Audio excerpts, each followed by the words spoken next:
Good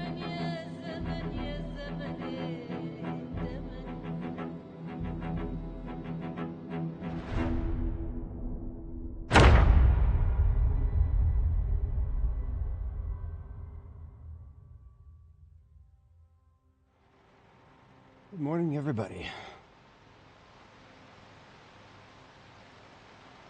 We got some work to do today.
All right. Some organization is long overdue here. Just a preliminary, get some stuff out of the way here.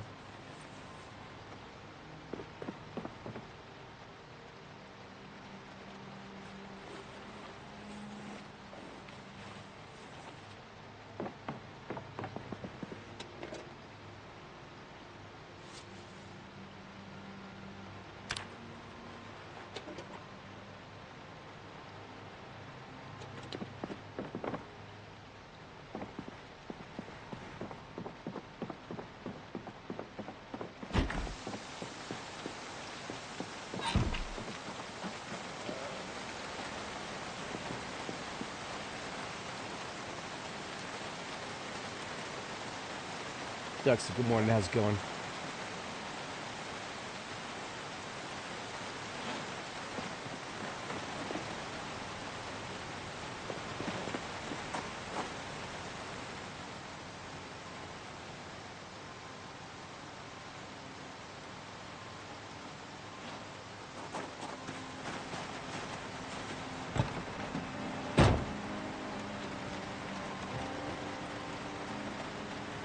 Largely what's in the black van here is guns.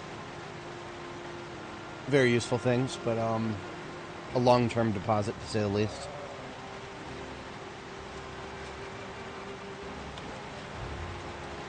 Guns won't help me get a base built yet.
Cracking, how's it going?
More general materials. Lots of bags of those.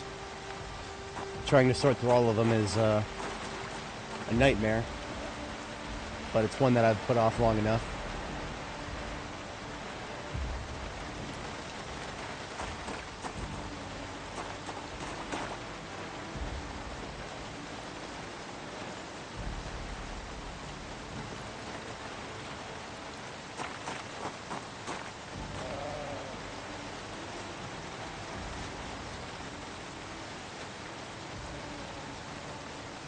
No notification, huh? Yeah, I wish I could explain it. YouTube is, well, if any of us understood it, we'd probably be very, very successful, wouldn't we? I don't even think YouTube engineers understand it at this point.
Magazines, I'll go through and read them once I get a rain barrel put down so that we can get past the rain without wasting it.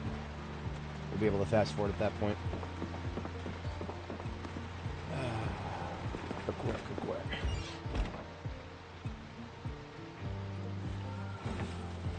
Oh no, somebody died.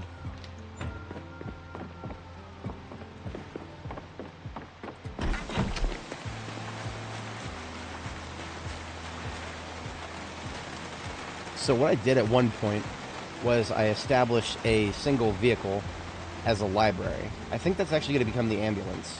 As you can see, the ambulance is really messed up, and it's going to be a little while before we can fix it. But it still has a semi-decent trunk that should hopefully be big enough to store a library. It's got 85 storage in the trunk. Hey, Grimbaki. Yeah, it's going to be definitely a... So it's going to be logistics, but we also have to break ground for our base site here in Riverside. We have not actually cleared zombies out of the place where I want to build, so that's going to be part of the effort today. So it'll be there'll be some combat, but it's definitely going to be heavy in logistics.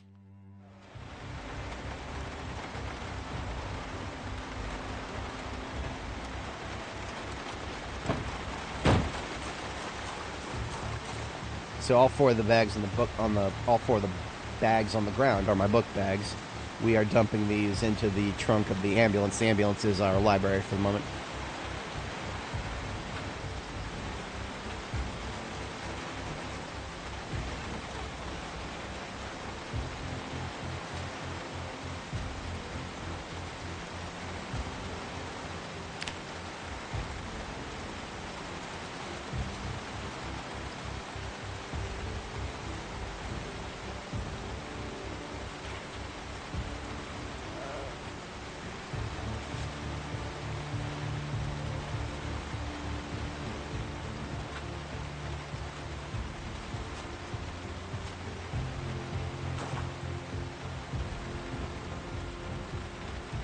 Fell just short.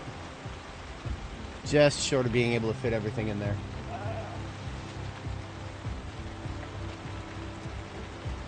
We've had several complete sets. I'm going to pack a couple of these into complete sets, and so that way we can come back to them later. We don't have to have them right in front of us in the library here. Like glass making, for example, we're not starting that for a very long time. That's long after we've done pottery, blacksmithing, whatever. So we pack those into a box and put the box elsewhere. That way we have a little bit more room.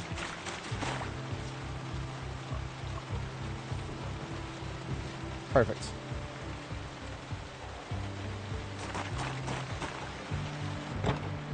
So the two sets of books that we've packed up are animal care and glass making. Animal care I might actually want to read now that we've got our animals put together here. So if we look at our collection of unpacked books here, it is quite the collection. We've done great work here. This is the result of my map tour for the most part, and then hitting Ekron Community College.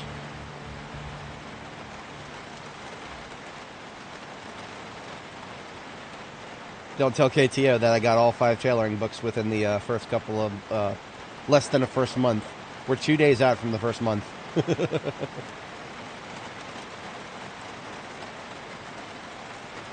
Yeah, I've still got to finish exploring Phallus Lake. That is the one place that I didn't... Like, I went down Main Street in Phallus Lake, right? But I didn't get to see all the new side street stuff. Looking forward to seeing that at some point. You know, tracking and trapping, I'm also going to go ahead and box those up. Trapping is actually semi-useful.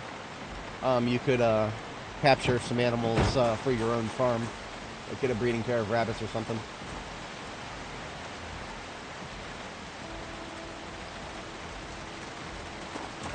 But I'd like to get them out of the way for a moment.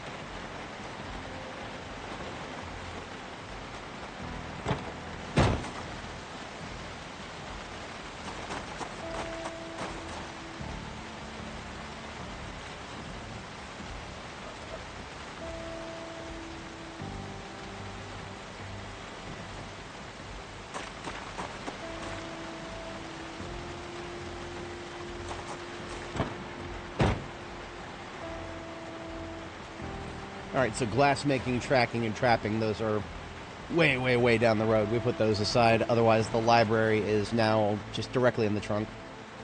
I would like to read the aiming book sometime soon because we've got plenty of guns, and being able to shoot them and get maximum experience per shot would be great. Otherwise, we just finished mechanics 2. I can put that away for now. We are mechanics level 3 as of the end of last stream. That was the last thing we did, was watch the tapes after reading the books, which got us straight to 3. We could do the exact same thing with a few other things. Now, something that I saw, I really hope I saw correctly. I believe I saw a VHS tape that gives you electrical experience. In which case, I think I'm going to make priority to read Electrical 1. That's going to be my next priority. Because if I read that, I watch the tape, that'll boost me to Electrical Level 2 most likely. Or at least hopefully 1. Or, I mean, anything, honestly. I'll take any electrical experience aside from what I have to get from disassembly. Disassembly is really tedious. Gloria, how's it going? Anime World, how's it going? Good to see you guys. So the ambulance henceforth is my library. I will put it right here next to the front door. And we'll be able to drive it wherever we need to later.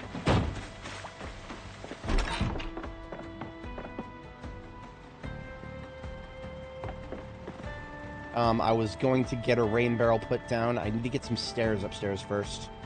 I can't build anything except log stairs. Which is fine. That just means I need some rags. I should already have a... Yeah, you know what? The sheet sling bag that I made with the sheet that I found in my starter house, that's going to become my rags now that I no longer need a sheet sling bag. Let's put all these entertainment books away. Tapes have been going over here. We're going to reclaim this sheet sling bag here. And when you rip up a sheet, you get 10, whatchamacallit, rags. And we just need 2 more. And then we go get some logs. We'll get a log staircase. And that will result in a second floor access to the garage. We'll put a rain barrel up there. Just so that we are in a good order for capturing this free water falling from the sky. We have no strong immediate need for it, but that's not the point, right? We want to have it when we need it instead of waiting for it.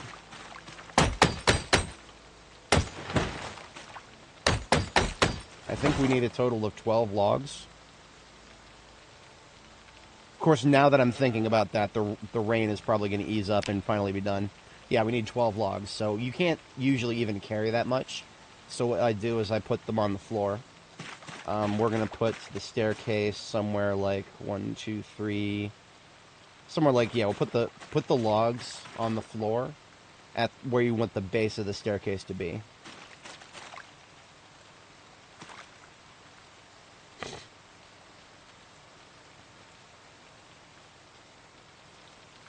Can someone please help me? What are you looking for help for? I'm tech support for Project Zomboid. Not really.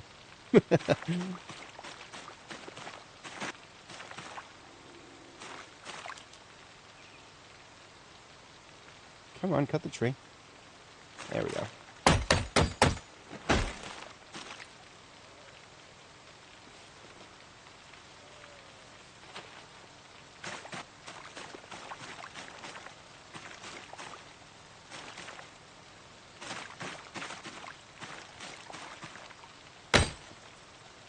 No, sorry about that, buddy.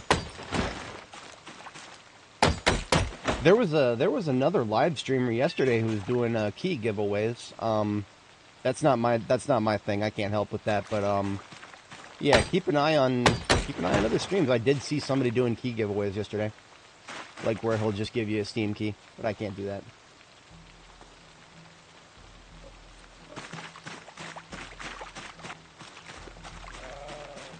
It's definitely a fun game.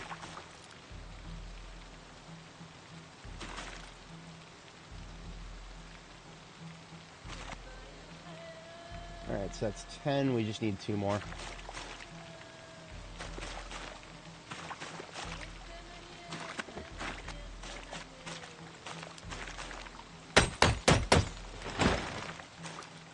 Giveaways, I don't have, like, you know, I don't have a negative disposition of them, but it does kind of feel like you're catering to a very specific audience with that.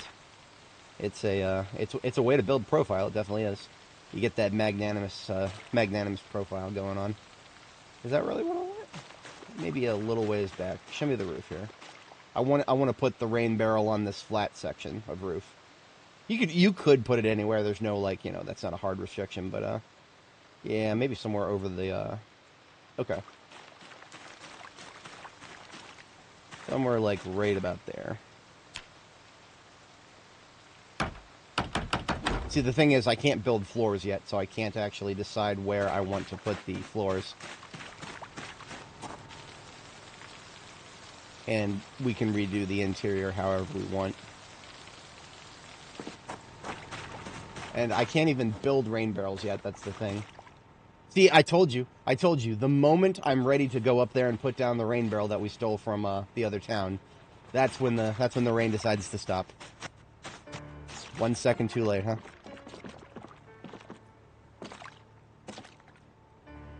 That's okay.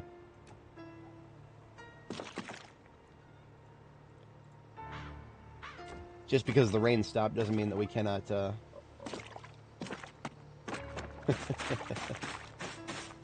Just because the rain stopped doesn't mean that we can't actually make use of all this free water. We got these gas cans, and the water is right on the floor.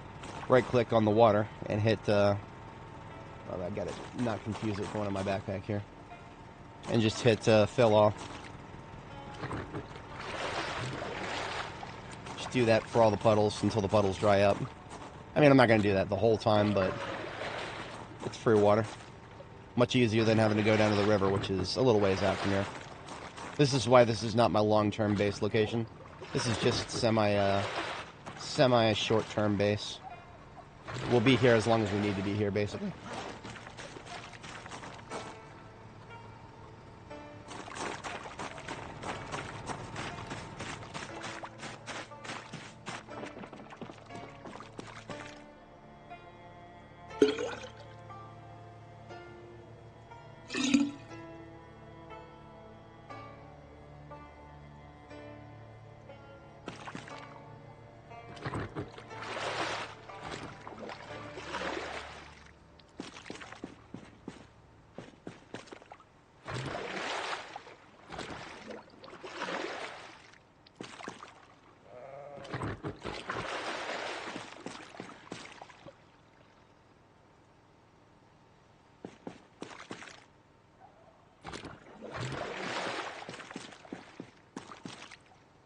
So right there, we've already got 40 liters.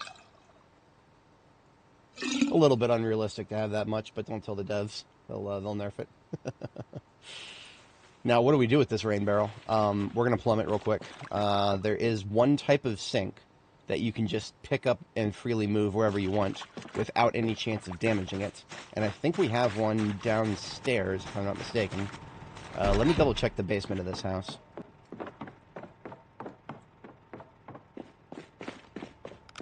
Oh, no, not this one. Okay, I'm thinking of a different basement. I feel like I remember seeing one locally, but I can't remember anything more specific than that. Let's check just down the road here.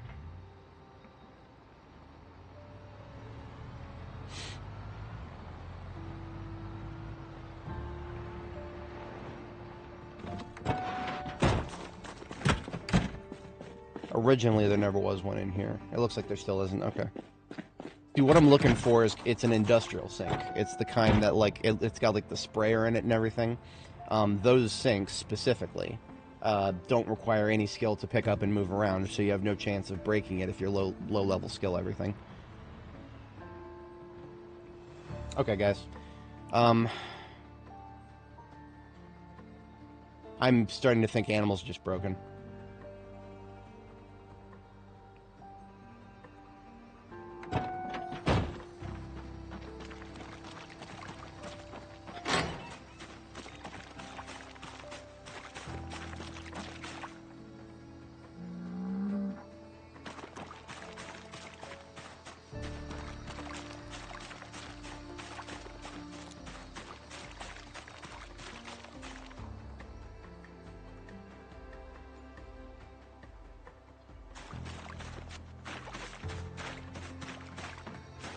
We had 2 cows here.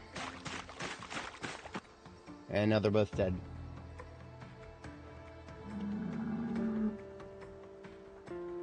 They weren't stressed. They had lots of food, lots of water.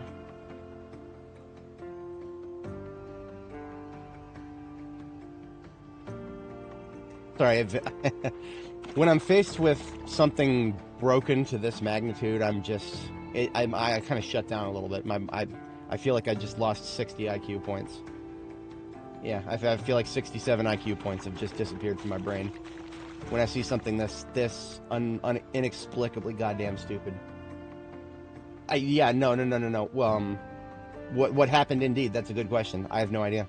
I genuinely have no idea. Okay, so we saw this happen before we left for our latest map exploration in the previous journey. 2 of our cows died, and I didn't understand why. The prevailing theory at the time was that stress killed them. That didn't make sense to me, but I accepted it and moved on because I still had 2 cows. Now I have no cows. I don't. It was both. It was both. It started out as a pre-made. I replaced it with one that I generated. We look at the zone. Available food, 391 units. Available water, 670,000 milliliters. Roofed area, 336. When I left them, they were calm, healthy, well-fed, not thirsty. I don't know what to tell you guys. I genuinely don't know what to tell you guys. And this has only happened to the cows. I have not seen this happen to any other animals yet. It's just the cows in this zone. Every time I leave the area, I come back and more of them are dead.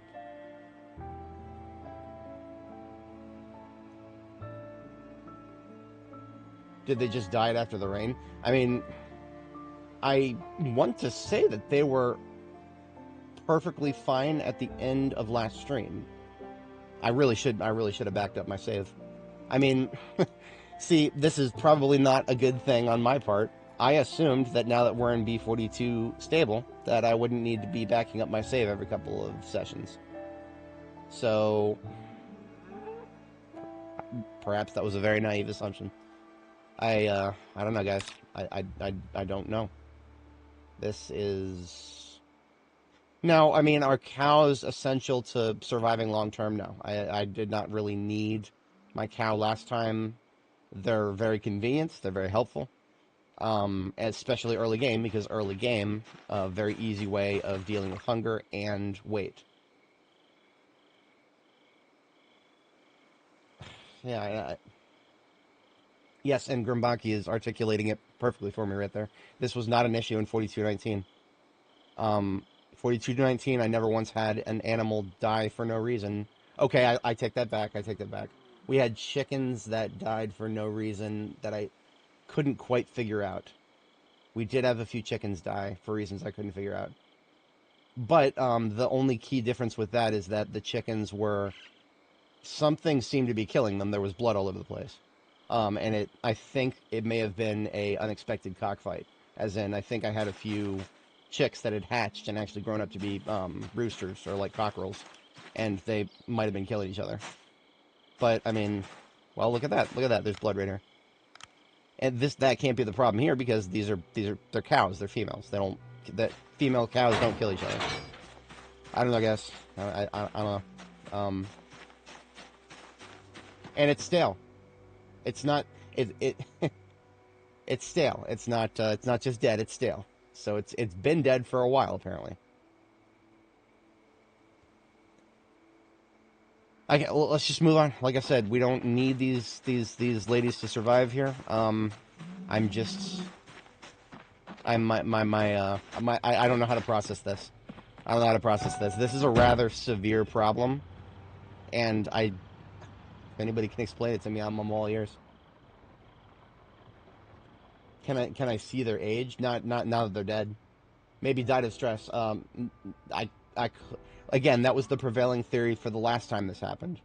So when I left before this occurred, we checked their... Okay, you know what?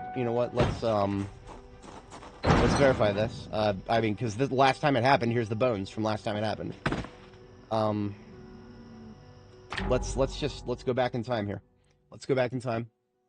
I've got my footage from last stream.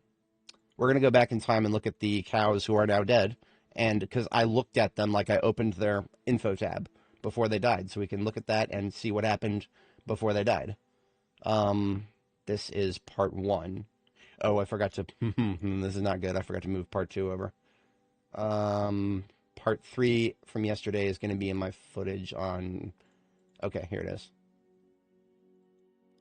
Alright, we departed from Riverside relatively early on. We should have checked the cows on the way out. Did we? Did you see me stop? Did you see me stop? Maybe I should check the cows. Check the cows, dumbass. No, maybe I didn't check the cows before I departed last time. I know I checked the cows at some point. Oh, no. Okay. So I was this is where we found the 2 cows that died yesterday for no reason. This is when we found them at that point. So, cows to die of a lack of affection, if that is the case. Let me go back to where I know I checked the info tab for this one or the other one. You have food and water in here. If they were outdoors, they got plenty of food and water out there too. When did I? Okay, I pet the cow. That's nice. I pet the cow. Okay. Now check the animal info. The cows because my cows are good cows. I can milk them too. That is if they trust me. I think they trust me now. Yeah. Morning, Zaxo. If they were stressed, they would not let me milk them either. But they also make very specific noises when they're stressed, and I haven't been hearing it. I know, right? So we got a liter from her. That's nice. Okay, I guess I didn't check her tab that time. I know I checked them both at one point.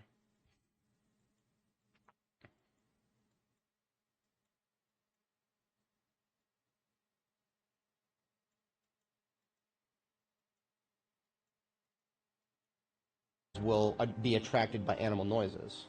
My health is not going down. I don't even have like a bad stench moodle. Animal. Yet 2 of them are dead now.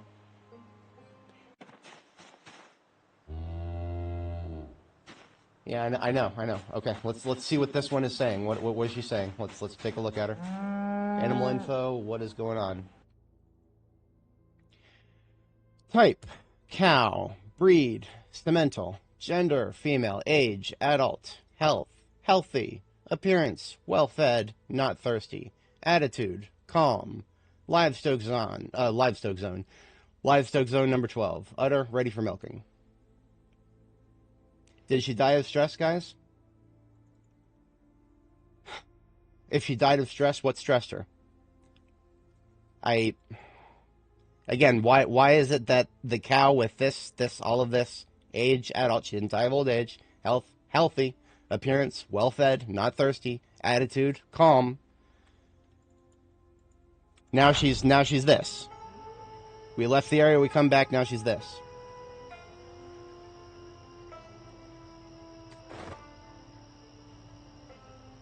One old spawns. Okay, so yeah, I mean, maybe the problem is leaving them in the zones in which they initially spawned.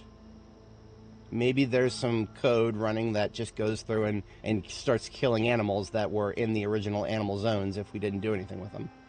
I mean, that these are the zones we found them in. We left them in these zones because these zones had plenty of food and water and roofed area. And we killed all the zombies so that there should not be any stress factors. Yeah, okay. Well, again, like I said, we can live without these cows. It's just I would really much like to understand why they died for no apparent reason. And how do I submit this as a bug report, right? You know, maybe this should be submitted as a bug report, but at this point, what can I submit other than, yeah, my cows seem to have died for no reason, and I can't explain it. Like, I can't, where's my... There you are. We can at least get butchering experience, I guess. I didn't really want to get it this way, but... No, I mean, no. Gloria, I am perfectly happy to accept alternative explanations at this point, because... all the real explanations don't make sense. Okay, anyway, I need to get past it. It's just a video game. I do kind of, you know, I like my cows. They may be just low quality 3D models, but my cows are good cows. We take care of our cows here. Very sad that they would die for no reason. We're about to get butchering 4.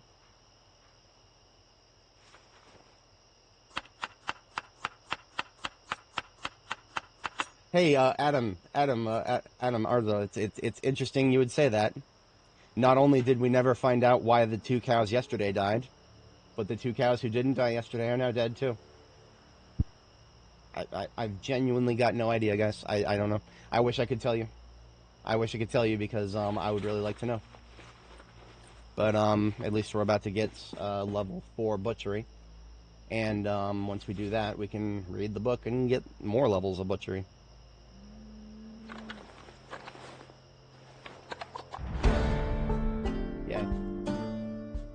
plenty of bones to work with carving, I suppose. We got some beef that is going stale. Okay, so if she was going stale, then her sister over here is going to be going stale too. My character's been starving here. We'll get her some food. Don't worry. I mean, we'll have some beefsteak, won't we?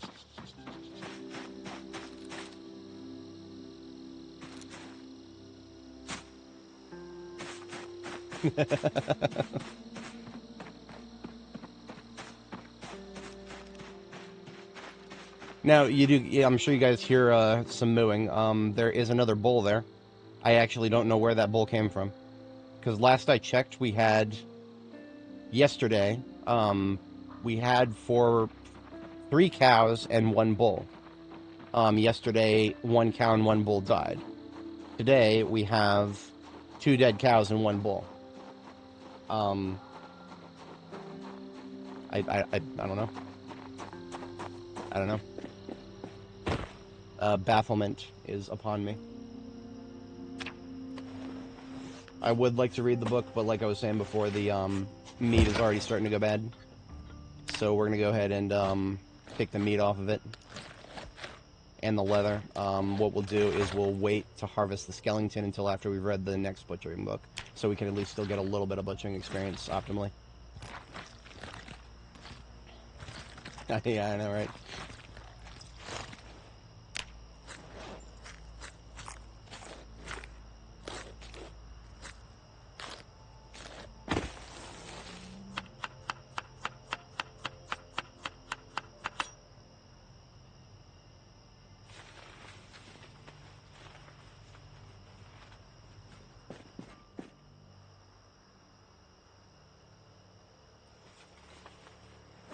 Alright, so we put the bones on the ground here, and the, whatchamacallit, all of the meat stuff is coming with me, as well as the leather.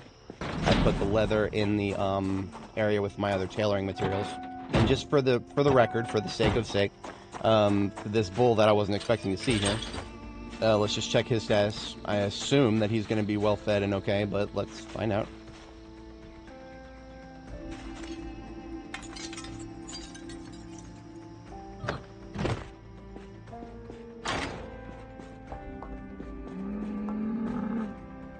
Now, okay, so I don't really know what the impact is of him being behind this door here, other than the fact that he's inside and he does have food and water, so let's just say that he couldn't get out of here and do anything else. He has literal months of food and water in these troughs here. But I don't know if there are any other impacts to him being cooped up inside here. Before I go anywhere near him, I'm just hitting animal info. He is a bull, Simmental, male, adult, healthy, well-fed, not thirsty, calm. Again, I understand people have theorized maybe it's stress that's killing them. Maybe their health is decaying because of something else, being outside in a rainstorm. I don't know. He's not starving. He's not dehydrating. He's not geriatric. Age would show geriatric if they were old age, like, you know. And health has like a couple of stages, like what it shows up as healthy, and then it goes to off color, sickly, dying, and then dead. So nothing of such. Nothing of such. In fact, I think it's actually safe to give him a pet. Do not pet a bull if the bull is stressed. I think you may get injured. But again, like the bull, if the bull had any problems, I probably would not be able to pet him like that. So. Again, make of all that what you will. I have no idea what to possibly say about any of this nonsense, except for the fact that we have nothing but a bull now. That's all we have.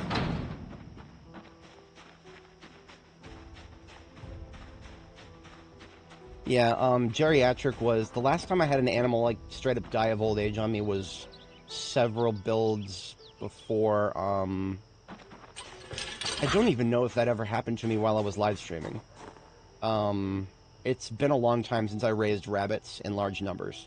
It actually became a problem because rabbits bred so quickly. They used to breed so quickly that I would run into frame rate issues whenever I'd enter the area where the rabbits were. Like I think my record was over 208 rabbits in one small pen, and the game started getting some serious lag. Where the fuck did this guy come from? I've not seen a zombie here in quite a long time. Okay. I'm a little bit tired here, so let's fence this guy.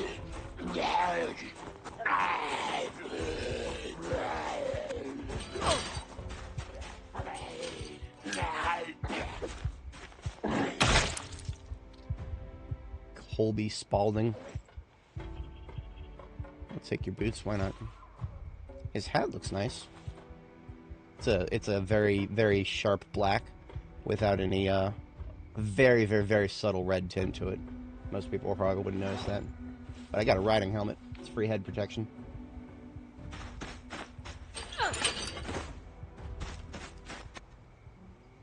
Well, okay, Grumbaki, that has never been a problem before, but let's just say that it was. One would reasonably assume that if he was drinking tainted water and losing health from it, that maybe his health wouldn't say healthy, maybe it would say off color or something, you know, some sort of indication that his health is going down. But I don't know. I got nothing. That's just things that I would expect to see if that was the case. But maybe that is the case, and it's just happening too quickly for us to see it. I'll check the bull periodically today. Maybe leaving the area caused something to happen that we weren't here for. That's a theory that I can say with a straight face right now. I would believe something may have happened while we weren't here. But in any case, we've got some beef that is stale, some that is fresh. I'm going to put the fresh beef into the freezer, and the stale beef, we're going to try to use it up now. And we'll give our girl a very lovely steak dinner here.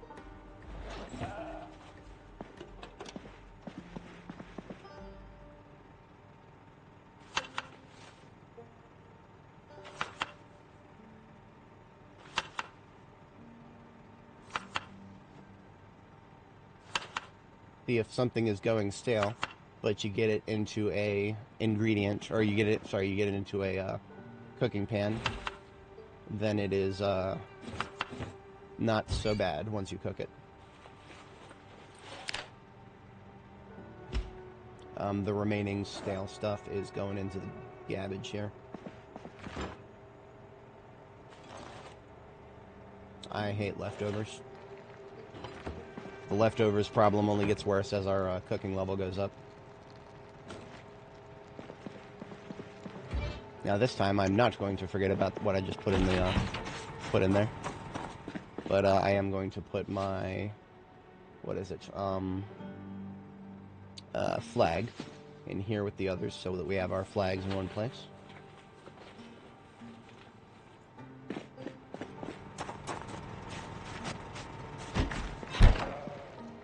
If that is the case, if he died from tainted water from rainwater being tainted, I have opinions. I think my biggest criticism is if that's the case. If that's the case, please, for the love of God, somebody get it into here somewhere. Animals need food and water to survive, which can be added to troughs or dropped in their zone. Maybe a little note there, maybe?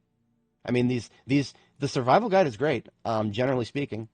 I have nothing necessarily bad to say about it, except if there is something as extraordinarily basic as animals will die from drinking rainwater, which I don't think is the case, but that is a theory we have had. If that is the case, it absolutely needs to be in here. If somebody who with 3,700 hours playing this game can get caught off guard by that, imagine the new player experience, right? Imagine what a new player would think when they just come home and see a bunch of dead cows for no apparent reason. That's probably game quitting material right there. Especially if people get attached to their cows. You know, some people actually really like their e cows, their digital cows here. Yes, and that is for all of 42 Stable, that has never been a problem. And we would imagine that if it had been changed, maybe it would make the patch notes, maybe? The patch notes are very succinct, very quiet.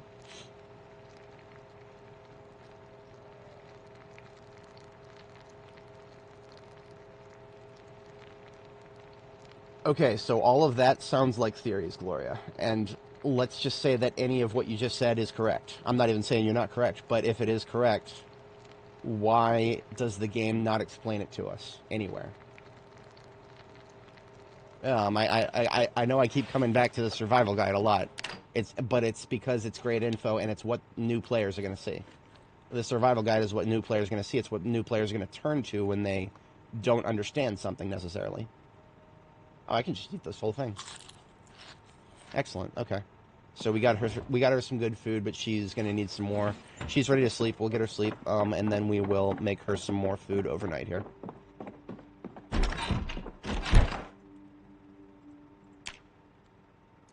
Did we have milkable cows? Yes, I milked both.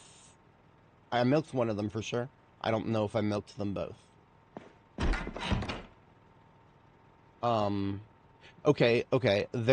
I do remember that at one point there was a stage of milking. Like if you look at the cow's information, what we got here. I still have this open. See where it says udder says ready for milking. I have seen it before where it says udder needs milking. But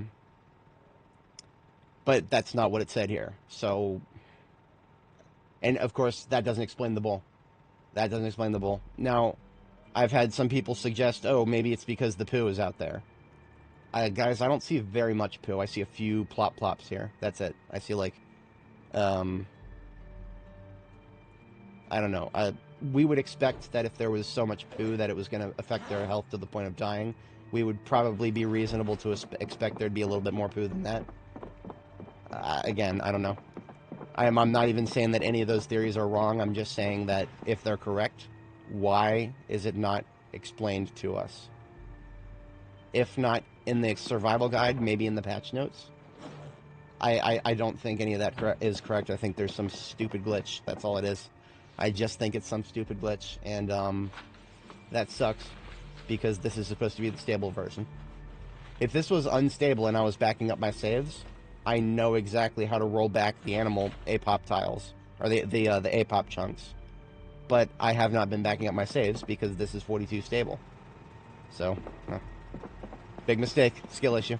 Should have backed up my saves. Should have backed up my saves. We do have fresh water down here. It's in one of these buckets on the counter here. Oh, they're both fresh. Yeah, I boiled both of these.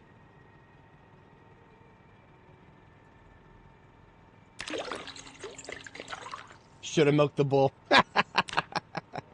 Oh, man, yeah, should have milked the bull. Both of them died from not being milked. The bull died from not being milked, and so did the cow. Oh, man. R.I.P.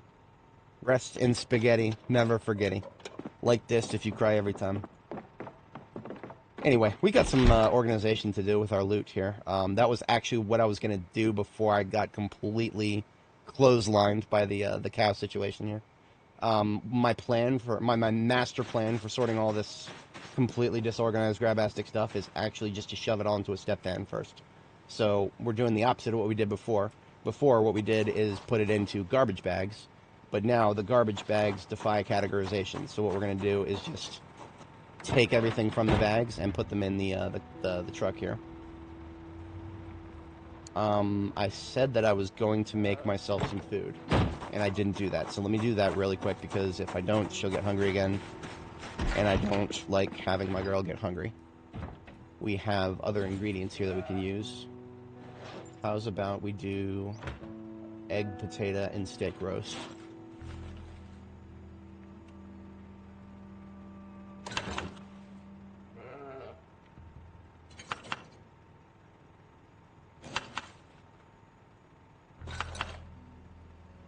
Two eggs, 2 beef, potato, patata.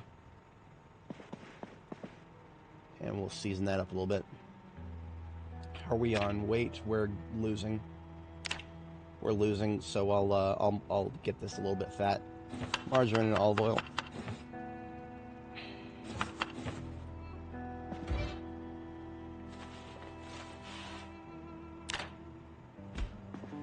I'm gonna establish a garbage bag of non-functional stuff. So, like, you know, ident cards, memorabilia, money, that kind of shit. Anything that is not overly important at the moment. And we can separate that, get it at least out of the way here.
Okay. I think that's a good preliminary first pass there.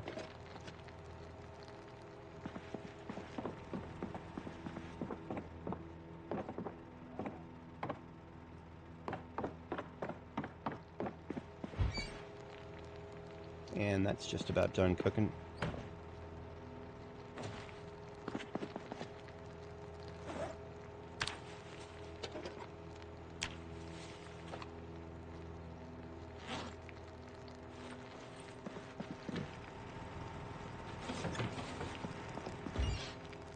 Beautiful. That is a 70 roast. Reduces 70 hunger.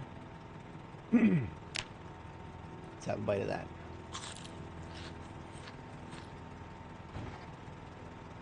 Also a chunky roast. So we've got a few things here that are tailoring related, like this leather coat. We've got a little bit of first aid stuff. Needs to go somewhere else here. So I'm basically just putting my tailoring stuff kind of in the center of the room here. So that's going to be any of these, whatchamacallits, thread, needles, thimble, that sort of stuff. I have no idea exactly when we'll start working on tailoring, but keeping the materials centralized will be helpful.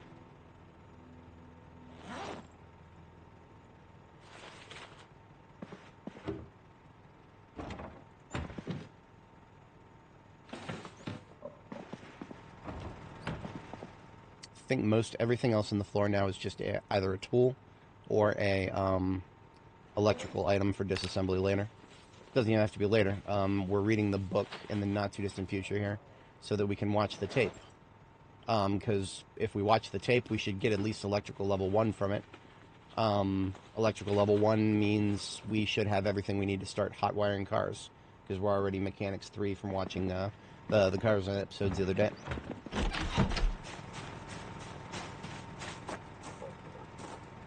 I think I've started putting electrical disassembly stuff into one of these bags, among other things.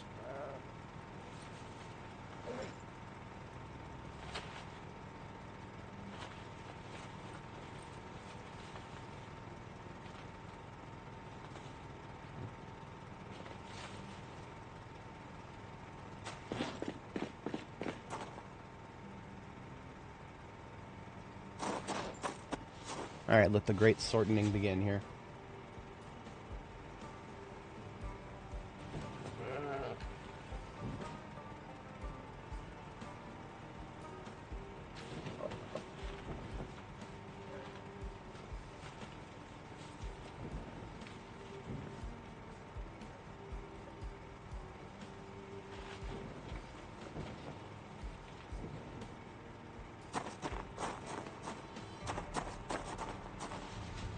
I think these 3 bags here are ammo. Yeah, we know where ammo's going. Right around the corner.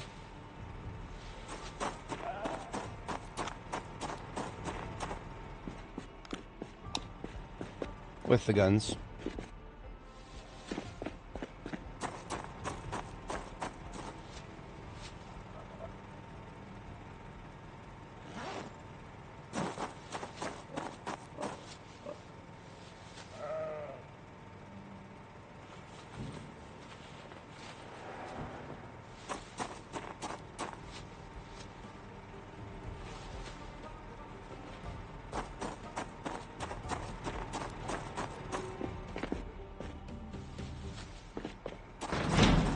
5 a.m. That's our second bedtime. And we are looking a lot more clean, at least in the kitchen, which is where I was previously just dropping almost everything. So kitchen over there is sorted. We've got in this room just entertainment reading material, and all of our tailoring stuff is right there on the floor. This is just VHS tapes right here, and over here is skill book reading material, or sorry, skill magazine reading material that I need to like kind of go through. I was planning on going through that while we're waiting for the rain to go away, but then the rain went away before I could do anything with that. So, all right, second bedtime. Here we go. For anybody joining, welcome. Today is a little bit of sorting, then we're deploying for some clearing of the area where we're going to do base work, right? So we can't even start with the base work till we clear all the zombies out of that area with extreme prejudice. This is not where we're going to build our long-term base in this area. This area is just sort of a staging ground. It's also where we found our local animals and whatnot.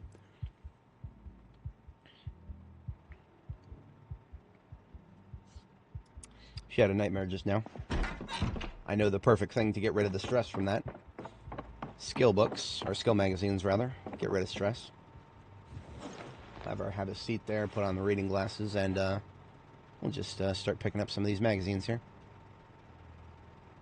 I have a couple of duplicates onto the floor with those for the moment. Yeah, let's just do these here.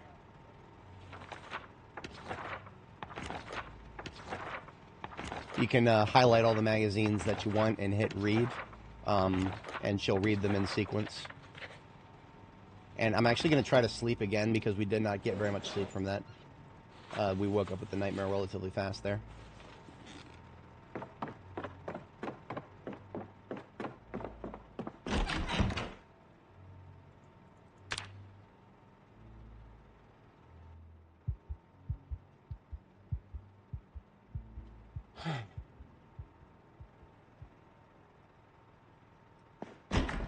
Okay. So that was the second time in a row where we closed our eyes and immediately had a nightmare. It happens to the best of us. Let's read some more magazines, shall we?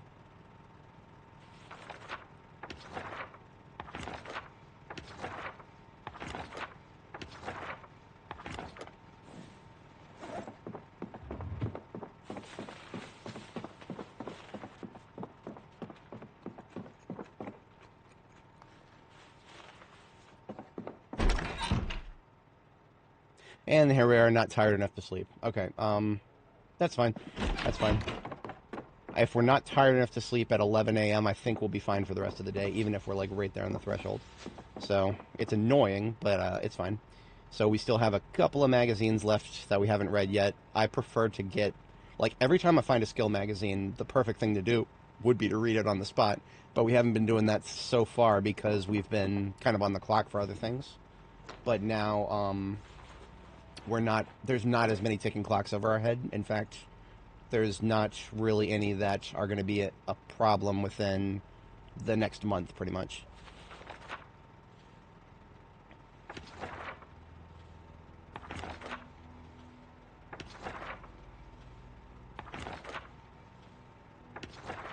Now, some of what I'm reading is not going to be relevant for a very long time, but the most relevant thing about it right now is that if I read it, then it gets the little check mark put next to it, so I know I don't need to pick up copies of the same magazine going forward. So whenever a magazine has already been read, it becomes entertainment reading material. So it goes in here with the rest of the magazines and or paperbacks because you can reread skill magazines for stress reduction and amusement.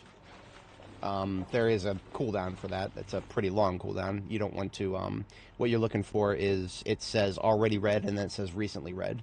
The recently read part will go away eventually and then you can read it again to get rid of stress. Important things for your smokers who are constantly building up stress for no reason. R.I.P. bros. R.I.P.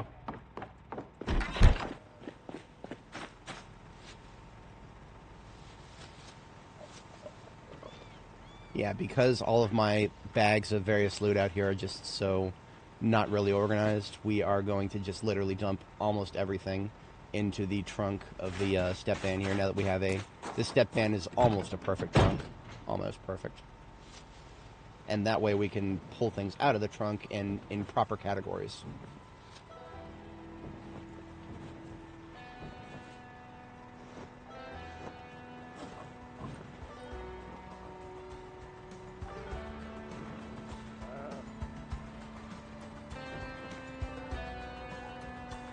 One thing I'm pulling right back out are things that we have a home for right now, which would include memorabilia and electrical disassembly stuff.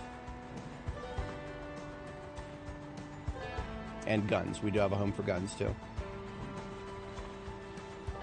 A little whiskey before bed and bad dreams won't bother you. I wish that's how this game worked. That would be amazing, because this game doesn't have hangovers.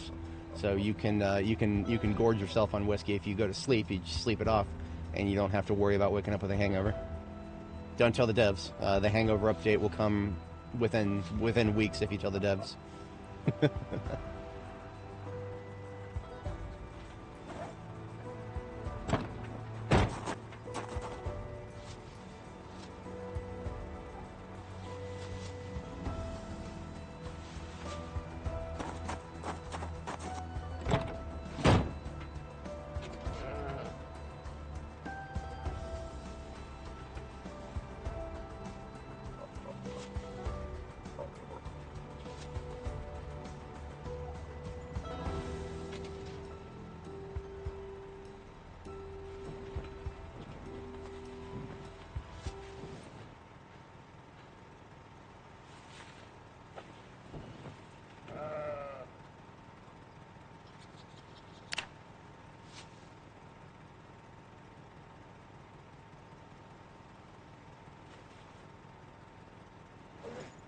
We picked up a duffel bag from a zombie, and I didn't even notice that it had their lunch in it.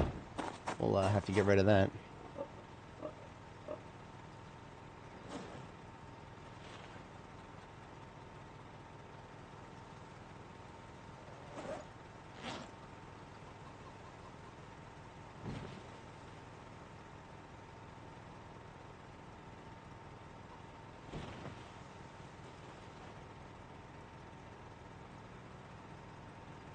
A lot of what we've had so far is tools slash weapon. Hot switch because of a certain.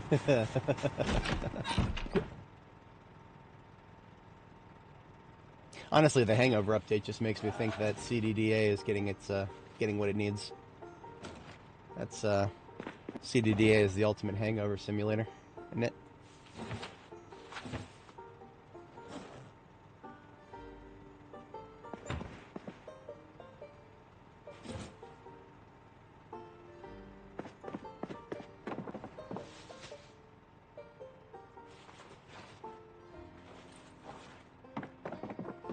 Oh, right, these car zone tapes, since we're done with them.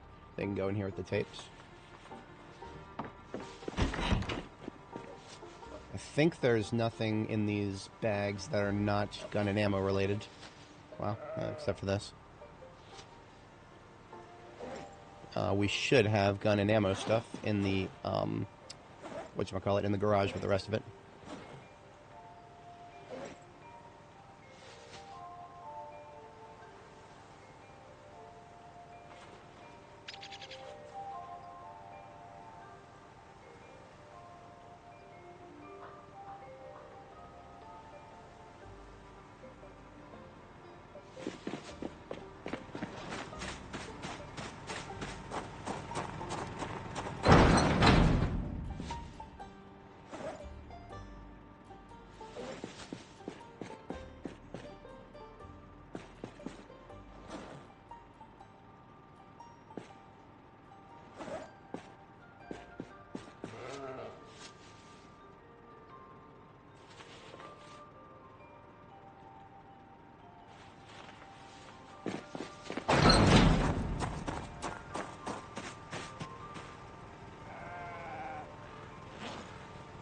This duffel right here is kind of tentatively my disassemble stuff in this bag for electrical experience bag.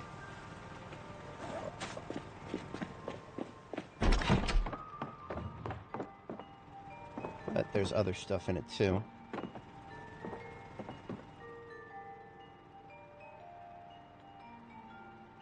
Namely, more memorabilia. I'm putting that on the floor in here, right? Pretty much.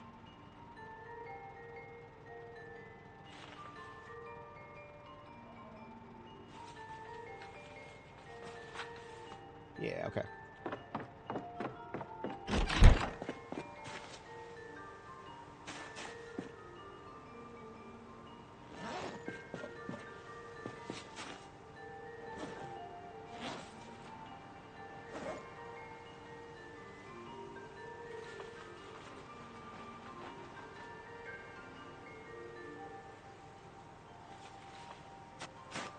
I have a lot of guns. It didn't really hit me until just now. We have a lot of guns. Like we have a lot of guns.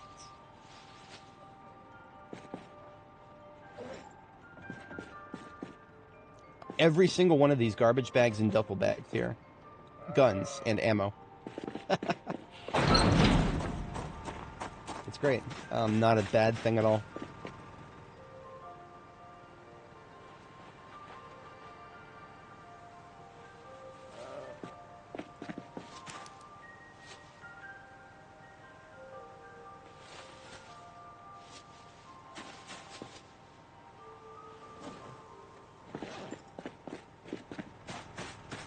Actually, it's making me want to just use one of those vehicles to move everything, but a bit late for that.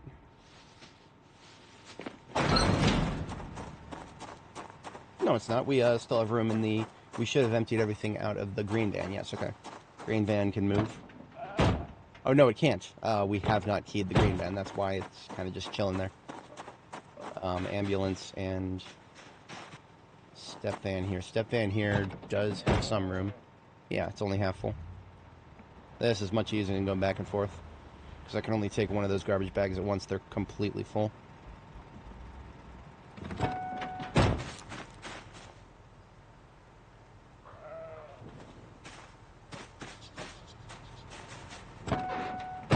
Oh yeah, by the way, generators do not currently block vehicles. You can just drive right over them. I don't expect that to be the case forever. I do expect someday vehicles will damage them if you drive over them. It's a reasonable expectation.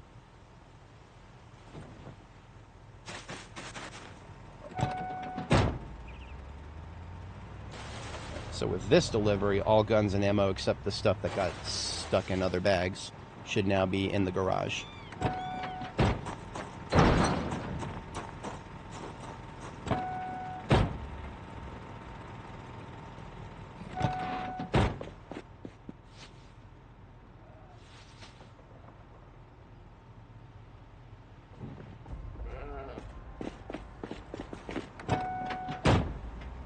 Now the paint's right here, all this paint, I found it in one of the vehicles on the lot. I found it with all that painted initially. I will take the tools on the ground, but the paint itself needs to go somewhere kind of just out of the way. Probably going to put it somewhere like inside around the corner here. These crates, because I cannot yet make my own crates, those crates are actually kind of valuable.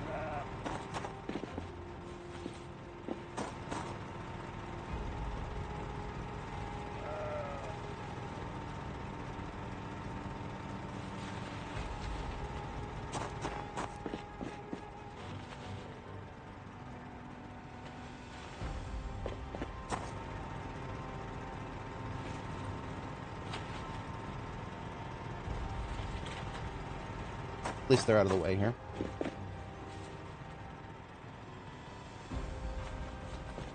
Everything else that's on the floor in here that's not a gun should be moved into the van now.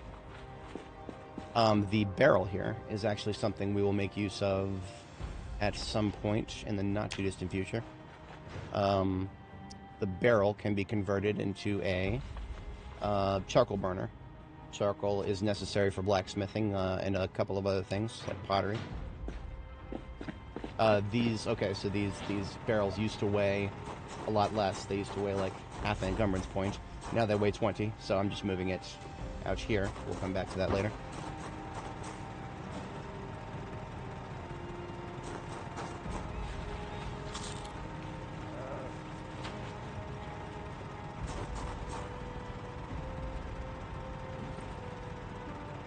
Once again, anything that does not have a home goes into the trunk, but if it has a home, it stays with us till we put it in there.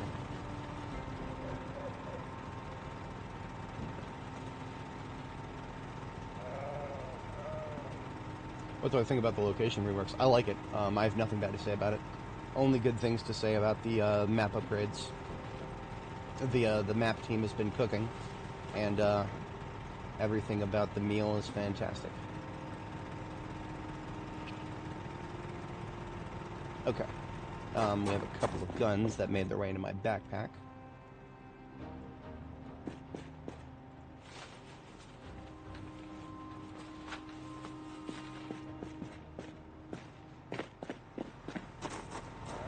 And with that, I think that's good to go. A couple of things on the floor here.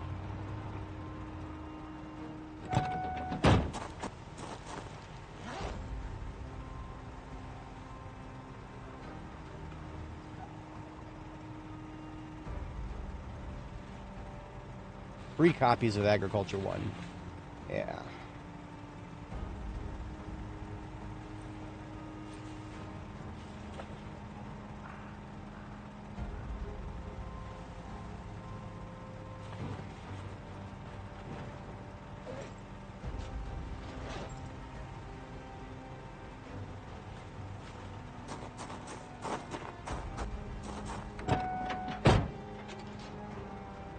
Oh, right, the passenger seat here. This particular set of stuff is just a set of stuff that I would like to. I would prefer to have in like every vehicle that I leave the area with, right? I sometimes come up with various names for it, like the field kit or the vehicle kit or something like that. I have my naming conventions aren't as solid as the concept. The concept is vehicles that I'm using primarily should have certain stuff in them. And actually, in this case, this is almost a perfect fit for the glove compartment. So into the glove compartment with all of this. It's just duct tape for weapon repairs, pot for cooking, nails for reinforcing areas, welder mask for, well, once I have welding. Spare claw hammer, spare hatchet, jack, tire pump, tire iron. Those will be far more relevant once we have electrical ones so that we can hotwire cars and actually repair them as needed. And the stuff that's on the driver's seat is already as it needs to be. Change of the loot table and workshop because there's tons of planks and sheets.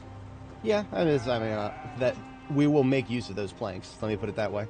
I would prefer that there was something other than those planks in there, but yes, we'll definitely make use of them. I shan't let that get us down. This toolbox otherwise is electrical stuff.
Really, dude?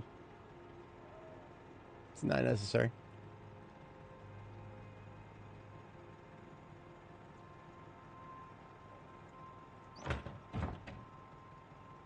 Kitty Paints, how's it going?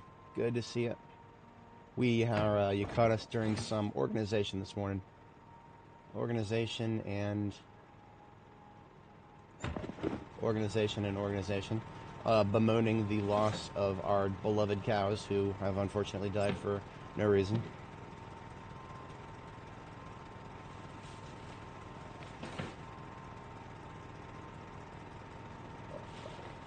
Duplicate skill books, just kind of putting in one of these containers. Not any particular thought behind it beyond that.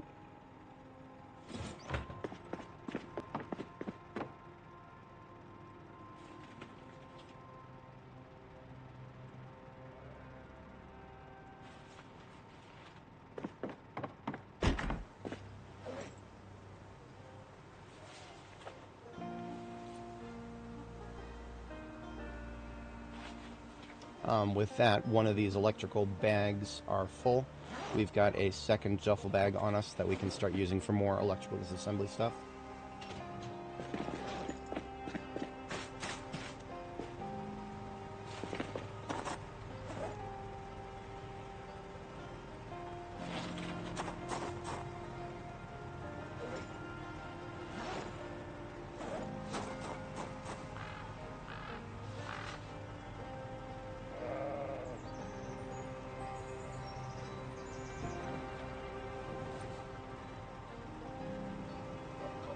A little bit of everything in this bag here.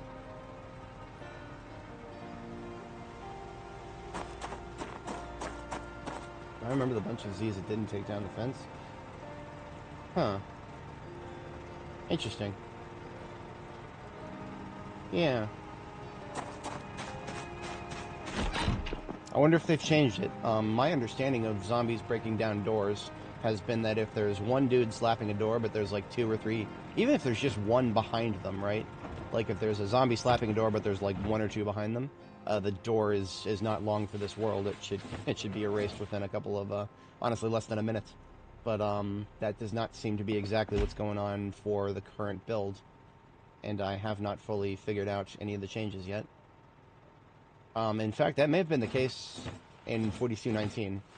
That we may have been observing some of that. I didn't pay attention quite as much, but that may have been a change that's been around a little bit longer than I thought.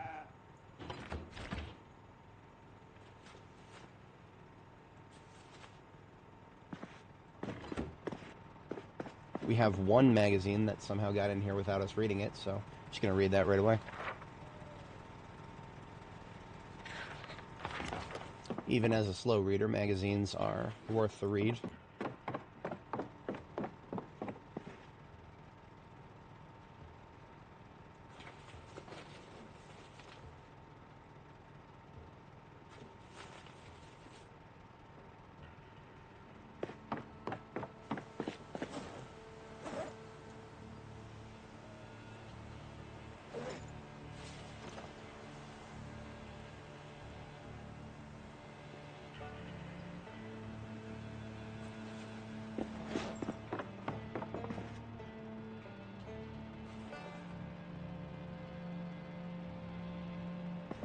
Pouch with some seeds that I missed. Turnips. Not particularly impressive.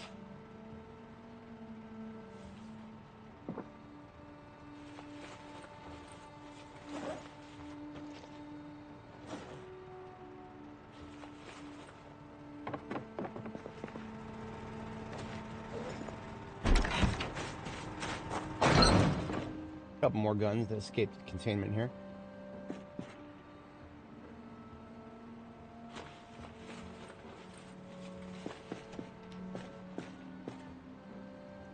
I like these trauma bags, they look cool. Definitely use that. Slightly more important than just dumping stuff.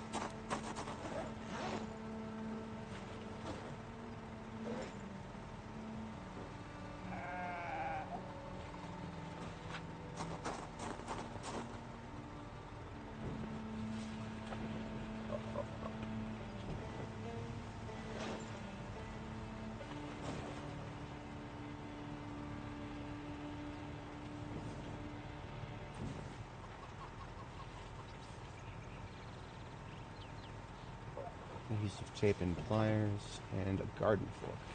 Everything else is electrical or kitchen or something like that.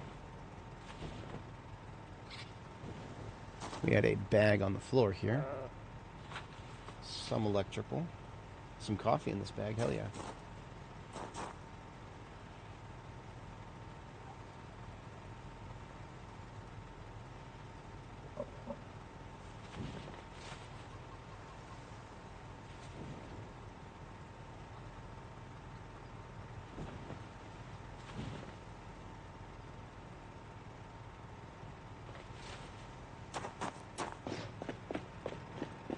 Alright, catch you later, Zach. Catch you later, Grumbaki. Have a good one, folks. Let us proceed with... Okay, this bag is completely full. That's why we're starting another bag of memorabilia-related stuff, or just low priority in general. So, like boots, annotated map. Some of that's just straight up trash. Yeah, a fair bit of that is just straight up trash.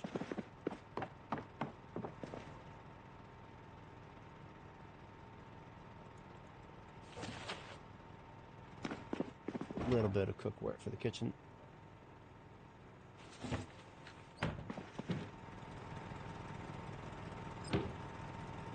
Small bags for later. This is just sort of the container right now.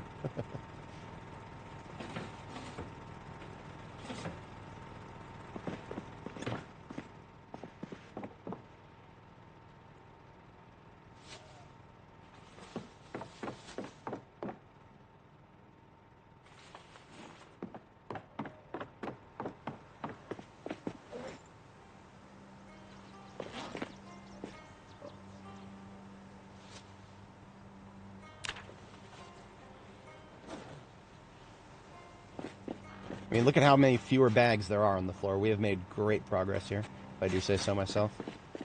Now, that doesn't mean that we're, like, you know, simply organizing the stuff doesn't necessarily get it processed, but we are getting ourselves set up for good things here. I would say very good things.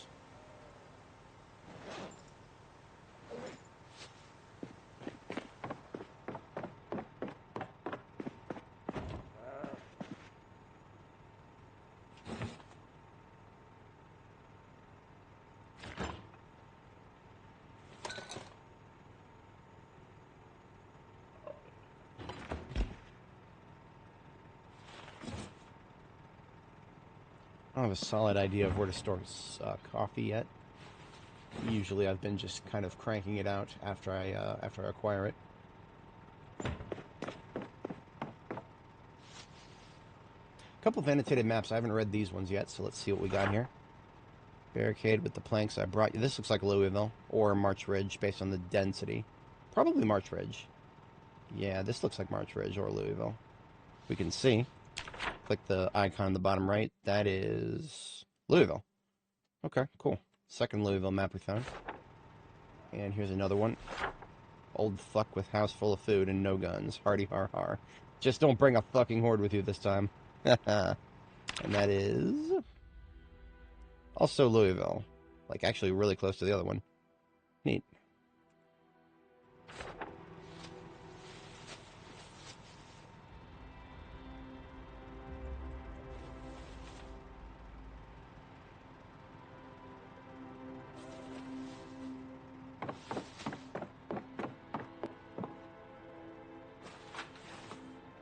Motion sensor, that's electrical.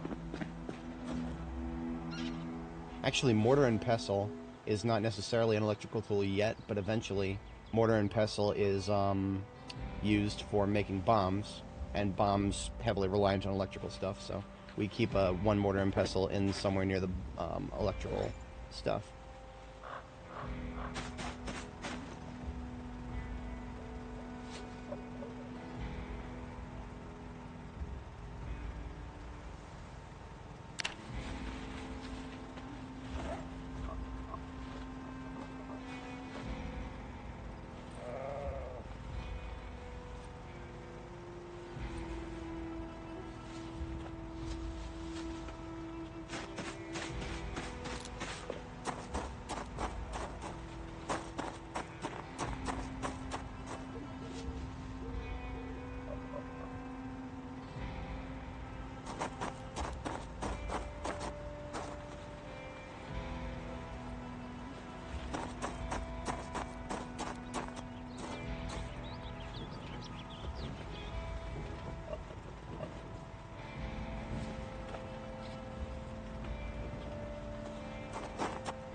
This garbage bag specifically is nothing but low priority stuff for the most part.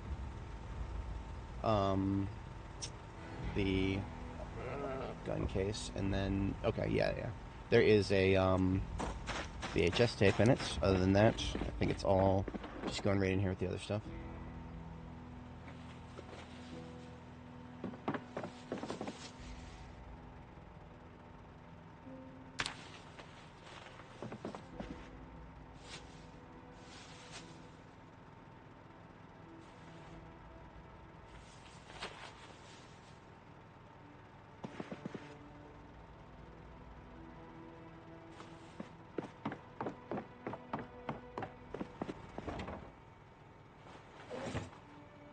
I always like to have fire extinguishers near the doors of whatever base I'm operating out of. Not always a hard and fast rule, but it's you're going to have a fire extinguisher. Having one somewhere in your base is a very, very, very good thing. You never know what kind of crazy things might catch on fire. We have already left the stove on once. We caught ourselves, but of course, leaving the stove on can lead to bad things if you don't catch yourself. Got a fabric roll here that is for tailoring.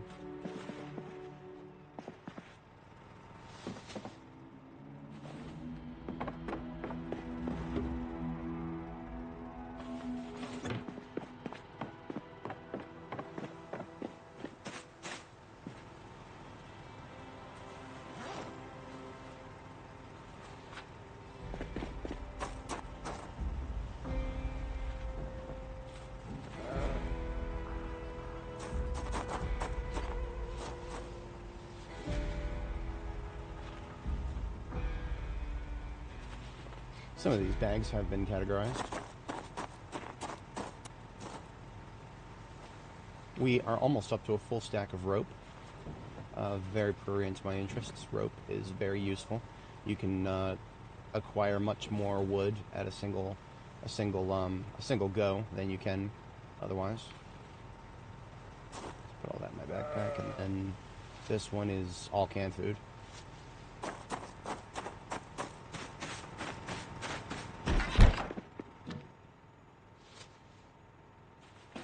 For anybody joining, welcome. If it's not sufficiently obvious, we're getting everything that we brought home from our various loot excursions over the past couple of days, getting all that deployed at our temporary base here at the farmhouse in Riverside. Once we get all this sorted, probably tomorrow morning, by tomorrow morning that should all be taken care of. By tomorrow morning we will probably get some exploration of Riverside itself and clearing the areas where the gas stations are, so that we have regular access to gas.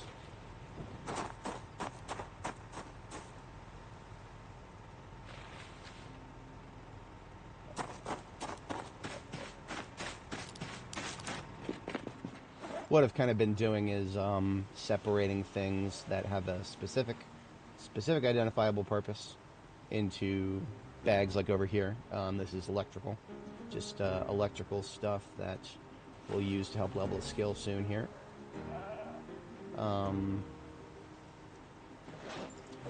Other categories, but then I have, what I'm doing is I'm shoving literally everything else into the back of the step van here, and that has been working pretty well because it looks like this is the last bag of loot, and I think the step van is going to be almost full.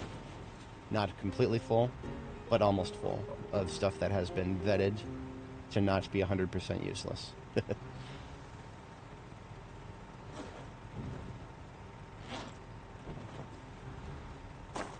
Car battery chargers are not quite relevant yet. Cars are still, as we discover them, still have charge in their batteries. By the end of this month, that's going to start dropping off noticeably. This is August 1993. Tomorrow will be the 1 month anniversary since the apocalypse. I didn't park the van on top of anything here. Yes, I did. There are still a couple of bags here. Okay. So I may have been a little preemptive when I said that we would have a full trunk of the van or not have a full trunk of the van. I think we will, but that's okay.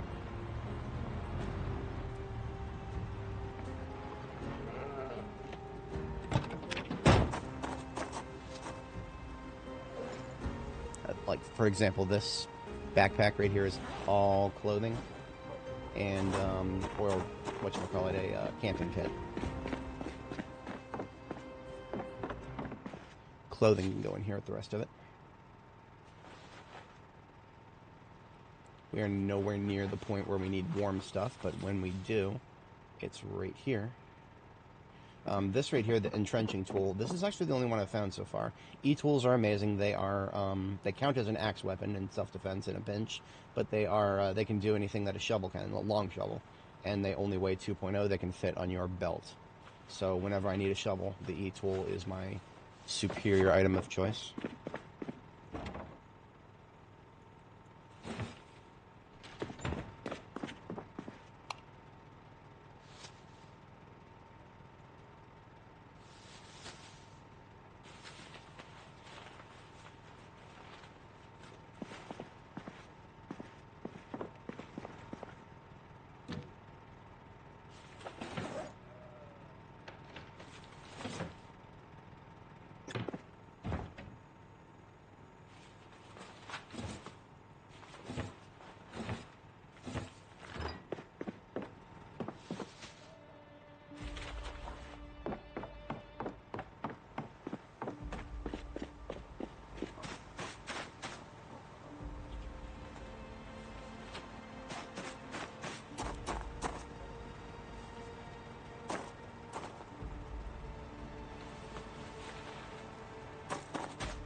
Lots of electrical disassembly stuff in this bag.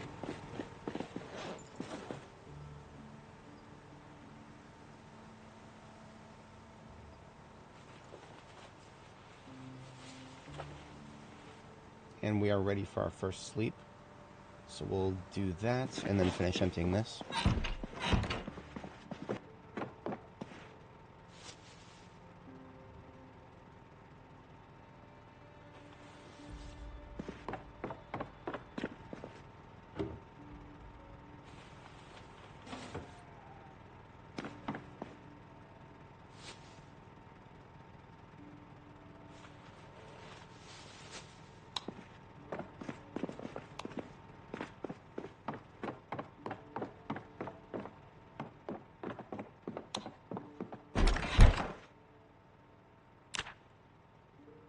All right.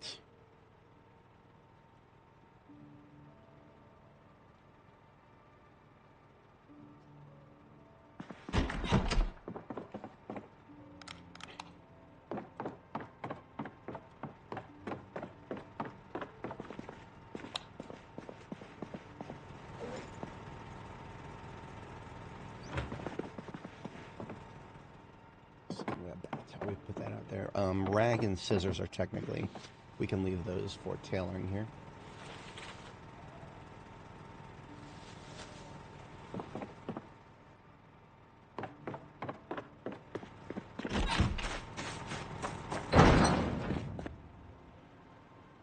Flags for the flag collection.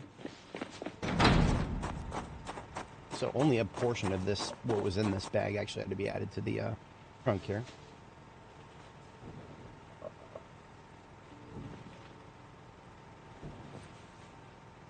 Hey there, how's it going? How is it going?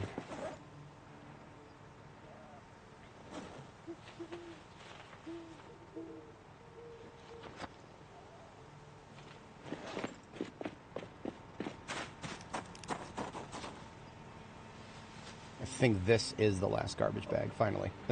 No more garbage bags hiding behind the vehicles here.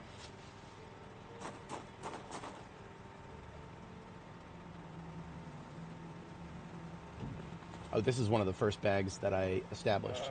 It's got my original badge and ID card in it. Hell yeah. That, talk about with a strong finish with the organization here. We are just about to finish filling up this trunk completely. So, let's, there's a few space-saving measures we can take right away. Let me, stack this rope and move it somewhere visible. 12 rope makes a stack.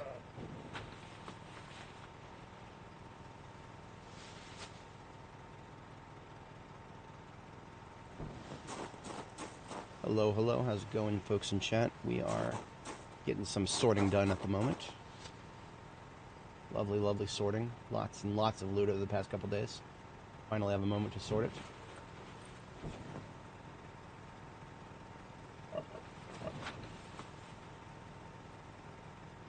So if I can get .68 out of here. There we go. That'll do the trick. We'll just put our respirators elsewhere here.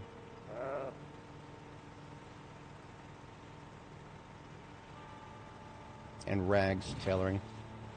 Yeah, okay.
Alright, ladies and gentlemen, that is everything sorted.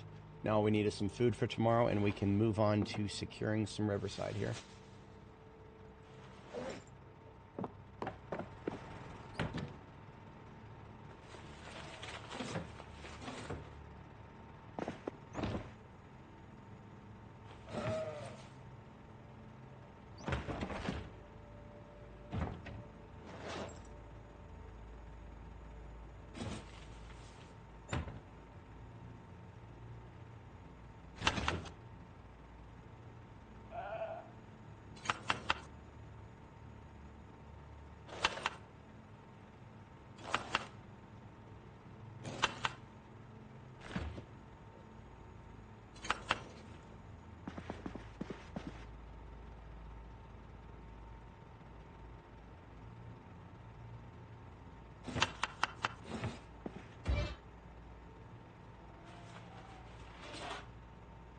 Now, what I'm going to do is, I do need to put on some weight here.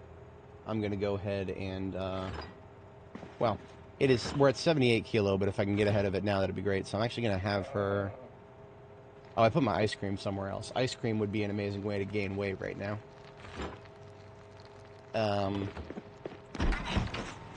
Ice cream would probably have been left out here, wouldn't it? Yeah.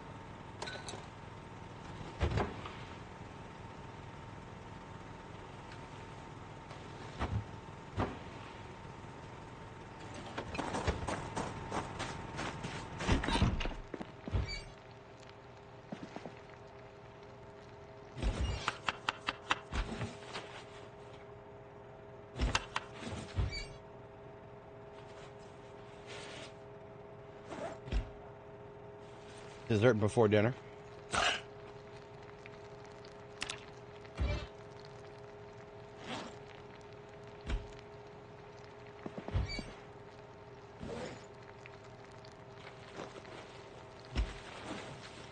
Read a little bit of aiming book while we start that.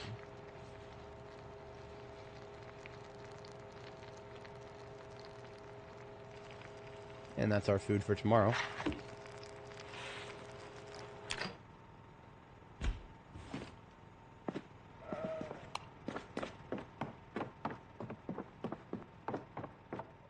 Spend the next 30 minutes or so reading the last, or reading what we can from this book, and then we get started tomorrow here.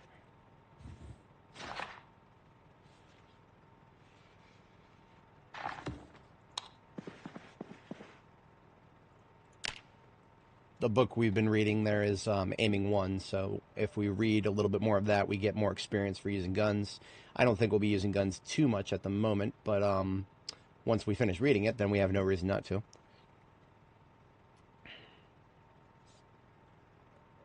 Now, let's say if the weather was bad when I woke up this morning, then I would probably continue reading. But since the weather's good, we're going to go for it.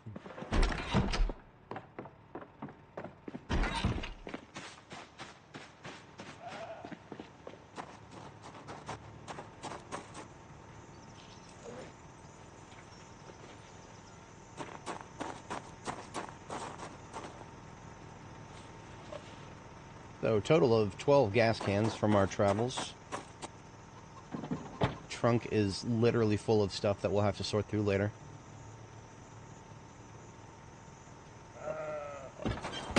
Nothing of it is what we need immediately. As for which vehicle we're going to use for general use, it's probably going to be the sheriff truck there, since now that the step van is completely full. And it's not like we got to go far. Now, what I'm going to do with these buckets of water, we actually have a number of buckets of water here. I'm going to put these on the roof. Or rather, I'm going to dump them in the rain barrel we've established, and then put the buckets next to the rain barrel, so that we can dump the buckets as they refill from rain in the future. We can dump them into the barrel at the time. So all these buckets of water going upstairs with me. My 42, obviously, how's it going? Our stable run's going okay-ish. There's been a few hiccups, such as our cows dying for no reason. That's a rather significant hiccup, but we're surviving. We're making things work.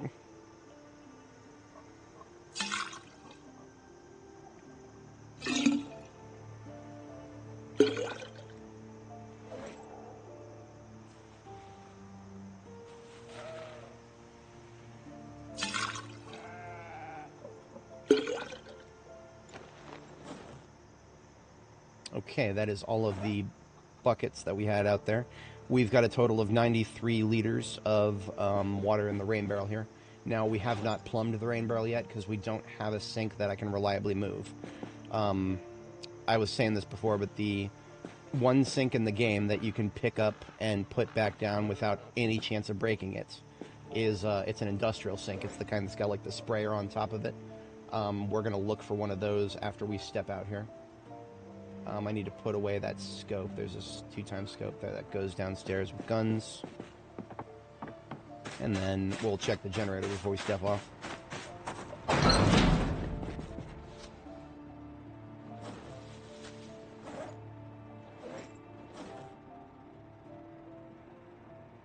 Now, speaking of guns, what we're carrying on us right now is we've got a M9 pistol, and then we've got 2 reloads for it. So what that is, that's like it's about 50 shots. The M9 plus 2 reloads. That's just if we get ambushed suddenly and we need to stand our ground for some reason. Usually, if a lot of zombies are coming at me, I'm just going to turn around and walk away, deal with them slowly. But if we need to stand our ground for some reason, that's when the M9 comes out. For most other shooting purposes, we've got the 38 Special. 38 Special is a very, very, very short range, even if you're high-level aiming. It's a very short-range platform. So I prefer to use it while leveling nowadays. It's loaded, but we don't have any reloads, so I'm going to take a few of these boxes of 38 Special with me. Each of these are 50 bullets to the box, so 2 boxes, that's 100 bullets. But we have not, like I was saying before, we have not finished reading the aiming book. So, you know what? I really kind of do want to go ahead and get started with shooting. I mean, all these guns right here, if we want to actually get our money's worth for every time we shoot the gun, we want to have the book read. I kind of take a very strong absolutist approach when it comes to expending ammunition, because you can't craft it. There's no ammo crafting in this game. Once ammo is gone, it's gone. So the way I see it is, if we're going to be shooting ammo at all, then we should have read the book first. So I have decided we are in fact going to just read the aiming book right now. Thankfully we can fast forward through it. Hopefully this won't eat up the entire day. It's just a level 1 book.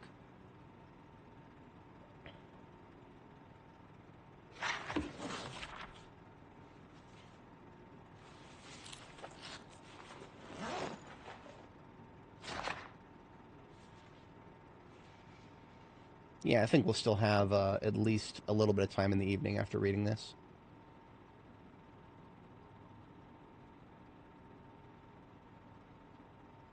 She is thirsty. I'm going to need to add some water to her after we finish.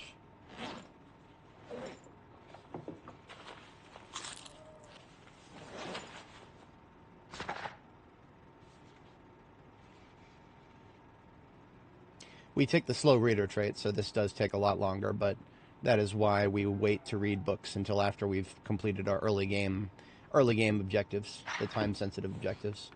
So with that, we don't need to be carrying around the aiming book anymore. We can put that back into the library.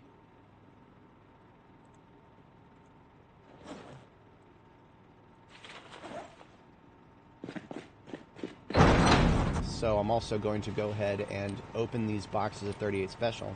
I'm also going to put on a bullets bandolier. Your reloading speed can be increased if you put on a bandolier of the appropriate type. In this case, a bullets bandolier will make our reloading speed for regular bullets faster. I know in one of these bags I had a bullets bandolier.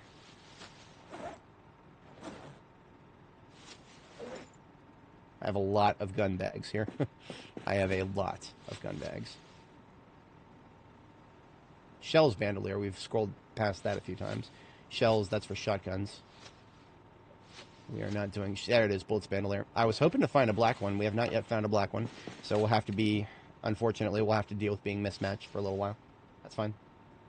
Now, 38 Special is such a lightweight ammunition that we can fit, as an organized person, we can fit 133 shots in our bandolier. So, that is... that's a lovely thing. I'm here for it. So we'll be able to do quite a bit of shooting here.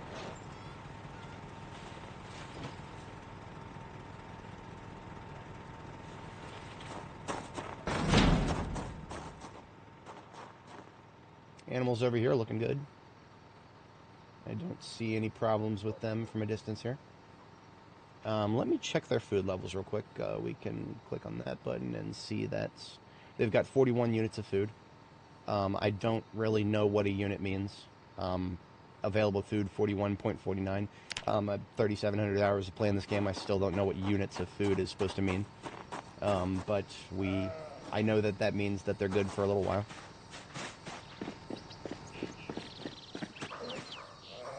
So putting away the aiming book. I don't need maintenance right now. And then this mailbag. We'll get topped up on water.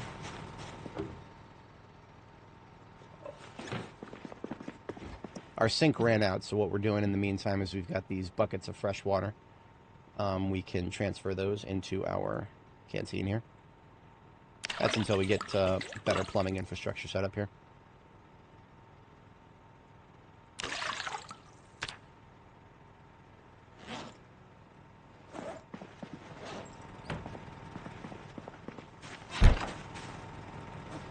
Okay, I think we're good to go. I know it's took a little bit of time for me to declare everything ready.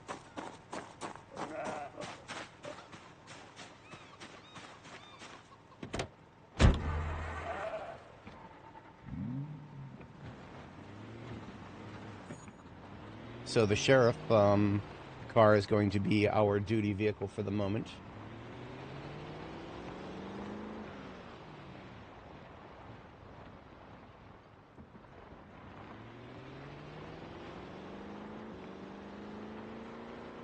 The goal is going to be to clear a roadway from our base up here to the gas station.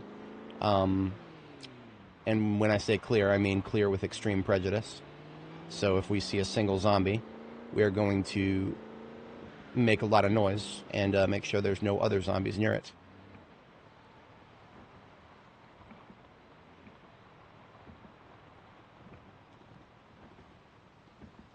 Far more likely to be in this direction than towards the other direction. The other direction is towards my base. Anybody who was up there probably would have been dealt with by now. Targets in the junkyard up here. And up there, okay. So, let's go ahead and cut the engine. And let's peel some of these guys off of their group up here. Okay, I'm awake, right? I'm awake.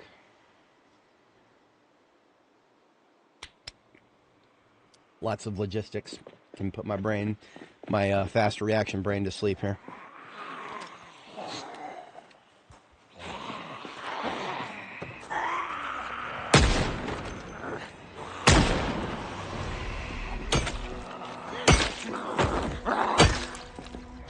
So what I like to do for early game shooting is to shoot them so that they're ragdolled and then melee finish them. Targeting ragdolls appropriately with a gun feels... I don't recommend it. I don't recommend it. So if you fail to one-shot them, use a weapon, melee weapon to finish them off is my recommendation.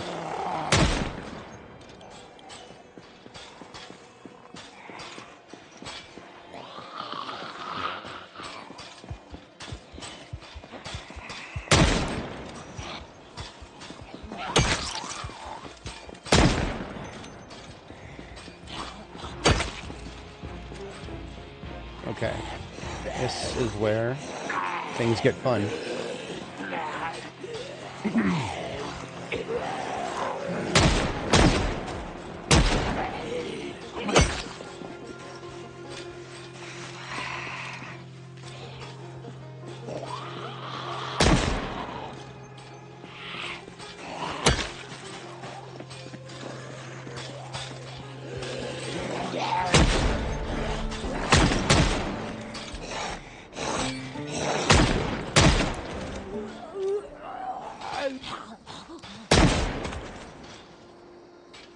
Already got a level 1 aiming. So that's great. This is why we read the book before we start. Now, we had a little bit of experience already because we have, despite not reading the book yet, there were a few occasions where we pulled out a gun to defend ourselves. But otherwise, we are... That's great. Aiming level 1 doesn't change too much. Neither does 2, neither does 3. But once you start getting into 4 and 5, you'll start to notice some differences. Is it me or do I sound like I had a flat tire? Not as far as I can tell. Let's check. If we had like a really, really flat tire, like if there was no pressure in it, the tire can actually fall off. Yeah, no, they're our tires are looking good.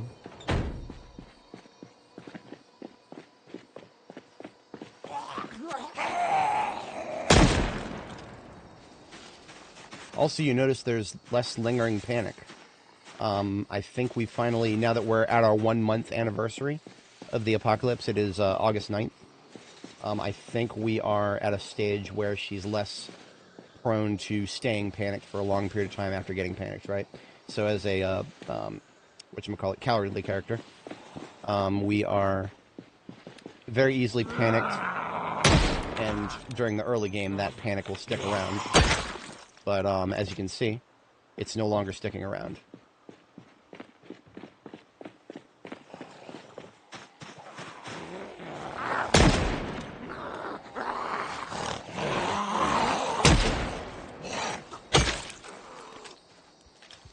This is where being dexterous is an extremely important thing, because I switch weapons very quickly.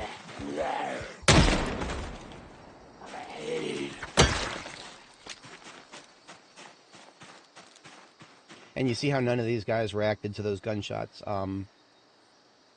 That might just be their issue, but this is the SN38 is one of the quietest guns in the game, relatively speaking. I think the number I heard was 70 tiles. But I don't know if these guys are sound reactive very much. We'll find out. Yeah, see, they both turned around, so they can react. They just weren't quite close enough.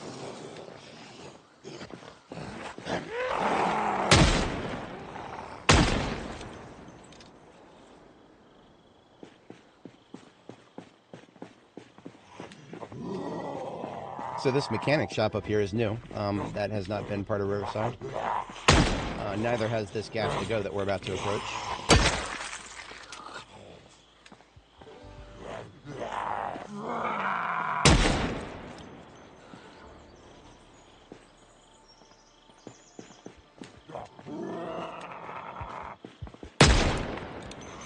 See how my character is like panicked for only like 5 seconds now. That goes down even further as time goes on. But it always happens with a cowardly character. Your character will always get panicked when they first see a zombie. That happens no matter how much time has passed, which is good.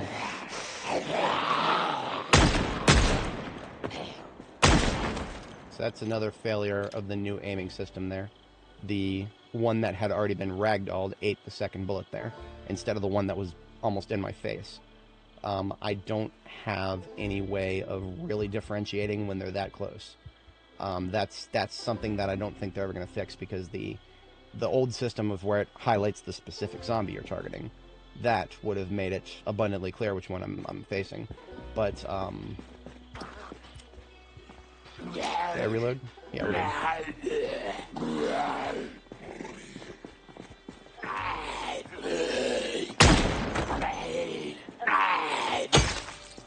That, of course, becomes less of a problem as you start getting better and better with one-shotting the zombies with your gun of choice.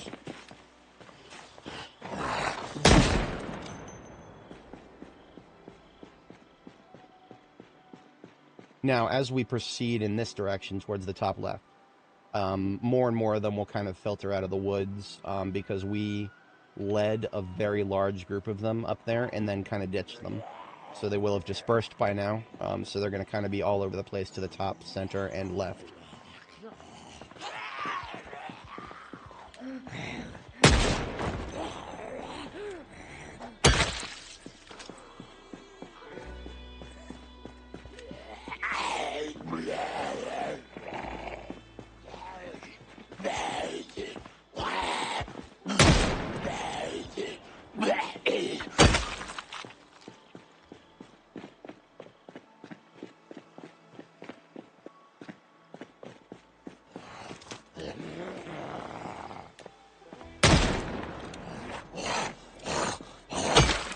Quick ammo check here. 115 shots. Doing fine. Be advised that dumpsters block your vision completely. So if anybody was right here, I wouldn't see them.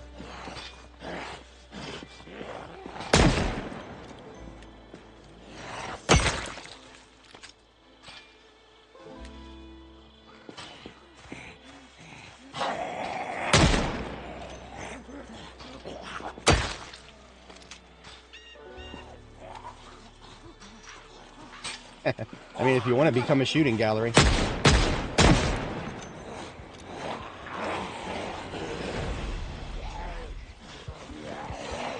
Now this is where the 9mm probably comes out.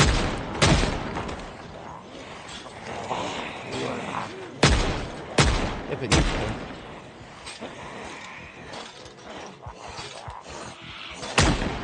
Yeah, that's why I should not be shooting ragdoll targets.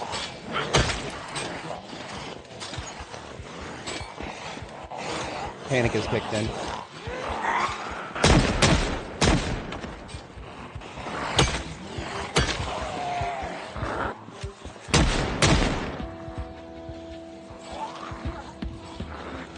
Nine mil comes out.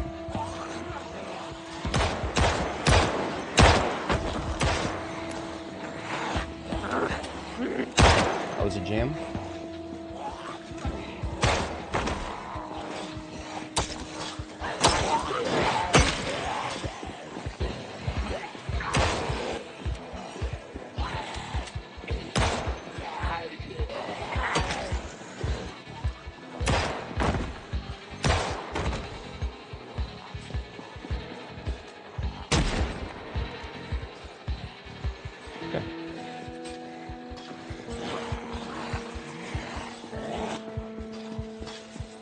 It sounded like sound was getting weird there for a second. Yes, very much so. I can't explain why. Probably panic. Panic affects sound levels now. If you get super panicked, your character kind of like, you know, all sound drains from the air. That sort of effect. You have no need to be clicking that glass, sir. The human is right here. Please eat the human.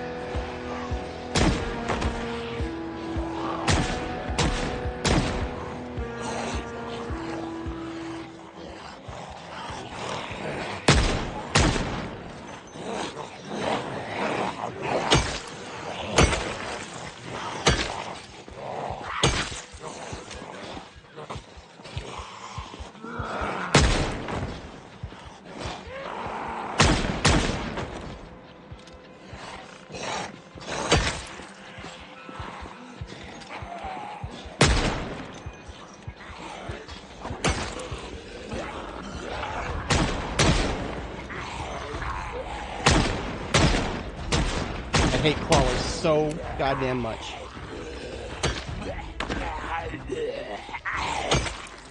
Okay. That crawler ate like 3 shots to the face. I don't... That's something that persists until max level aiming. I'll never understand why crawlers can just... They just seem to eat bullets. I don't understand it. I want to say that there's just a problem with the new aiming system in targeting crawlers specifically.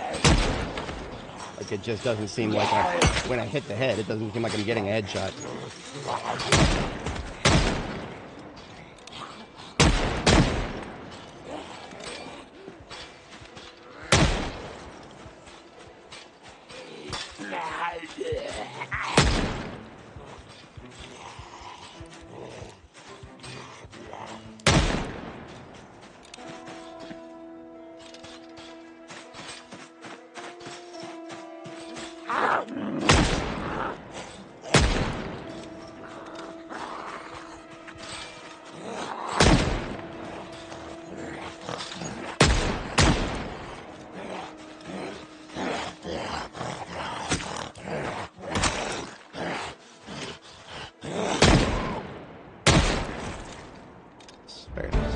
Reloading level 2. I didn't even really think that I should have read the reloading book, but it's too late now. Now, if we have a copy of Reloading Volume 2, I could read that. Otherwise, we are more than halfway to aiming level 2. So we got like about 1.2 or so levels of aiming from that encounter. And how many, what do we got here? 59 shots of 38 special Fs. I can open the next box here. Emptied one magazine of 9mm. The 9mm has been reloaded and is staged for the next time I need to whip it out. Plenty more to show up next. Now it's starting to get real stinky up here. Starting to get real stinky. I don't want to be getting my character sick, so we're going to fall back a little bit. We don't even have like a proper bandana right now.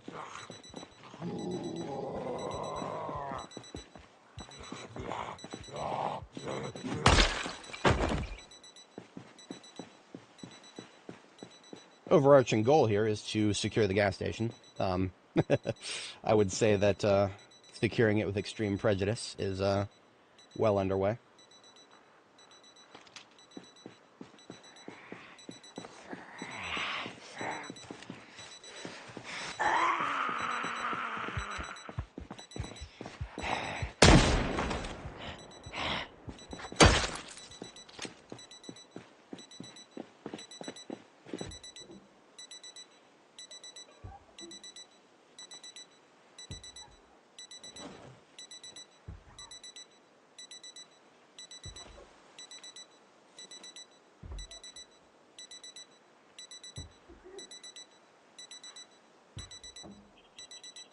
Sorry, I know that's annoying. There's nothing I can do about it until I find it. Thought it was going to be in this pile. It's not in this pile.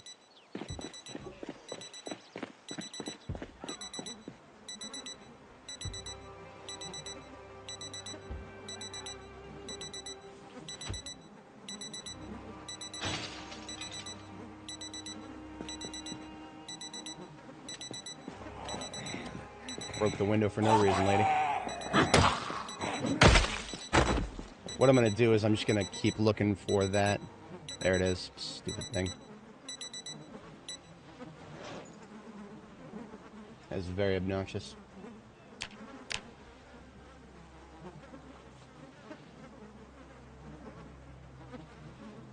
Just kind of scrolling through them, anything that seems remotely useful. Getting either dropped or picked up. Dropped so it doesn't despawn, picked up if it's more relevant in the short term, such as electrical stuff, because I do want to get some electrical disassembly done in the not too distant future here.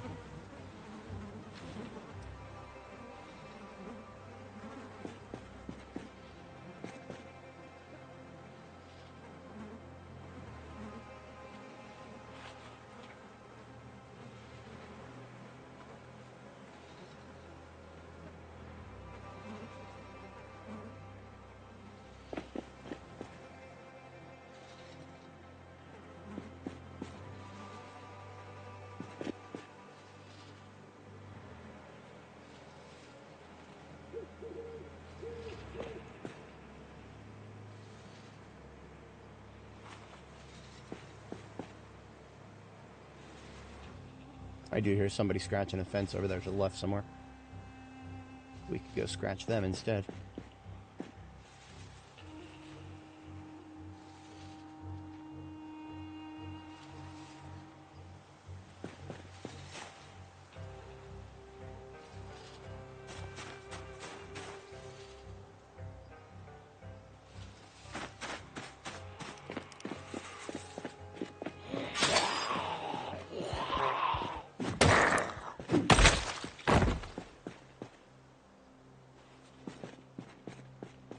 I think that means that the, what's it called back here? The, junkyard is now clear. Don't ever get excited if you see a specific vehicle in the junkyard. Usually the engine qualities are absolute garbage. Well, let's just take a look, make sure that I'm not, speaking of my rear here. That has always been the case in the past, but this is a new map now. We're looking at this thing, we're clicking on the engine. The engine quality is 8. What does an engine quality of 8 mean? It means this thing has a 92% chance to fail to start. Now, that being said, as you can see, some of the parts are pretty. There's actually some really good tires on this. I'm currently mechanics level 3, so if I want to take tires off, I only need the tools. I can take tires off, and I would get experience for doing so. Now, brakes, very different story. Brakes, I have a 35% chance of success. So brakes and suspensions, we are coming back for these much later on. Hey, Lewis, how's it going? Good to see you. We have had a very successful wipeout of zombies in the riverside area, coming out of our farm base and going towards the local gas station. We before the power even went out, we left a generator at the gas station, and I believe it's already gassed. So we literally just have to hook it up and turn it on, and we will have gas. Give me a moment to double check that the freezer. Yeah, we don't need this freezer running. I really should have consolidated the ice cream from this freezer. Yeah, I forgot that there was a lot of it in there. Because, I mean, you know, it's right here next to my farm base. I could have easily taken that and moved it up there. And then I would have caught it before the power goes out. Oh, well. Oh, well. Hindsight, 2020 on all that.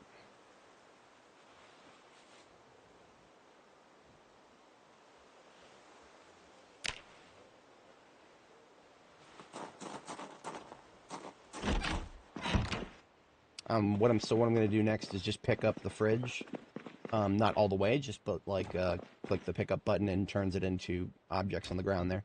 That way the freezer and the fridge are not being powered when I turn the generator on, because that would be a waste of energy. Not that I'm going to leave the generator on for too long, but, you know.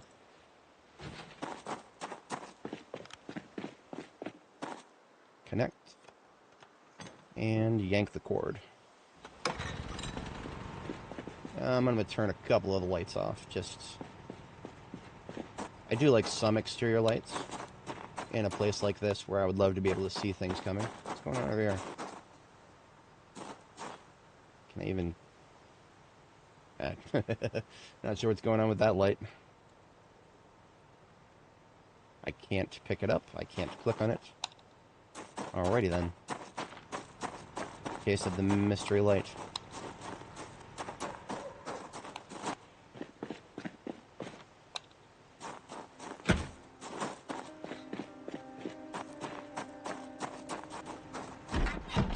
Ooh, overhead lights in here. You can move these wherever you like. You can take them to your bases. And these are the only light sources in the game that you can drive underneath. So these fluorescent lights here. I like to use these in my drivable areas in my bases, so that I can have light and then I can drive under them without, because the floodlights are the best lights in the game for custom bases, but the floodlights do block your vehicle if you try to drive over them. So good to know. Does this mean we don't have floor lights in here? Are these the floor lights?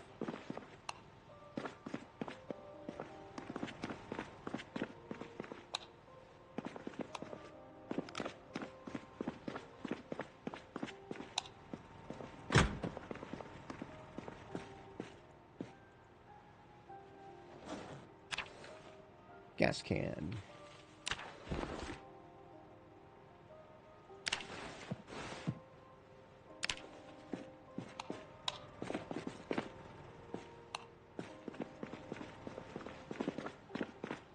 I do not see any light switches out here, so these fluorescent lights are the floor lights then. Usually a building like this has what I like to call floor lights, which is just, lights that cover the whole floor, and there's a light switch that controls them. But in this case, this is one of the new buildings after the map glow up. This building does not have floor lights outside, at least. Just these fluorescent lights. Okay. Now, the thing about floor lights is that light bulbs don't burn out. These fluorescent lights, the light bulbs will burn out eventually. So that's a factor to be aware of, at least. I have a radio that somebody left running here. That is more electrical experience, if I do say so myself.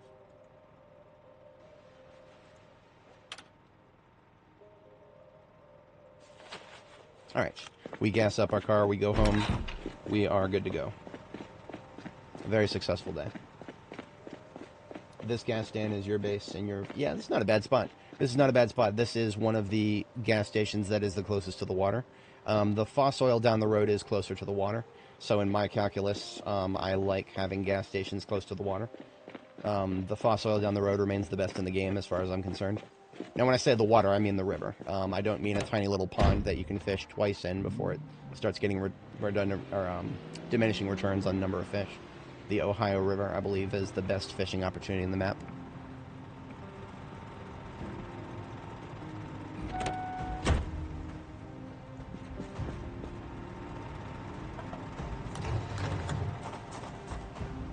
Public service announcement, because it's not very well explained. Every pump in this game that you see has actual two pumps, two reservoirs of gas. In our case, you see this one, we've got the yellow pump and the red pump. That's two different tiles. If you right-click on the yellow tile, you see it says fuel pump is empty. But you right-click on the red tile, and you got gas. So if it ever looks like one side is empty, make sure to check the other side.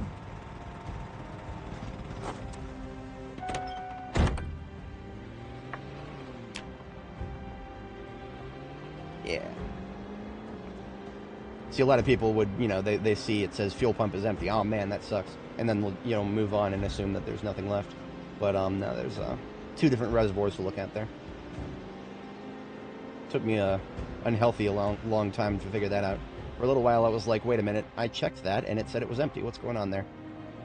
I thought it was a bug for a little while, but then I realized.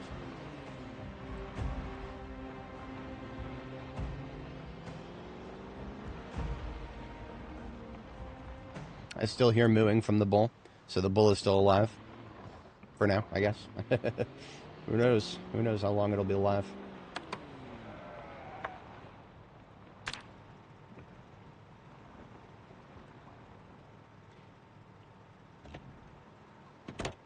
Now, here's something interesting. There's a chicken coop up here, and I have chickens. Oh, only now are they going to the coop. Okay, so I don't usually, deal with chickens in coops, because I don't usually build a coop. I usually just make sure that my chickens are somewhere very safe. But, since we don't have somewhere very safe here, just a coop out in the middle of nowhere here, we'll have to close it, otherwise I think they could disappear from the zone forever. I also have to clean it. We'll have to go and get some. All you need to clean it is a bucket of water and a mop, I think. Any sort of cleaning utensil.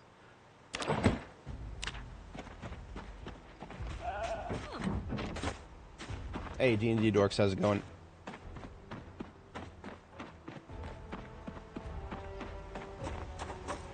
Checking my generator real quick here.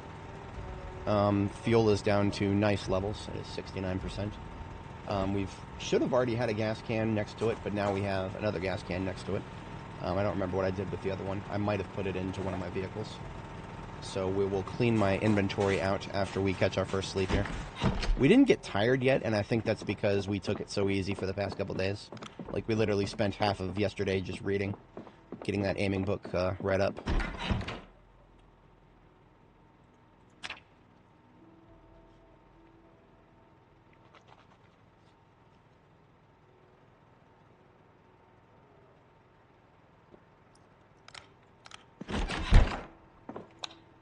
Honestly, the second floor light is pretty expansive. I could probably afford to leave it on. Floodlights, of course, I always say, are some of the best lights in the game. The AoE lighting, it kind of reaches almost an entire floor. If I turn these lights on upstairs and then put this downstairs, I tried that once. I don't think I liked the propagation levels too much, but let me try that one more time. I just place it maybe right here-ish. See, that way it catches the kitchen and the whole foyer down here. I think. See, if I can, read in here. Let me check. Can I read? I can read in... Okay, so that means that the one floodlight here catches the entire first floor then. That's great. Meanwhile, these switches, it costs the same as one of these floodlights. So turning on all the light switches in each room costs I don't know, 5 times as much gasoline at the generator as just this one floodlight does. So that's something I'm always thinking about when it comes to long-term basing. Even though I'm not going to be here for forever, not super long-term. We'll be here long enough to concern ourselves with a few refills of the generator. Just buckets of boiled water here until we get a more convenient sync situation. I think tonight we're going to be reading electrical, because it will be very convenient to be able to just pick stuff up and disassemble it to continue getting experience. We are not quite there yet, and we'll need to make some food here.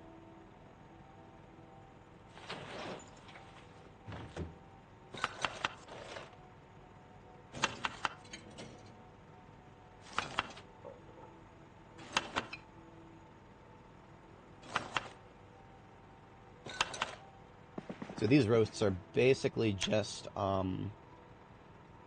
good lord, I'm losing weight again. I ate ice cream yesterday, and that was clearly not enough. Damn. Okay. Girl burns a lot of calories, doesn't she?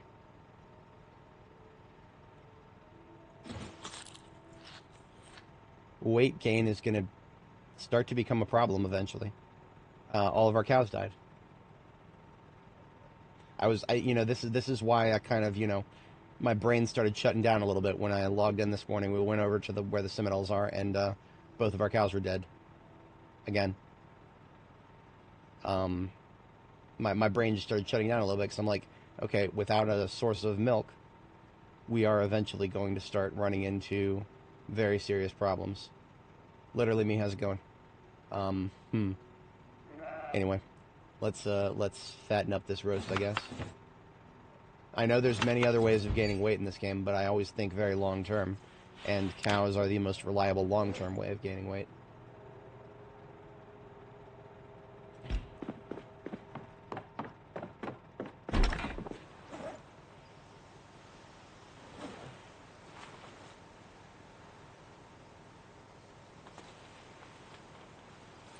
So that's 2 duffel bags over here completely full of electrical disassembly stuff.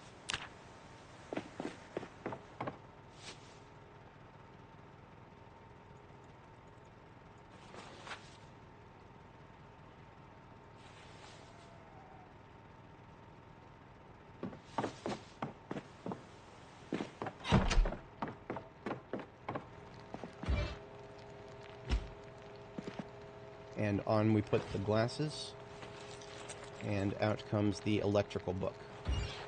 So our order of operations for electrical is we finish reading the book first, and then we have a videotape that I found. The videotape, I don't know how much experience it will get, and I don't even know 100% if it's going to be an electrical tape, but it seems like it is based on the title. Hey, we got some rain coming. So this roast is tomorrow's food here. Does drinking cow milk from a ratio of fountain cup gain weight? No, it does not. So what I do with fountain cups and cow's milk is I do a fountain cup of cow's milk to shut up my hunger, because a fountain cup, 300 milliliters, that's, unless they've changed something, that is exactly the correct amount of hunger to delete the moodle when it pops up, the peckish moodle. So but that does not get you very much calories. All it does is shut the hunger up. Now, that being said, if you drink cow milk in like a 2-liter bottle, you drink 2 liters of cow's milk, then you can get yourself into a high calorie count, because milk does have a lot of calories if you drink a lot of it at once. Of course, drinking 2 liters of cow's milk will make your character very full to bursting, but then you can just, wait it out and do it again later. Anyway, it's 5 a.m. That is our second bedtime. We hit the sack up here.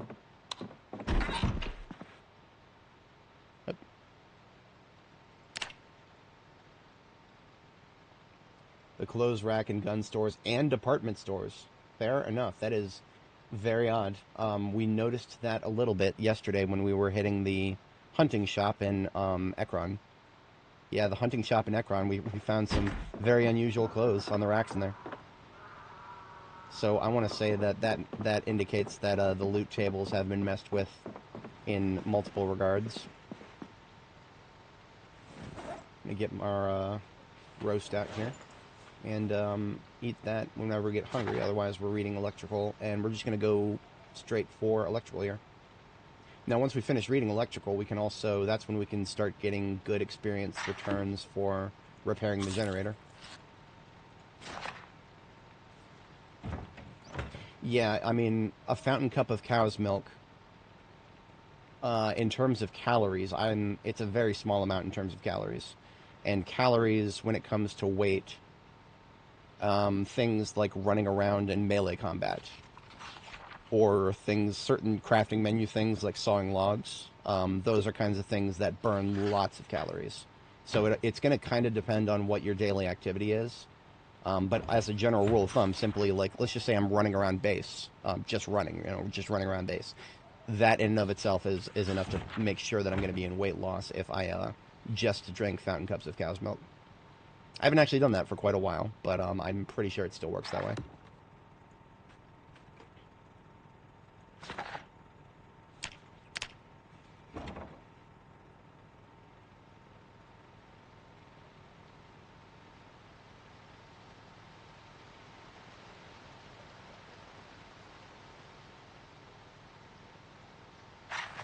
Perfect timing. So we finished Electrical Volume 1. Having another bite of roast there. Glass is back on. We are going to put the electrical book away. We'll watch the tape. And at that point, I think it's time to process the roof water here. Ambulance is our library, if anybody wasn't here earlier. We've got full sets of several categories. Ooh, we do have a copy of Reloading too. So that's relevant. Before we go out shooting again, it would benefit us greatly to read Reloading 2 cover to cover. So that's the next book to read. Basically, I'm staging that now. And in our bag of VHS tapes here, I believe there's a VHS tape called How Electricity Works. That seems, I've never seen that before. Or if I have, it went in one ear and out the other. This is my first time actually trying to get electrical experience from it. Currently, we have read the book, but we are 0.0 electrical experience. So let's see exactly how much we get from popping this into the videotape player here.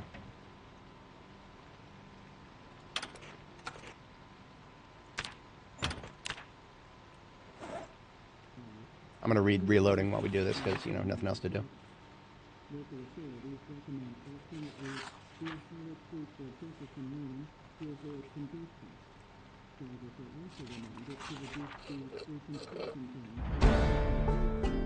Wow, that was fast. Yeah, we're going to go straight to level 2 with this.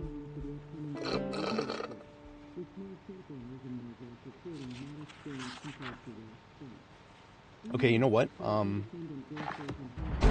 going to stop the tape. I'm literally going to stop the tape because now I'm going to go read. I'm going to go read the next book. I've never. I don't know if this has ever worked for me before.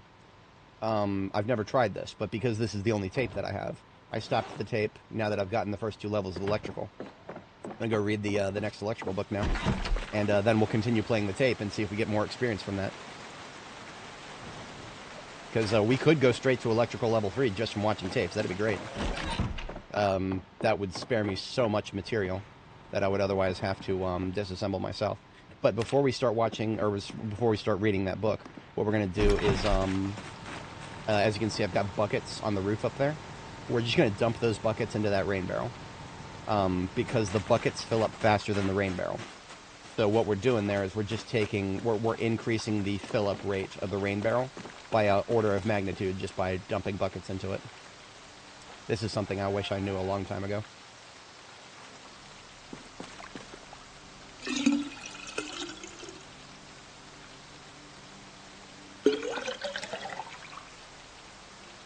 Nobody tell the devs that buckets fill up faster than barrels.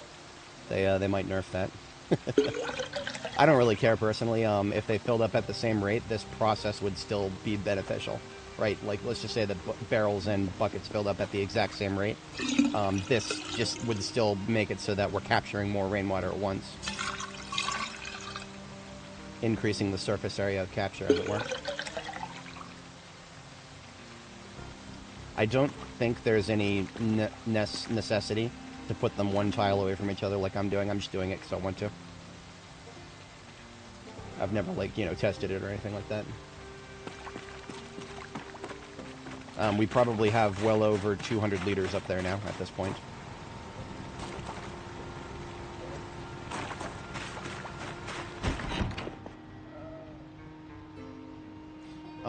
I am in need of gaining weight, and since we don't have, we don't have a cow that I can just continuously milk for more weight gaining stuff. I'm going to go eat another tub of ice cream.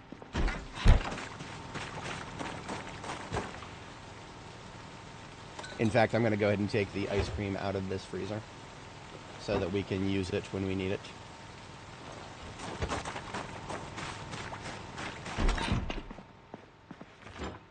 Into the main freezer it goes. Ice cream is, what is it, 1,600 calories, 180 carbs, 26 proteins, 84 fats. Macros are a little bit weird. Macros being carbs or fats. There's a minimum of 500, negative 500, I think, and a maximum of 1,000.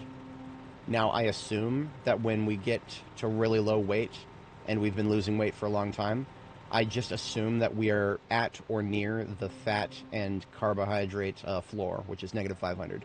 So what you have to do if you want to get into rapid weight gain at that point is you need to consume 500 to get yourself out of the negatives. And then you need to consume at least 400 to get yourself into the double chevrons of weight. So if you have not consumed anything high fat or high carb for a very long time and you find yourself very low weight, you're running a negative 500 deficit, almost guaranteed. For comparison, a whole box of cereal, a full box of cereal, has 572 carbs. So eating a full box of cereal will take you out of the negatives for carbs immediately and put you 72 into positives. And then if you eat another box of cereal, 2 boxes of cereal back to back, will put you into guaranteed weight gain, rapid weight gain, that is. At that point, it all depends on your carb burn rate. But of course, boxes of cereal, if you just eat 2 of them every time you want to go back into a weight gain phase, you'll blow through all your cereal within a month or 2, or not 3 or 4 months maybe. Yeah, you don't want to just rely on something straightforward like cereal. But if you're in a pinch, cereal is a very quick fix for the situation. Chips are a little bit less straightforward, but I mean they're high carb and decently high fat. The calories too. So chips are just all rounders. Good way to shut the hunger up if you're trying to maintain weight gain. And there's no better time to maintain weight gain than when you're just sitting around reading books. Because sitting around reading books is probably the lowest calorie burn rate you'll ever be in this game. So on go the reading glasses, and into the book the nose goes. We are now, so we're not in rapid weight gain yet, but we are in regular weight gain. There's a little bit weird when it comes to calories. The floor is negative 2,200, the ceiling is 3,700. I think, or 3,600. 3,600, I think, unless they've changed something. I haven't looked at the code in a while.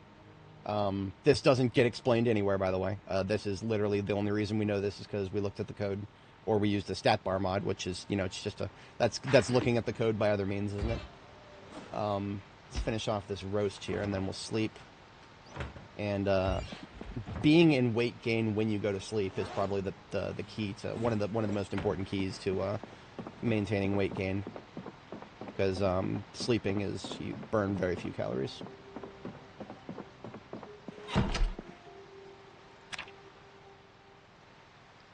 I wish there was a much more straightforward way of explaining the nutrition system in this game. It does make sense. It's just that it's so bad at explaining itself that it feels needlessly obscure.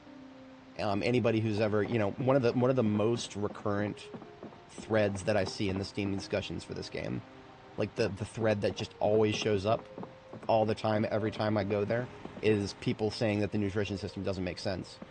And one of the biggest reasons that I always talk about when it comes to the nutrition system and why it feels so wrong is because, this is where the big brain people who look at the code and say, actually, the calorie burn rate is pretty even. If you look at, real people burn calories at this rate when they're walking or running or doing this and that. But those people who look at the code and make those statements, they generally have nothing to say when I point out to them that we're playing the game at a 1 to 24 or now 1 to 16 time ratio. The default settings is 90 minutes to a day. If I am burning as many calories, or if my character is burning as many calories as I am from 5 minutes of walking, 5 minutes of walking for me is absolutely nothing compared to 5 minutes of walking for her in terms of what can get done in a single day. the time scale absolutely annihilates the attempt to make a 1-to-1 nutrition ratio. A 1-to-1 nutrition ratio has no place in a 1-to-16 time ratio world. It's why the nutrition system as it is never going to feel right. Unless you set the time in the sandbox settings to 1-to-24, or, you know, whatchamacallit, 1-to-1, so that, you know, it's the game is just playing in real time. But if you do that, then other things like reading and other things like that can be nightmarishly long. Yeah, I mean, everything else in the game is balanced around a 1-to-16 time ratio currently. It used to be 1-to-24. If anybody is not familiar, somewhere during B42 they changed the day length from 60 minutes to 90 minutes of real life time. I welcomed that. I thought that was fine. I personally enjoy having more time to do things in the early game phase, which is a very important phase for the setup of your character's journey. Since we're trying to continue gaining weight, we'll eat some chips. It's a very straightforward thing to do. We'll make another roast tomorrow morning. But yeah, forgive me if you've heard the nutrition yap before. I've given it a few times, but not as much lately. I have a lot of new viewers. Welcome, everybody. I'm always happy to drop knowledge, even if it's silly knowledge.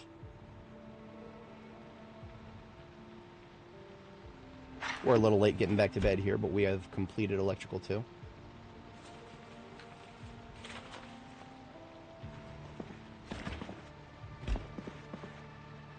I'm going to have one more bag of chips, but then what we're going to do is I'm going to take some stuff out of the freezer. We're going to go back to a roast with...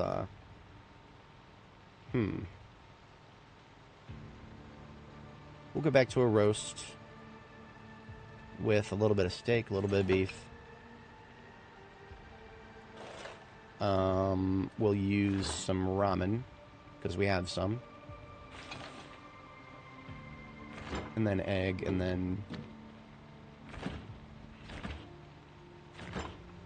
Yeah, there's not many other high-calorie things we could actually add to a recipe right now. It's really the additives. The additives are going to make or break the recipes, so it's going to be margarine and olive oil again. If we had butter, that'd be amazing, but we don't, and we don't have a cow that can help us make butter, so... Right. Anyway, bedtime. Second bedtime is a go, and then we see if we can get any more out of that electrical tape. That'd be kind of cool. I don't know if it'll take me all the way to level 3, but if I can get more experience, any experience, I'll take it.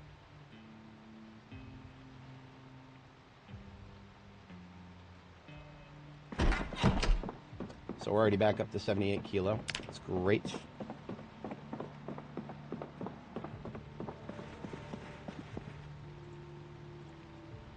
So we still got the tape in there. I'm just going to hit play again. Now, it would be perfectly understandable if we don't get any experience at first, because it's just going to start it over from the beginning.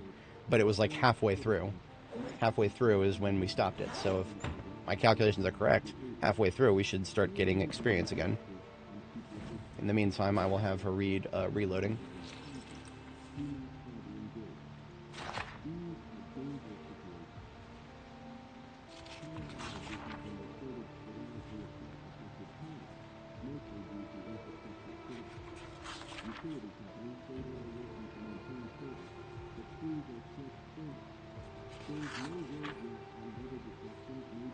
Yeah, see, look at that. We're getting electrical experience again. And because we read the book, we're getting the maximum we possibly could. Okay, so only like a little nudge of electrical. But that's more than we would have gotten. So I'll take the tape out, put it back into the collection, and we don't have any other electrical tapes. I think it would be astronomical to expect to get another one, because we've already hit one of the biggest VHS stores in the area here. Nothing else about the tapes are looking like it's relevant immediately. Yeah. Okay. We can come back to some of those later. In the meantime, this is where we start on disassembling electrical stuff, and I've already got some in my backpack here.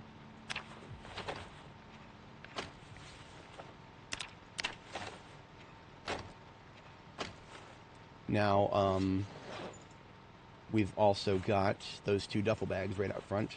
We're just going to stand in between them and disassemble everything we can.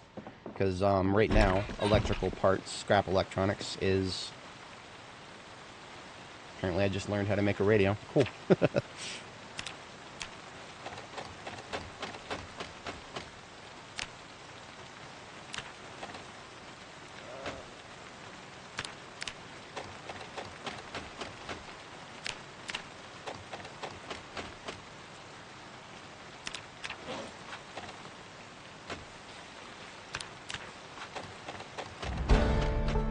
And there's electrical level 3. Regrettably, these levels we're getting in electrical aren't going to do too much yet. The true fun for electrical, for me, isn't really going to kick in until electrical level 6, because that's when we can make long-range detonators. And long-range detonators are the one thing that we don't have yet that is going to stop us from being able to do pipe bombs like anybody saw me on my previous characters that I was able to do. But what we'll just do is disassemble everything we have here. And after that, we can disassemble anything we find out in the field. And the electrical experience will just be a constant gain at that point. And it'll happen eventually. It's a question of when, not if. I'm in no rush.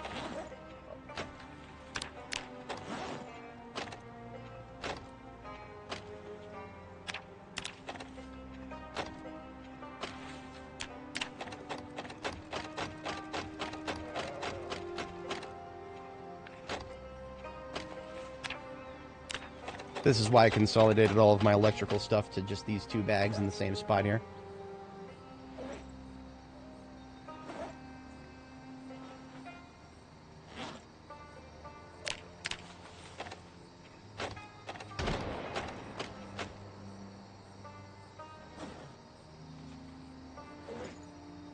Alright, now we are going to come away with loads of stuff from all that.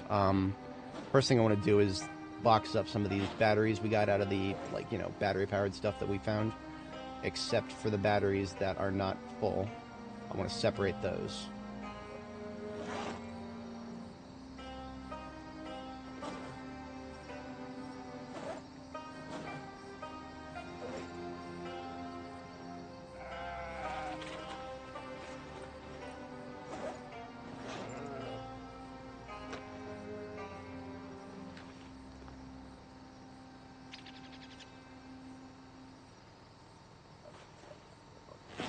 So now we've got 24 batteries here. We pack those because it's 12 per box. So we got 2 boxes of batteries right there. Perfect.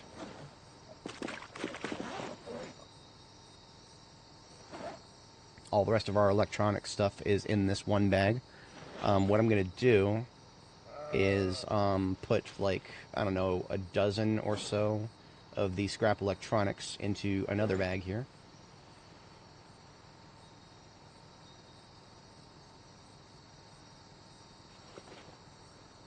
And that, along with this can of gasoline, becomes our generator bag.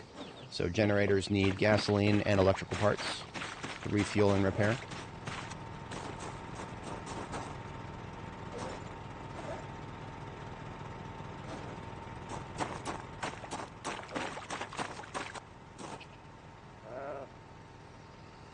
Otherwise, our duffel bag of electrical stuff goes here until we have a proper crafting station.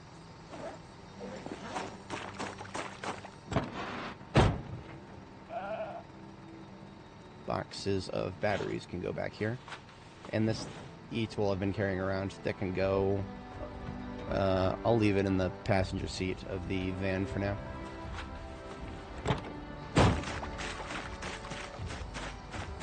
We'll put away the electrical tube book. And we're not very far away from being able to read Aiming Volume 2. So we, aiming and reloading. Have I seen any race cars yet? Yes, we have 2 in this universe. If you want to know how many race cars exist in your universe, there are 2 places to look. I'll show you guys real quick. Race cars will spawn on the Irvington Speedway, along here.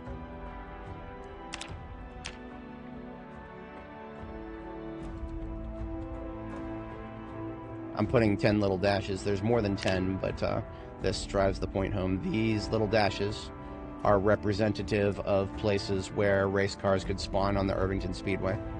If you would like to screenshot that or something, you can find them on the map website too. If you go to the map website, map.projectzomboid.com, and you turn on objects, it'll show little blue outlines where race cars could spawn.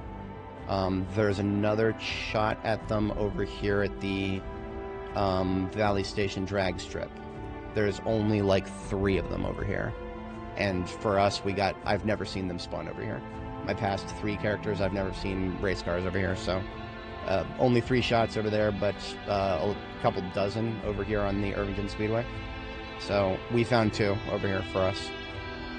We'll have to go get them now that we can hotwire. That is the celebration for leveling electrical. We can hotwire now.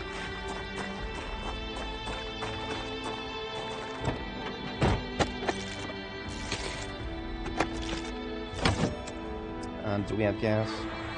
Probably not. Oh no, we have a gas. Beautiful. So this van that we've had for a little while, but we've never had the keys to it. We now have the keys to it, and we can do with it as we please. I don't currently have a need for a separate van. The vast majority of my stuff is in the black van there, and I've already confirmed that I have guns, right? I have lots of guns. I can't fit all of my guns into one vehicle. But hang on, I think I could probably fit all of my ammo. Possibly.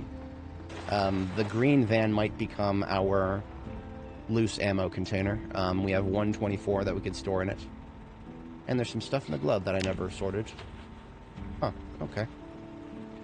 Is it possible for... Yes. Regrettably, Sammy, yes. Linked in the description are my previous characters' journeys. There's 3 of them. Danny the Drifter, Nora the Explorer, and Annie Mae. Annie Mae was started before race cars were a thing, so Annie Mae doesn't count. Nora the Explorer is my first character who spawned in when race cars could exist. They didn't in her world. We explored every single spawn, 0 race cars. So one of my characters in the description there never got any race cars, so it is possible, regrettably. Now, I have been informed that supposedly it's possible for them to spawn in, like, you know how you come up to an intersection, you'll see a wreck, like a cars hitting each other. Somebody told me that it's possible for those to spawn there. That's astronomical, if so. I've never seen that. But, yeah, theoretically possible.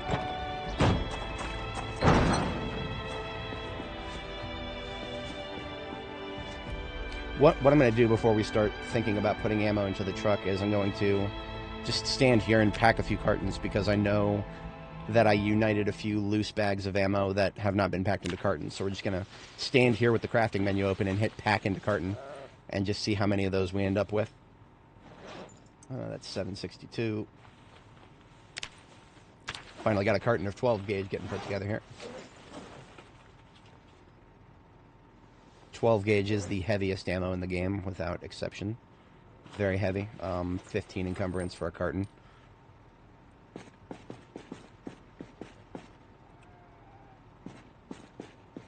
Okay, looks like just those 2 that we could cartonize. So now what we do, is just take the loose ammo bags here and shove those all into the van, because I want to have all of my loose ammo visible in one place.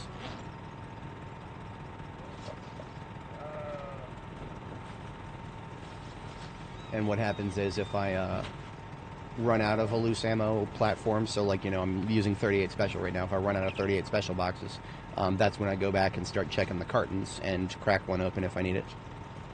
Usually I'm doing it in reverse. Usually I'm like looting gun resources, and I'm assembling cartons using stuff that I looted from the latest loot source and combining it with what's already in here to make sure that everything that can be in a carton is. That's the fastest way to get things from A to B. Have I added any mods after that? Negative. Not yet. We are going to give a good long time for the lovely people out there who make mods. I would like to see what they come up with, and I would like them to make things stable. I'd like to give them plenty of time to make things stable. So we are going to do mods someday, but today is not that day, and it probably won't be anytime soon. I will make it very clear. If we start doing big mods that change the way the game is, trust me when I say I will make it very clear what mods we're using and when. What the?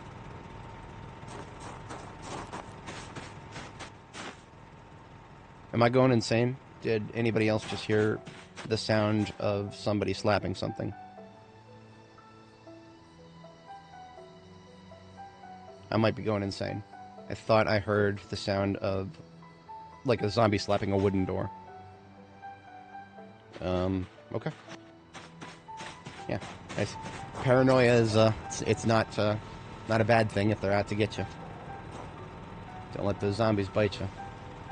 Zombie bites hurt. Stop biting me, zombie. God.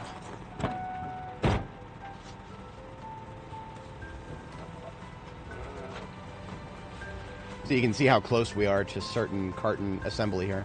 11 boxes of 38 special. One more and we would have a carton, but that's fine. Oh, we could assemble a carton of 357. I guess the ammo was not close enough that we could see that earlier. 357 is a great platform, but because it is... you can get some range from it, I prefer to not shoot it until I'm a little higher level. So we can carton that up.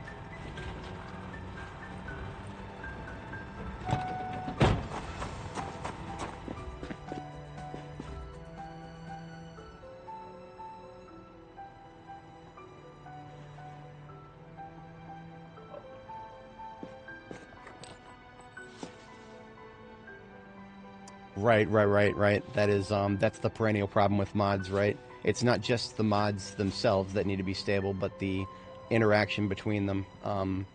Lots of mods working against each other can cause problems. Now, here's something that I should have done earlier. We used my 9mm, but we didn't upgrade it. A 9mm, my preference is tritium pistol sights and a laser sight. We don't actually have any laser sights right now, but I know that some of the guns that we picked up do. So let me yank the laser sights off of one of these other ones, and we'll put it on the 9mm that I'm currently using.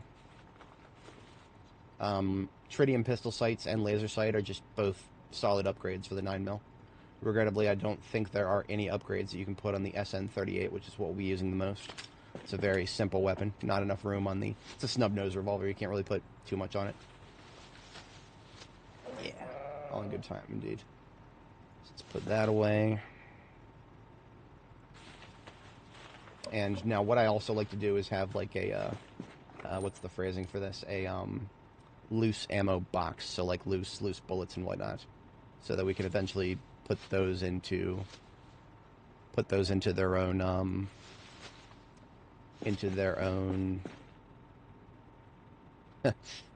brain meat. Put those into their own boxes, and then eventually cartons and whatnot.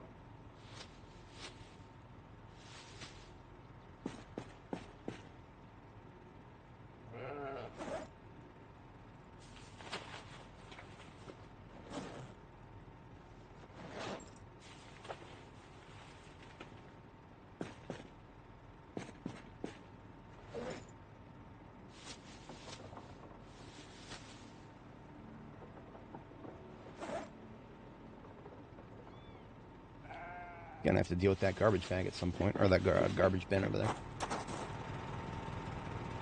Their first time playing Holy Trainwreck. Yeah, that's I mean, honestly, this is one of those games where it can still be a lot of fun even if you mess up. But me personally, I get my fun from I get my fun from doing everything possible to not make a mistake that can cost me. But I've definitely seen some people where their whole shtick is that they oh no, I died again. Oh no, let me start a new character again. I could not have fun with that long term, right? If it happens to me once in a while, then, you know, that's the cost of playing the game. But long term, that would start to kill the game for me over time. If I felt as though the game was unfair and I could never win, or if I just felt like I was never learning it, either of those things would get me to the point where I'm just like, all right, maybe I should play something else personally. But everybody's got their different tastes. So this duffel bag here is our loose ammo duffel bag. What I'm going to do with it, though, is take half of these 9mm rounds and assemble another 9mm magazine, so we have one on standby.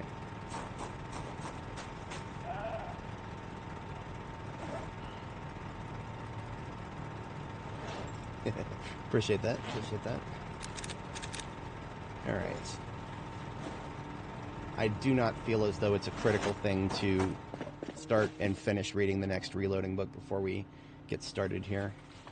I kind of want to just get started. I'm itching to do some fun stuff here in addition to logistics. So we're done with firearm prep work. That's all sorted out now. And our loose ammo carrier here is looking good.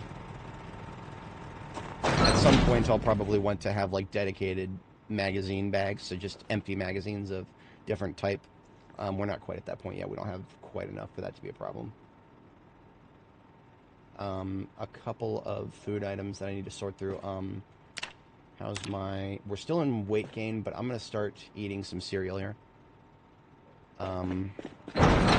Since I found another box.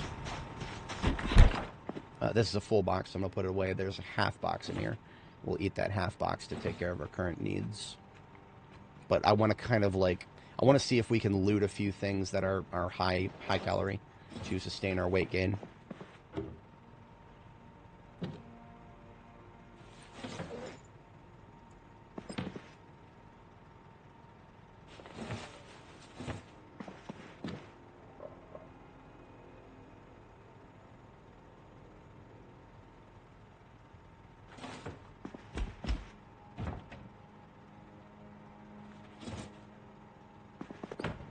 Ended up with 21 garbage bags after all of that emptying of stuff.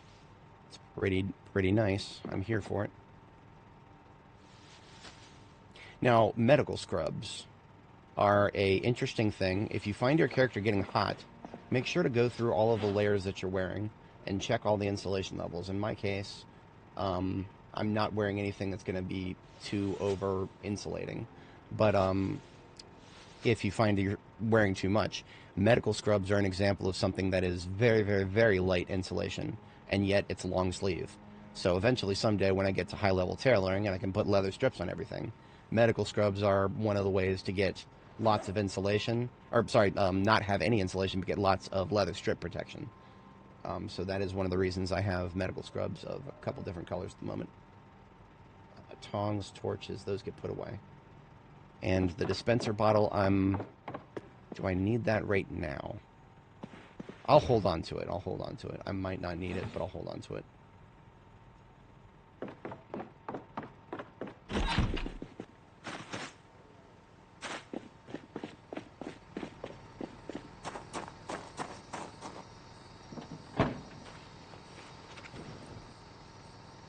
So I actually, since I'm kind of low on room in here, I'm going to separate some of the welding stuff.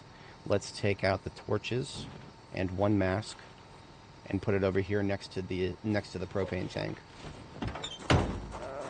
So just so that we know where all of our welding stuff is. We don't have much, in no small part due to the fact that workshop loot tables have been absolutely ruined.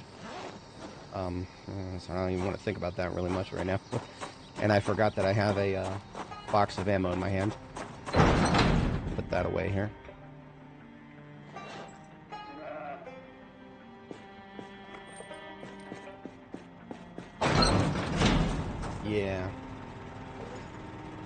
Yeah, this game... Now, that being said, I do maintain that this game is fair once you learn all the silly little rules that you have to know.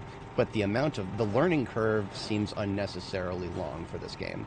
I do maintain that this game is bad at explaining itself, and if it would just get better at explaining itself in certain regards, I think a lot of people wouldn't have as much of a problem like that, like what Mandela's just described there. Yeah.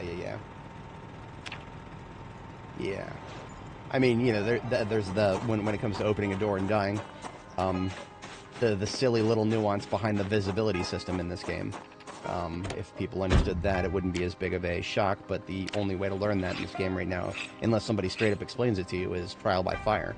And trial by fire in this game is extremely punishing. So funny story. Our next door neighbor house right here, we never actually looted. It's, you know, it's residential, so there's only so many things you can find. But I think I saw a box of cereal on the table when I looked into it. Yeah, look at that. Cereal.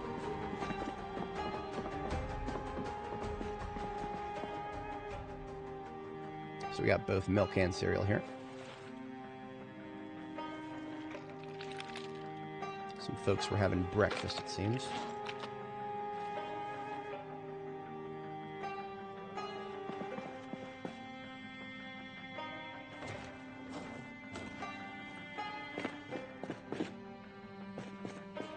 Didn't know they had a garage over here. First 3 mechanics books just chilling here. Nice. I'm not even going to try to loot everything right now because all we got to do is take it next door when we're ready. I would prefer to start taking a chunk out of Riverside before we get tired today. It's a baseball bat, too.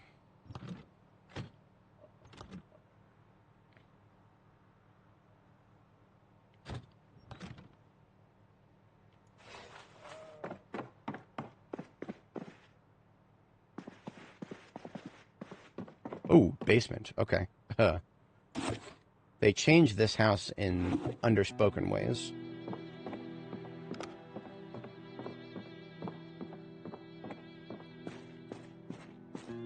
Is that what I think it is? Okay, then. Not actually much in terms of guns. Lots of survivalist gear, looks like. Handy knife is a useful thing to have.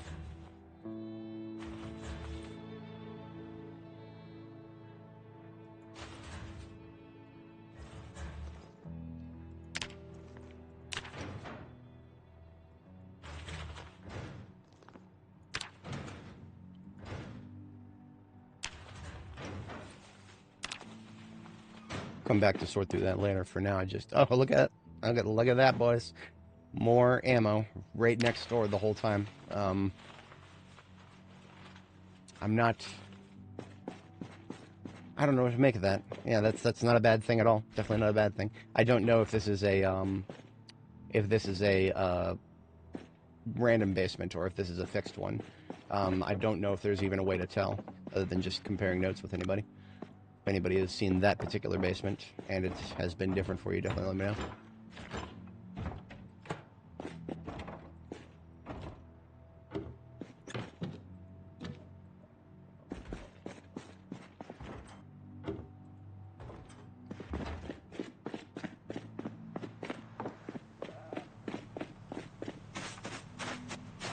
I was just going to step in there and look for some food. And I found a little bit more than food. Story of my life, huh?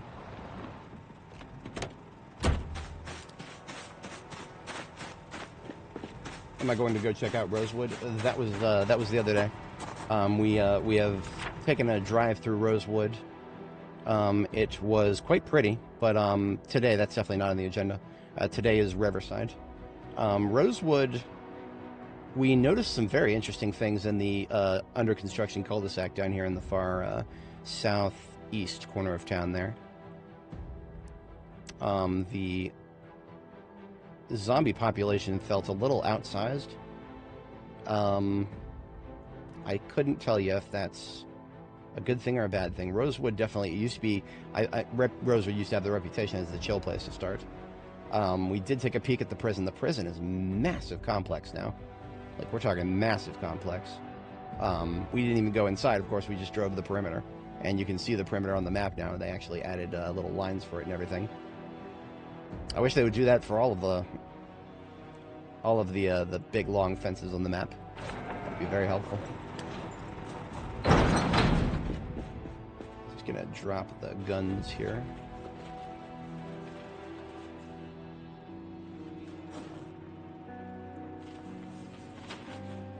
And then loose boxes of ammo shall go where the loose boxes of ammo go.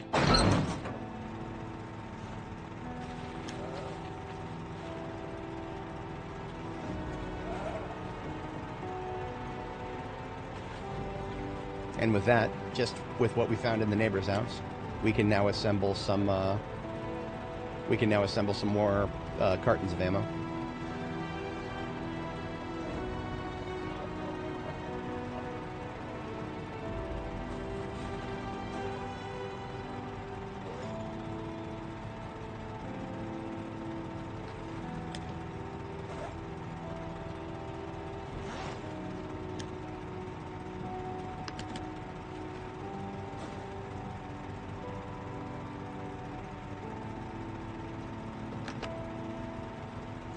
We'll do a 38 special. I'm not going to assemble another carton of 38 special because I'm shooting that actively. I'll take the first two boxes with me here. But I will do this carton of 556 here.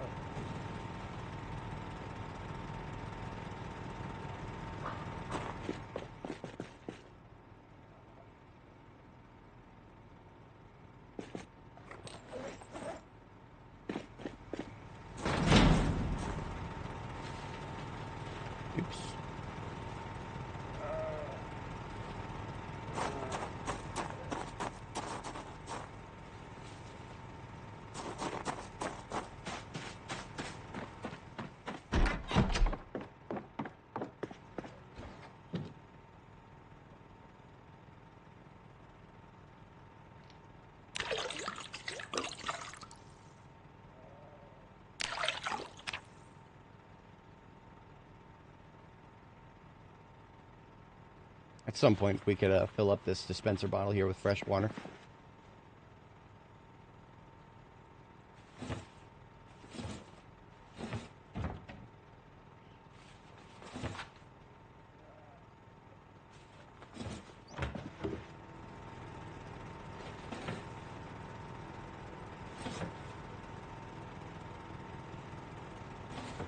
Damn it. There we go. Just need a few garbage bags. I don't need 24 of them.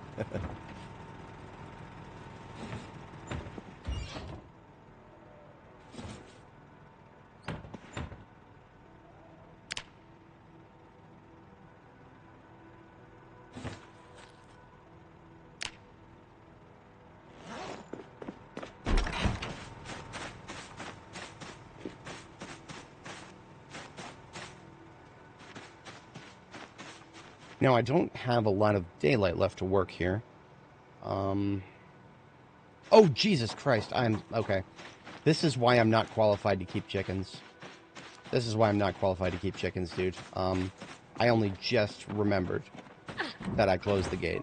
I am not qualified for this.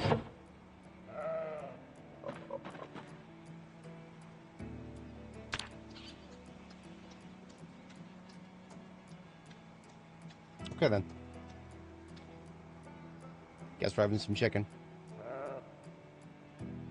Oh my god, man. I'm not good at this game. No, I can complain about the cows dying for no reason. I can't complain about this. I left the hutch closed all day, and it was they shat themselves to death. I've always known that this could happen. So, yep, I did this. This is all me.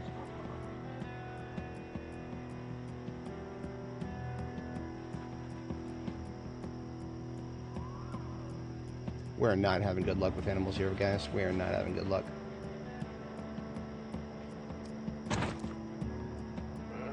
Oh, the turkey was dead too. It just didn't show. Okay.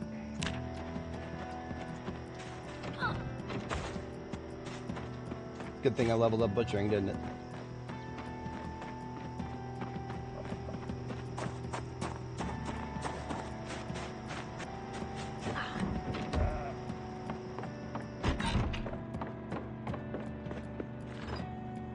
I'm actually going to put the chickens and the turkey straight into the freezer. We'll butcher them after I've read the book. We can't do that with big animal corpses, but we can do it with small animal corpses, so I will.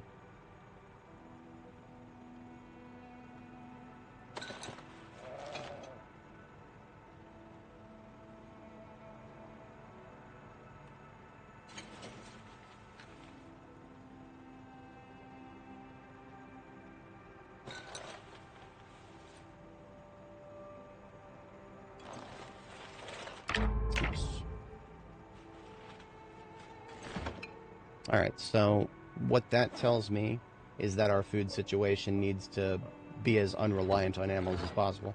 Because between my failures and the game's failures, there's both at play now.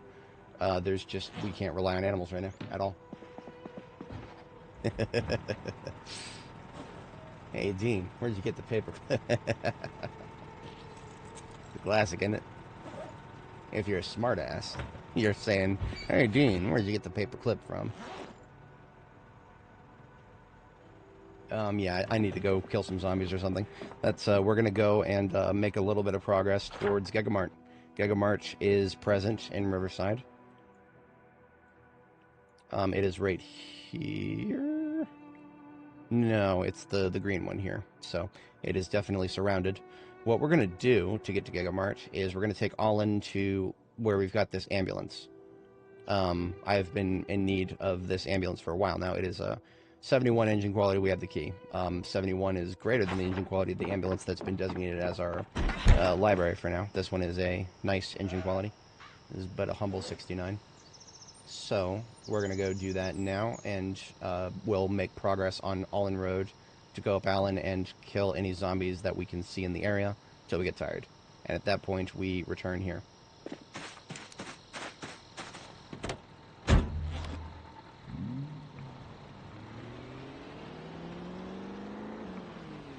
The animal apocalypse continues. Now, admittedly, like I said, mea culpa. Mea culpa on the chickens, because I am the one who closed the door. I am the one who closed the door and forgot to open it. And all the chickens are now dead. They could not last a single day without being opened up. And that is what it is. I do not turn here. This is Allen Road. We are going down Allen Road until we get to the first zombies, or until we get to the ambulance.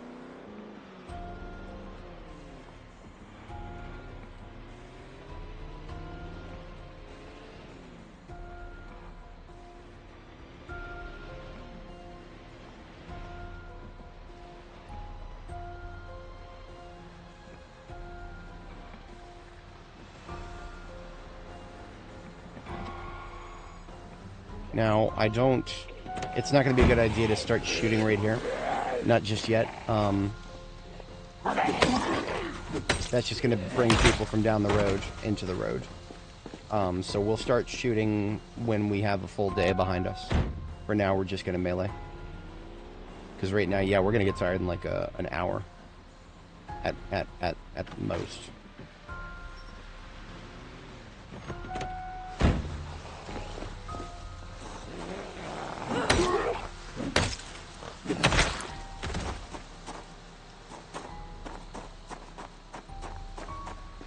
This parking lot to the bottom center of the screen is where we're going to find the ambulance, the 71. 71 is not my preferred engine quality, but I am neither a beggar nor a chooser at this point. I will gladly take a 71.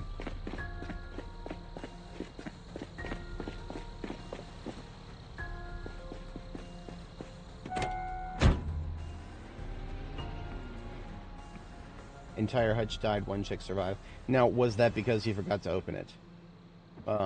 If so, then I definitely feel his pain. But if that happened because, or just for no apparent reason, then that's even stupider. The reason we did not start using this ambulance was because when we saw it, we saw that the hood was damaged. And we have no time for a damaged hood at the moment.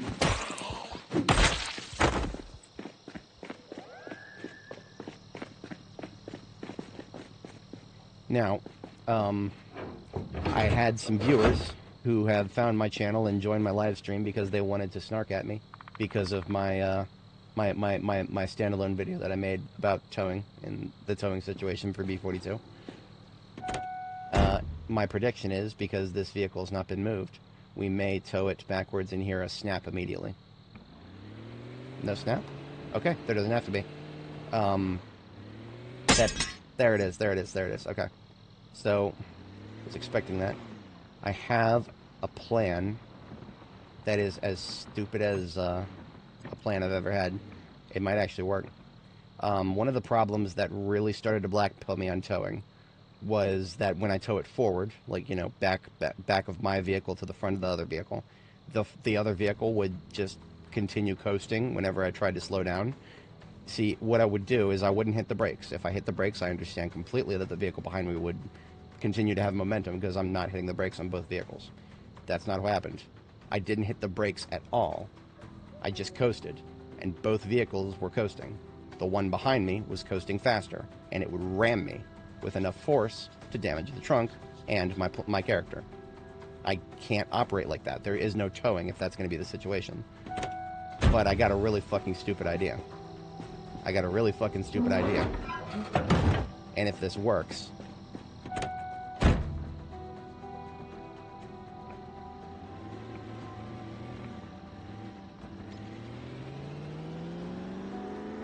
Turning is going to be hard, of course.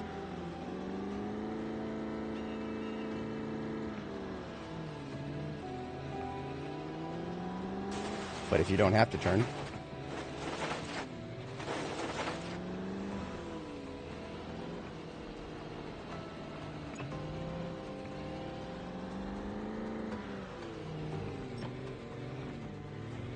If you don't have to turn... Yeah, I see. It's not very stable. I was questionable as to how stable this would be.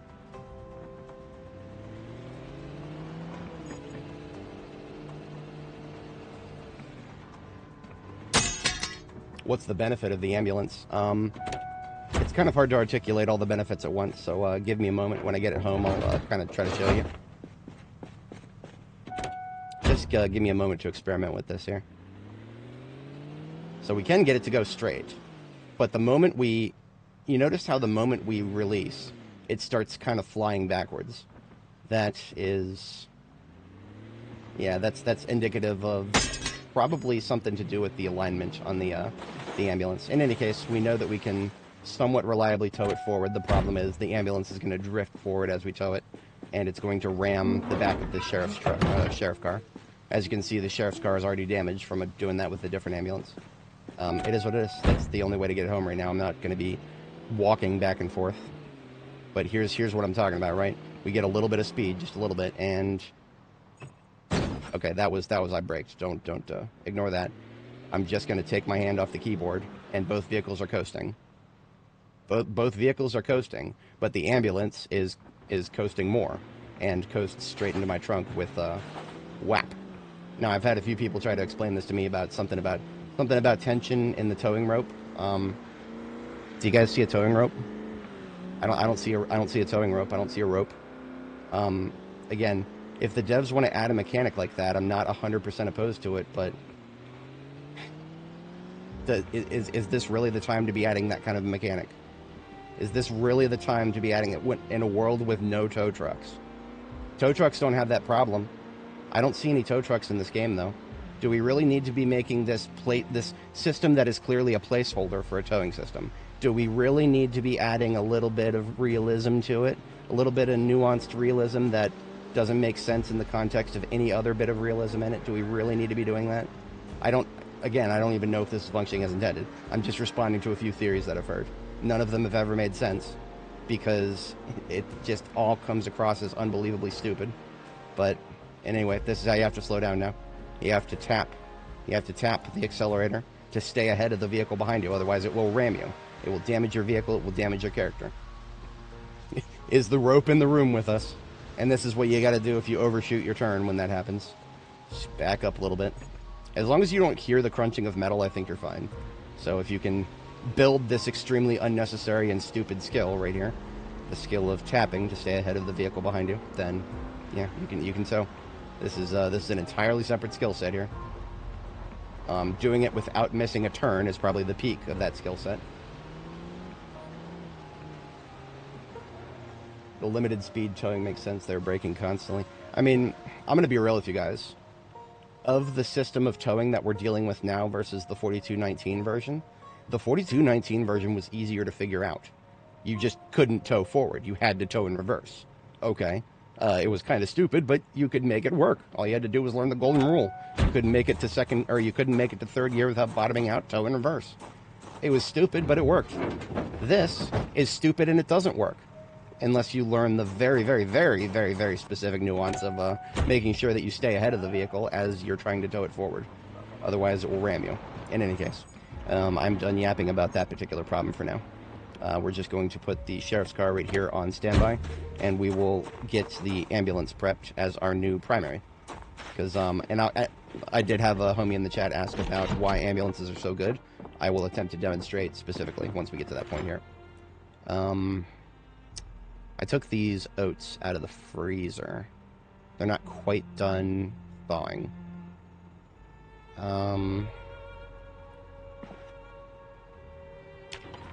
Still in regular weight gain, not rapid.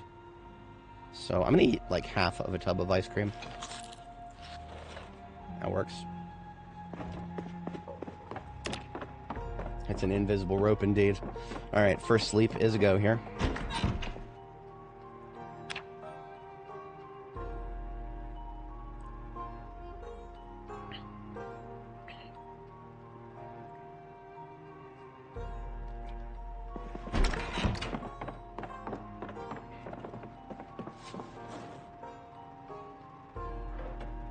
Now that the oats are thawed, we can actually make oatmeal, like proper oatmeal.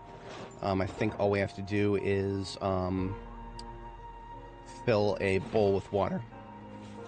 Now, once you make oatmeal by filling a bowl with water, what you can do is, I think you can add butter and margarine to your oatmeal. which is a very, very easy way of getting, you know, a helping of butter and margarine into your system without the sadness that comes with directly eating it. And the oats themselves from the oatmeal is pretty high in carbs. So, bowl of oatmeal with a bowl of oatmeal here.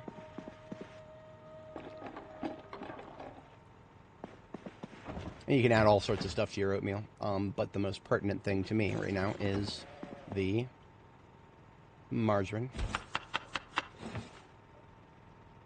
and the maple syrup and the marmalade, perhaps.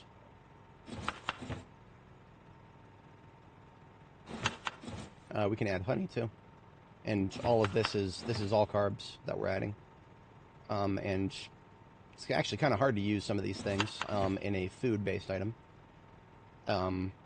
The number of things that you can add honey to in this universe is actually kind of pathetically small. So we are sugaring up the hell out of this. I'm totally here for it.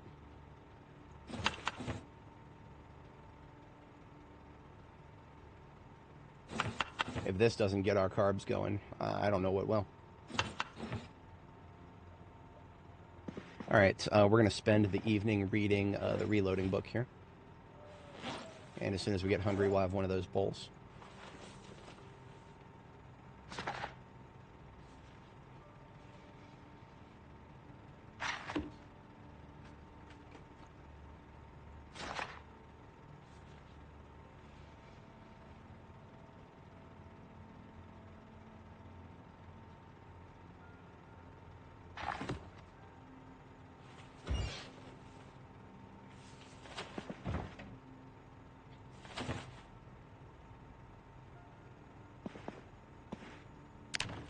Still not in rapid weight gain. Seriously hope that these carbs are going to get us there eventually. But like I said before, the macros are kind of opaque. I know I'm not at the floor. I know I'm probably above the negatives, but I can't really speculate beyond that. Second sleep is a go, and now we outfit the ambulance for combat. Well, yeah, so Man Devilish is talking about the, whatchamacallit, the flashy lights. The flashy lights are amazing because they come with sirens, and sirens go very far, and they make constant noise, and the zombies follow the noise. That's one amazing thing, but let's take a look at the engine here. The engine of the ambulance is a quality 71, so it will, now that's quality, not specific to the ambulance. 71 just means it's got a only 29% chance to fail to start when you turn the key. But the engine power, 490 horsepower. We look at the trunk. Trunk capacity, 169. So that's 490 horsepower, 169 trunk space. Compare that to the step van, which is, eeny, meeny, miny, mo, 319 horsepower versus a 202 storage space in the trunk. So the 208 is the perfect trunk. So we're close, but we bumped into a zombie, so now we're 202. Welcome to Project Zomboid. The engine horsepower is the true winner of the ambulance. 490 horsepower, you are towing anything you want, ever. And also, to boot, you've got 169 in a perfect trunk. An ambulance can tow a step van very powerfully. So an ambulance towing a step van is pretty much your best way of moving large amounts of objects from anywhere to anywhere. Of course, with the new towing system, we'll see about that, I guess. That lady, that's the sound of a lady who didn't realize that she could ram her own vehicles while she was towing. Speaking of vehicles and repairs, we're now mechanics level 3. I can now remove a hood from a vehicle.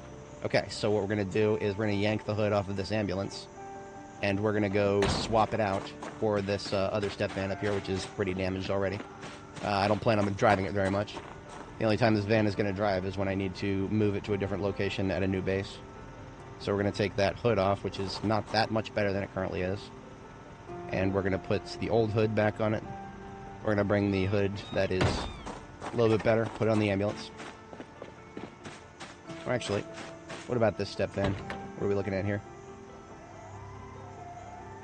This one's got a... Honestly, all of my hoods are a little bit damaged. I actually think the best heavy-duty hood on my lot is probably the one that's on me right now. So this ambulance will look pretty once we put the hood on, but it won't be long before this hood gets a little bit of damage and shows ugly again. It has to be below 50% for it to show the visual damage that we saw before. So it looks good now. But there's not a lot of gas in it. So the first thing we're going to do is just go take it to get gas. After we... Give me one moment here. We're going to take the kit. There's a kit in the step van here. On the driver's seat and the glove. We'll take the kit. The kit would not fit in a... whatchamacallit, the sheriff car, because the sheriff car has a very, very small glove compartment. This thing is not the case. This thing's got a huge glove.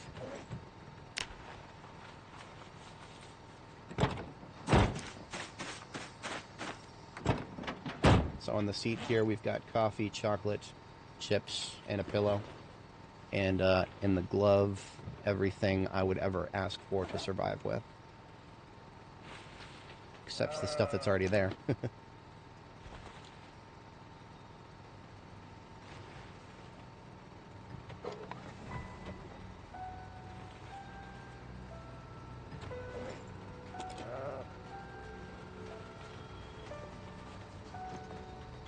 Several bags back here.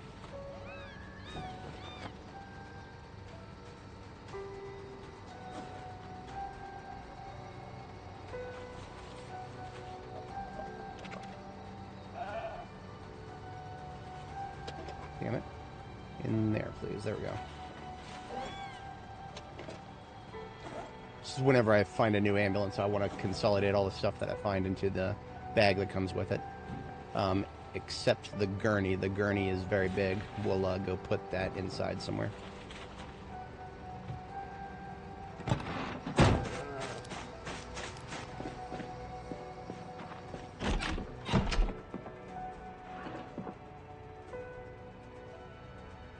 Linux runs fine so far. Excellent. Yeah, that's good to hear.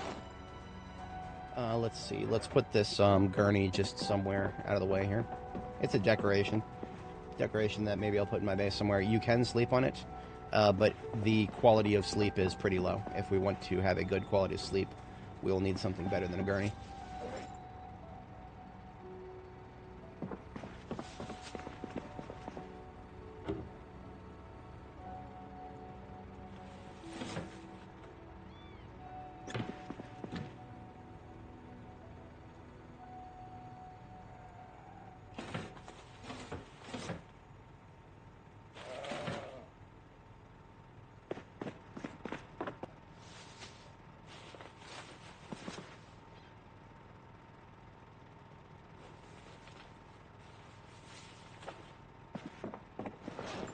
Now, something that I didn't have last time we went to go fight was a bandana.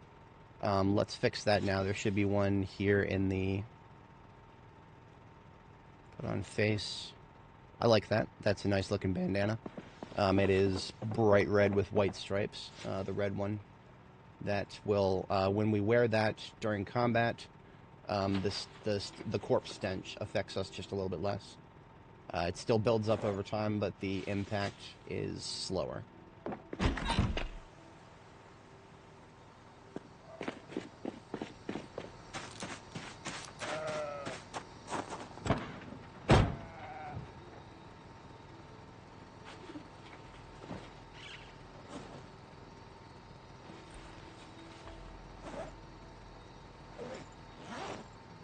All right.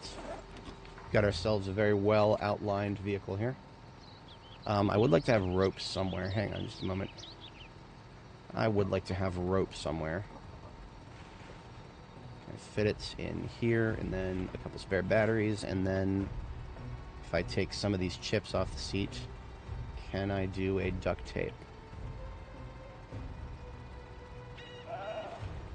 Yeah, okay. That's good. That's good. I like that. Okay. Chips are today's food for the moment. Until we should be finding some food out in the field today, too. Worst case scenario, we'll put it somewhere else. I don't think we're going to run out of gas, but I'm going to take another 2-liter just in case.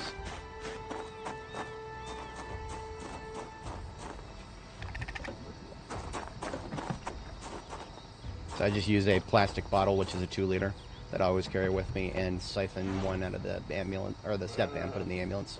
Just to ensure that we have no problem getting down to, whatchamacallit, the gas station. Then we'll fill up the tank.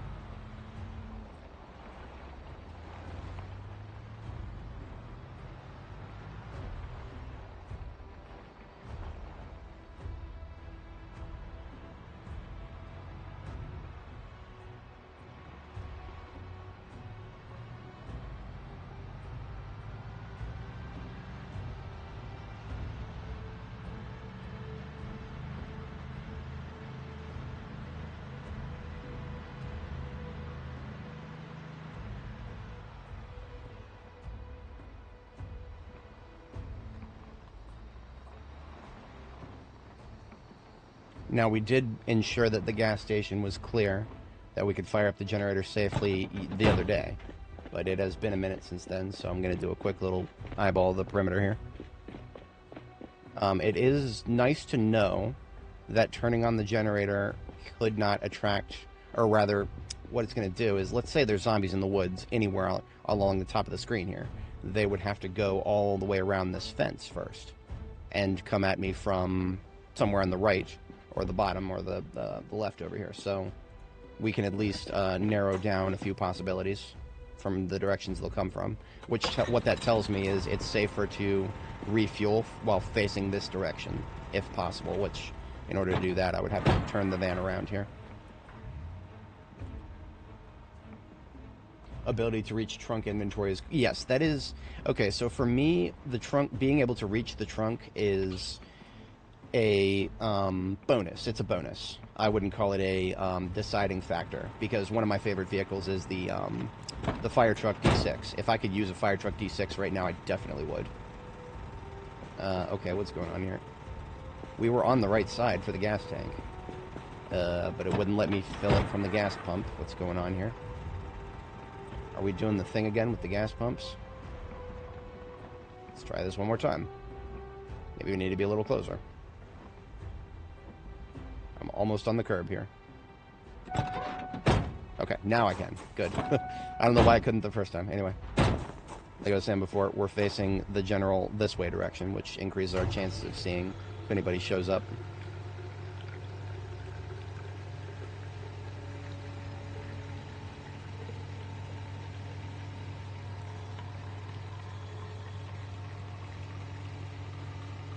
And ambulance has a full tank. What if they added a bladder system in this game? That's something you can do in other games. That is, for some games, that's the, I mean, like this. Remember, this game started out as the most intuitive Sims mod ever made, or not intuitive, the most expansive Sims 2 mod ever made. And Sims 2 was a game where you could shit yourself to death, but then they expanded it out to be its own thing, and suddenly it wasn't. So this is a grocery store vehicle. It's going to have some rotten stuff and some not rotten stuff. I'm going to yank it all out of these bags and then separate.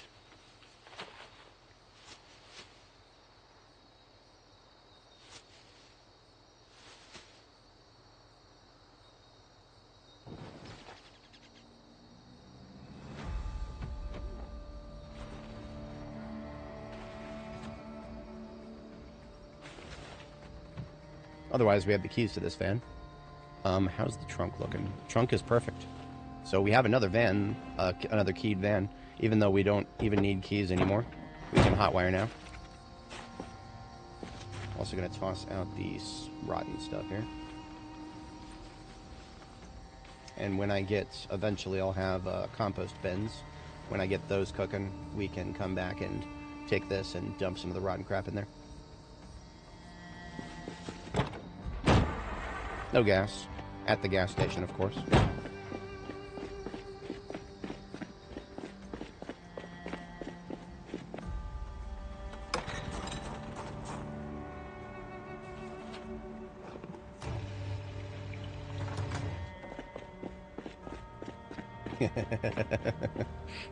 Nah, I don't think the devs would ever watch my stream.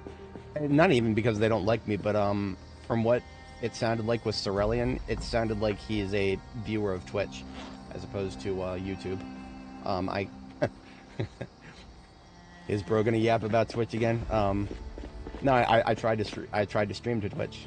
If it was up to me, I would currently be streaming to both. But I could not stream to Twitch unless I lowered the quality of my streams to an unacceptable extent. That's the long and short answer right there. I would love to be on Twitch right now, but not only would I have to transcode out of HEVC, which is the format that most of the evolved internet uses in this day and age, no, I would also have to downscale it to 1080p, so that nobody could even read the text, even if they tried. I mean, I know I do 4K unscaled, so a lot of people can't read the text already, but the point being, no, that's just not my thing. It's not my thing. I won't accept a substantial quality reduction. Maybe someday Twitch will actually accept. I don't know. I mean, you can get 2K if you're a partner, if you're one of the special boys, but even the special boys can't do 4K. I don't know what's going on with Twitch, man. Bezos is trying to run a real tight ship over there, I guess. What a shitty game. Homie didn't like the game. Sorry about that, homie. Sorry for your loss. It ain't for everybody. So what we're going to do is stage this van for pickup. I'm going to leave it over here. If we need to grab a lot of loot that can't fit in the ambulance, we just come back and pick this up and toss it in there. Otherwise, the ambulance, we haven't even started filling up yet, so we don't need it yet.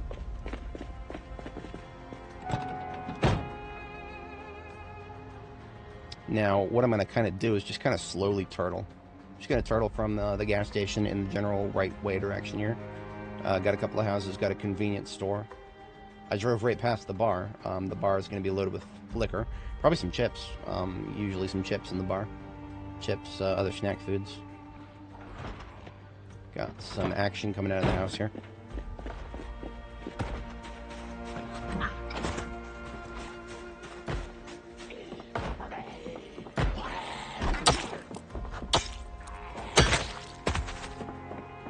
Perimeter check, see if he was alone.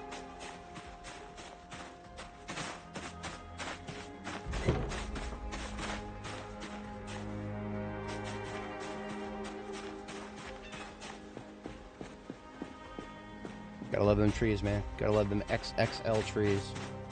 Double XL trees. XL spreadsheet trees. Yep, that is locked. Okay, so, blocked door, but I know where the zombie is. And there's a window right next to him. Don't ever jump in the window like that. You're giving them a free hit if you do. But, speaking of free hits,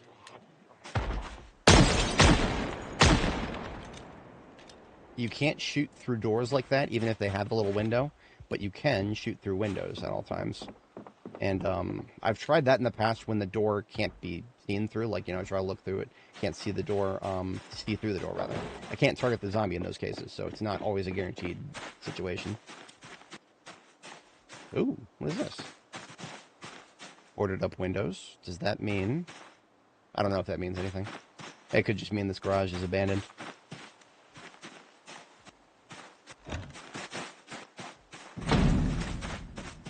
No other way in, so we would have to yank those planks.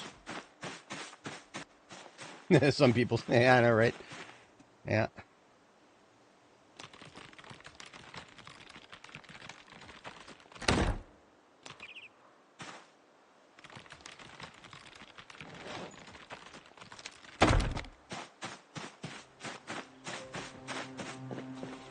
Incoming? Heard somebody flip. There you are. Hello. Out of the road.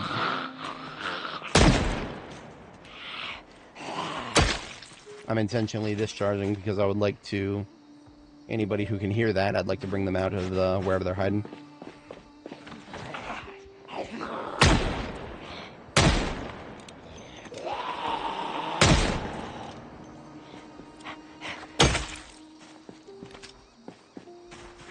Got a firefighter here.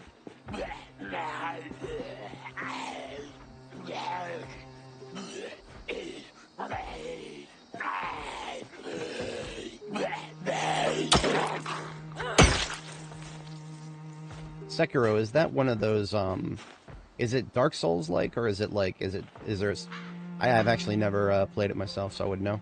I've heard a few things about it. I've heard it's decent, but that's really all I heard. I'd never heard anything specific. I think I've seen some of the gameplay. It's well timed. It's precision melee, isn't it? I don't. He's probably just a drive-by. Probably just a drive-by. There's always some of those. Don't usually get them on this channel, but yeah. I mean, 200 viewers. Shout out to everybody tuning in. Whenever the number goes up, you always get the contrarians coming along every once in a while.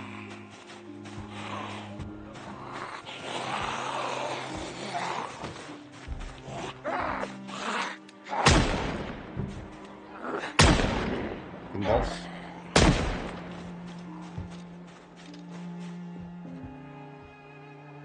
Now that's probably going to bring a number. I'm going to fall back a little bit here.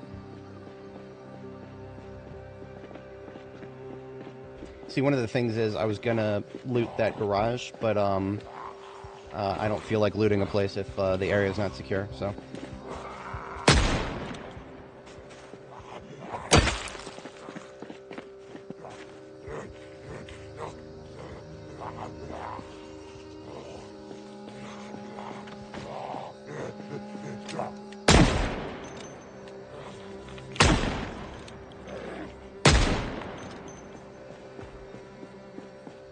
Why did it take 3 headshots to kill a down target? Oh.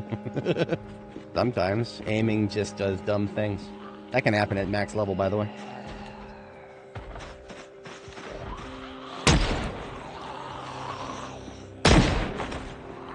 Now, I'm gonna wait for her to get up. I don't want corpses in my road, thank you.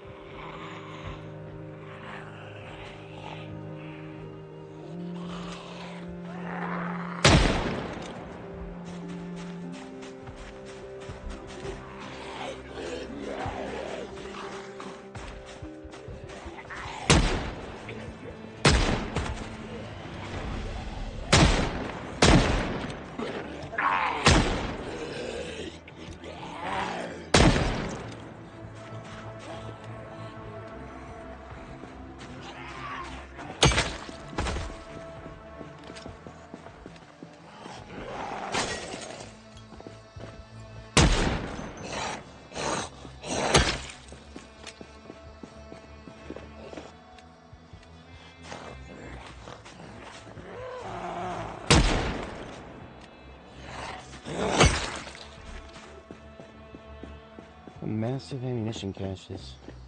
Ooh, very, yeah. Attics. Okay. I don't know if I've seen an attic yet.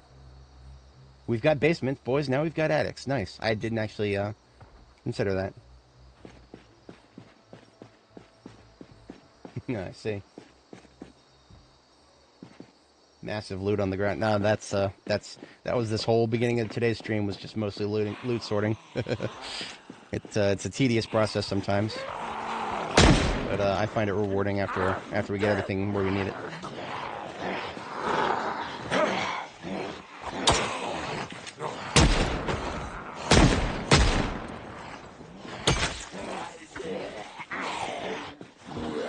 Where is that? Okay, I'm swinging. I'm not. There we go. I don't know why I couldn't hit this guy with the teal shirt here. I was like right over top of him and it wasn't targeting him. Wacky system. Inside, trying to come out.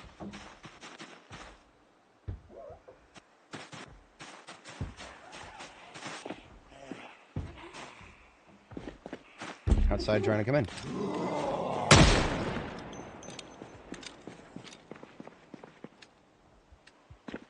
We're moments away from getting to aiming level 2, at which point we stop shooting and go read the next book. I think we have it. Yeah, we don't have very many aiming books. I think just 1 and 2. We might not even have 2.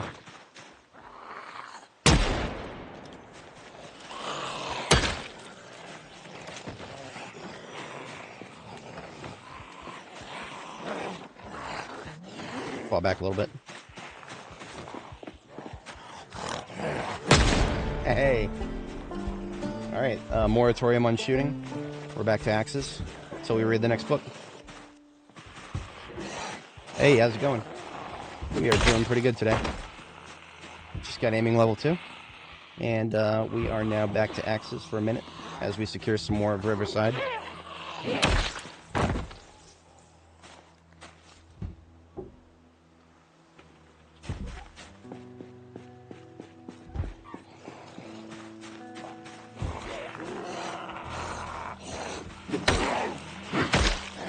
Lots of my firefighter kindred here.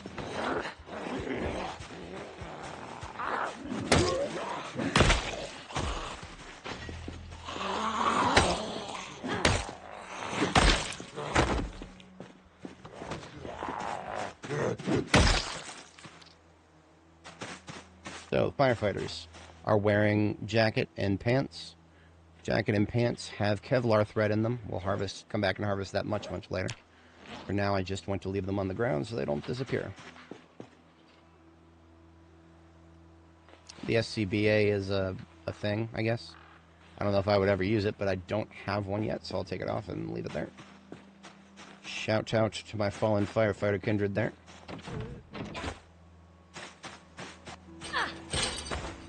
In your 200 hours, you've only reached week 2 once. I'm sorry for that. I do hope the game learns to explain itself better, because I was talking about this just earlier. I think a lot of people struggle with this game because it just doesn't explain itself. I'm not saying that it needs to hold your hand with everything, but the survival guide is a nice start. If you press F1 now, got yourself a lovely survival guide. It's, like I said, it's a nice start. It's definitely have some gaps.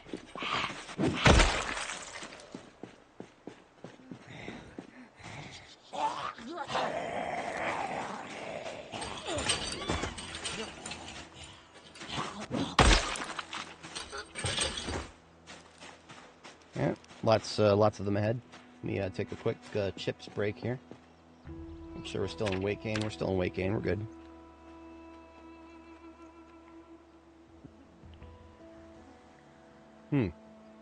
Catch you later, Devilish. Have a good one. All right. Let's get a little bit of attention here. Hey. Talk about hitting Q. It's only one of them noticed me.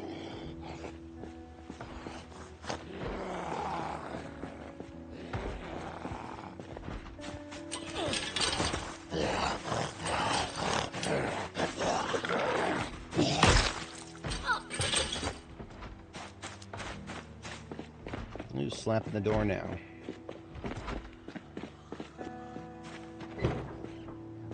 Hello there. This house will be closed. Thank you very much.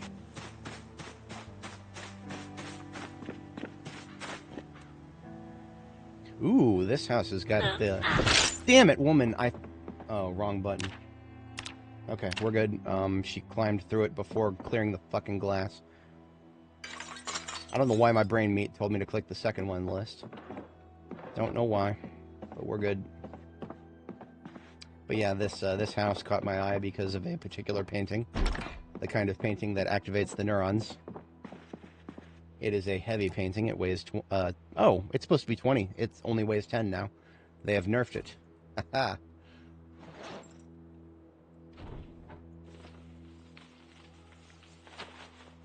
Apparently, they've got the keys to a car in here. I don't recall seeing any cars in the area.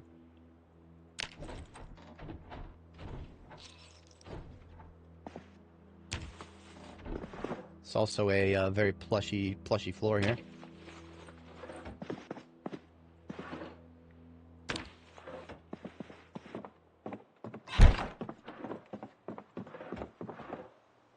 Level 1 books. Duplicates of what I already got. Somebody's headphones. Yes, please. We're in the electrical market here. Now, if I was really going nuts... Oh, look at this! In a kid's room, a multicolor pen. Nice. Now, speaking of being a kid's room, if you've got multiple kids, don't put a young one in the same room as a toddler or a baby that is still in a crib, because then when the baby wakes up in the middle of the night, as they all do, and starts screaming, Don't let them break the sleep schedule of the young child that is actually finally learned to sleep through the night. Don't do that. Don't do that. That's not nice. But yeah, multicolor pens, knowing that they can spawn in here is a pretty important thing because these are the best way to carry around a pen that can do any one of the colors on your map here. Black, red, blue, or green. Give me that radio, please. Hello. Pick up. Oh, well then. Aha, I had to stand like right in front of it. Okay. Radio acquired. Looks like my backpack's full. Okay then, let's unload some stuff.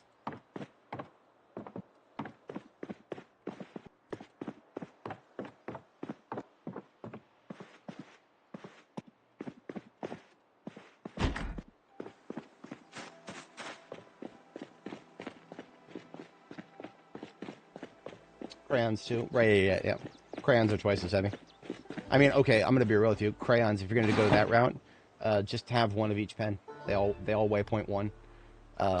One of each pen is 0.1 each, so if you have room for 0.4, then you just have room for all the pens anyway.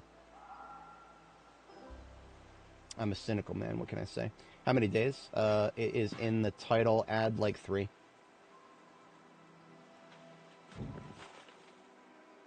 We already have aiming 2 on standby. I should have known. Okay. I don't even think I need first aid 1. That is going here. It is currently August 12th, 1995, so we can look at that as 1 month, 4 days. Actually, I'll put this trauma bag back in here and put first aid, electronics, and food into it.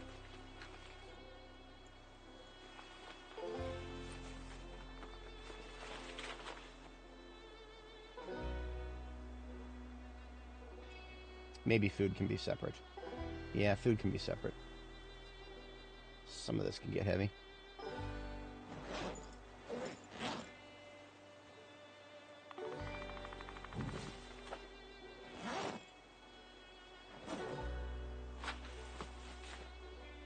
So we got a key to a step van, but I don't see one anywhere nearby. Let's just check over here. Maybe there's one in the parking lot. Yeah, we did get pretty lucky with the power cutoff. The power cutoff occurred on the 4th, which was 4 days before the upper limit. So it was 0 to 30, so that was 24 days in, 26 maybe? Yeah, it's 26 days in. So getting power to last for 26 days. Now on the flip side, our water cutoff happened within the first couple of days. I don't remember exactly which. Didn't notice it immediately. So I don't see a step van nearby, and yet I got the keys to one. Alright then. I guess I'll just hold on to the keys. It was this house right here. Top center, closest to the ambulance. Was it? Or the one on this... No, it's the L-shaped house. Top right corner of the screen. So I guess the neighbors had the key to the step van over here. This is the step van that I tried to tow in the standalone video. If anybody found my channel through that, it got unnecessarily recommended on YouTube to a lot of people. It was just supposed to be a silly little meme between me and my subscribers, but apparently lots of people from the outside who don't really understand how towing is supposed to work had some choice opinions for it. YouTube is a strange place, I tell you.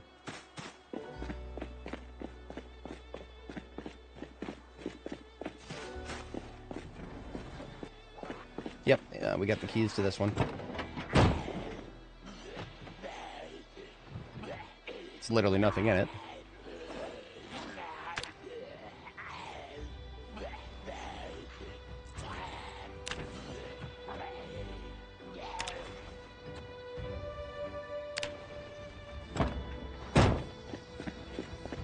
Crap into this guy's garbage.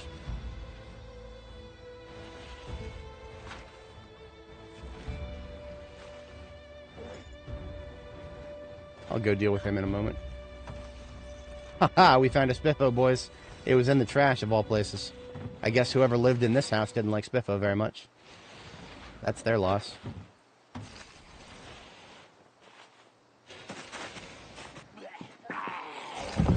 Oh, the door's barricaded. Okay.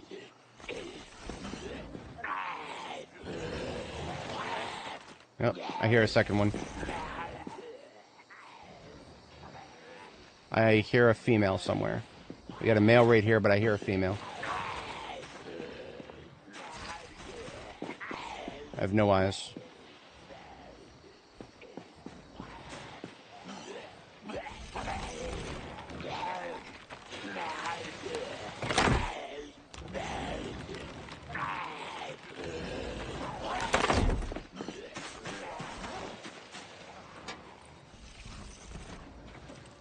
I'm just going to break the door if it doesn't open.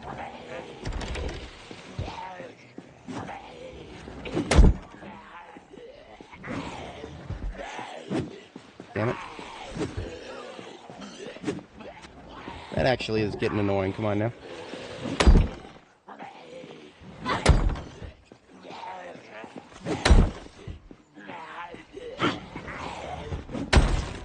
There we go.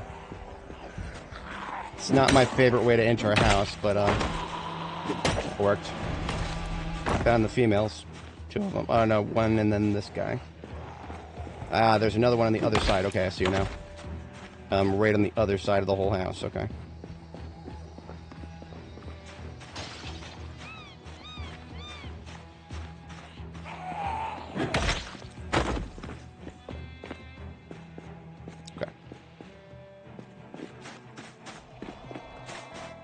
Just got a molly in your last day before the break. I have found exactly 1 big spiffo in all of my characters combined. I believe it was Annie. I think Annie found a big spiffo. I can't remember if it was Annie or Nora. I want to say it was Annie. These previous characters are linked in the description, their playlists. Couldn't tell you when, though. Of course, those are big playlists.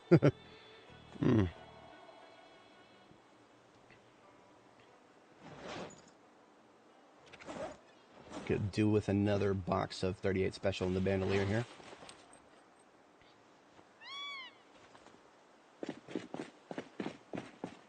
Alright, making ingress.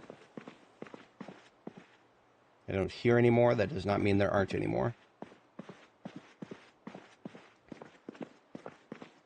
Okay, kitchen is a dead end in here. Let's check everything in the kitchen real quick. I do hear somebody in there, okay. They're being quiet about it. Some of the stuff in the fridge is actually still fresh. The, garlic, nacho cheese, squash. They left some liquor in the fridge, too. Nice. But yeah, we have a mouth breather, probably either in the closet or the bedroom over there. For the other bedroom, the door is open, so I don't see why they wouldn't have come out here by now. Now, what we're hearing is possibly one of the deaf ones, or the ones that spawn without hearing. Just most of that. I don't need the beer right now. My own whetstones have been going faster than I expected, so a few spares will be nice. I suppose I didn't really articulate. This is a survivor house. That's why we're finding way more than we normally would in these, just the kitchen alone. Spare mortar and pestle would be nice. And some salt. Kitchen is clear. Wow. Even the garbage in a survivor house. Okay. Don't see that too often. Perfectly good leather gloves. Who throws that out? Unbelievable. Another china cabinet, huh? Wow, okay, we'll have to come back to that. Good lord, that's a lot for a china cabinet. We need to identify. What I'm going to do is check the bedroom first because the door isn't there. Okay. It's in my left ear. So it could be... Oh, there he is. Thank you for announcing your presence, sir. Ma'am, whatever.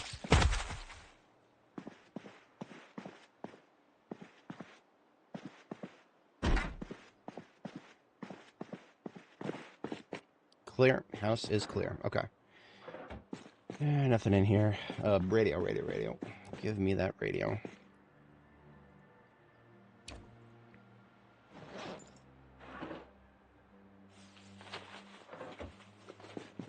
Somebody really likes sports ball here. Look at that. Football, football, football, and baseball, baseball. Laundry room and bathroom. So, but no medicine cabinet, so no loot. Cabinet. Do I have the... Yeah, of course. I don't really need to hear the sound of a violin doing high strings every time I look at a zombie. It gets really irritating really fast. So yeah, I turn it off. It was fun the first 10 times, and then it got old. Then it got very old.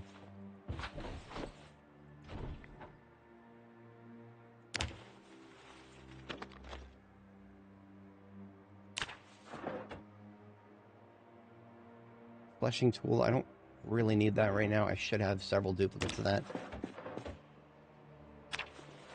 Sleeping pills are one of those things that you never need until suddenly you do. I prefer to use sleeping pills whenever I need to pass time, like while I'm healing from an injury. Alright, this bedroom's clear. What is that? Yeah.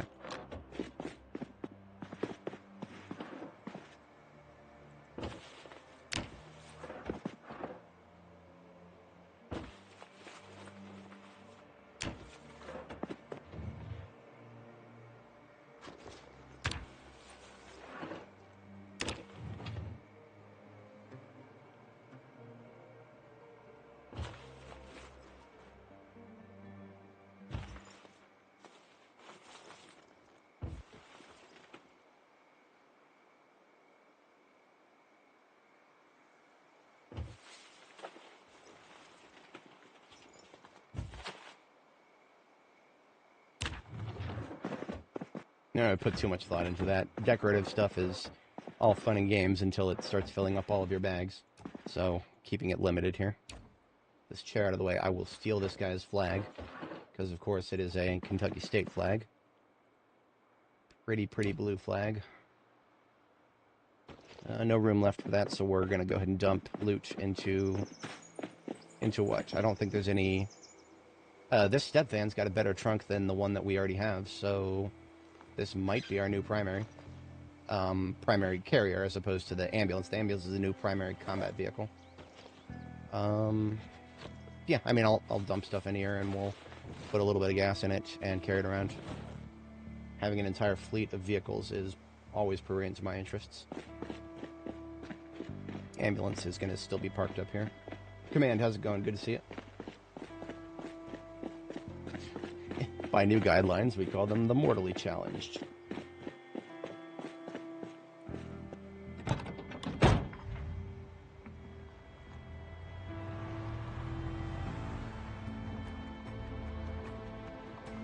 So this is what we were doing when I took that little towing video, little blurb. It was just supposed to be a funny little meme video, because it quite literally was the first time I ever tried towing in 42 Stable. We have since learned how to deal with it if it does the thing. Okay, so that's the thing, but we've learned how to fix it. Nudge it forward first. That's what you gotta do. It doesn't matter any of the stupid shit that the people were talking about in the comments. The big brains who have no idea how this fucking game works. What you do is, nudge it, and then try again. Would you look at that? Would you look at that? Would you look at that? It has nothing to fucking do with the tow bar or the bumper getting pulled off or any of that other dumb shit. Sorry, I'm a little bit salty about that. It's mostly YouTube's fault for just throwing that video at everybody, including people who have no idea what the fuck is going on. And who wanted to come in here and be like, haha, he's doing it wrong. Yeah, I was doing it wrong. Not for the reason you thought, though, trust me. I'm gonna check this guy's, whatchamacallit. Check the shed before we go. Oh, would you look at that? They got a bench grinder in there. Wouldn't it be nice if we could sharpen our weapons with the bench grinder? Oh, wouldn't that be nice? We can take the bench grinder. We can put it wherever we want, but we can't use it. It's just decoration. Alright. I'll take it. I'll take it so that I can sit there and look at it and wish that I could use it.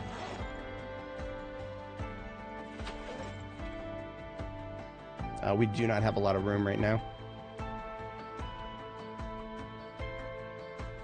And this is all mostly like kind of winter gear. We got a padded jacket. We got long johns.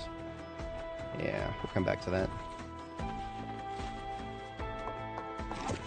It's a whole ass barbecue in here. Okay. Yeah, sure, why not? It's decorative. It's functional, but I don't really need the function side of things right now for that. We've got our own oven, powered by a generator. It's far more efficient. I turn the button on and it gives me the heat. More garbage bag for the garbage bag god.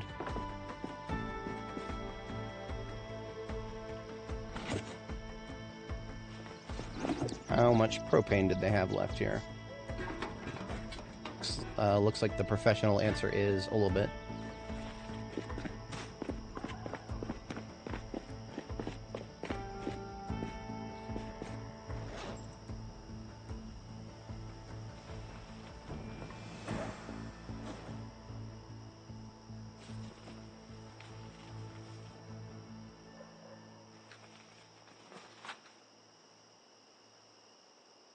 So what I'm going to do now is establish a bag that is just for food.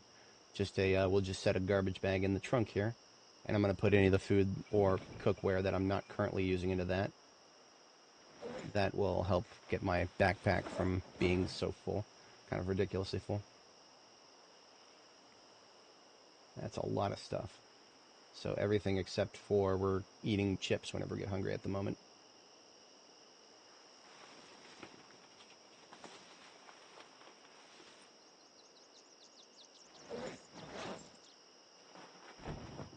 We got all these little cooking recipes, schematics, melee plans. We'll sit down and read those all in bulk later when we have time.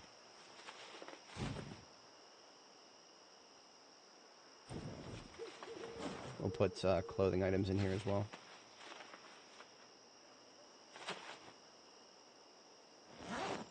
Okay, looking good. Oh, you know what? I don't like these plastic chairs, and that's all I have in my kitchen right now. I like these office chairs a lot, so we're going to replace ours. Office chair is relatively lightweight, and you can walk right through it, doesn't block movement. So I'm going to put it in my kitchen and use that to sit while I'm cooking. Much nicer.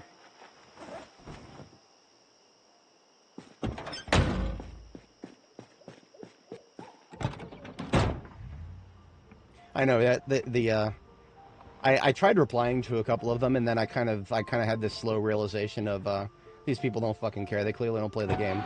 So yeah, it's fine. I mean, honestly, maybe some of them are interested.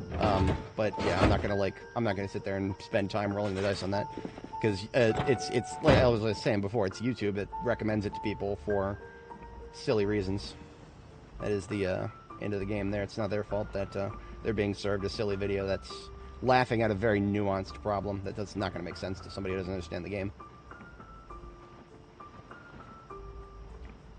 Now, if you're wondering why I'm tapping the accelerator instead of holding it down, there's a very, very fucking stupid reason for that, and that has to do with towing, and how towing works right now.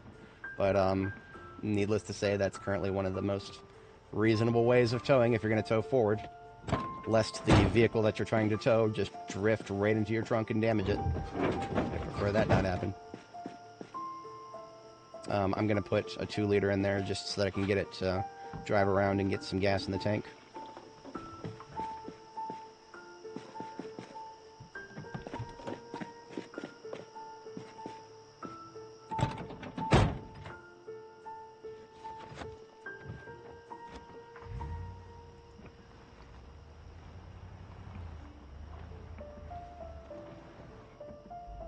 Have I tried cruise control towing? I have not. That's probably worth clicking a button. But I don't foresee a difference. But yeah, no, I'll give that a shot. Yeah, I'll give that a shot. Maybe there will be a difference.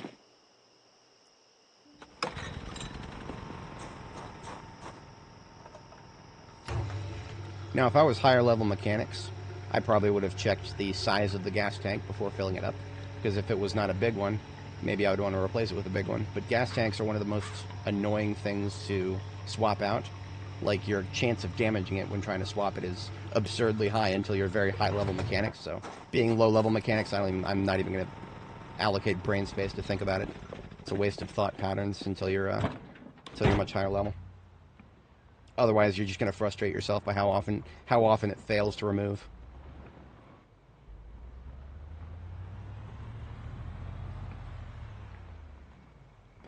Now, we were talking at some point, I don't remember which one of the folks in my chat, one of my lovely viewers had the suggestion of intentionally deflating the tires of the vehicle I'm towing to see if it drifts less because maybe the friction is lower or something like, or higher. I don't really know the particulars of what is going to make that better, but I mean the parts on this thing are amazing. All 4 of the tires are 100% performance. So aside from the ugly looking windshields, which we can we'll be able to fix that in a few more levels without a chance of damaging it. Other than that, I mean, damn, this is a very good van. Now the engine, of course, is this is where the disconnect between the parts and the engine couldn't be more relevant. The engine power is 260. That's 100 lower than our other step van. The engine quality is 44. This thing will fail to start 56% of the time. 56% of the time we turn the key. This thing is just going to go, Arr! And then do fucking nothing until we click the key again. And again, and again, and again. It's worse than a coin toss. So even though it looks amazing, looks can be very deceiving. How long have I been doing this play? It's in the title. Add like a few days to the title. If you're talking about real life time, we've been at this for 12, 9, 30 something hours, I think. I'm not good at mental math. We're on part 4 of this character's journey. Parts 1 and 2 were 12 hours. Parts 3 was 9, I think. Could use it for parts. I mean, you know, maybe. Yeah, if the other van... I mean, so here's the thing, though. This thing is the only step van I have with the truly perfect trunk. The other step van's trunk is now a little bit damaged. But that's okay. Now, this right here, what you guys are witnessing, an ambulance towing a step van, assuming you do it correctly and you don't risk vehicle damage...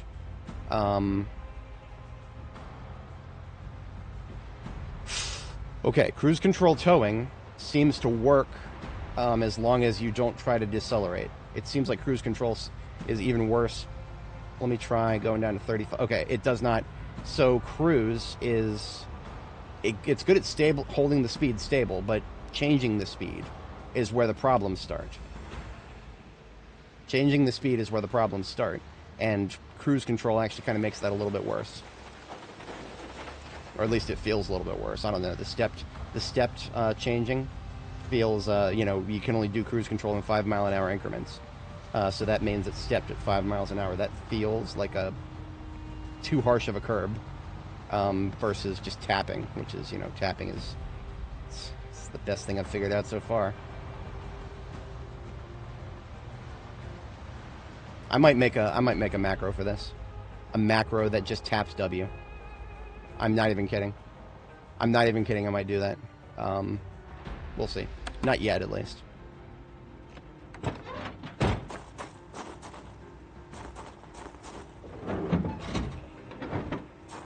We had some perishable food in the food bag, so we're just going to worry about the food bag tonight. Everything else, while the office chair goes in the kitchen, everything else stays. Until we have a little bit of time to sort through.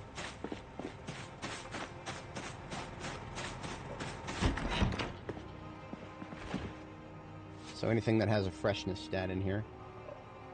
Nacho cheese. It's not Joe cheese, it's my cheese. Garlic. Everything else does not have a freshness stat. For now, I'll just dump it in the corner except for the whiskey. The whiskey is... If you start putting liquor in with everything else, you'll fill up that container very quickly.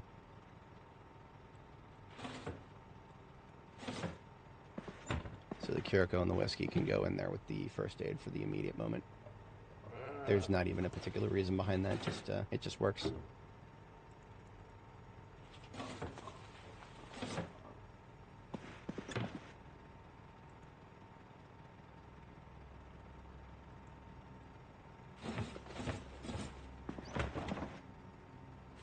Alright, that's the food stuff sorted.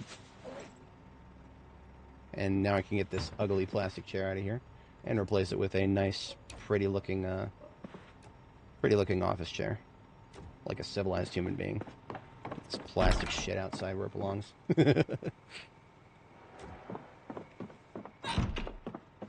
We're going to have one bite of chips and then go back to sleep so that we are right on time with our sleep schedule here. Good morning, Carlos. How is it going? Good to see you. So what I'm going to do here is we're going to sleep, and when I wake up, I'm going to park her to read Reloading for a moment. I do have to step away briefly IRL, and when I get back, we will read Reloading for a bit, but then I will try to get some of the loot out of the vans that we brought home. Should not be too difficult to get that sorted. So, reading glasses on, and Reloading to Dead Man's Click is getting read. Okay, I'll be right back in just a moment, folks. Project Cook. Is that like the auto cook from B41? Let me know in the chat. I'll catch you when I get back here. Auto cook was amazing for B41.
Alrighty, I've returned. I appreciate everybody sticking around. Let us proceed, shall we? Get for a quick bite to eat here. We are still gaining weight, which is good. I had kind of hoped to be in rapid weight gain, but I guess we're just not getting enough carbs. The problem with that is, of course, if I start overloading her with carbs, then we're going to annihilate our stockpiles of things with high calories, you know, like ice cream. Ice cream is loaded up with carbs, or cereal. Cereal is loaded up with carbs. But if I eat a lot of them to get those carbs really high so that we're in double weight gain, then we're going to eat up our supply of it. And we can't fall back to something like butter now because we don't have cows anymore because they all died. Because I don't know why. Regrettable. Looks like we've got rain, rather severe rain. That tells me that we should have a night in, or a day in here, and just do some reading. Dynamic body shape. Interesting.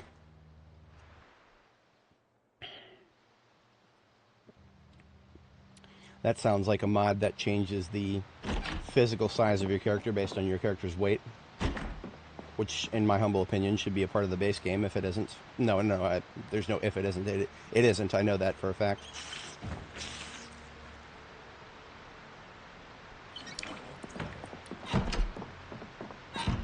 Now, since we've got a lot of free water falling from the sky, I'm going to consolidate it real quick. Then we'll resume reading after we do a few weather-related things here.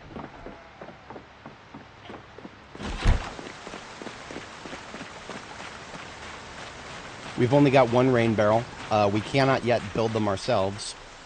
We stole this one from a... I don't even remember.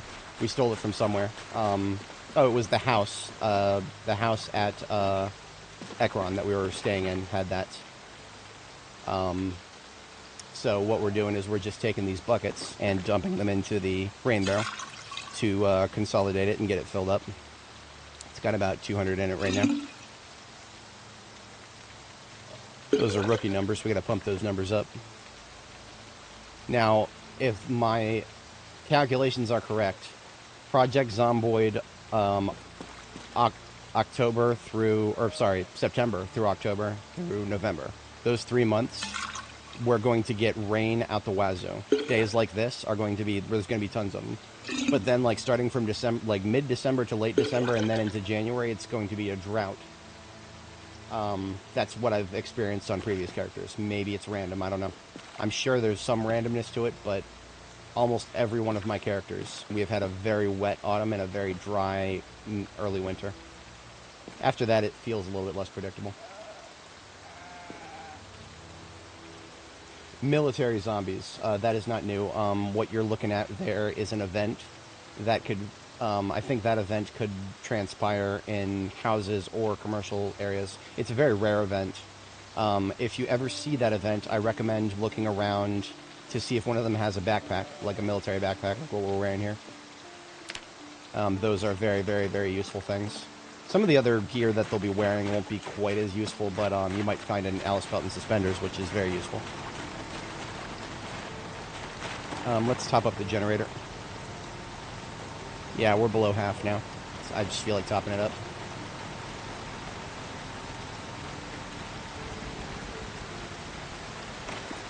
It doesn't show it, but whenever you fix the generator with scrap electronics, it gets you electrical experience. So if you have read the book before doing so, that will be to your benefit.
So what we've got here is a step van with a perfect trunk and some pretty good parts, but a very weak engine. So it's a carrier, pretty much like every other step van in all of my other fleets. This one might end up being a gun carrier since we have so many guns right now. We'll see. I'm not going to specifically designate it just yet. I'm just going to leave it somewhere convenient to load up, like right here.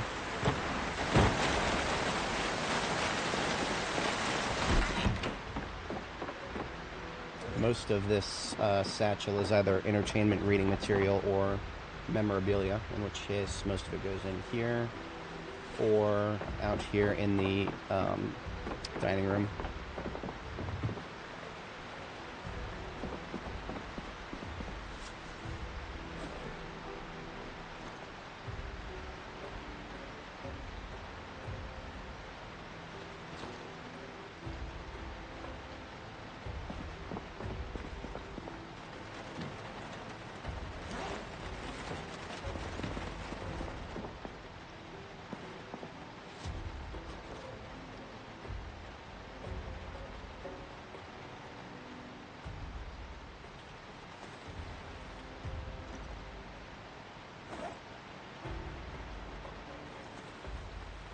Lots of the rest of what we've got here is disassemblable stuff for electrical. So we'll just have a moment and disassemble everything here. Sometimes it's faster to just disassemble it right when I pick it up. It didn't feel like that was the case this time. But sometimes you'll see me just the moment I pick something up, I'll disassemble it.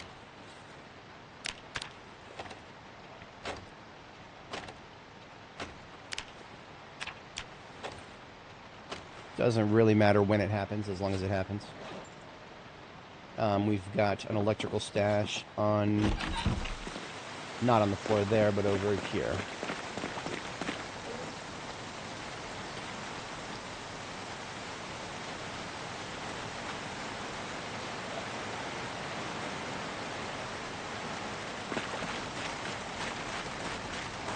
It's another flag for the flag god. Lots of flags in here.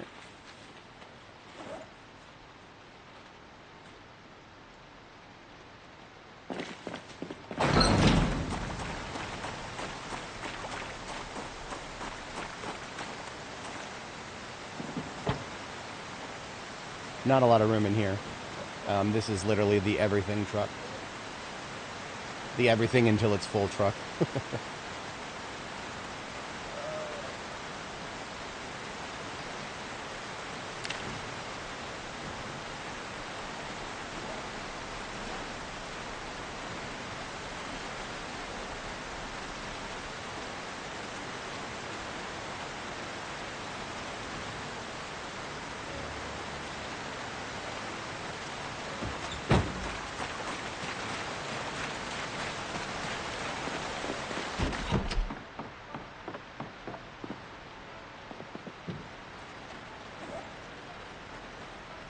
I'm going to go ahead and read all of these recipes and melee plans here. And then we'll put those away. Might not end up needing a chunk of them, but whenever I find like any sort of skill magazine or any sort of recipe, I'm just going to eventually get it read so that I can put it somewhere where I don't have to think about it again. And thankfully we get a nice big green check mark next to it now whenever we've read it, so we don't have to worry about finding duplicates and accidentally bringing those home.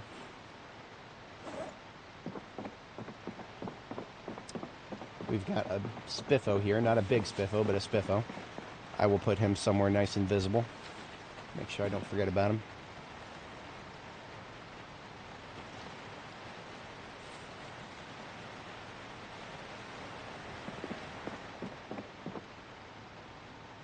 Otherwise, I'm going to go ahead and start putting decorative furniture into the van here, this van that we just brought home. Don't want to be deploying decorative furniture necessarily at this location unless it's something I'm willing to leave behind.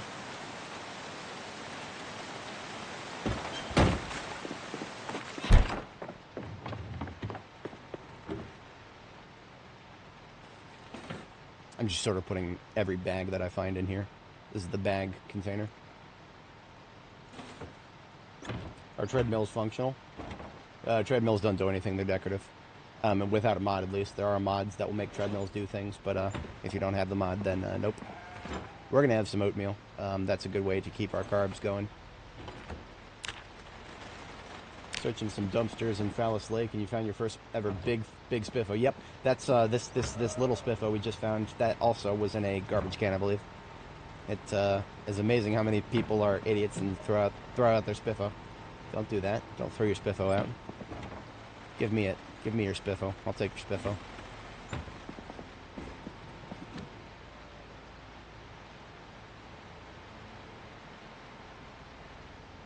One of our whatchamacallits. One of our buckets is empty here. So let's put it outside.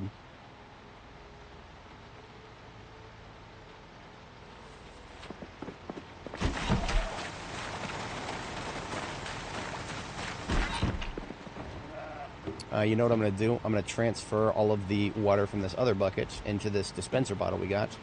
And then we'll put the bucket outside since the dispenser bottle can't capture rain.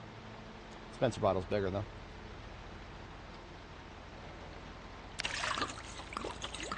It's just a way of getting by without a sink for now. Eventually we'll get some plumbing attached to the actual house here. Or outside. I have not yet acquired a sink to attach the rain barrel out there to. Not just yet. I know what I'm looking for, but I haven't found it. We would put it in the corner back here. At that point, when I finally get a sink, I'll probably move most of my infrastructure in here so that I can live in a more condensed space. The house is fine, but the house is all over the place. To go upstairs for bed and everything.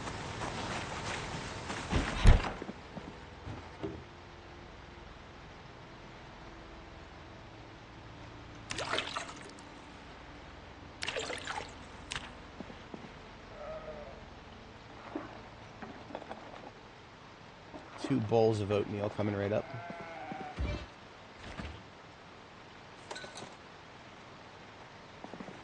Bowls of oatmeal with a fair bit of sugar in them here.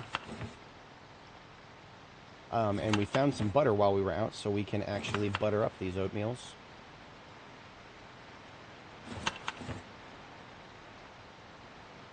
Butter and margarine, as it were.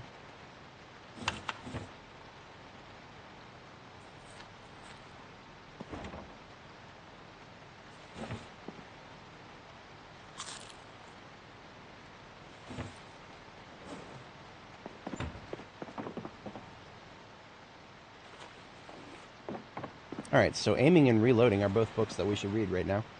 That way, the next time we start going out and shooting, which could be, whatchamacallit, that could be as soon as tomorrow if the rain eases up. Next time we go out and shooting, we will have lots and lots of experience gain bonuses.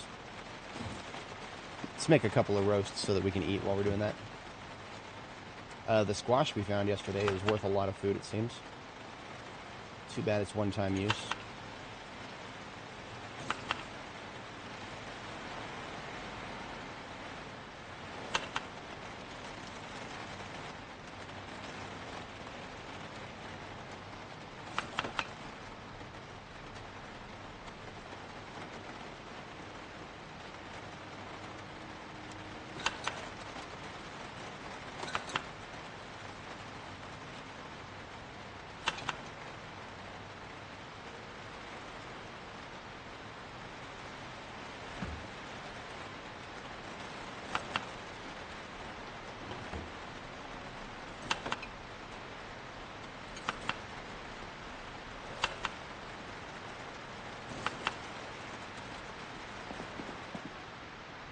Buttering, oiling, and margarining up these roasts so they're good in calories.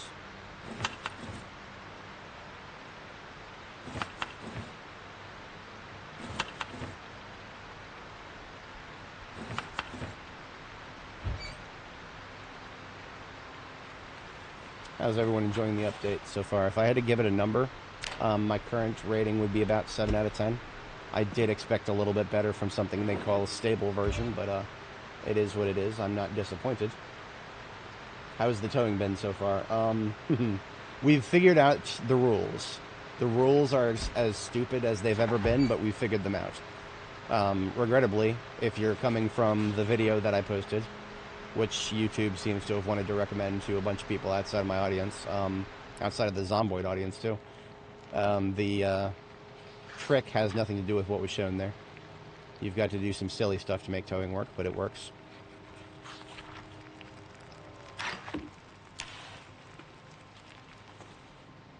So we got ourselves a 50 roast and a 30 roast, both of them very chunky.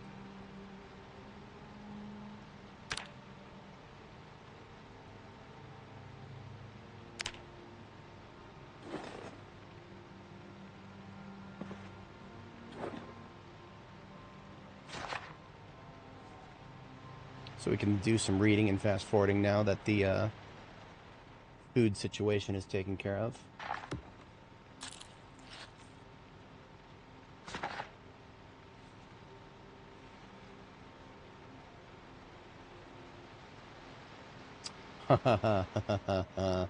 Yes, they definitely, I would agree very strongly that they need to complete those systems. I don't think they will, though.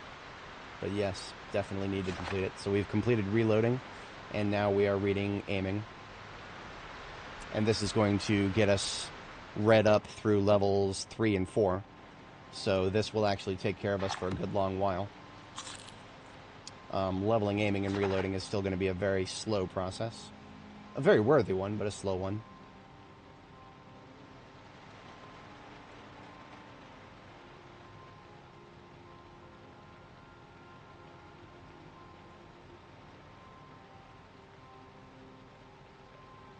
Alright, 2,300 hours. That is a good bedtime there. Let's put away the roast pan. And upstairs to sleep.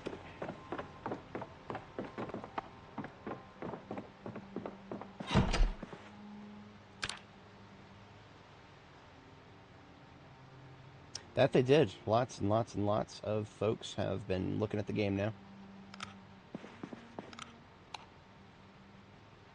I have not tried Extinction Mode yet. I'm a very cautious man when it comes to time-based investments, and this game is a massive time-based investment. And I've always given my screed a few times on how I think Extinction Mode is fundamentally unfair, but that only pertains to sprinters, really. All the other settings about Extinction Mode are things I'd be interested in experiencing, but sprinters are not one of them.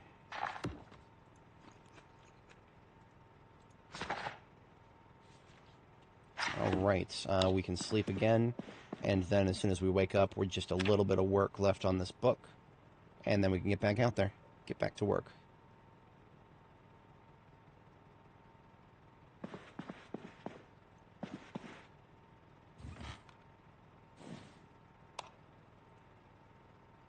Have to stand up to turn the light on. Fair enough. And kaboom. We have read aiming 2 and reloading 2. So let's go and put those back into the library. And then we proceed.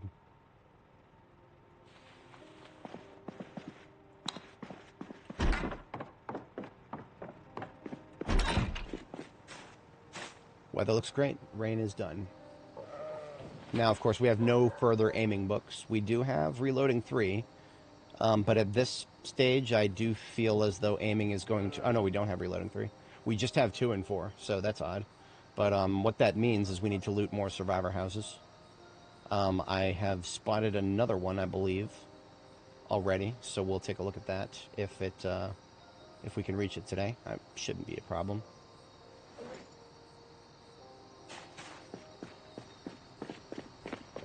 We've got food for half of the day here. Let's see if we can get the other half. Just a couple bags of chips, I guess. Oh, we're finally in rapid weight gain. I need to stop eating fatty stuff now.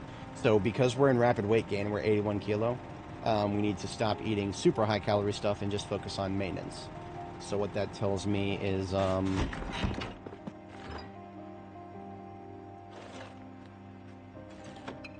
what that tells me is... we could drink some of this milk, perhaps. Yeah.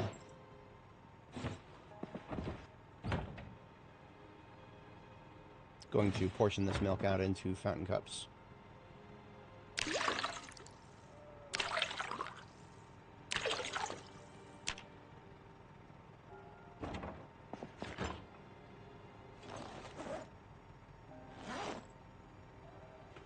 Only 3 fountain cups at the moment. We'll have more later.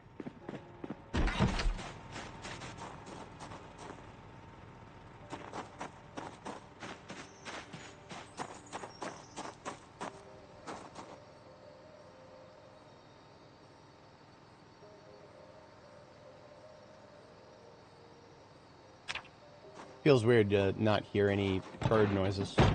That is, that's my fault. I did that. Shouldn't have left them in there for a few hours. They're just that fragile. R.I.P. Let's see if my bull is still alive. I don't know why he would die, but, well, all my other cows have died, so why not the bull, right? No, he's still alive.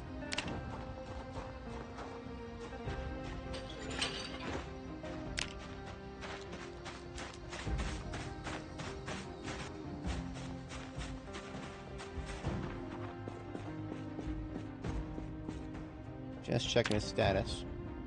Would you look at that? Adult, healthy, well-fed, not thirsty, calm. I can't wait until he dies for no reason like all the other ones.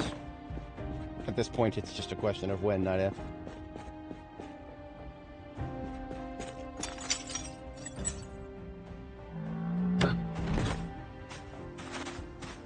Yeah, door openers, the counter to... whenever there's a new mechanic that gets added, things like door openers, the counter to door openers is to lock doors. Door locks are not a completed mechanic.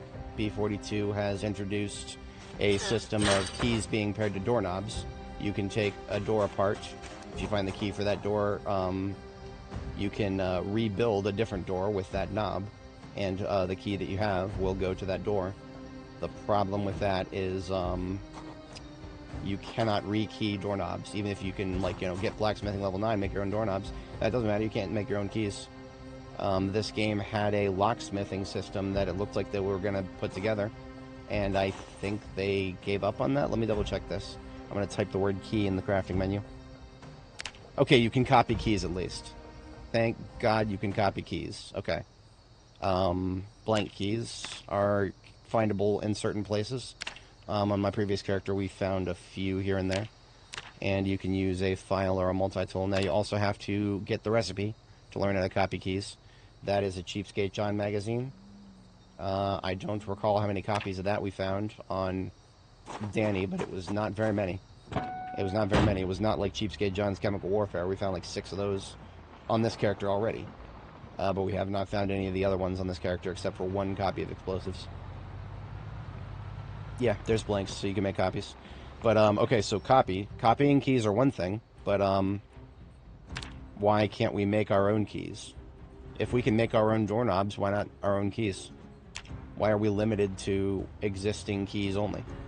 I'm not, like, saying that that's the worst thing in the world, but when you make a game mode where zombies can open doors, these questions are very pertinent. And Cerulean did not exactly inspire confidence in his responses when he was talking to Atomic Duck about Extinction Mode and about how they weren't really planning on adding more major mechanics for it. Yeah, I don't know. Maybe the major mechanics that I'm thinking of that would make Extinction Mode better will just be, you know, not just for Extinction Mode, but the whole game in general. In that case, that's probably the best case scenario right there. So if we were to start engaging here, I can already guarantee you that they would be coming from the top. Probably more so than from the right here. So, backing up just a little bit further then. In fact, what I'm going to do, back up a little further, and just a couple toots, that's it. We don't need the siren just yet, because we're just shooting him in the face point blank with the, what's it called? With the SN38. We're not doing any ranged shooting. We're not doing massed shooting if we can manage it. Yeah. Let's see who heeds the call here.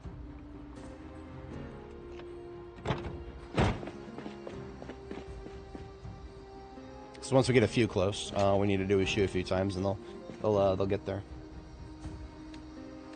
Yeah. I also I did hear that this is I was talking to somebody who understood this game even better than me. Apparently, you cannot put padlocks on gates, but you can block gates and make them impossible. That would actually probably be one of the first things that I would do. If I could not get a door keyed in a place I need to sleep, I would block the doors with a vehicle.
Horse-related site.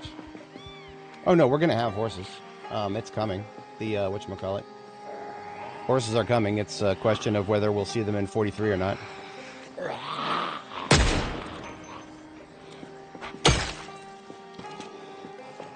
There's multiple horse-related POIs. The best helmet in the game comes from the horse racing track, the jockey helmet. It's the same as the riding helmet in terms of trade-offs, as in there are none. It's only slight discomfort. But the protection levels are 60 bite 80 scratch, which is 20 higher than both of what we're getting from the riding helmet.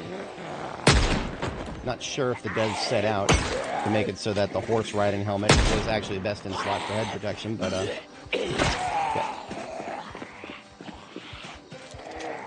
Coming from the left there.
Gonna wait for her to stand up. Honestly, trying to hit them while they're down, there's so many stupid little mechanics with that now that it seems just to be a waste of ammo. Waiting for them to convulse, waiting for A and B, C and D. Just stand up and come at me.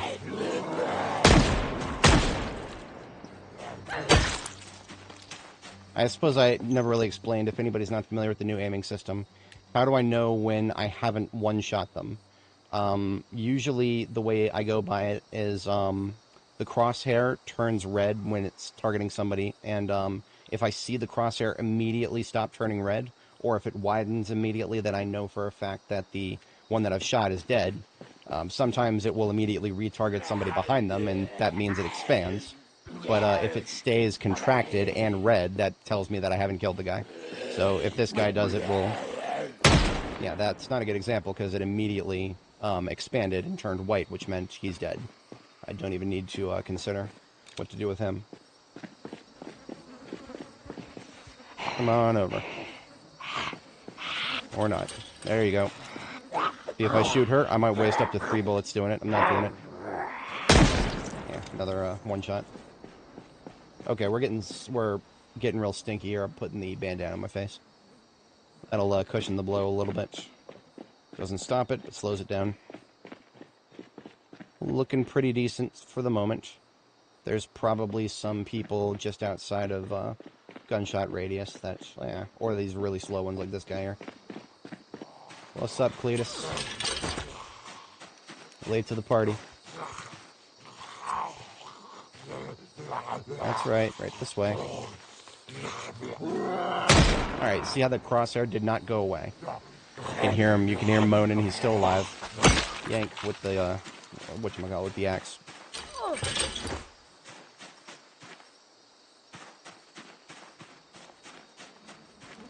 Shemaz is nice, but it's extremely high insulation. Like absurdly high. Better for winter, in my humble opinion.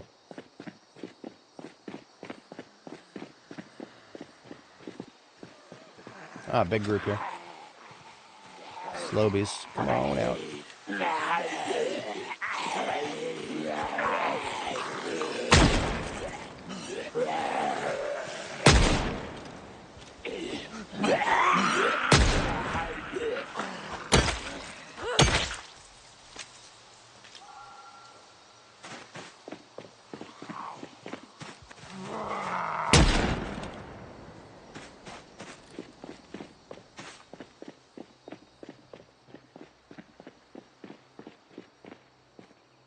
We do have people up here. So we got a bait shop, and then the river is just on the other side of that bait shop. I think they added a pier to it now. It used to just be a sand lot up there.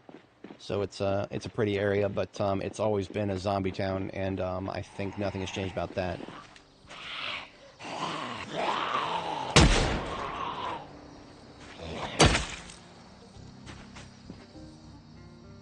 Yeah, we could use a sharpen. I'm going to fall back a little bit. Just outside of stink zone and sharpen the hatchet.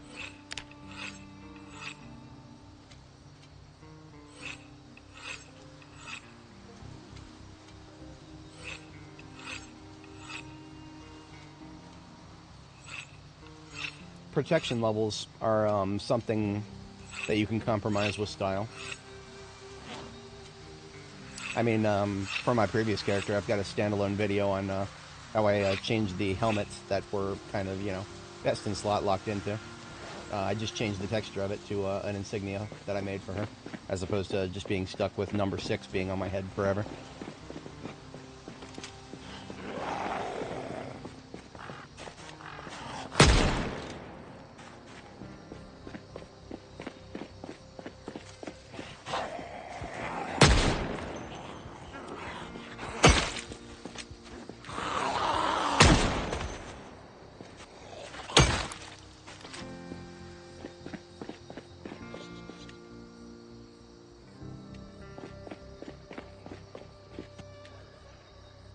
Somewhere in the trees. There you are.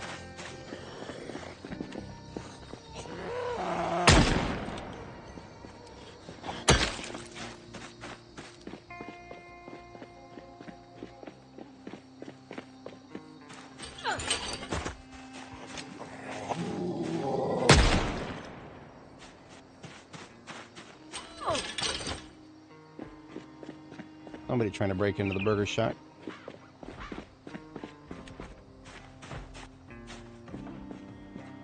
Back door, maybe? The question mark was emphasized.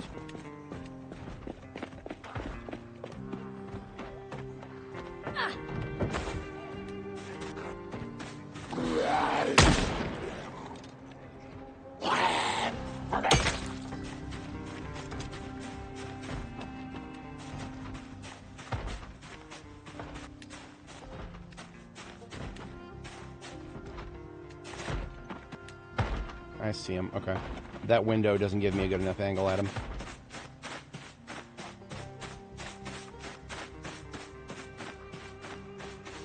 This guy right here just doesn't seem to be reacting to anything. Let's see if I can get him do a team fortress here. I never really was on your side. I am the spy. Ho ho ho.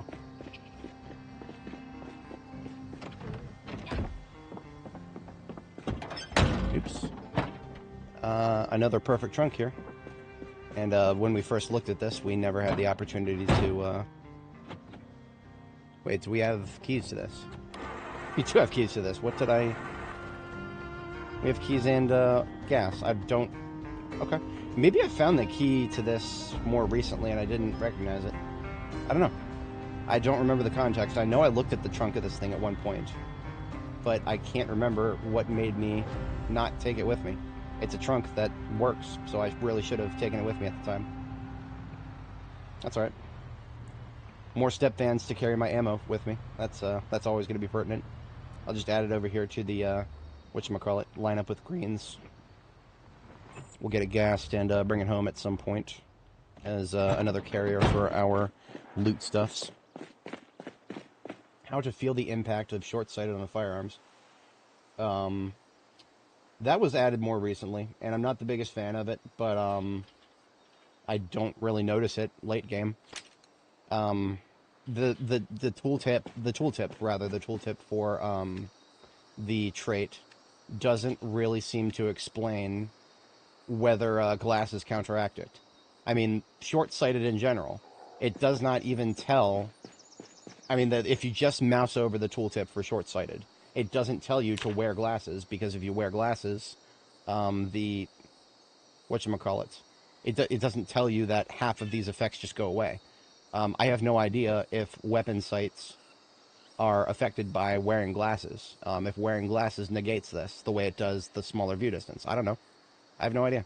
But that's because this game fails to explain itself miserably. Like, there should be a lot of information about that trait. If I just mouse over, there should be an extended tooltip. Paradox figured this out almost a decade ago.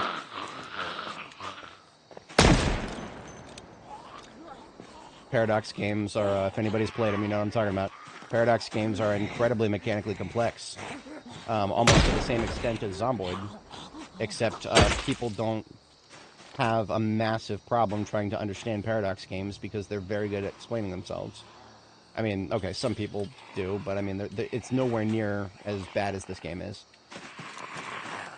And I want to credit I really do want to credit extended tooltips as like an underrated example of how to do it right. But yeah, I mean, I've never had a problem with weapon sights. They do the trick. We can, on good days when the weather's good, we can nail a shot with the MSR-7T at maximum range. Literally at the edge of draw distance. We're not quite at the edge of draw distance at 250 times, or 250%. At 150%, it is the edge of draw distance. Ambulance. We'll take the ambulance up. I think we've got enough for this street corner up here. That's true. Yeah. No. That's, no. Based. That is the based response right there. I would have been streaming Stellaris on this channel if it was not for Paradox's business strategies. Yeah. The Paradox's business strategies have made me change all of my reviews for all the games that I own to negative. Don't play Paradox games. Oh, sorry. Don't pay for Paradox games. I'm not gonna take that statement any further. You know what I'm talking about. Just don't pay for Paradox games. Is all I'm saying. They do not deserve money because they're unbelievably greedy, publicly owned bastards. They only seem to care about shareholder value. And therefore, only shareholders should care about giving them money.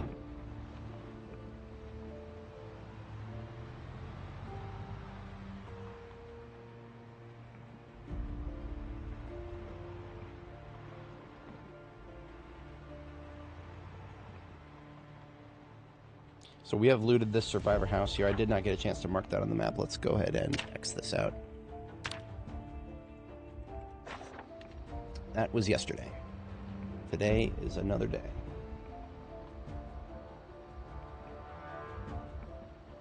That's what I'm talking about. I knew there were still pockets here. Ooh, that is a pocket and a half. I might need to open another... Yeah, we're cracking open another box of 38 special here.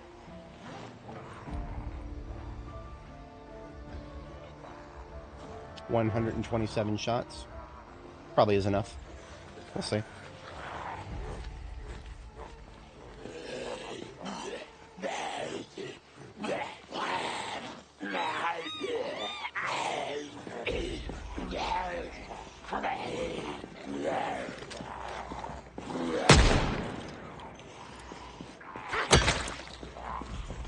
We're gonna have lots of incoming after that, so...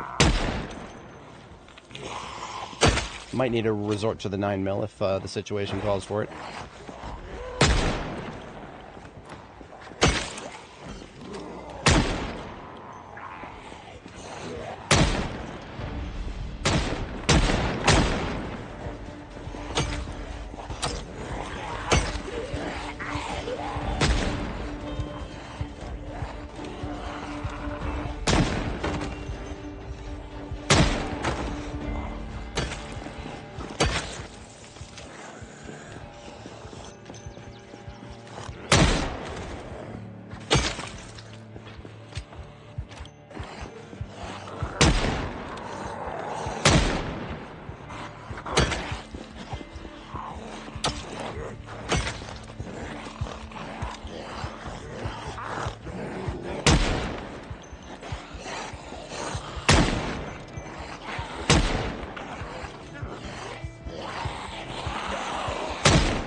We're good. Weather can mess with your aim in this game. Okay. I feel like we're in for a demonstration, folks. We cannot show it right now because I can't just sit here and change the weather. I am not that kind of a wizard, but allow me to show you guys some interesting code here. We sometimes, because we don't understand the game very well, and I'm trying to understand the mechanics, I get really frustrated with trying to figure it out, and I just decompile the goddamn code.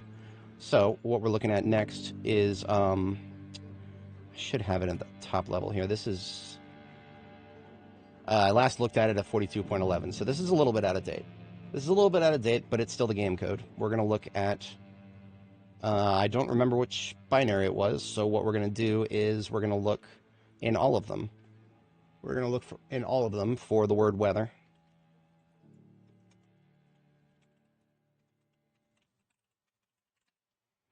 Looks like it's in Combat Manager. Okay, so what we're looking at here is a absolute mess of spaghetti code, starting at line 2386 of a Fernflower decompiled Combat Manager.java. So what we're looking at here is zombie.combatmanager.hitChanceData. Method name calculate hit chance data. Input args are the character, the weapon, and the hit info.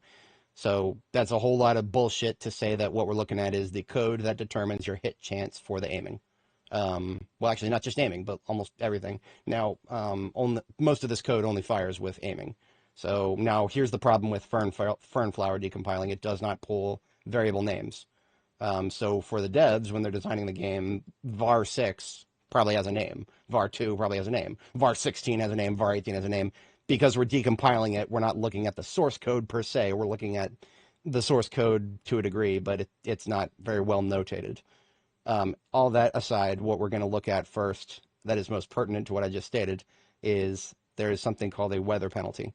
It's its own variable calculated here in this method.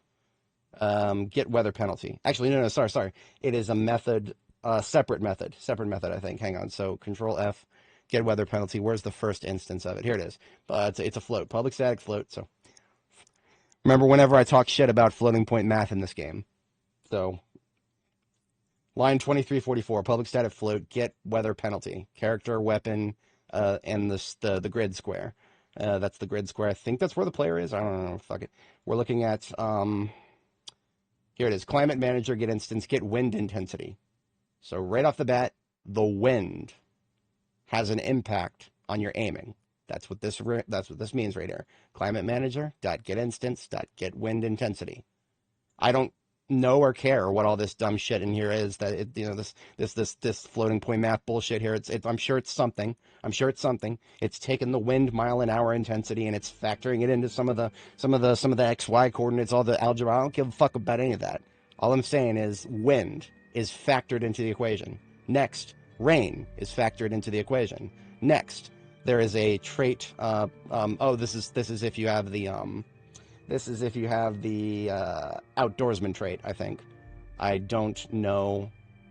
This is taking var 4 and multiplying it by the penalty modifier. That's my interpretation of this. My interpretation of this is if you take the trait that is outdoorsman. Yeah, outdoorsy. It's the trait that reduces weather penalties. But here's the one that fucking slays me every time I see it. Plus equals after that modifier. Plus equals is get fog intensity times 10. So again, I don't know what all this shit up here is. I don't know what all this gobbledygook math is. But I do know that it's multiplied by 6 for wind, and it's multiplied by something times 0.5 for rain. Then it's multiplied by 10 for the fog. This is why we call fog no shooty gas. If you see fog outside, don't shoot. There's no point in shooting. It's fucking waste. It's a waste of your goddamn ammo. Unless you're point blanking, okay? If you're point blanking, yeah, like what we're doing right now. We're point blanking because we're shit at aiming. You know, we expect to not be able to hit anything at a distance because we're aiming level 2 point something. That makes sense to me. That makes sense to me. We're low level aiming. We don't know how to aim. So we wait until we're point blank and then we shoot him in the head. That makes sense to me. This doesn't quite make as much sense to me. I don't know if the devs of this game have spent very much time in fog. It's not... This should scale with distance, in my humble opinion. I understand completely if you're trying to shoot something in a foggy morning. You're trying to shoot it 50 tiles away. Sure, yes, absolutely. If you're trying to look through a scope in the fog, yes, of course, yes. This understandable completely. If it's like I don't know 10 meters in front of you though, and your character can clearly see the zombie, you can clearly see the zombie, and yet your crosshair is bigger than a barn door. Fuck, are we even doing here? All of this math is just. I have a lot of opinions about it. And then of course after all of the firearm weather multipliers are added and done, all that bullshit goes off. Then it calculates the light level. Yeah, pain penalty. There's a pain penalty. There's some of this just jumps right over my head because now we're looking at where Fern Flower really falls off with the lack of variable naming. VAR 15, what the fuck is that? VAR 4, what the fuck? I don't know what any of that shit is. But I know that if VAR 15 is less than negative 0.1 float, then we return VAR 4. But then here's another thing. There's another thing that jumps out at me.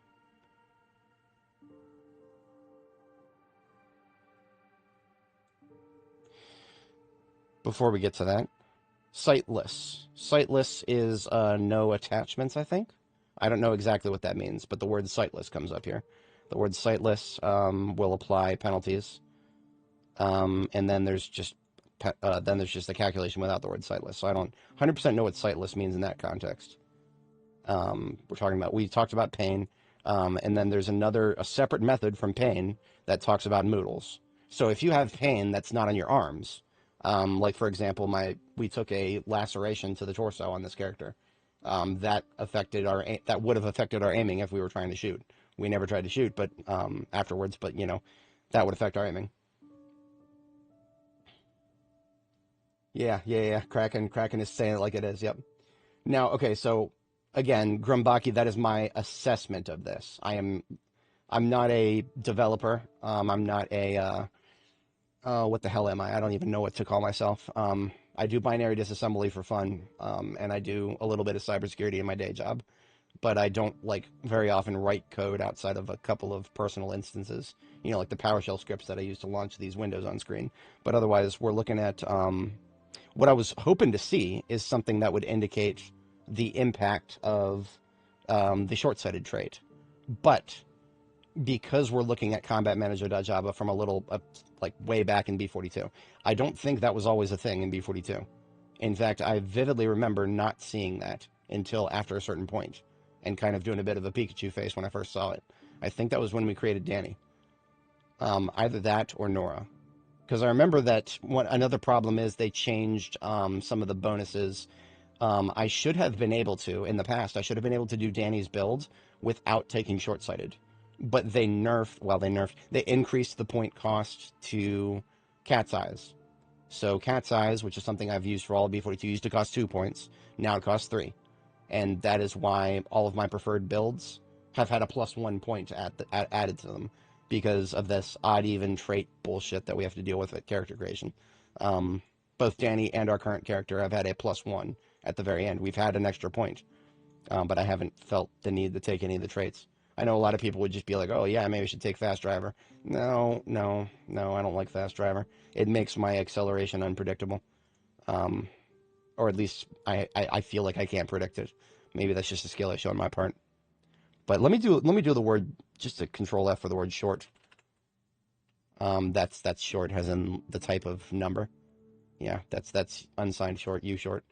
Okay, it didn't exist in 42.12. I'm not going to sit here and make you guys watch me decompile the latest version of the game.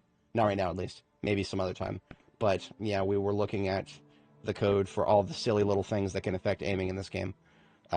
Basically, when it comes to shooting during bad weather events, I just don't do it anymore. I just choose to do something else in the rain or the fog. Wind, I don't track as much. You could track wind if you listen to the radio every morning. Sometimes you can hear it very well if it's really bad. But I feel like wind by itself, just going off a vibe, it doesn't feel like it messes me up that much. I've still made some pretty decent long-distance shots with the MSR-7T, as long as, even when I heard the wind audibly. But yeah, we'll see. We'll see how much has changed with 4220.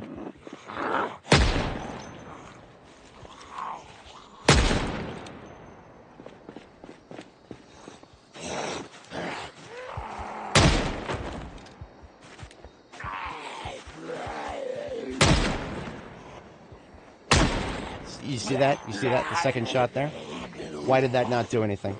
That's why I don't usually shoot ragdolls.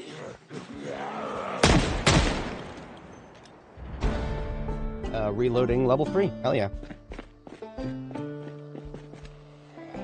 This lady on the right has got a ice axe in her back.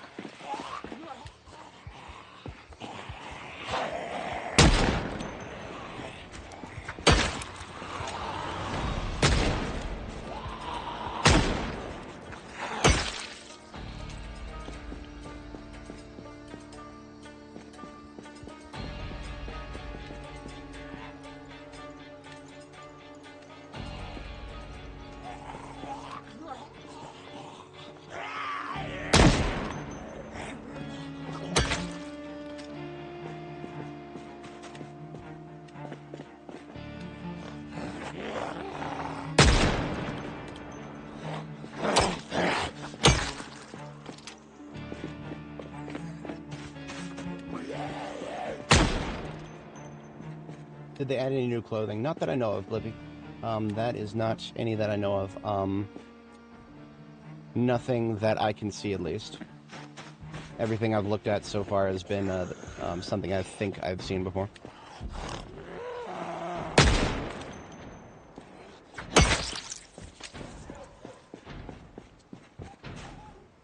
Something to be aware of, this open wooden barrel here, it was here when we spawned in. So it's got like 200 liters of water in it. So we could steal it, but we'd have to empty most of the water first. There are sometimes we'll get these rain barrels will spawn inside now. So you can pick them up. There's no chance of breaking them anymore.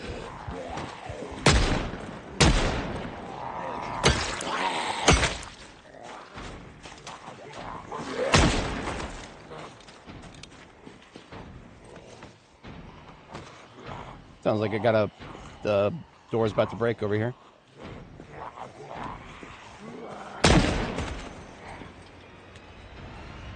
Somebody flipped over the chain link fence. Yeah, there we go. Falling back just a little bit.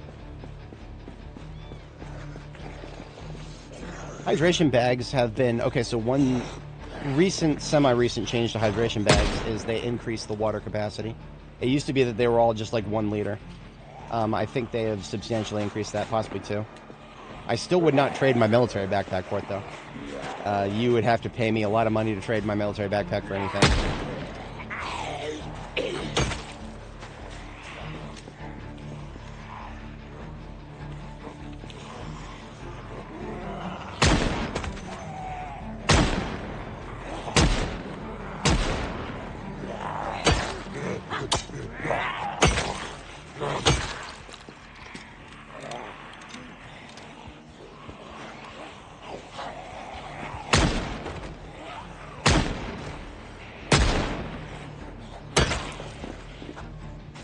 but she could.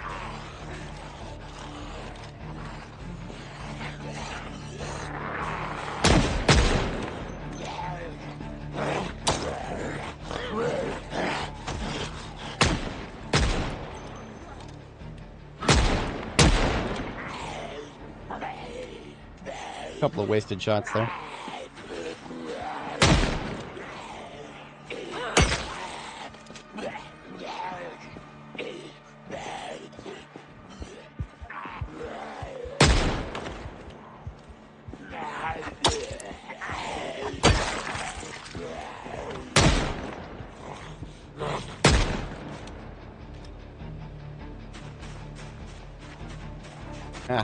So waiting for the moment somebody would come from this side. So far, that's one of the few.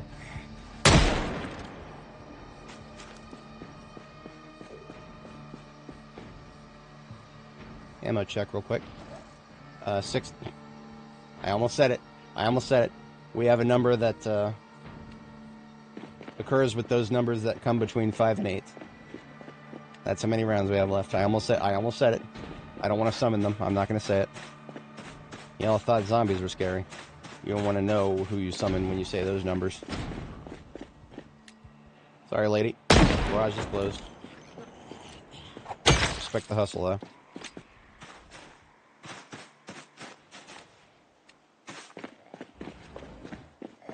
Oh no, hydration slide is a backpack. It's a backpack. If it was anything but a backpack. God, if it was, if we had a hydration satchel. Oh man, I would love that. Oh, I would love that. I would not wear anything else. Because right now, the satchel slot can be occupied either by a canteen or a satchel.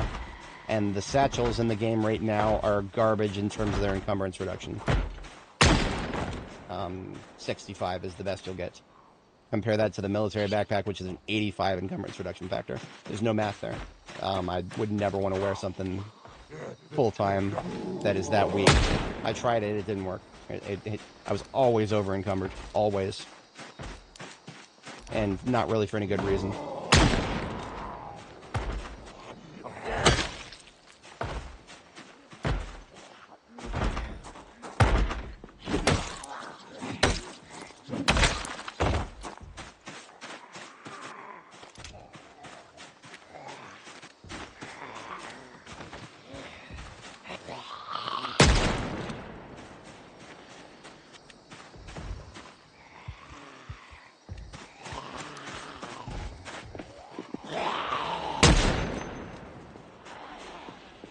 I need to be advised on where I'm going here.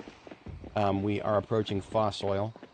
We're in the neighborhood that is behind the one with the, up there with the, see the boarded up windows in the top left of center there?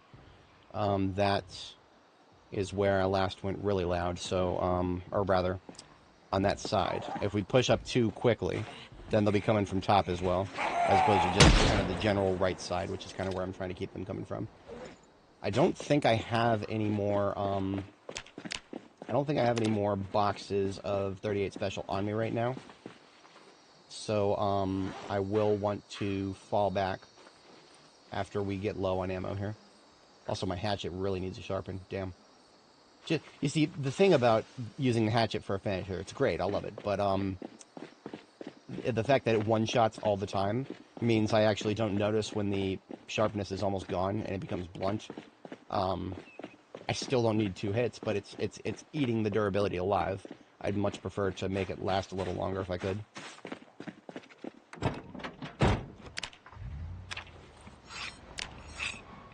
Hey Hassan, how's it going? Good to see you.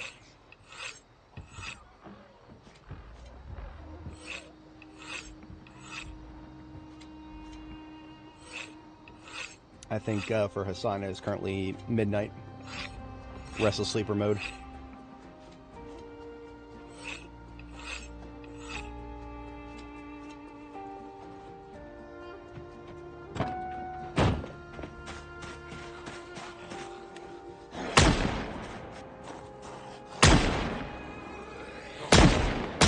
See, look at that. I still cannot do distance shots. Not even close.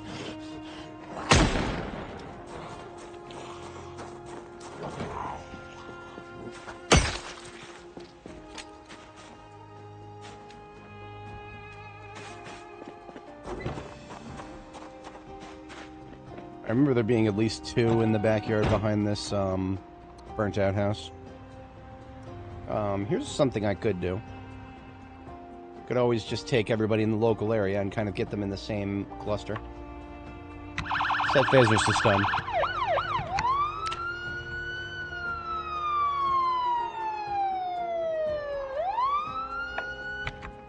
Doesn't need to be overly sustained. I'd just like to kind of get them out of the woodwork and cluster them up a little bit here. So we have a better idea of where they're all coming from when we start pushing up.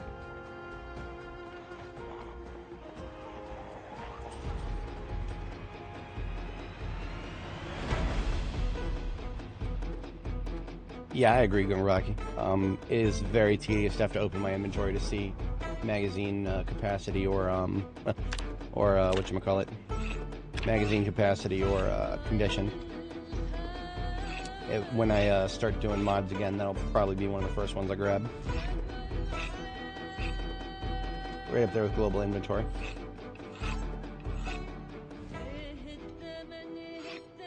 See, by falling back down the road like this, we've kind of guaranteed that they'll split up a little bit.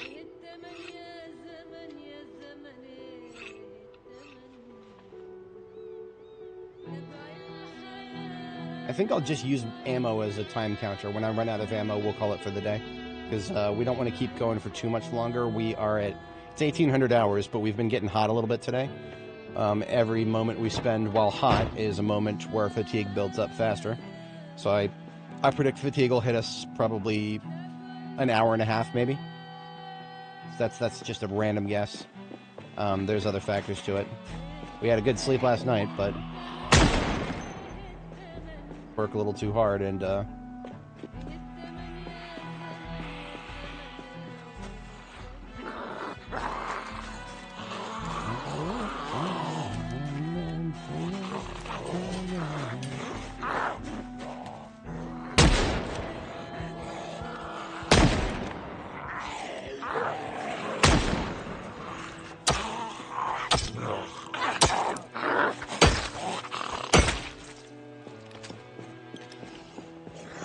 am I trying to keep the music going? Kind of.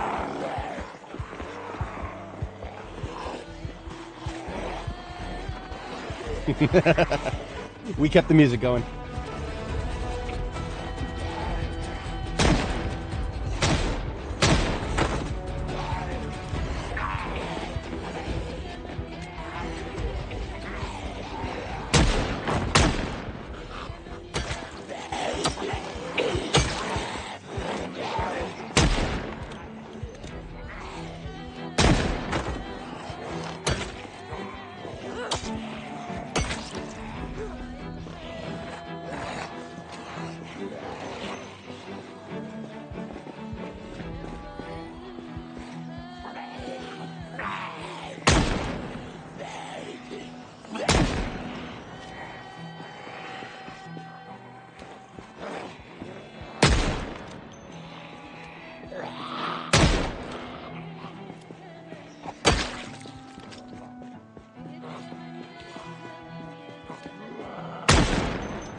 So I didn't expect him to survive that second one.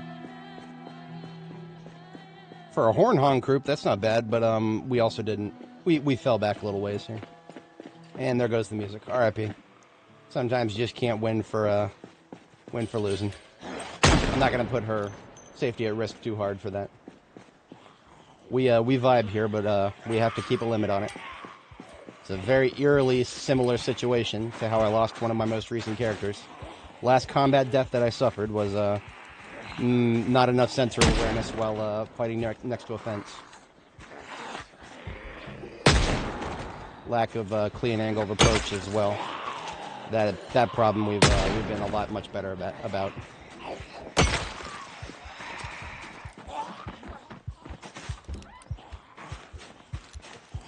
One fast from the bottom left.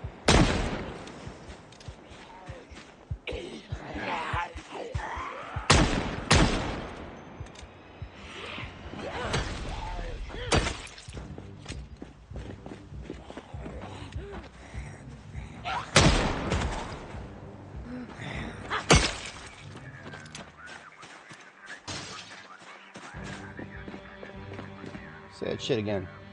Break my fucking windows. Bring your bitch ass out here, bitch. That's what I'm talking about. Square up. Get them dukes up. Aiming level 3.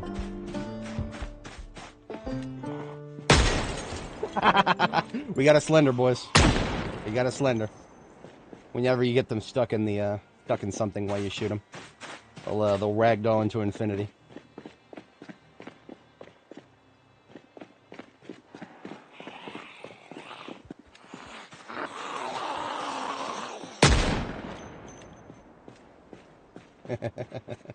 I have not actually played, I think I might have played, wait, no. I have played a lot of Black Ops 2. I have not played any Black Ops 3. Black Ops 2 was the last one I ever played. The original, not the remake.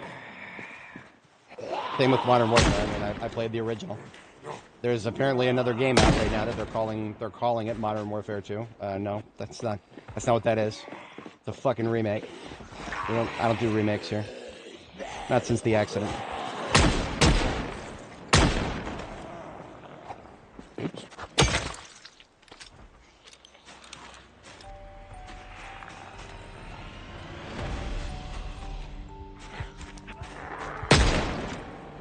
Now, what we're coming up to, though, we might not even need to go back to base to get more ammo. The police department's coming up here.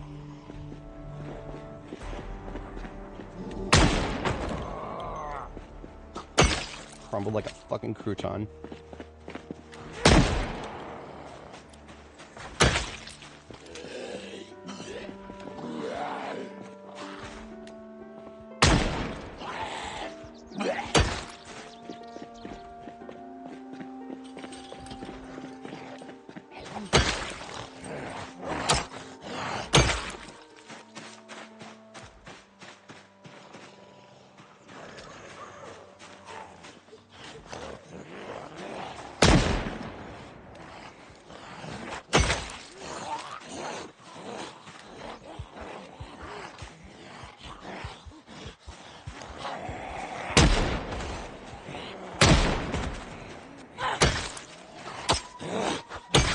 We were talking about hydration packs. This guy's got one on. Water hydration pack. Funny thing is, I could hold it in my hand like this, and I would still be able to drink from it.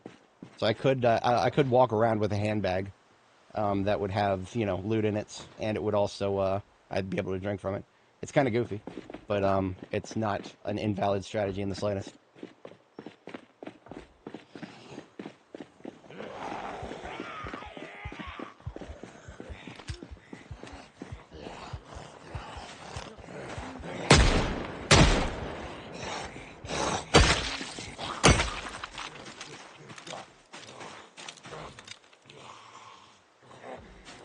Y'all are coming out of my lake. Let's go. This is my territory. This is where I want. Literally, this general area is where I want to start building my base. We've been very slowly working our way in that direction, trying to secure the area. Now, when I say where I want to build my base, I'm talking like very long term. Like I don't even know if we'll break ground during this stream, and that's okay. I'm a very slow, methodical person. I am not in any sort of a rush. Remember, no rushing.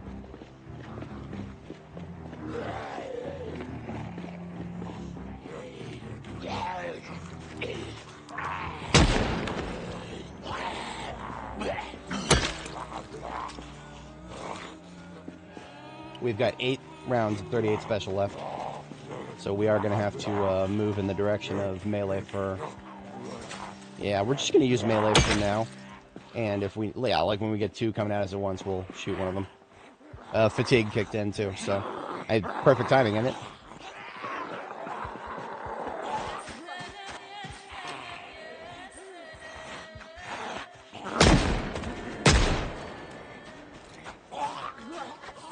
Oi. Crumble away from me.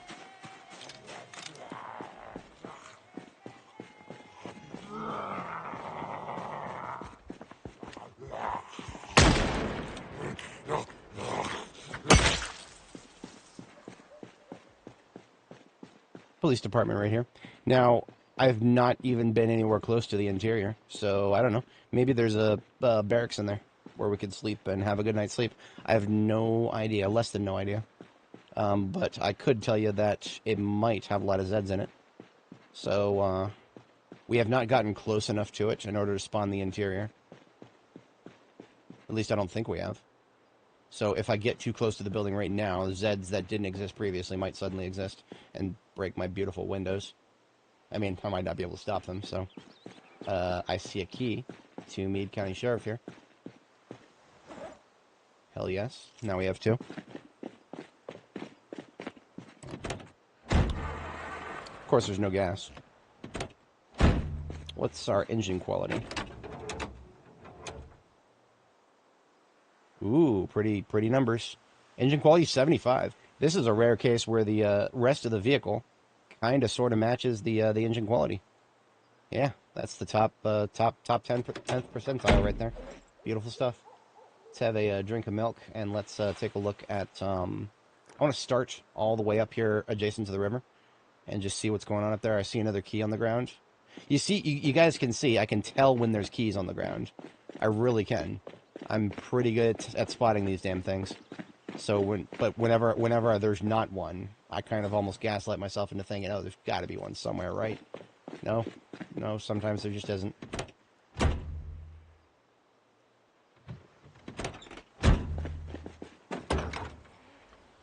A box of 9mm. Okay, yeah, now I'm getting really lucky. I'm not even going to act like this is not lucky. We've got keys to all three of these. Again, right when I don't really need them. I don't really need the keys anymore because I can hotwire now. And yet I'm suddenly finding keys to everything. We got 12 gauge and more 9mm. Hardly a bad thing, but also... Damn it, I like 38 special right now.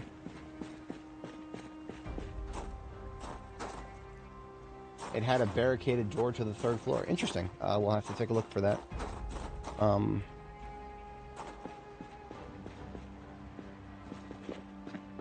Now, a police department having its own dock, that tells me we should have a police boat up here. We should have a bumper boat up here. We should have bumper boats. Should have one of those beautiful little things that they'll roll up to your perps on the water with and literally bump into them. I'm not even kidding. Regrettable. Who knows? Maybe someday. Okay, now here's a fun thing. Observe the bottom center of the screen. Now you see the fire department truck. Nothing on the ground around it. But now we don't see it because of line of sight. Now look at that. Look at what's right next to it. We can see a key on the ground. Can't see the truck anymore, but we can see a key on the ground. Would you look at that? Now, being a fire officer myself, fire truck is relevant to my interests. No shit. Is this a state? This has got to be a state. I don't think United States River Patrol. There's no federal level river patrol, is there? I mean, it says Coast Guards, but that doesn't say United States Coast Guard. USCG is its own little entity. Where aren't the puddle jumpers? Aren't they? Sorry, you guys are gonna have to deal with me for a second here. Oops, that's not. Damn it. United States Coast Guard. There we go. It is under branch. It's directly under Navy. Is it under the Navy? Okay, fair enough. I actually thought that it was kind of off to the side there. But yeah, no, it's a separate and discrete entity from whatever this is. So it's not federal level. Probably just probably state level then. But yeah, the floor key for every single one of these vehicles. I feel like I just got struck by lightning twice here.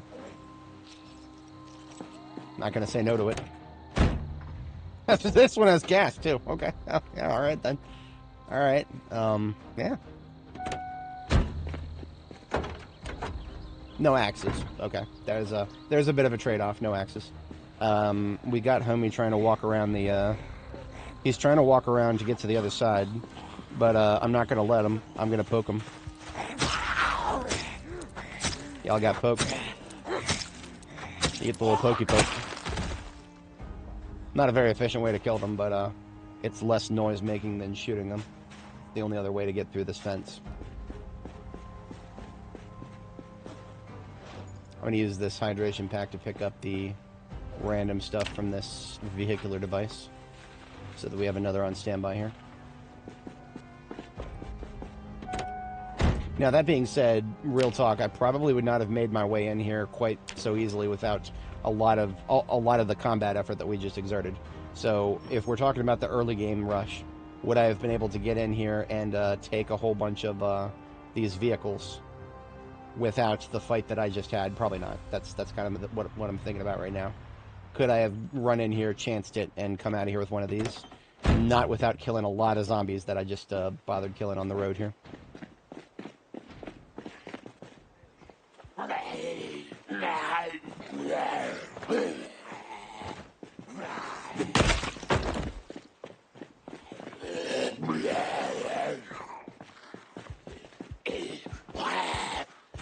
We're very close to the next level of axe.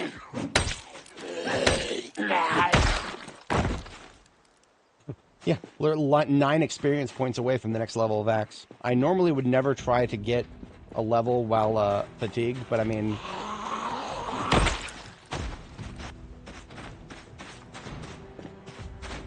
Stop attacking the doors.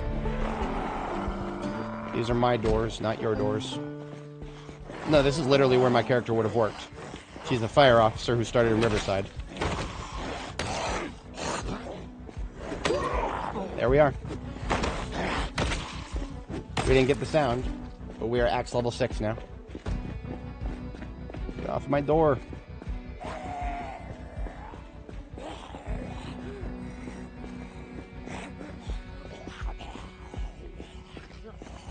Yeah, okay, so China overtook it, but did they really? Did they really? Now, I ask that because China has always been an exercise in quantity over quality, in almost everything you can imagine. And I feel like that's another thing we're looking at there, right? Eventually, someday, China is going to overtake the United States in aircraft carriers, too. But I think every single one of China's aircraft carriers are completely battle untested. If anybody in chat knows better, correct me if I'm wrong, I don't think they've ever once actually deployed one of their aircraft carriers in a combat scenario. I mean, of course, you know, I don't consider flybys of Taiwan, you know, just trolling Taiwan's airspace. I don't consider that a combat scenario. I don't think they've ever once deployed one of their planes from an aircraft carrier in a combat situation. So, you know, they've got one or two. I remember the number was 1. They have 1 aircraft carrier for sure, maybe more. Someday they're going to have more than us because China is really good at churning out slop. Trust me when I say this, China is amazing at churning out slop.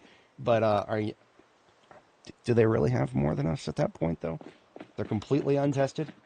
I mean, make of, you know, I'm not going to say anything about whether the war that's happening right now is a good or a bad thing, but you can't say that the United States does not have has untested aircraft carriers. They're being actively used as we speak. Yeah, whatchamacallit. Yeah, no, okay, yeah, Kraken is Kraken. Yeah, y'all listen to this, man, he's spitting some facts. The fucking, harassing Filipino fishing boats does not quite count as combat experience, in my humble opinion. I'm not necessarily an anti-China person, I really am not, but, the CCP, very much, yeah, no. I'm not a very big fan of the CCP. I will make fun of their government all day, every day. Social credit minus 10,000. China is a nation of very good people with a very horrific government.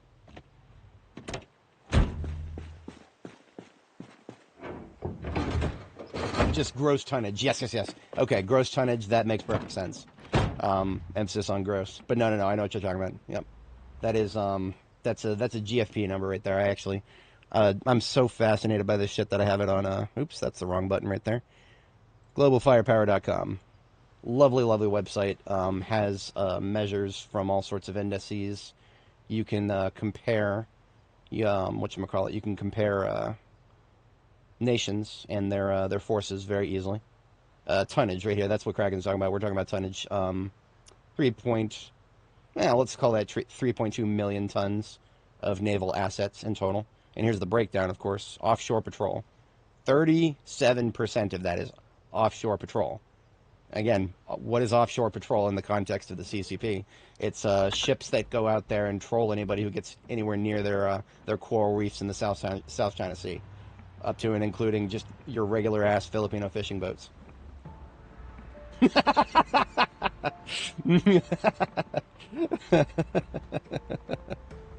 Oh my god. I'm not I don't speak Chinese, but I know a few things. We will leave the fire and rescue truck right here. Go back. We'll go back home. We'll go to sleep. I think we might have reached a point where I can secure somewhere safe to sleep here, at the gas station. I mean, in fact, what am I saying? What am I saying? There's flats above the bar now. I actually forgot about that. So, wait, this is the bar, right?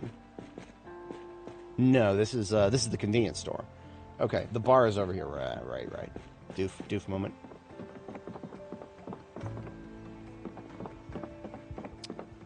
I did not see a zombie, but my character clearly did. I don't know if you guys saw that. She got panicked for a moment. So there's somebody in there that she just saw. I don't see them now, so that could mean they clocked us and now they're going around this shit right here. I have no idea. They'd probably be making aggro noise if that was the case.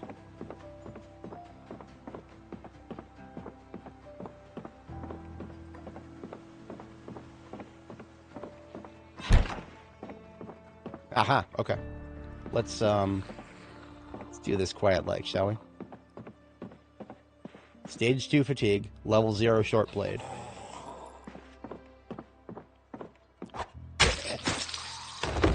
I love this game sometimes, I really do. It's an extremely dangerous thing to do. But if you get up behind them, and your character raises her hand, and you got a knife in your main hand, that's a one-shot kill every time. Stealth focus, baby.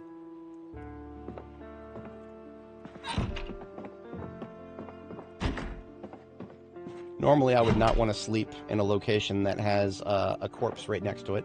A little bit of superstition on my part. And I don't know if we have a pillow. But my ambulance does.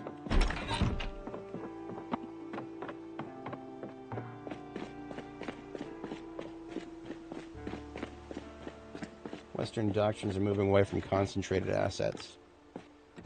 There could be a couple of meanings to that phrase, and I feel like a lot of them are not good.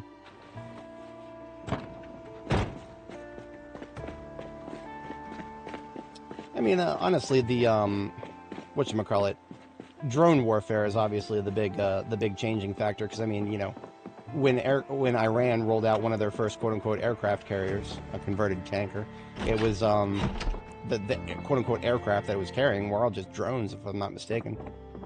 Because, I mean, you know, a very low-cost drone that can just kamikaze itself into a much more expensive warship. That's a game changer right there. Drone warfare is like a very interesting economic cost-benefit analysis. Very, very interesting. Apparently that pillow doesn't count. Let's try this one more time. Okay, now it does. Okay, we're clear to sleep.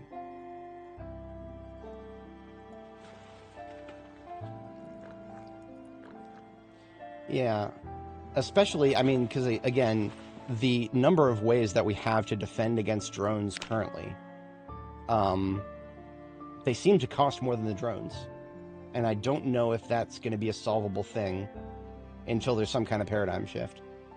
Anti-drone drones are probably a thing. I don't know. I don't have any. I don't have any access to DARPA. I'm sure somebody's working on that shit. That the whatchamacallit, the notion of being able to target something that's coming in, you know, an incoming drone, some dumb quadcopter with a C4 package on it or some shit like that. You've got to be able to intercept it, and the simple act of intercepting something is going to be computationally more expensive than just sending something over to strike a target. I feel like that's one of the reasons why we're just seeing Russia and Ukraine doing nothing but trading long-range strikes, because it's just so cheap. It's so cheap to just send drones. Just send a drone. Don't even bother trying to intercept it. Just send it over there. Just send it over there and see if he hits something. See if he hits something good. I don't know. Just speculation by a dumbass. Let's get some. I mean, we don't really need to put much gas in this. It was 90% full already.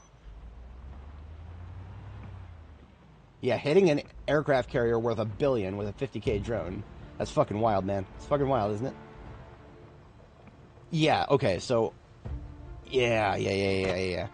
I have no idea what kind of crazy stuff is currently being worked on in terms of electronic warfare. Something that can take down... I've always felt as though, you know, drone technology should be fragile. It should be, but I feel like if it was, they would have come up with something to hit it with by now. I don't know, man. I don't know. I know how fragile computers are. Computers are really fucking fragile. The people who think we're gonna have data centers in space, oh boy, howdy, where they're gonna have to solve some problems before that becomes a thing. I'm not saying it's impossible. I'm just saying we've got challenges for that. Computers are really fucking fragile. I know, right? I still think it's just drones are just a very easy, low-cost way of doing things. And just we're in an age where the cost is just so easy and there's no cheap countermeasure to it yet. I think the moment there's a cheap countermeasure to drone warfare, I think that is the next, like, that's the next paradigm shift for combat as we know it, right? Because right now you got a quadcopter that can drop some C4. You can get boots on the ground to surrender. We've seen the videos on Twitter. They're very dark. I don't like looking at them, but I mean, you know, that fucking picture of the quadcopter just hovering around the Russian soldier is just sitting there because well, I don't know if it's propaganda. Maybe that was propaganda. The first thing to get destroyed in war is the truth. But no, that was a pretty sad thing to look at.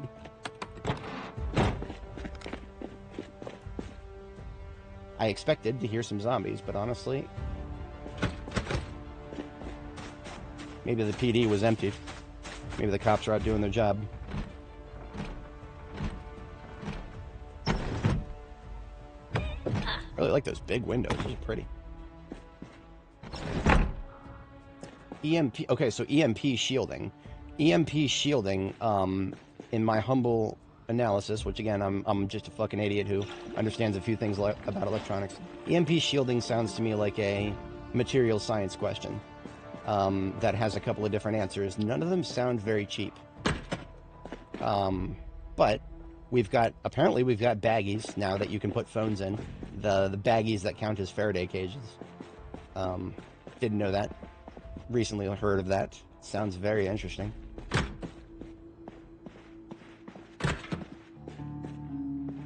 But I'm sure that there's countermeasures to that. If you're talking about just sheer signal strength. We used to have radios that could reach across the whole planet just by sheer wattage.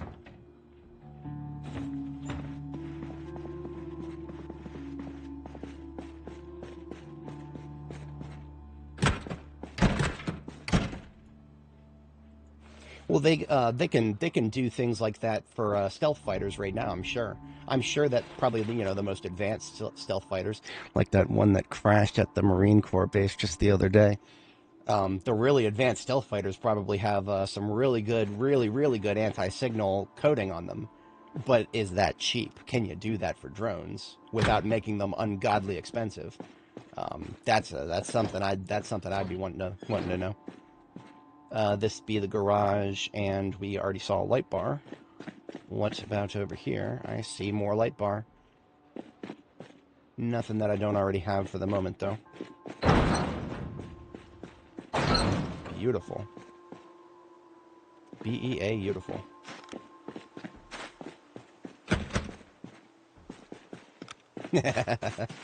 No. If you're interested in getting carried away, that's all I do here. You get me yapping about something and I won't shut up. I'm just popping all the doors at this point so that we can get in from different angles.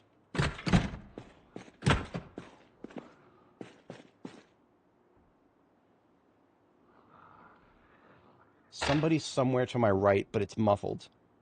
And I feel like we've already checked most of the entrances on this side. So possibly upstairs. Stairs are here, I think. Yeah, we can see the... Well, that's exterior. What about interior? Interview room. An interview room with windows is... that's definitely one of the decisions of all time. I would not want to interview some perps in a in a room with windows.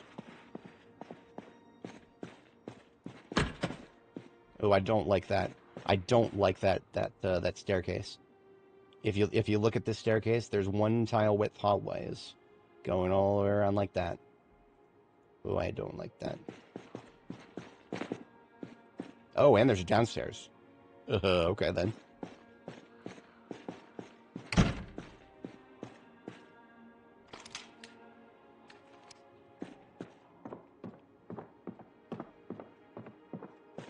Ooh, dear. Okay. It's just a good old-fashioned stairwell then. Okay, there's got to be somebody right on the other side of this door. Shit. I don't like this.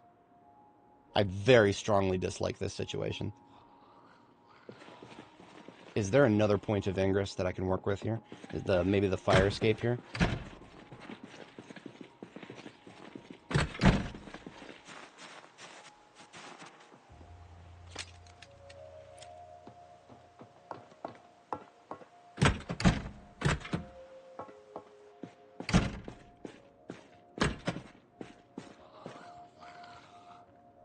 Either the break room or the elevator. That sounds like possibly the elevator. If anybody didn't know, elevator Zeds are a thing. Even though there's no way to open elevator doors.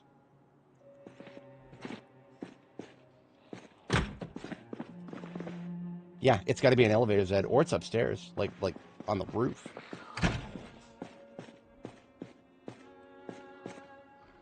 Or...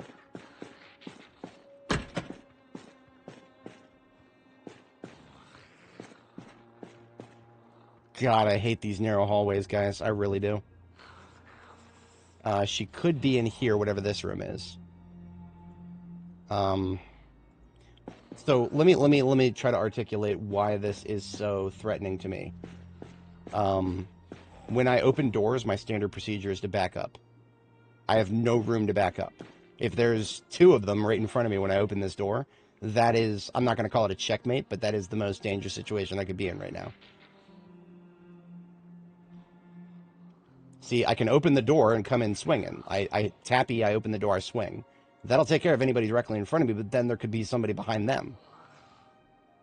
And I would have very minimal recourse.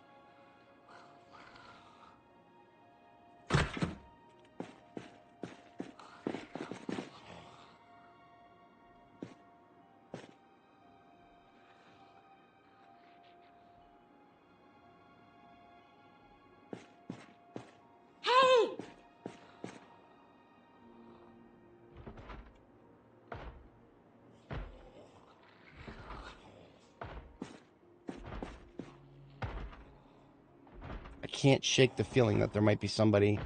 It's got to be the elevator shaft. It's got to be. I'm on the space bar just in case. Okay, clear. Yeah, okay, elevator shaft zombie.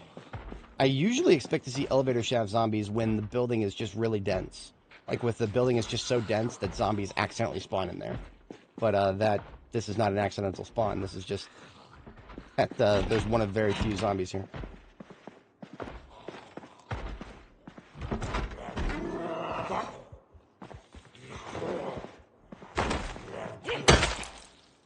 Thank you for your service, Chief.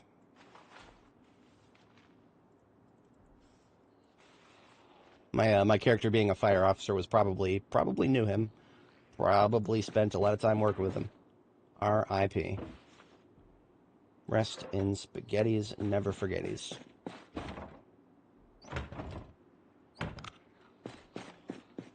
We'll give him a more dignified burial at some point. In the meantime, I want to see if there is a barracks here.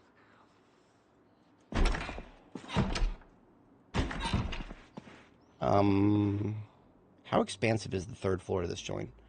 We're about to find out, I suppose.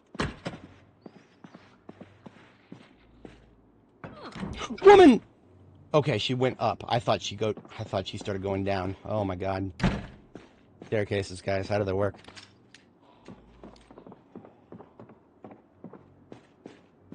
Third floor barracks are barricaded. Somebody in chat was saying something about that.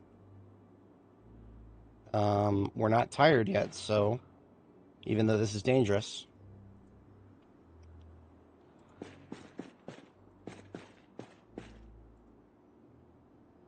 Why can't I? Oh, I can't unbarricade it because it is barricaded from the inside. Okay. You know what? You know how I'm going to deal with that? I'm not. I'm not going to deal with that. I have a different approach, a completely different approach. I'm going to reject the reality they've given us and substitute my own. Oh my God, I can't believe I did it again. This is one reason I hate doors that are one tile away from something that you interact with by hitting E. I hate it so much. Anyway.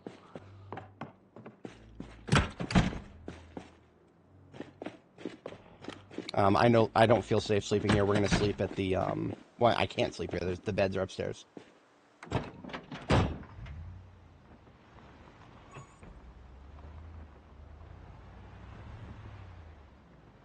We'll just go right down the road and sleep again at the, whatchamacallit.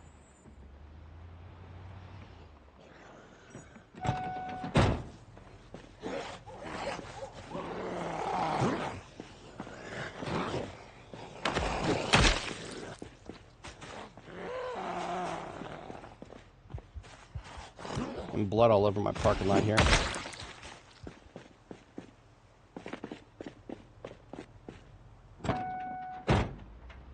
Yeah, doors next to railings, man. How do they work?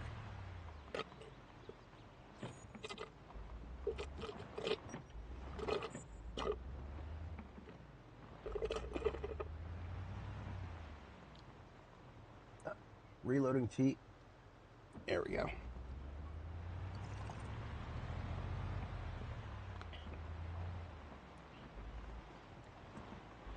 Alright, we are an hour and a half late for bed, but ready for it.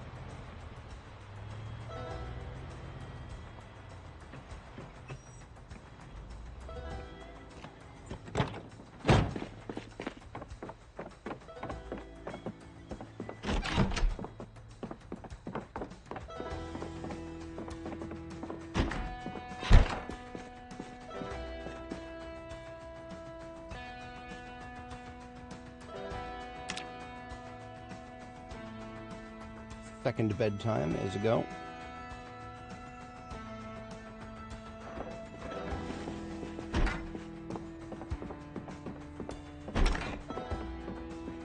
I better check the master bedroom here, see if there's a, yeah, spare pillow. I'll put that back in my ambulance because I should have one with me everywhere I go. So what we're going to do to deal with the problem of the second floor being barricaded from the inside. Hang on, we got a key to, this is the convenience store. So, the convenience store being the flat and below it. What I'm going to do is call this key RS Conv Store. And I think, because everything's attached, I think it's going to hit that garage door down there at the bottom. Just going to try that real quick. But then we'll, I have a strategy to deal with the third floor of the police department being barricaded. It involves completely avoiding the barricade. But I just want to check that real quick. Would you look at that? We got a key to this garage door of all things. Not that we need it immediately, but that's fine. Actually, we're hungry. Let's get a bite to eat.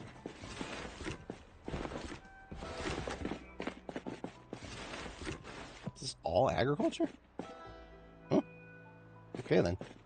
All agriculture.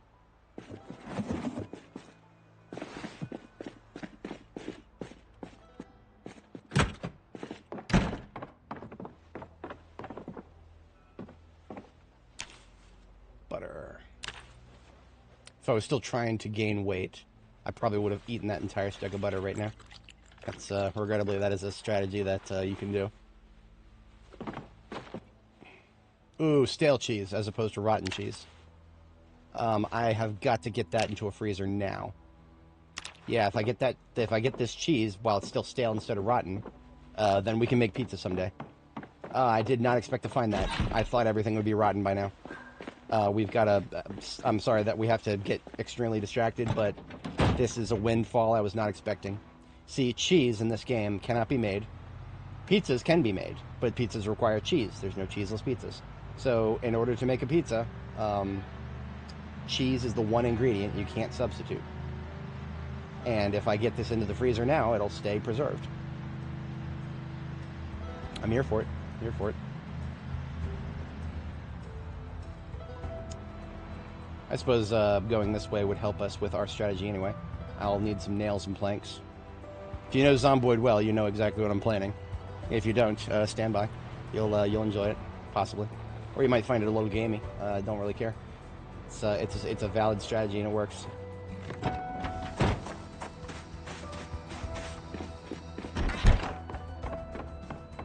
Cheese into the freezer, right alongside all those dead birds.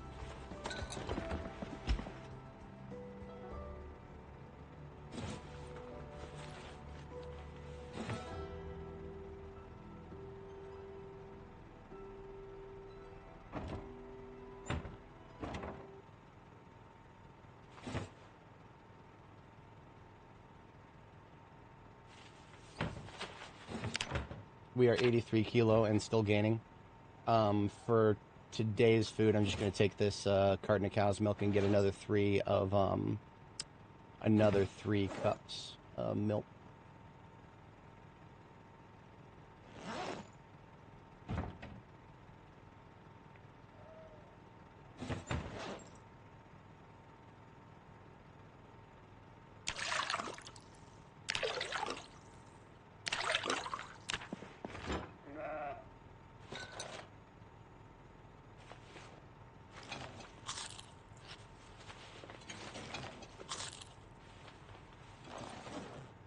Now that probably won't catch me for the whole day, that'll just catch me for part of it. It's alright. Jimmy's memorabilia there. R.I.P. Mr. What's his face? Police Chief.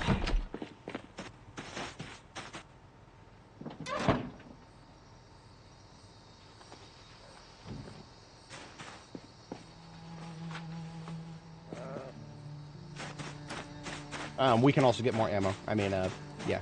Wasn't exactly part of the plan, but plans change. This way we can continue to shoot 38 Special. I'll open 3 boxes. And most bullets into the bandolier, the rest into the backpack. We'll have 2 boxes on standby. This is why I didn't want to pack them into cartons, because we're using them. Actually, let's just take the rest of the 38 Special now and leave it in the ambulance, since the ambulance is heavy combat now, more or less. Alright, so back to what we were doing.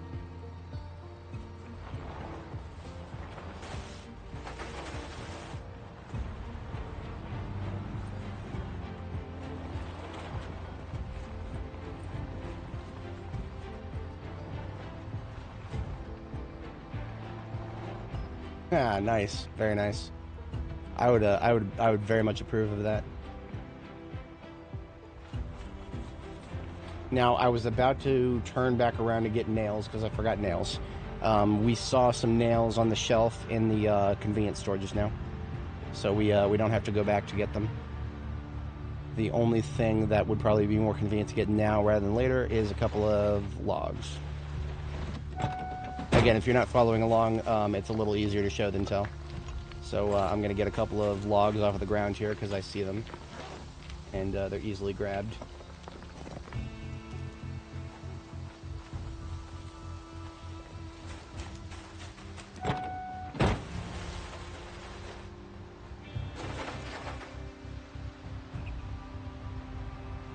I'm hoping 2 logs will be enough, but if they aren't, we know where to find more. We don't even have to cut a tree if we don't need to.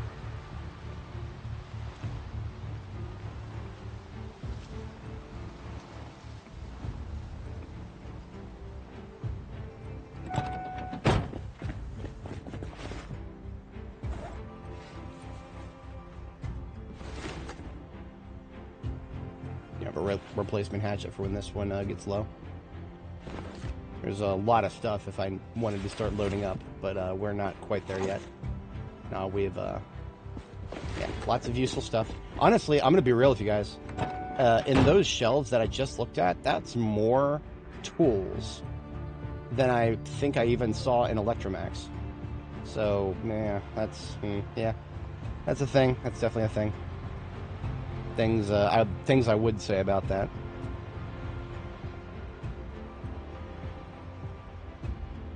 So what have we got now? We've got nails and we've got 2 logs. Those 2 logs equal 6 planks. 6 planks might just barely be enough for what I have in mind here. Maybe. Maybe not. Maybe not. Maybe we'll have to get a couple more.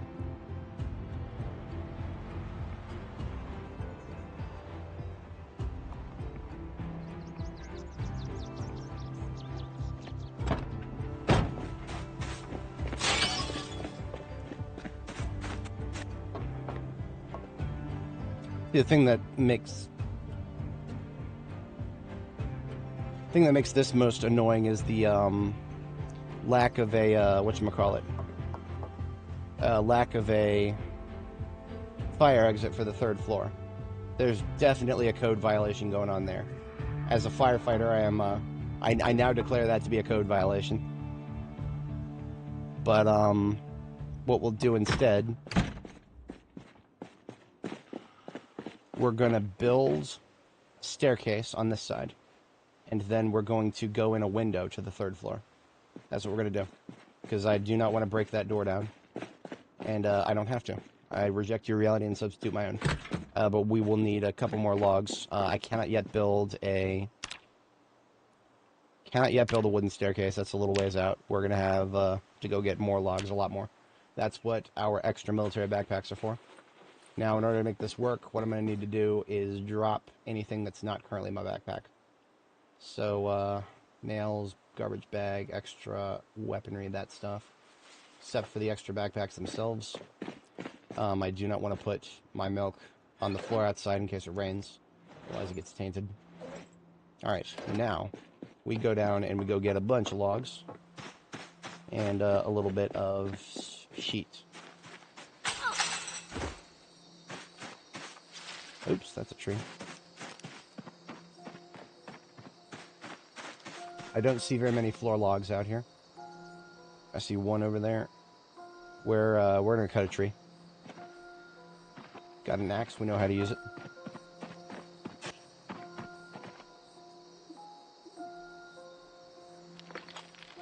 You know, a log next to a water source like this is probably not going to be very sturdy for planks. That's alright. You know, we got free water here. We got free water. We don't gotta stay bloody this whole time.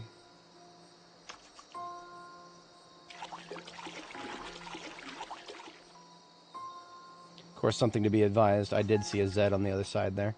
He ain't moving. There's another one up there, though.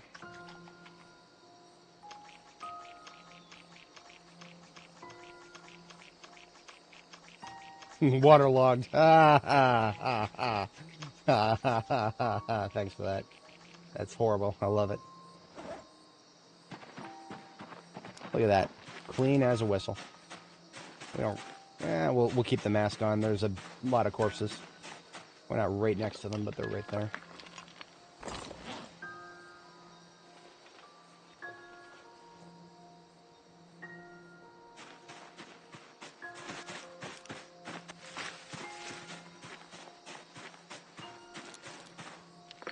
They able to identify that based on 2 pixels? Kind of, yeah. Sorry. Terrible. Yeah, see, we don't have to cut down trees yet. I have a couple of other firefighter axes, but I'd prefer not to use the durability if I don't have to. Eventually we'll start breaking out wood axes.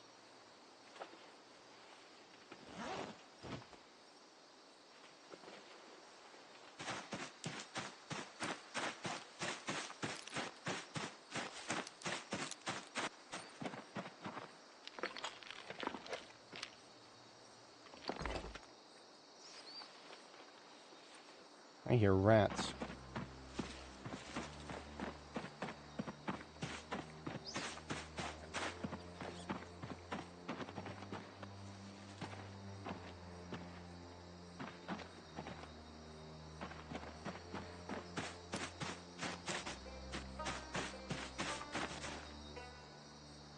Yeah, I know. Please, please don't. Please don't. They don't need to hear things like that. If you do, you'll make the game worse.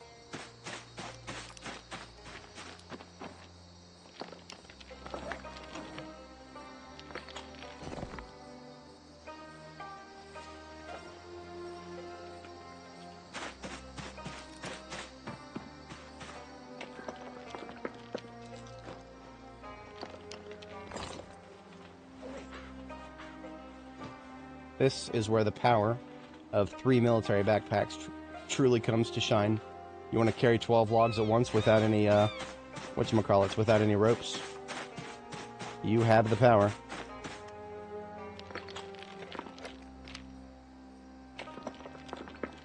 I know, right? We can just, in this universe, we can just leave books out in the rain. Fine. They'll dry out. Although the devs are slowly working toward the systems for that. They've got magazine armor. Deletes itself if it gets too wet and stays wet. We're getting closer to Zed territory here.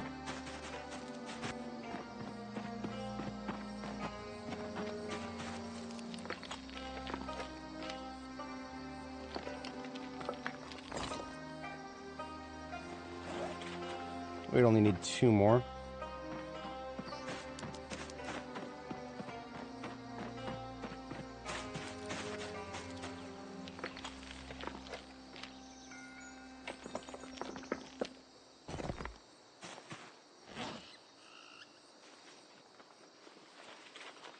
And there's another one. So that's going to be enough log to build a log staircase.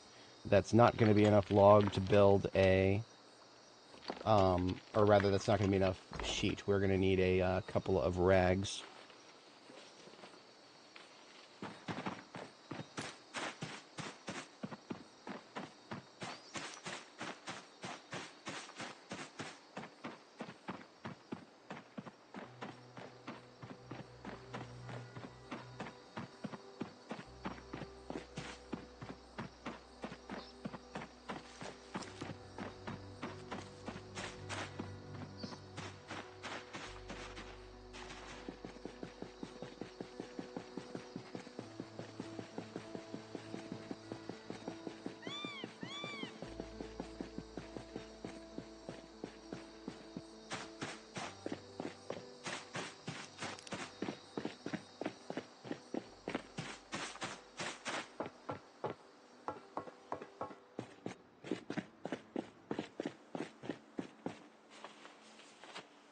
Alright, so got my backpacks on the ground there with the logs in them.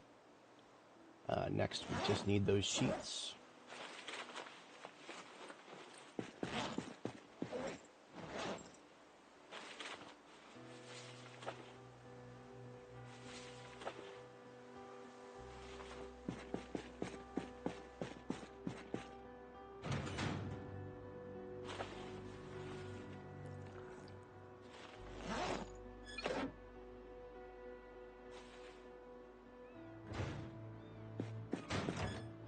Now, we could get rags from this place, but I don't know exactly how much.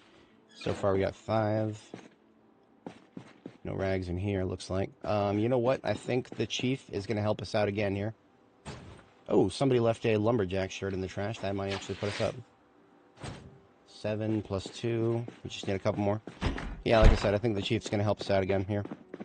Sorry about this, Chief. I'm going to need your pants.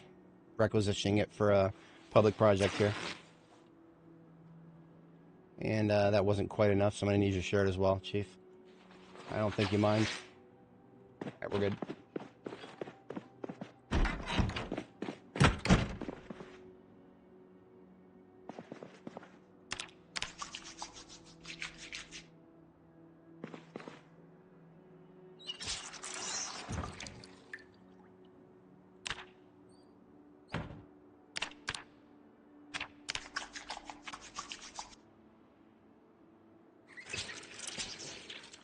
Much cheaper in water cost.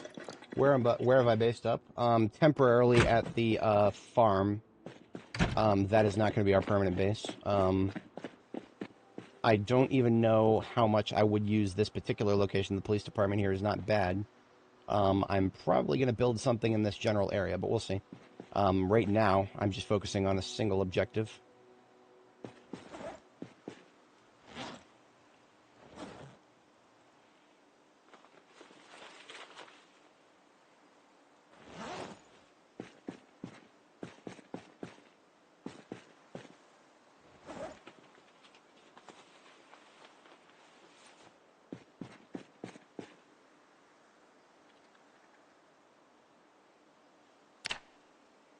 Oh, I need a hammer, and I don't. I'm a doofus. I thought I had my hammer with me. I suppose the janitor has a hammer here. That's a doof moment. Funny thing is, I probably have a hammer out in the ambulance. Yeah, I have a spare hammer. It's just, this is not the situation I thought I would need it in. I didn't think I would literally accidentally put it in the wrong spot. But every once in a while when I empty my bags, something critical doesn't get back in. Like that.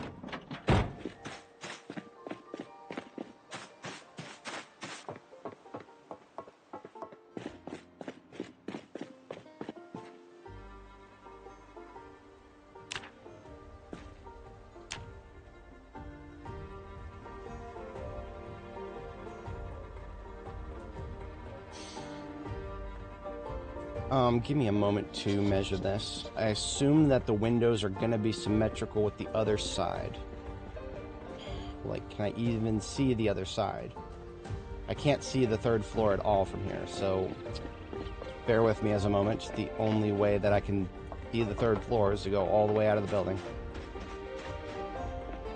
Okay, so we have to assume that the third floor windows are 1, 2, 3, 4 tiles in. 1 and then 5, sorry, 6. 4 and 6 tiles in from the outer edge. That's what I have to assume. And that's what we're building towards here.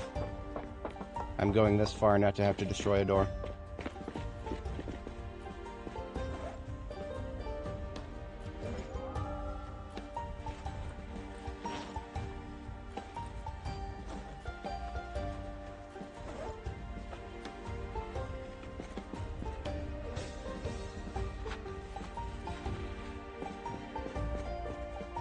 So assuming that's the outer edge, that's 1, 2, 3, and then 4. Theoretically, that's there.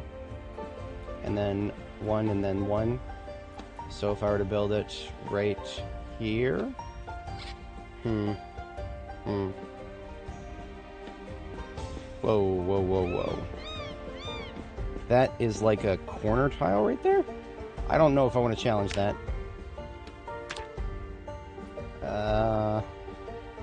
Okay, so that's a corner tile that you can walk on. I'm not challenging that. I'm not challenging that.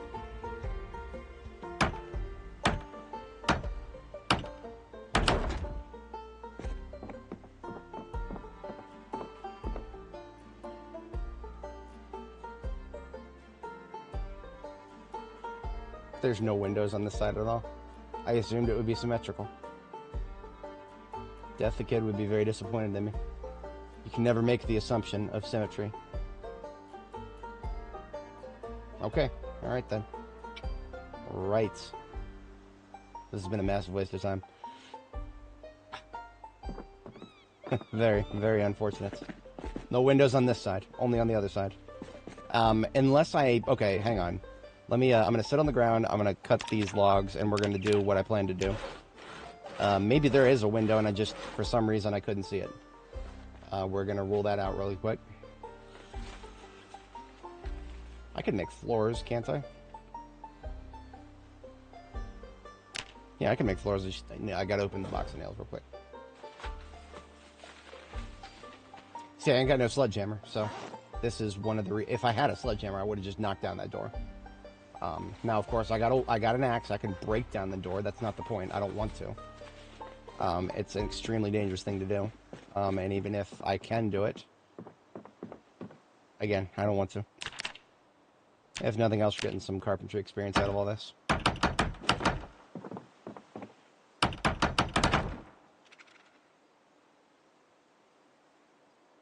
Oh, okay, so look at that. Never mind, that doesn't really mean anything.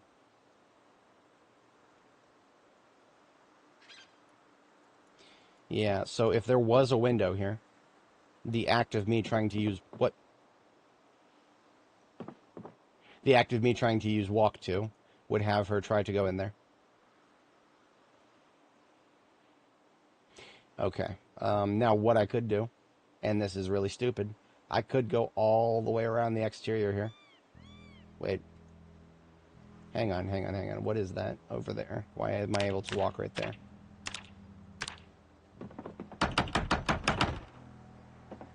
Oh, that's just the outer edge. Okay. Whoop! I thought she was about to just jump over the frickin' ledge entirely. Okay. Minor heart attack, minor heart attack. This is police, fire, and Kentucky Coast Guard, apparently. Yeah, United States River Patrol. I think it's Kentucky State Organization, but I don't know. Yeah, I got nothing for this. Now, okay, so a tall wall that is just a tall wall can be jumped over. So apparently this gabled roof here counts as a tall wall. Yeah, I don't know. We're just gonna have to use our imagination for this. So right here on the other side of this is the stairwell that we're trying to avoid having to break the door down of. Can I do this? Nope. I cannot do that. So I don't think I have any solid options here necessarily. Yeah, I don't really have any solid options here. See, these two windows right here, these two windows that I thought were symmetrical on the other side, apparently these are the only two windows on the entire third floor. So, okay.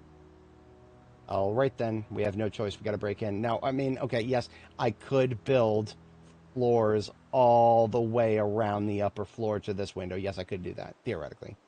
I don't really want to, though. That's a lot of floors. Like, if I was going to build that many floors, then I would want to read the carpentry book first. So theoretically, I should be able to do the same thing again, and she should be okay. God, that could have been so bad if that didn't go right. Now we can. This was not necessarily a waste of time if there happened to be any sinks over here on this side.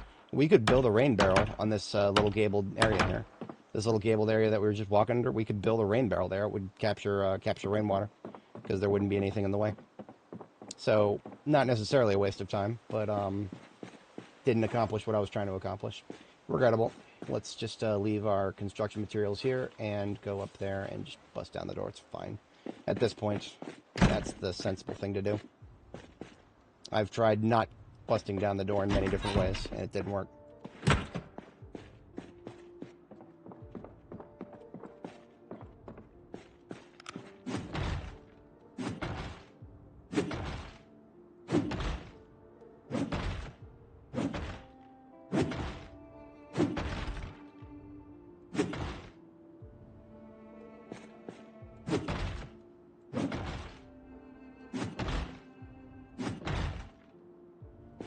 Hang on, I'm gonna try to, like... The door is blocked. So we broke the last of the barricades. But the door is still blocked. Okay, I think that I know what that means. That they probably put furniture in front of it. Okay, now we're hitting the door itself. So the first thing we were doing is breaking through the barricades somehow. Now we're just breaking the door itself. They put lockers in the way, it seems. I can move the lockers myself if I... No, just carpentry. I thought I was going to need a crowbar, but I don't. Now, I still have no idea what's on the other side of this, so my thumb's on the space bar. Just in case something stupid happens. Okay, nothing stupid happened. We'll put the lockers down here in somebody's desk. Somehow that fits. Don't ask me. Don't ask me how.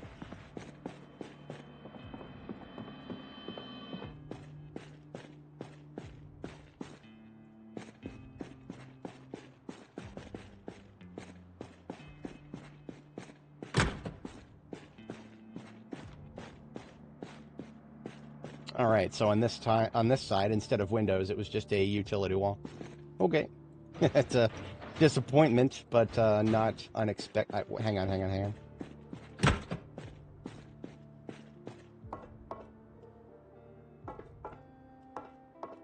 Elevator shaft.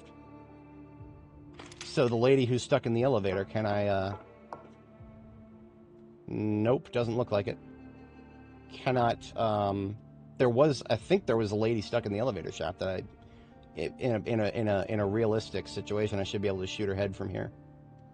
But well, no. Okay, the top of the elevator, which there's no elevators in this game, so I don't know what all this shit is. It's supposed to probably be an elevator that'll never work again. Whatever. Now, I never found the key to the place, not even in the chief's office. That's still possible. We could still find the key maybe in somebody's desk or somebody's locker here.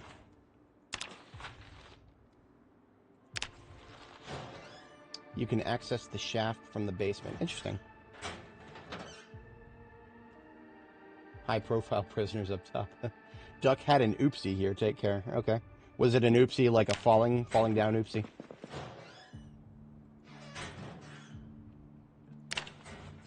I would believe it, because honestly, there's some dumb shit that looks like it could be possible here. Yeah, somebody's cinnamon roll was still good.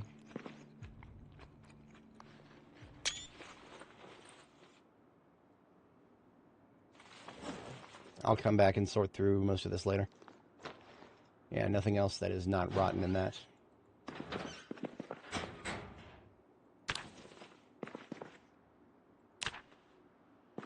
Showers over here.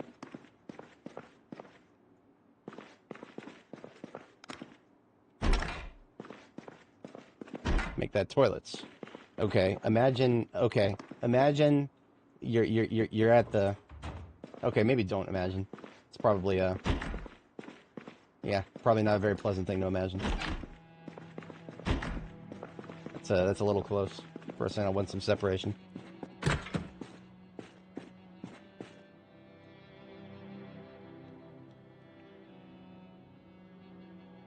What's this, Indie Stone? I don't know what this is. I've never seen one of these before. It doesn't seem to do anything. Doesn't seem to do anything. I can't do anything with this. I'm hitting E. I'm hitting E, Indie Stone. I'm hitting E. Why can't anything happen? Nothing's happening here. What's going on here, Indie Stone? What is the purpose of this room? What a strange room. It just seems to be nothing in here. Just maybe a closet of some sort. Just a closet. Yeah. A closet with no shelves. I wonder if this strange assortment of pipes was supposed to be a shelf. Yes. Yes, I could see. You could put a clothes hanger on there. Yes. I see. We'll just need to find some clothes hangers, guys. Not sure why they put an exit sign there. An exit sign over a clothes hanger. Ooh. That's if you want to exit reality. Don't do that.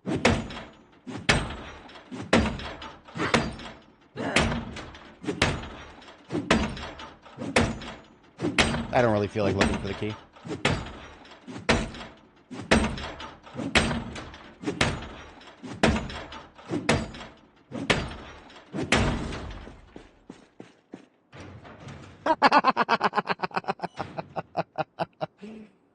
Oh, 10 out of 10. Game of the year. Game of the year. There's probably some in here. Well, I'm sorry. I don't like this. I don't like this noise any more than you guys probably do. But I'm impatient right now, and I haven't found a sledgehammer yet. So.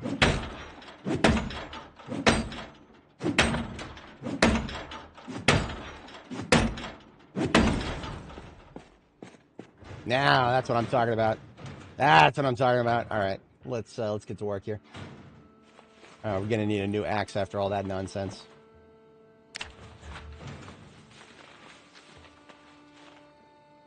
I'm just gonna dump everything on the floor because there's gun cases all over the place. I want to actually see what the guns in the cases are.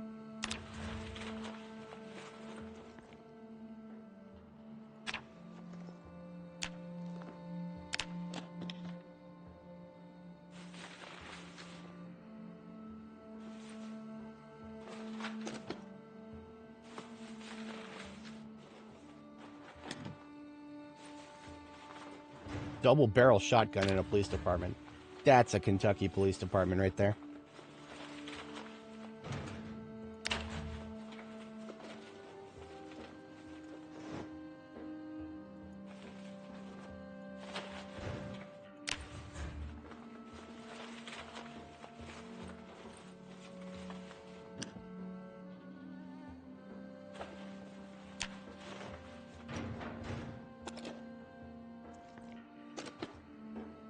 Hey, there's my 38 special right there. We're combat effective for a little longer now, boys. Regrettable that it's already the end of the day, but there's no... Okay, so we've discovered there's no barracks here. So there's no place to sleep in this building.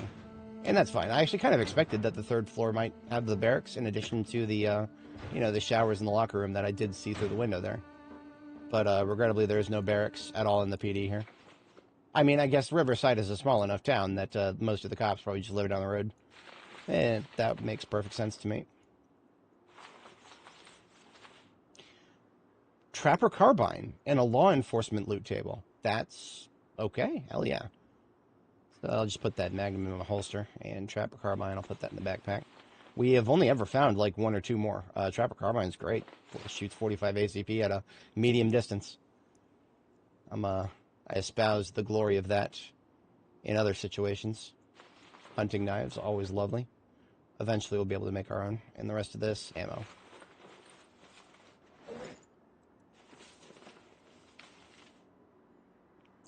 We're going to be a little choosy about the guns we bring home here. I suppose I'll take a couple of MSR 788s. That's not a bad thing until we find an MSR 7T. Right now, I don't see us finding a 7T until we hit a checkpoint loot table. MSR 7T is basically just the MSR 788, but better. Same bullet type, but a little bit better.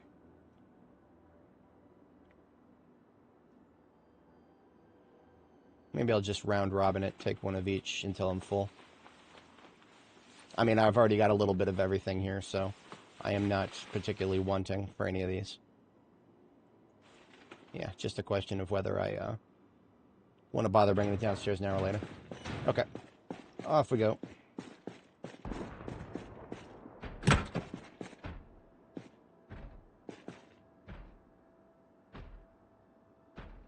That was a meta event to the top right, and suddenly it woke somebody up. But that sounds far enough away, it might not be this building at all.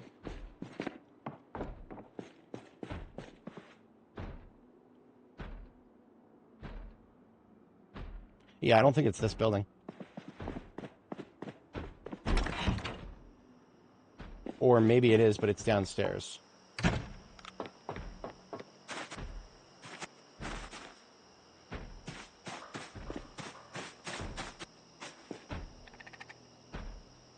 Okay, yeah, that sounds like it's downstairs. I'll try to approach them from a different angle here.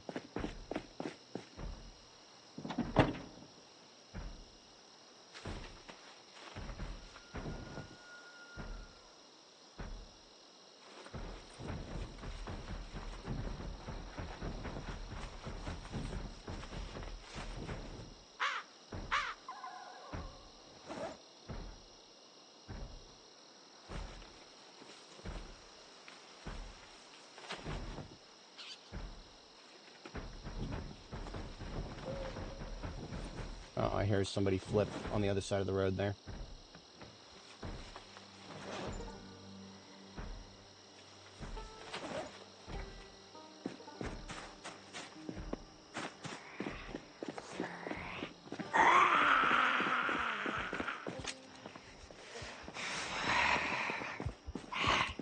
Gun kits are pretty small in terms of how much I can carry.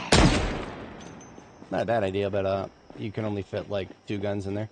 Long guns, at least. Maybe the small guns, you can fit a couple more. But, so I think the one we were hearing was either in the garage or in the hallway between. So I'm going to approach them from this side.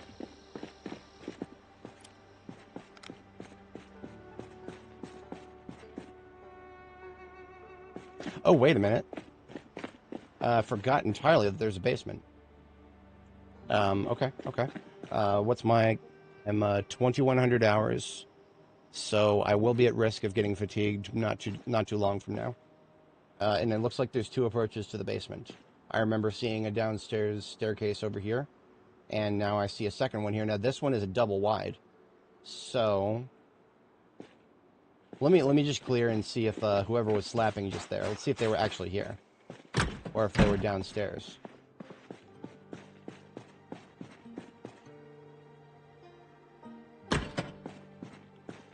Yeah, they might have been downstairs. Okay.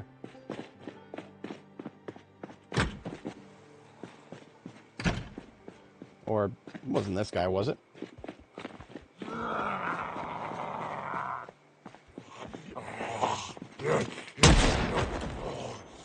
I feel like getting bloody right now.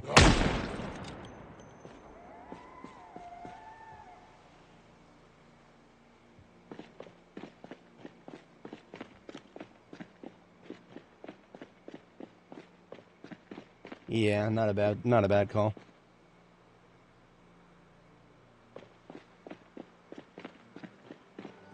Yeah, there's the fatigue. I had a feeling it was coming.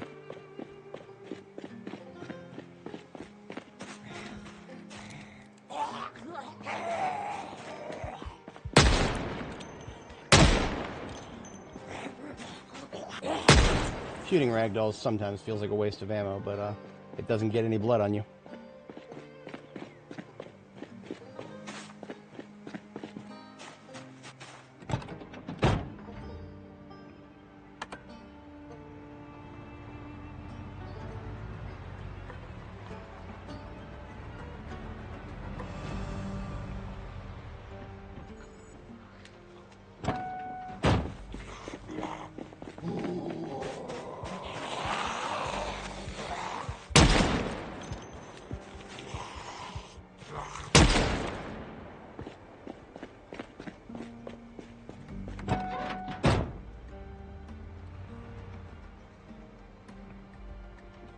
Large parcels. Interesting. That so the large parcels, in my experience, seem to have very randomized loot tables. Like they could be one of any number of types. And it makes sense to me that we would have a type that includes just a map collector sort of joint. We have a little bit of time before we're ready to sleep. Let me put a little bit more of what's in my backpack in the trunk here. The guns and the furniture there can go separate, but all this categorized stuff can go in here.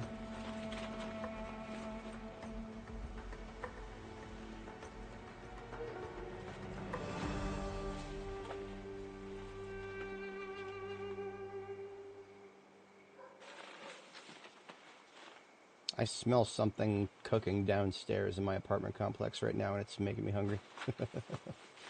I ate pretty good I ate pretty good yesterday. I ate pretty good, but and it was one of those kind of meals. It's like really filling, but like I don't know, like it felt ephemeral. Like it filled me up a lot, and then suddenly it wasn't quite so filled. Kind of hard to say, hard to describe exactly. It was what was the joint called? Honeygrow. Honeygrow was the name of the joint. It's a relatively newcomer to the area that my buddies live in that we went to. Got a garlic shrimp salad with a little bit of garlic chicken in it. My buddy told me that to try double the protein, but I was like, well, I was trying to decide between garlic chicken and garlic shrimp, but you're telling me I can get both at once? It was pretty good. It was really spicy, but it was really good. 3 Zeds walk into a park. Yeah. What's up, KT? How's it going?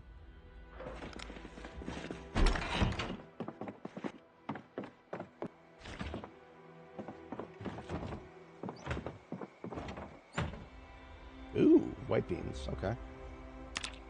We're at 83 kilo and we've stopped gaining or losing. So that is a thing.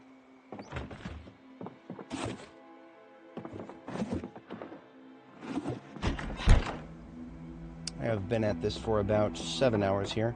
Now I know that some of my previous streams were very, very, very long. That's not always what we do here. Sometimes we keep things at a respectable length. I think I'm good for another couple days here in-game, but I think I will probably settle towards a 7 or 8 hour stream going forward as my usual kind of target, 7 or 8. Going a little higher than that feels... I start kind of, you know, it leaves me without much energy for other things, so... that's the current meta we're thinking about here. Oops.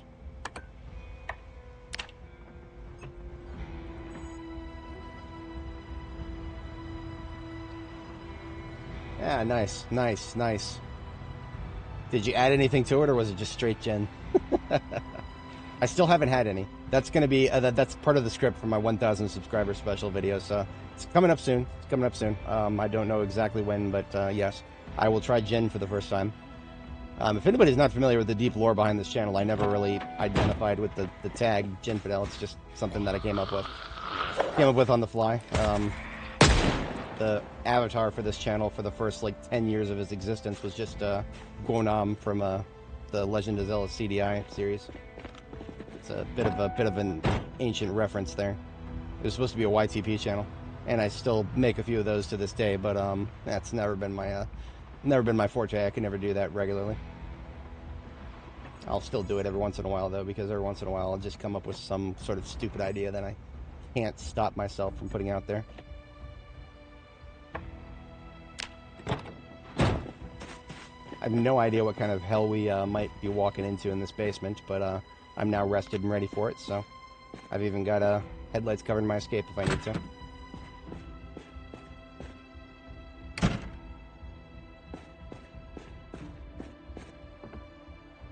Spooky.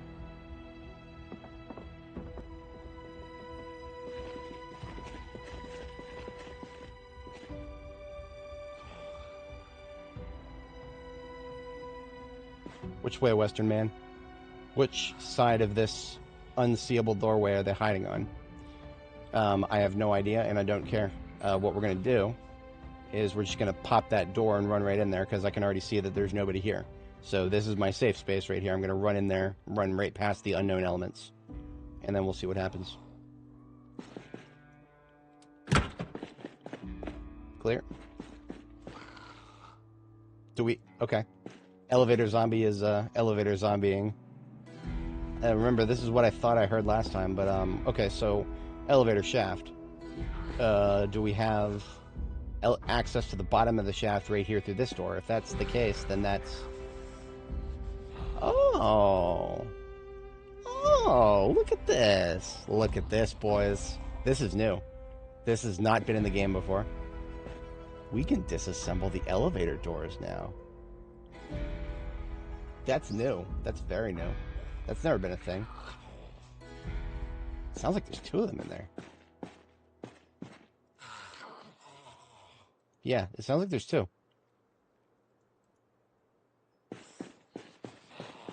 Let me clear the other rooms before we worry about any of that shit. There's two rats in there.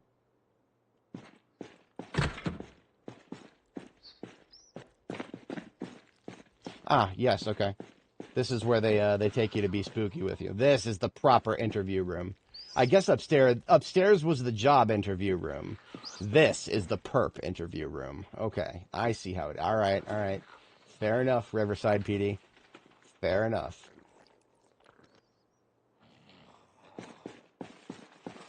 See, these guys got one hell of a budget for the glow up here. They got an Imagaki down here. They got everything.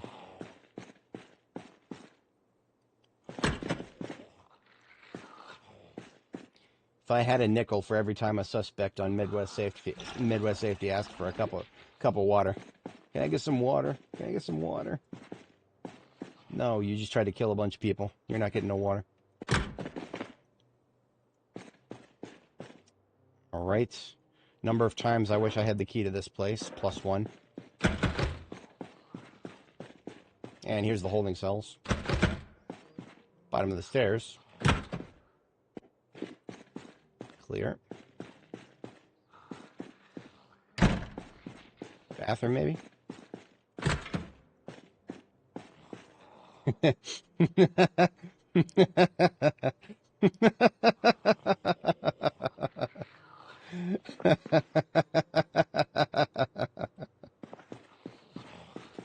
Whoever did the map designs has definitely paid attention to their police departments.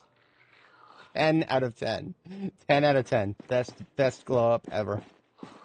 Alright, folks. I've been putting off the inevitable here. Nana Madhouse, how's it going? Alright, so. Yeah, there's no getting around this. I'm pretty sure we've got a elevator shaft zombie here, and I have no idea what's beyond this door, other than there's definitely at least one Zed. Possibly more than one. But at least we have room to back up here, so. All right, how about that?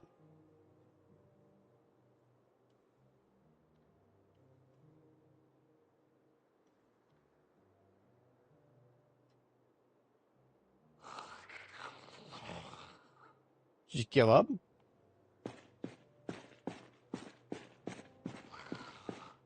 You gotta be spooky like that, huh?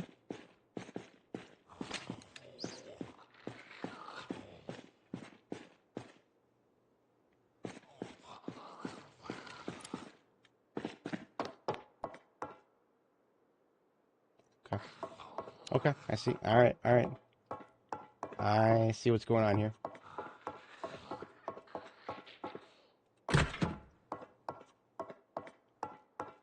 Hey! Seriously?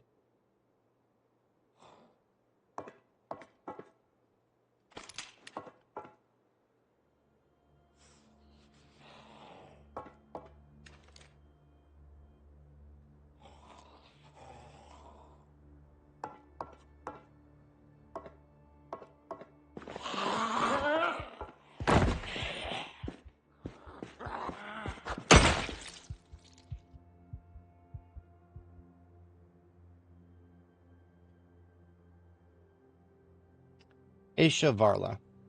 Thank you for, I don't know. Thank you for something. Thank you for your badge. I'm gonna need your badge and your gun, officer. I don't know what the fuck was going on with her.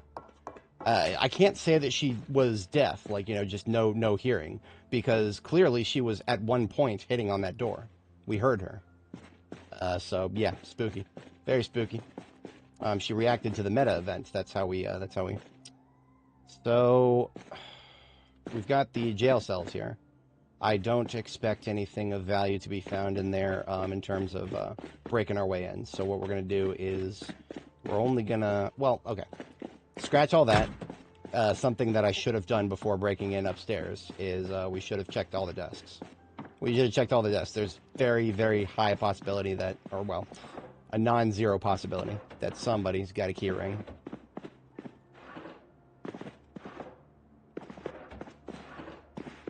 Okay, maybe not a high possibility. A possibility worth investigating, right? Possibility worth investigating. See, clearly the chief didn't have it. That was the first thing I looked for in here. First thing I looked for. Ain't no keys in here. Okay. There's not a guarantee to have a key.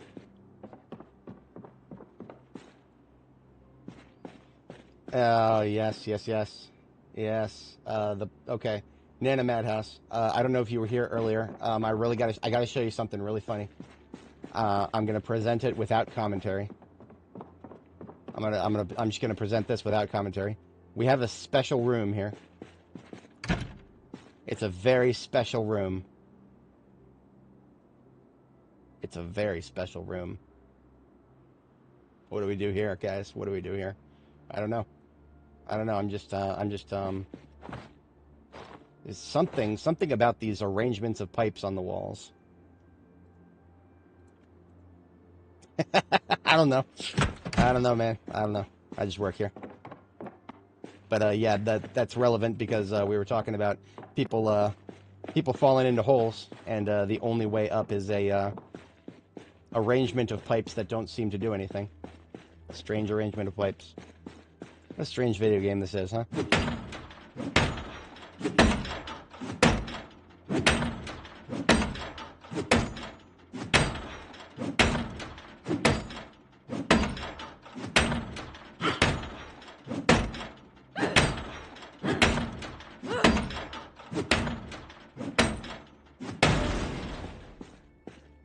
All right, evidence lock. We're going to find all kinds of wacky shit here. As the sole remaining survivor of Riverside, I am hereby nominating myself as the next evidence custodian, and I'm setting some new rules about where the evidence can be stored.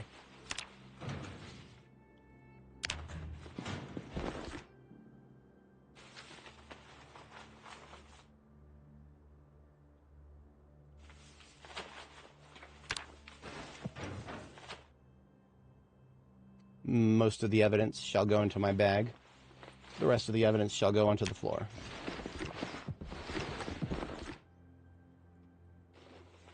Hey, a seed packet for hemp. Let's read the card.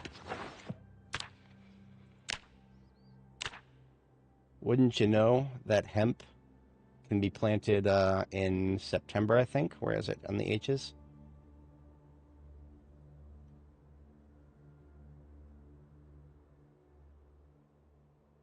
F, G, H. Planting season, August, September, October. Best month, September. I'll give you guys 3 guesses what happens if you plant hemp in the best month of September. I'll give you guys 3 guesses. Use them wisely.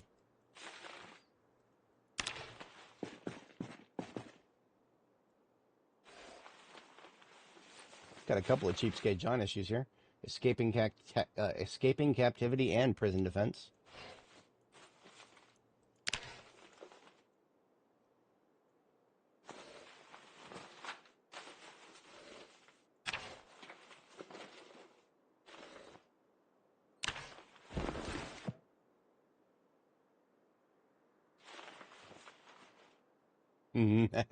Yeah, I mean, honestly, that's all we really need.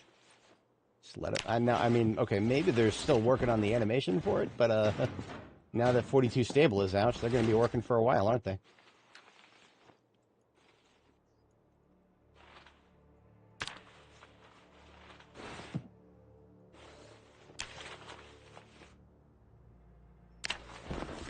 I think that's all the evidence. All right. Couple of decent weapons, mostly just memorabilia. A couple of magazines we didn't have. About 4 guns. Fine, it's good. Now like I said before, I don't expect that the perp lockup is going to have anything. It's fine. That's fine.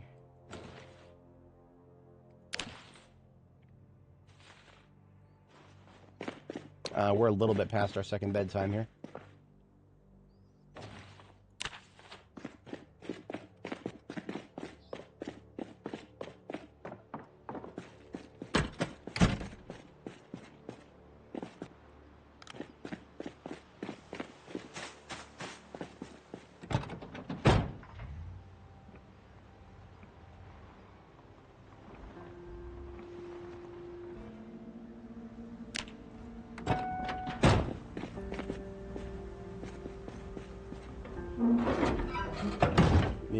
Yep.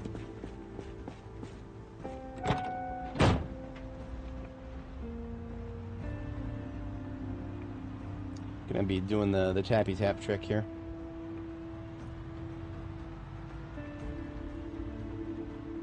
This thing just didn't have any gas in it. It was keyed. We got a key to it, just no gas.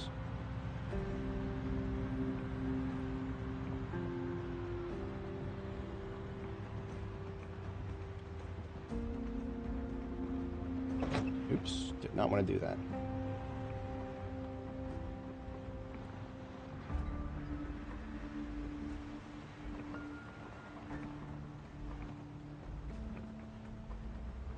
I'm just going to leave it in place so that when we can gas it up next time we're doing gassing. For now, we've got to sleep to keep ourselves on schedule. The fuck was that sound? Huh. It's a spooky ambient sound, I guess. Too spooky for you. Sounded like somebody knocked something over in one of those places. Somebody tilted over a shelf of heavy metal stuff, something. This is just a place that meets my minimum standards for sleeping. It's nothing particularly special. Second floor of the convenience store. Some flats up here behind a door. Good enough for me.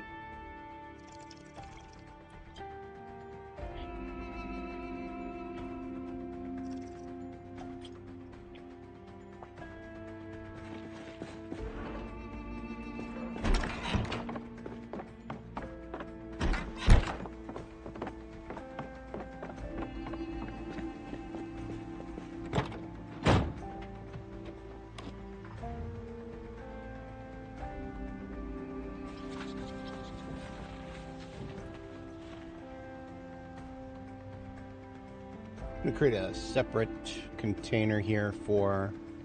Actually, we'll use this bulky ammo container for memorabilia and other non-functional stuff. So any decorative stuff, honestly the hemp might as well be in there too. Any magazines we've already read. Magazines we haven't read. Maybe I'll cut the engine off and read them now. Why not? Who's going to stop me?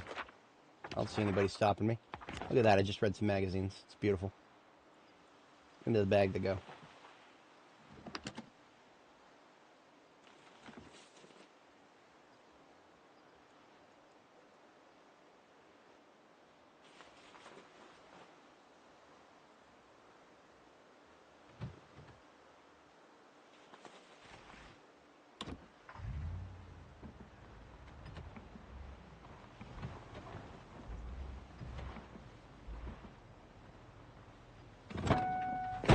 think we ever had any milk in here, or that if we did, I might have already taken it.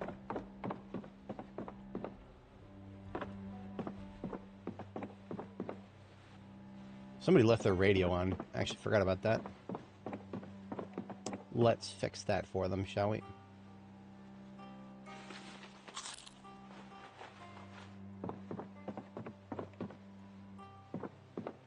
Ooh, nacho cheese and ranch, still fresh.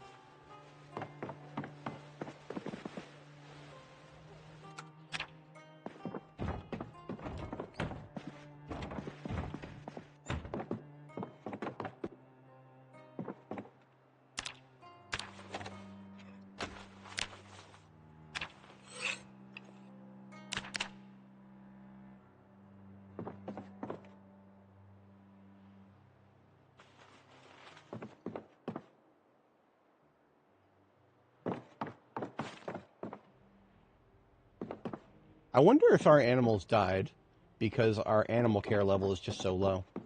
I wonder if animals are in a player zone and the player is very low animal care, maybe just the lack of care that we have is what killed my cows.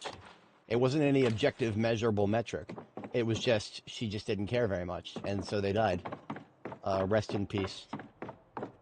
Rest in peace, sweet cows. If anybody wasn't here when I logged in today.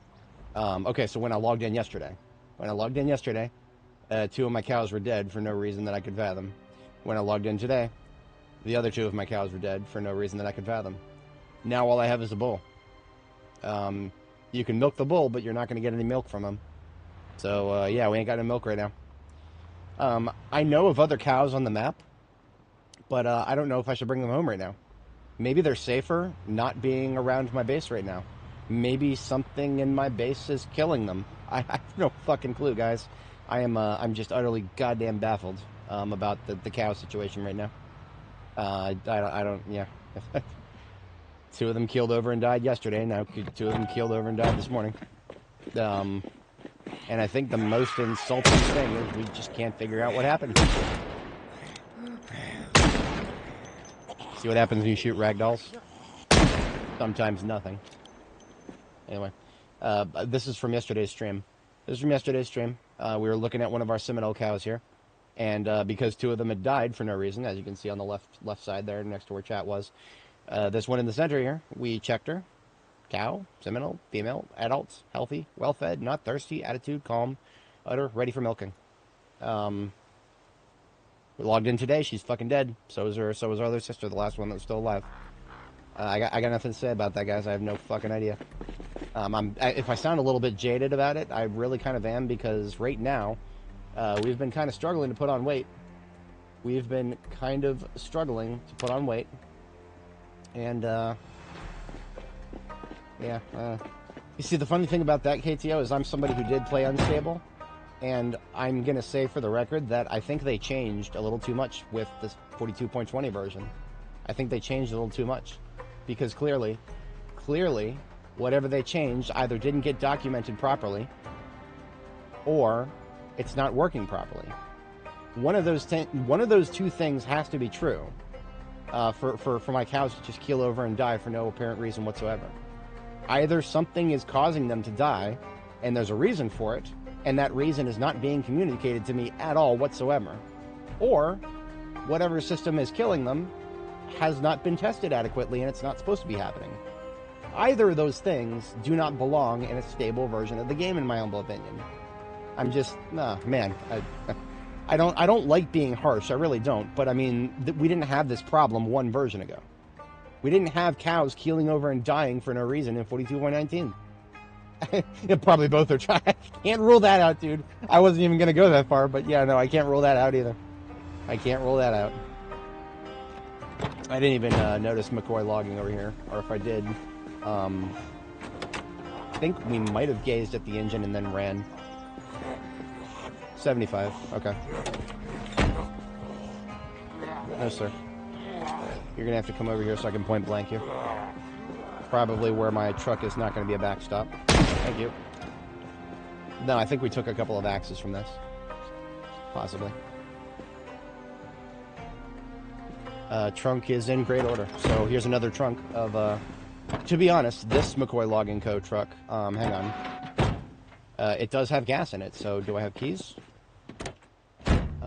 Do I have keys? I don't have keys. I don't need keys. As of the beginning of this stream today, we have gotten everything we need to hotwire.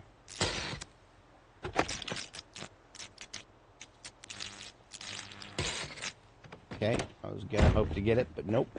Gotta kill Karen here.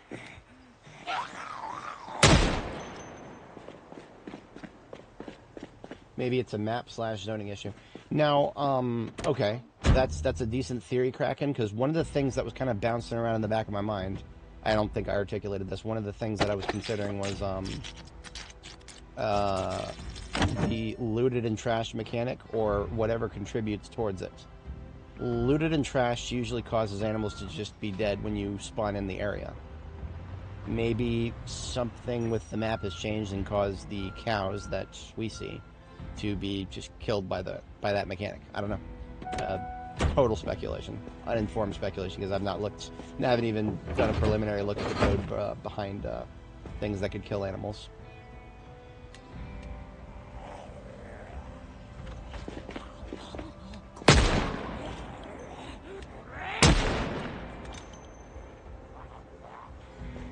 Yeah, I'm not gonna wait for him.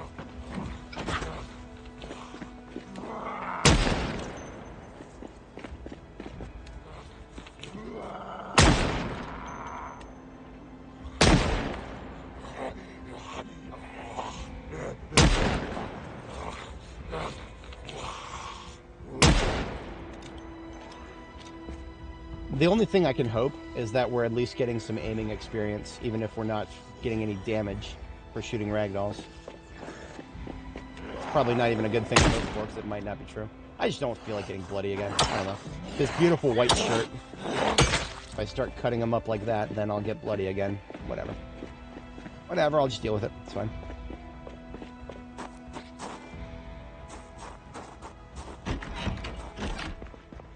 Oh, we could get our pretty hair. Let's see if we got the color here. If we want to have the pretty hair, we need to have a specific color combo. And I'm not seeing it yet. Hair dye can be mixed with the liquid system. But you need a specific combo to get the color that I want. I'm very, very, very specific about my colors. Ooh, we're halfway there. We are... Okay. We might be able to do something with that. So if anybody's not familiar, you got hair dye, spawns in all sorts of colors. And the liquid mixing system allows you to mix the hair dye, however, what ratios you want. And if you get the right ratios, you can get whatever color you want. Now, you would expect hair dye to be a pigmentive, kind of subtractive kind of color. If you put dark stuff, you would expect the dark stuff to take precedence, but that's not how this works, ladies and gentlemen. This is additive, RGB additive. If you mix red and blue, you get bright purple. Ask anybody who's ever worked with pigments whether that's yeah. See how they laugh at you.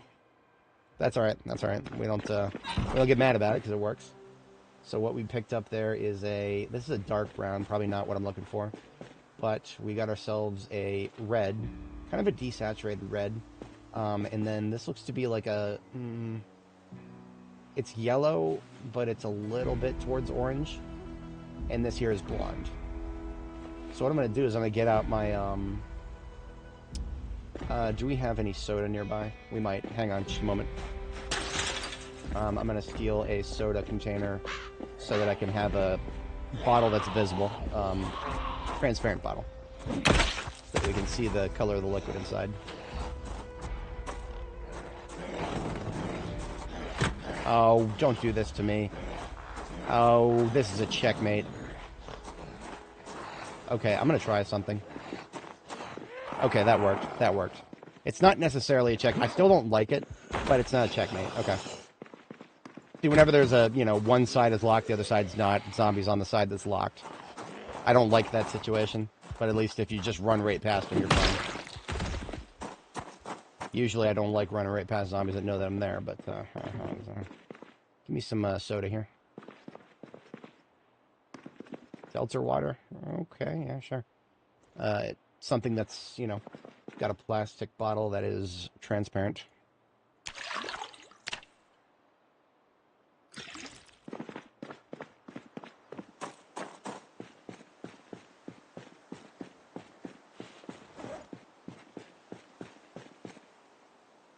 Should have actually gotten something to eat while we're there. You might be right. You might be right. I can't rule it out. I can't rule it out. When I was much younger and I had not really gotten my writing chops yet, I wrote this. What's it called? I wrote this. I wouldn't call it a novel. I didn't quite finish it. I wrote this book, novella. I wrote like a novella sort of thing, about an alien invasion used a zombie virus as a way to soften up the population. So it was a global alien invasion, but what they did is sort of like, if you've ever seen the way poison works against ants, you put down these little ant trap poisons, and the ants bring the poison back into the colony, and then it gets into their food supply, and they all become sick from it. Same thing, only instead of ants, it's humans, and the aliens are doing it to us, and they're getting us to wipe each other out just by spreading the virus everywhere. I didn't really like the concept after I kind of, you know, explored it a little further, so that never got published, never will get published. Also, I needed to learn better about writing. See, it's sort of like a laziness thing, right? The economics of planetary takeover. An invasion is obviously they have the technology and the manpower to do it, but why the fuck would they do that when they could just have us invade each other and you know, all they do is send up their cleanup crews after the zombie apocalypse has wiped everybody out. Only, of course, in our case, that wasn't quite how it played out. Thanks to a few twists, very convenient twists. Long before I understood the problems inherent in convoluted coincidences and whatnot. Doesn't make for very compelling fiction. People don't like that very much. Normies can eat it up. That's why Hollywood is the way it is right now. So that is not a bad ratio right there. I kind of like that color. I think I might go with it. We're going to need a little bit more, though. Yeah, we're going to need a little bit more. So it's just 1-to-1.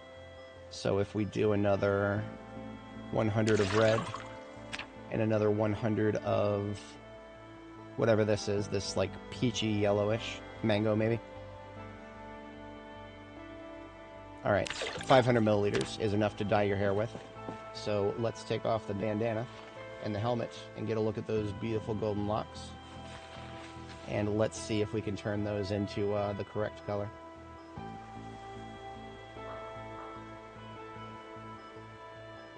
Record time for the beautiful redhead, boys. Record time. Record time. This is usually something I take care of months in. We only just barely crossed the month threshold here. That's beautiful. I'm here for it. All of my characters eventually become redheads, but because you can't spawn in as a redhead, a proper redhead. You can only do like really, really, really dark redhead, which is not correct. That's not how that works. So yeah, we're there, boys. We're there. It's beautiful. I'm here for it. Looks like we attracted a few friendos up here.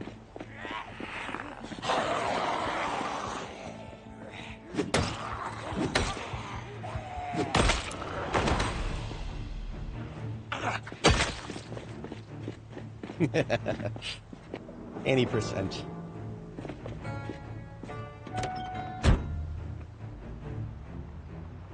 I was going to do this the other way around, but you know what? It's all right. It's all right. We just need a vehicle to go with us and a vehicle to come back with us. This is an open letter to all those ones who commented on my video right here. That's not how towing works. That car is that truck is so small. You can't tow a van with a truck that small. Dude, does anyone want to tell him how towing works? Dude. We attracted some goofballs with that video. I was not expecting that. YouTube is a strange place. So this one needs a full tank. I'm just going to leave it up here next to the cop car, and we'll fill it up next time we do a filler upper.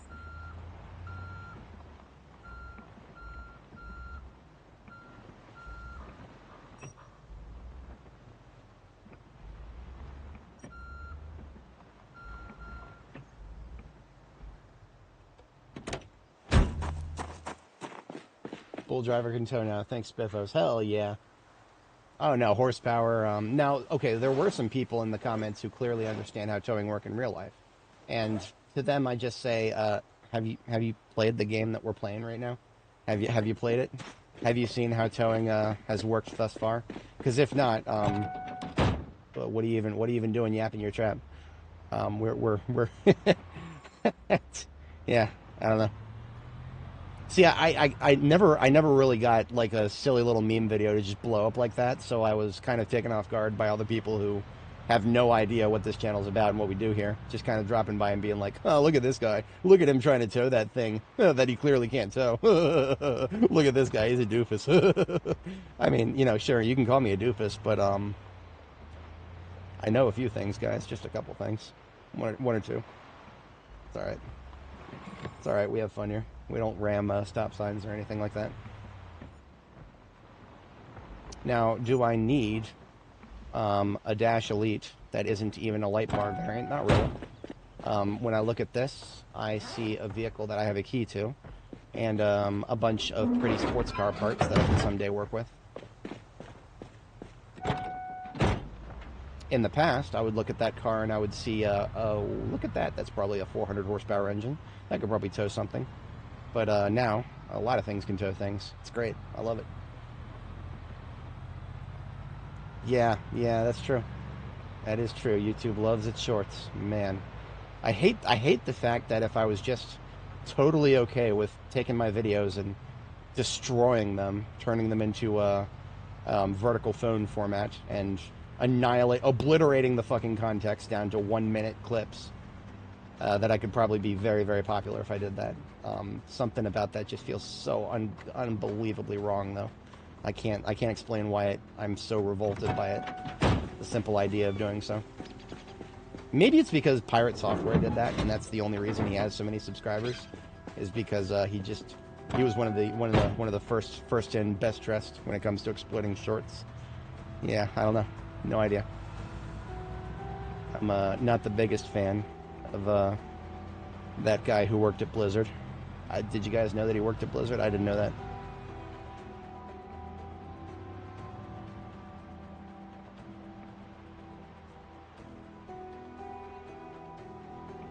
Now that we finally don't need to think about whether we have the key or not, we will, of course, add Spiffos to the fleet.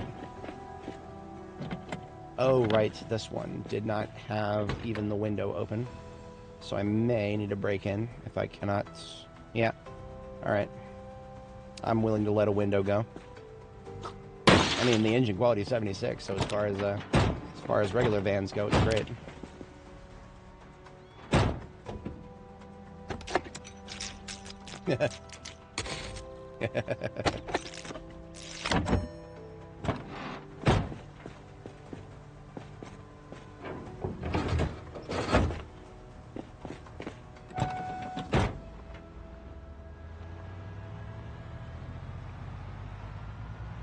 So I haven't really articulated this, but if anybody watching didn't catch the way it works before, what we're doing is we have to be very careful about the drift. If we take our foot off of the gas while towing like this, the van behind us becomes slightly at risk of rolling up and jamming into our trunk. Slightly. Actually, in this case, it doesn't look like it's anywhere near as bad. That's great. That's great. I need to check and see what kind of tires this thing has, because maybe the tires are affecting that. It could just be an overall question of mass. That could possibly be it, too.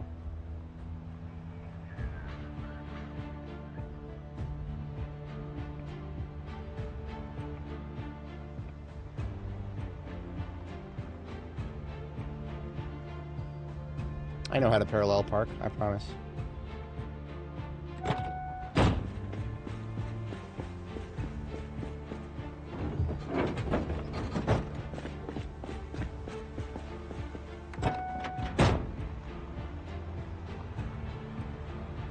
Now, will we actually need every single one of these? Not right now. Will we need them someday? Possibly. Possibly. Not 100% sure, but possibly. Because if anybody has watched my streams before we started 4220 here, you may have noticed that I tend to have a fleet, a large fleet. Usually of step vans and EMS vehicles. That used to be the combo. That was the meta.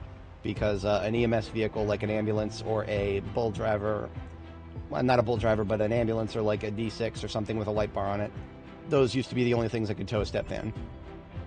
But now a lot about that has changed. I imagine that anything with sufficient horsepower could probably tow a step van now. We'll see. Do a little shooting here.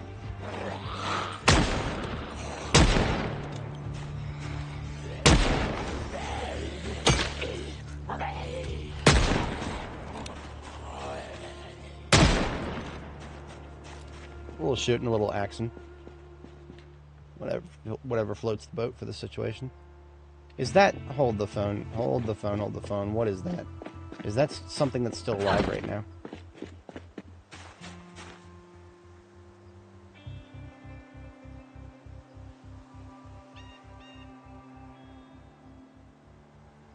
Are you guys seeing what I'm seeing right now? Are you guys seeing what I'm seeing right now?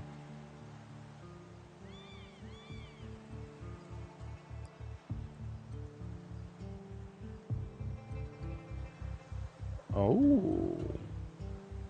Ooh. I might have been talking dumb shit about tobacco. So, what am I seeing right now? I'm seeing tobacco. I'm seeing tobacco that exists, that's not dead. The current month is August. August is not listed in these grow times. Now, granted, this is not tobacco that I planted. And if I let this guy walk on it, it will all be for naught. But what else do we have here? What else is in this row? Okay, we've got dead tobacco. Why is this tobacco dead when this tobacco isn't? What's going on there? Okay, to be entirely honest, I don't know if pre-existing crops, the crops that spawn in, if they obey the same rules that our crops do. I don't know if they do, because if they do, then what I expect is that any tobacco that exists outside of its growth month dies. But we're outside of its growth month right now. 15 days outside of its growth month. Or, sorry, yeah, it's the 16th today. Usually, in the past, I would see crops die within 2 days. Like, this should have been dead by August 2nd.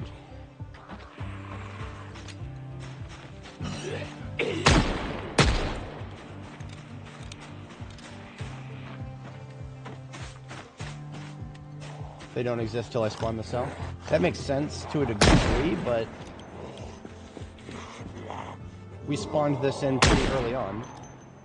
Because, I mean, this is Riverside, this is where we spawned. And we initially went pretty...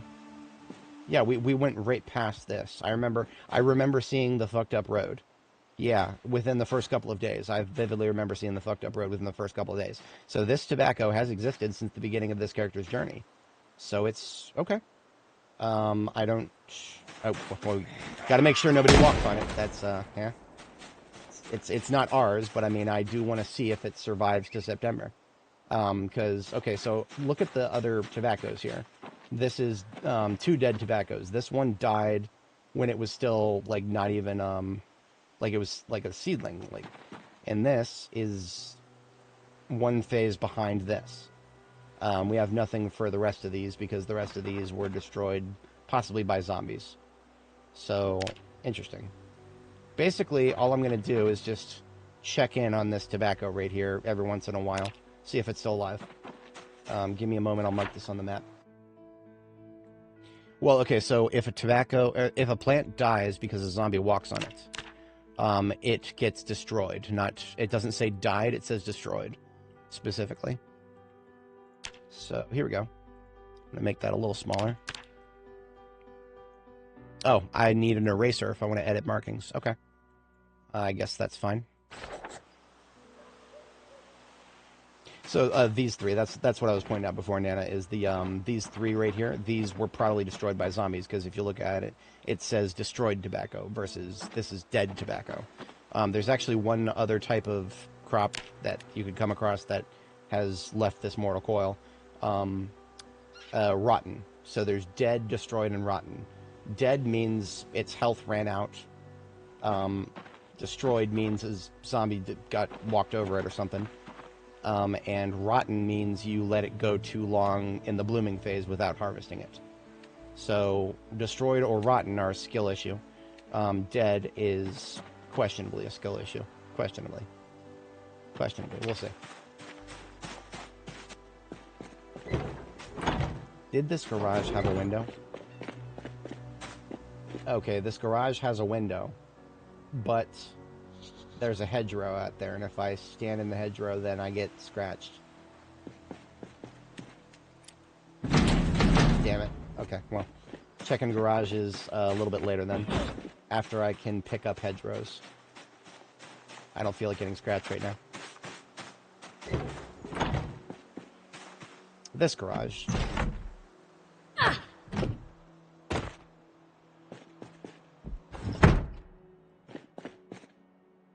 It'd be really funny if you could put a garbage can in front of the window and have them land right in the garbage can. Y'all want your realism, don't you? Put the zombie in the trash.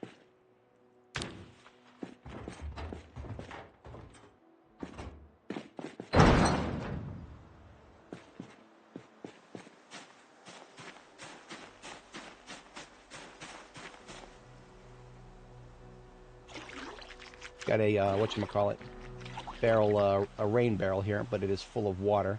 It would be a little bit wasteful to just dump it all on the floor. So I could wash myself up, see if that uses up a good chunk of it. It's actually one of the fastest ways to just get rid of water is to use it to wash stuff.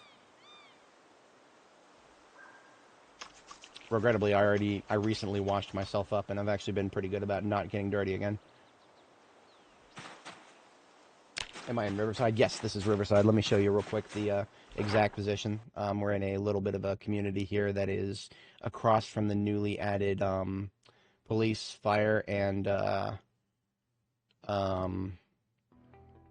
was the third one? Police, fire, and something else departments. Yeah.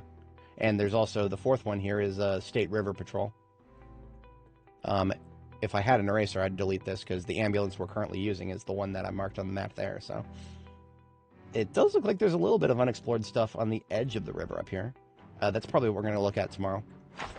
Now, speaking of tomorrow, I would like to establish a safe place to sleep in the police department. That was kind of what I was going for with that. We can do so very easily if I can move a bed.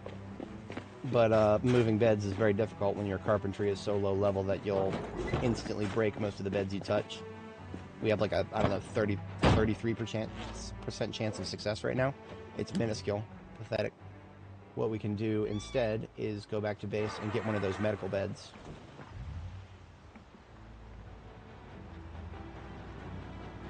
In terms of FPS, so 7 Days to Die is an take any notion of realism and just throw it out the window. Otherwise, in terms of zombie survival crafting, that happens to be first and third person in a fully 3D environment. Yeah, 7 Days is probably one of the closest to this game, regrettably. But you have to throw 90% of the realism of Project Zomboid out the window. And that's saying something, because this game is only a limited amount of realism. There's a lot of silly arcadey stuff here in this game. 7 Days to Die is about 9 times more silly and arcadey. I could talk a little bit about glass jars. I could talk a little bit about how the community of 7 Days to Die has been having one of the stupidest, most ridiculous conversations I've ever heard in my entire life about water being in glass jars and whether glass jars should disappear when you drink from them. I'm not exaggerating. That is a very serious conversation that the 7 Days to Die community has been having with itself. And the compromise that the Fun Pimp settled on was that glass jars will disappear 40% of the time when drinking water from them. Glass jars will disappear 40% of the time when drinking water from them. Joel Hunick said, and I quote, "We have to have some kind of balance."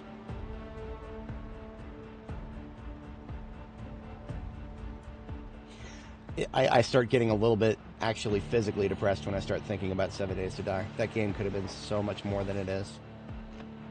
But the Fun Pimps have gotten so complacent that they sold their entire studio to the people who gave us Dead by Daylight.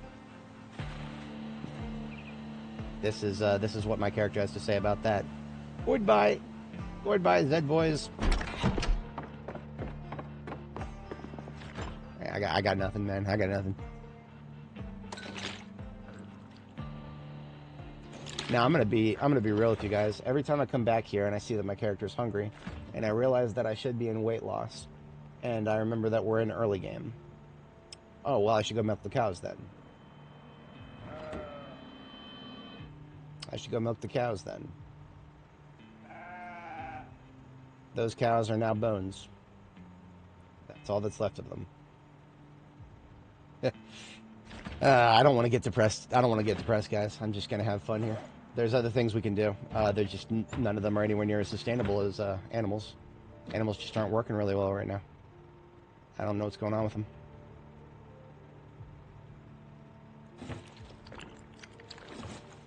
Y'all know me when it comes to sustainable strategies. I'm a big fan of sustainable strategies.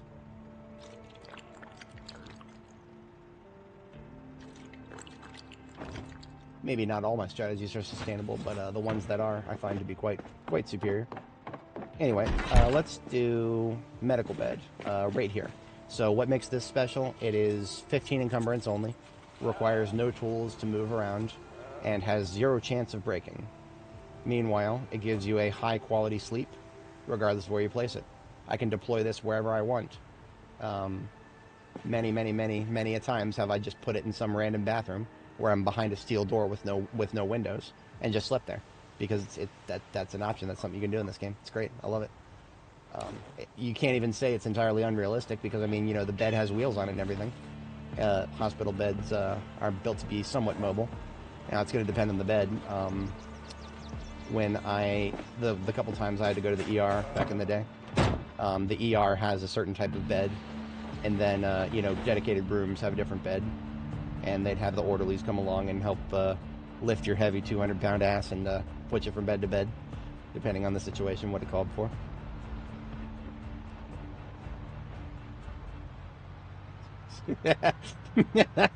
Zavith, you're narrating. You're a fly on the wall of the Fun Pimps conversation there. I only owed to. Hang on just a second. I think I can actually give you some very relevant reading material here. If I look at my Reddit post history, I don't actually post too often on Reddit. One of the posts that I made in the not too distant past was on a thread that Joel Hunick himself, I think he started it, or he like was commenting in it, lurking in it or something. But if I do a click for the word glass jar, here we are. Oh no, we're talking about vinegar.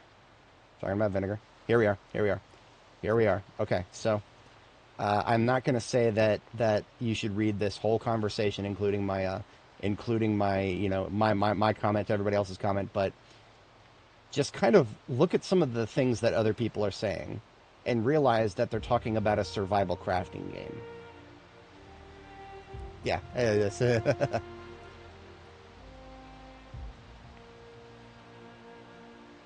That thread was very eye-opening. Not for what necessarily Joel was saying, but for what the other people who have more hours in the game than I was that were saying. It's just like, oh boy, yeah, that was a trip. That was one hell of a trip. That was a trip. The kind of trip that you take a little while to get up from. Tripping over the door threshold or something like that.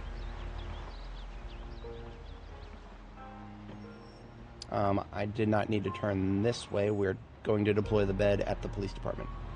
Yes. Probably just the garage. Yeah, I kind of, now also the fire department is an option. I probably should have unloaded the guns in the trunk here. The guns in the trunk don't need to be in there forever. Then I would have gotten more distracted, though.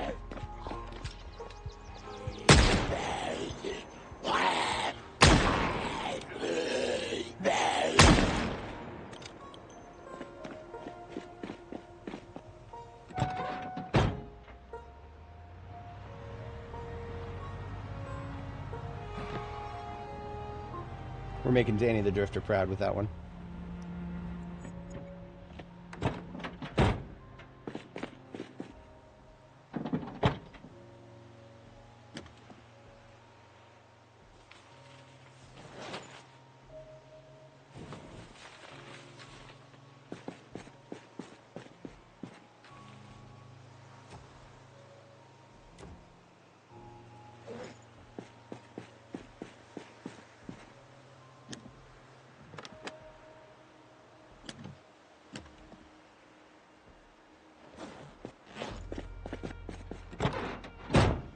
Till we get another one at least.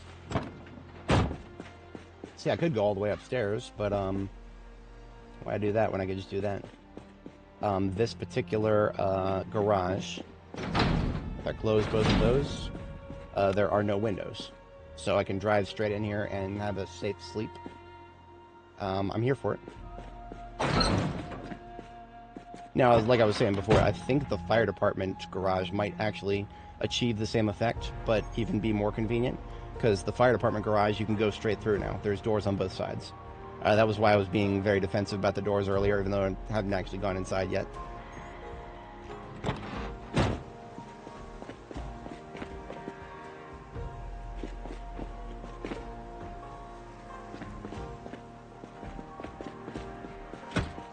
You would think, as this is probably where my character worked. Wait a minute. Come on out. That's probably one of my colleagues. What did you do with your makeup, lady?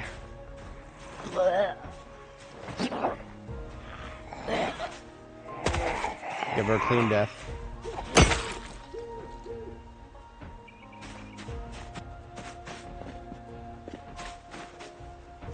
I would use that window to get in, but I mean... I hate that the hedgerows just have to be... Oh, here we go, here we go. They're out of order here.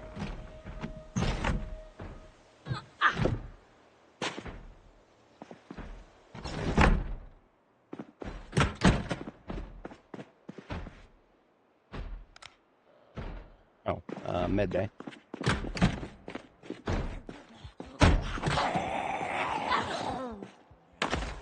Let's go outside. Well, let's go right out this way. No, no, no, that's not it. This way. There you go.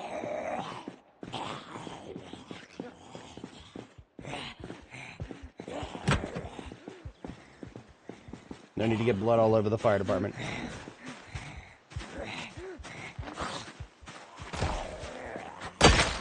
We'll give them dignified burials after we deal with the interior here.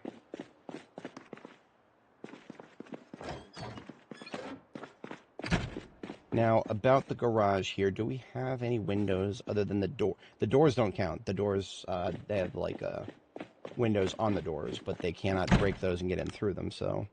Yeah, there's no windows. Beautiful. So the garage is safe to sleep in, so we'll move the bed up here. It's fine. I mean, it's only appropriate. I did start out as a firefighter, so... Oops. Well, maybe I should have popped to the front door.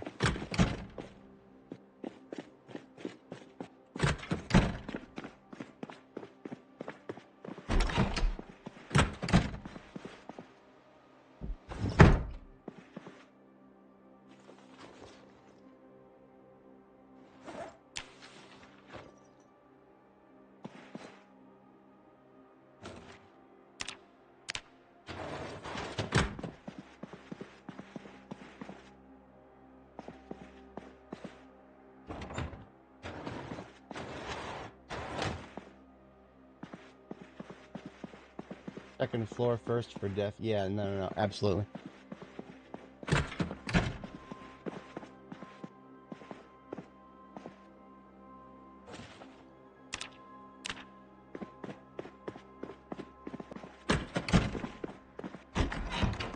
popped.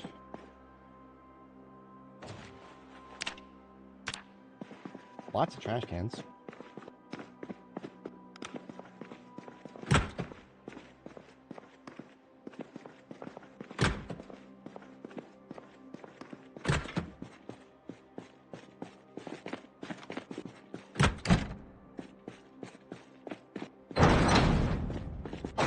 By popping on the doors like this, I'm just making it so that they're unlocked. And if I forget to open them later, then I can always just open them from the outside. They're no longer locked now.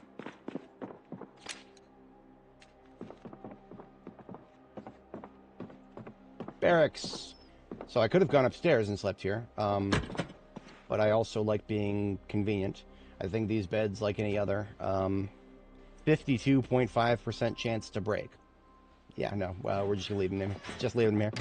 Just leave them here. Not even gonna touch them with that ratio. That's why we have the hospital bed. It doesn't break. I can't wait for the Indy Stone to find out about that. Oh boy, howdy, are they gonna hit that with the Nerf bat? Actually, no, they're gonna hit it with the Nerf bat, and they're gonna reduce the quality of sleep that you get from it. Yeah, they're gonna. Yep, I can already see it. I can see it in my mind's eye.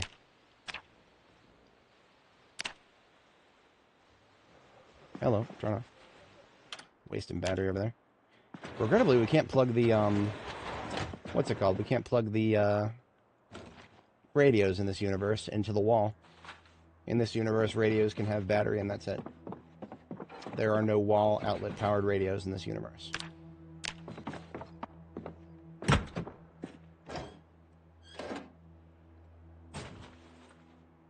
These guys really like hockey here. Boys must have been playing hockey without telling me. It's not very nice.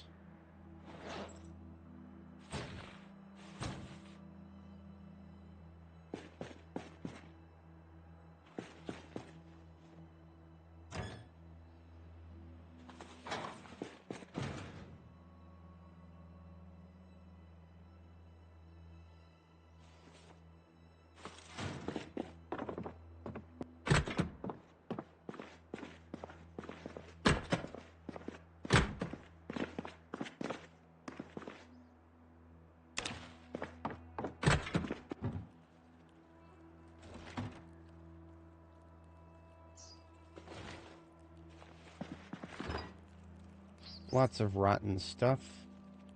Now you see, you can tell that this fire department was built by civilized human beings because the garbage can is right next to the fridge.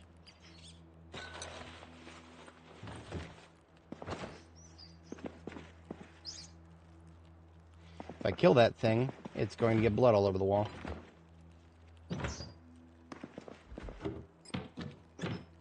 I got my dinner here.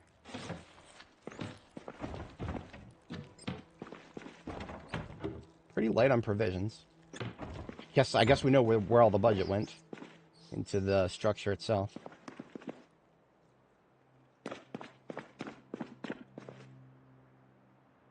Home VHS. Rangers versus Honey Bears. Interesting.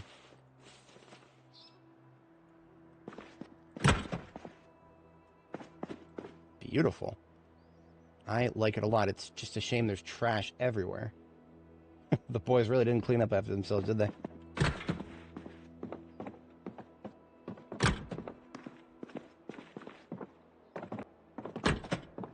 This is better than the Rosewood Fire Department, honestly.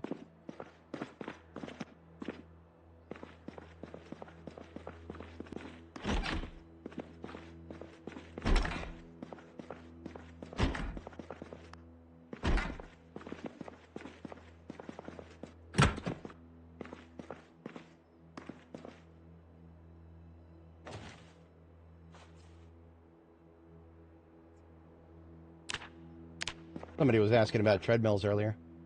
We got 2 of them around the corner here. But even if we plugged this whole building into grid power, we would not be able to do anything with them. They are but fun, humble decorations. Same with the bench press. Now the gym mat, you can sleep on that. Sleeping comfort is very poor. Oh, look at that! You can disassemble treadmills now. That's probably electrical experience. Good to know. Good to know. Yeah, very good to know. I'm okay with having an exercise room here be functional, but, or, fashional, I suppose. But elsewhere, we could disassemble that for some electrical experience.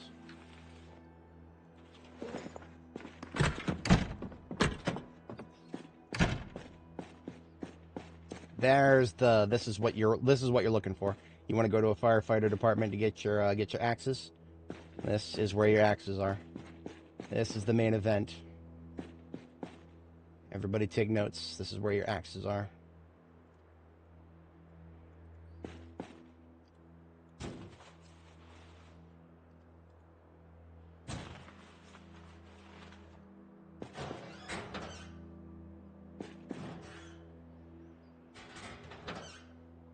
Key to somebody's dart. Claris Crook. Which one of the ones out front looks like a Claris Cook? That's going to be the left. Yeah, that's going to be the one out front and to the left. I didn't see anybody else in the lockers, so I guess the other lady forgot her stuff, perhaps.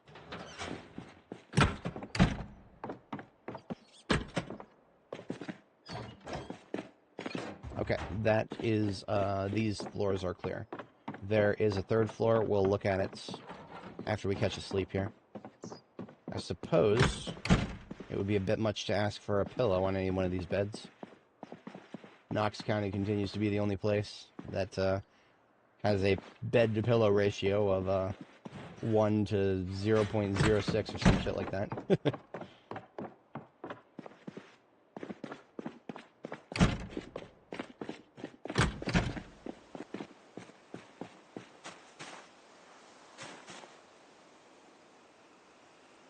Huh, she had the key to the fire station.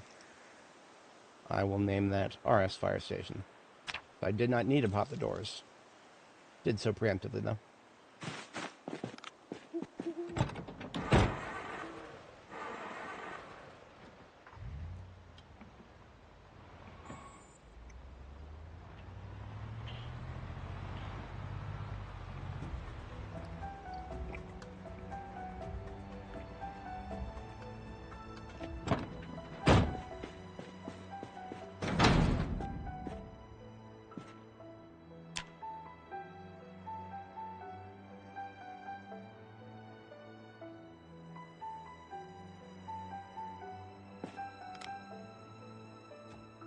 Alright, we'll move this medical bed to the fire department now.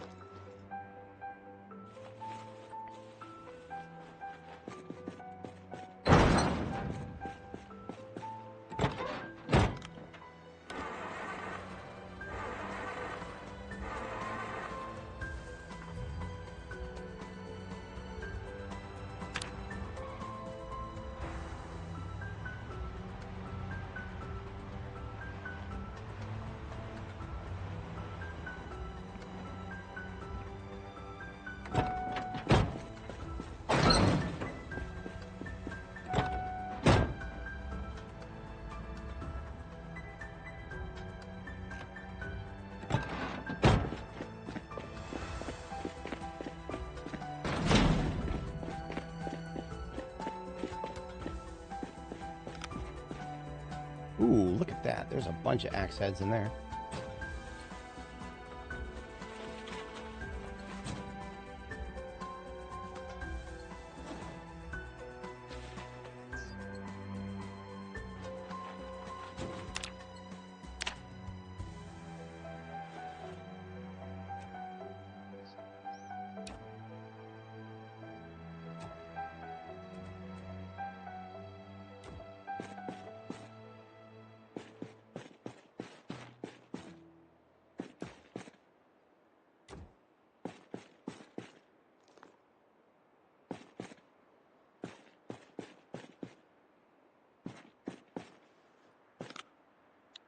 Is excellent. Okay.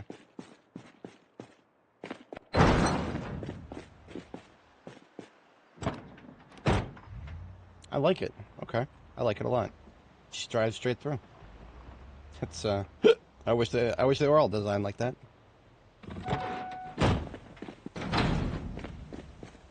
As a overnight task, we'll bring the other Meade Sheriff car up here back to the gas station.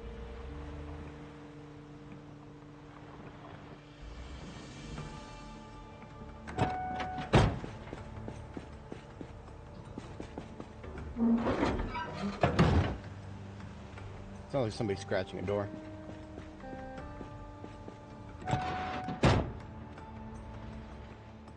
That's definitely somebody scratching a door.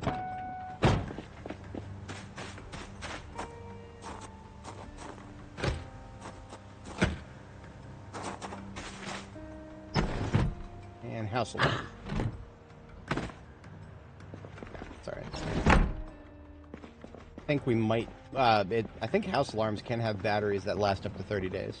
So we're not completely out of house alarm territory until another 2 weeks, actually. Oh, outside of that door, probably. Hey there. What's up, Charles? You wouldn't have to have the key to this joint, would you?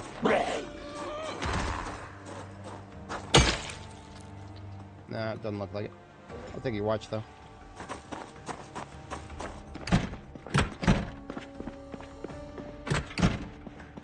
Door is popped.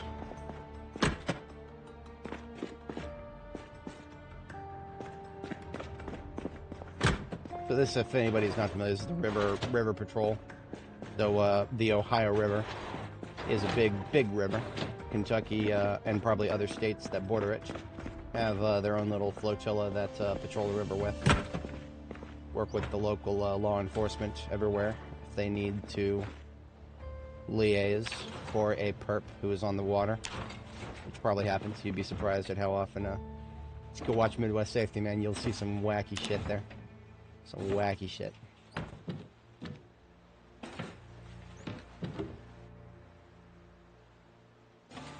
Mostly just targeting coffee and coffee additives in the break room here.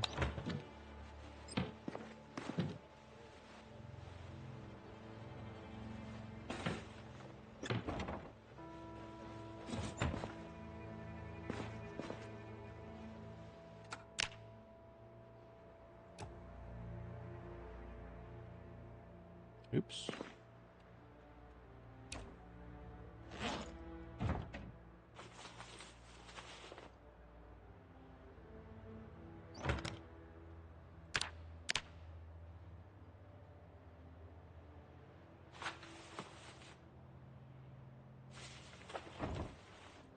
Couple of firefighter axes that we picked out of the trash there. Honestly, some of them can just do with a sharpen and they're good to go.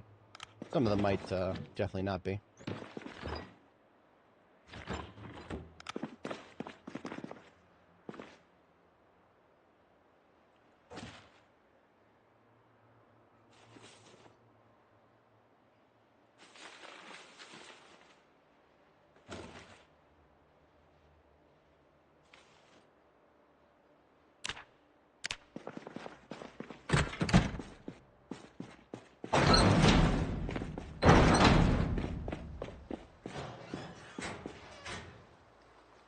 That is a lot of loot.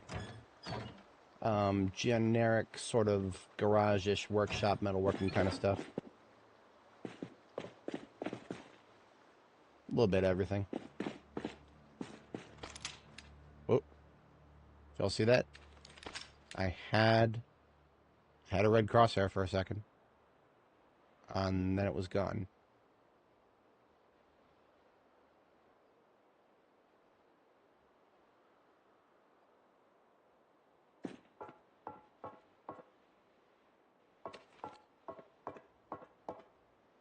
I don't know what it was that I was aiming at. Can I shoot the lights? No? I don't know. Could have been in like a window or something.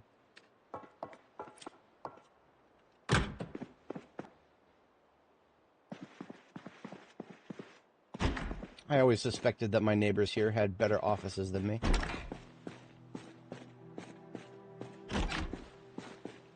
Man, look at that. That's pretty. It's a lot of ham radios, too.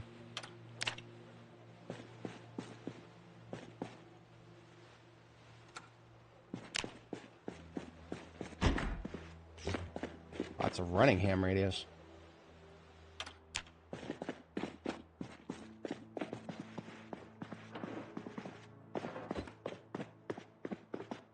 It's a lot of effort to room by room this whole place. I just want to make sure it's clear for the immediate future here. Is there a downstairs? Ooh, alrighty. And there's somebody in the downstairs. What? Hold on, what? What? The glow-up is not without the minor mistakes.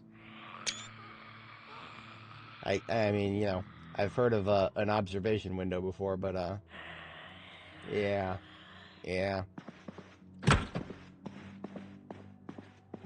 Come on out of there, Karen.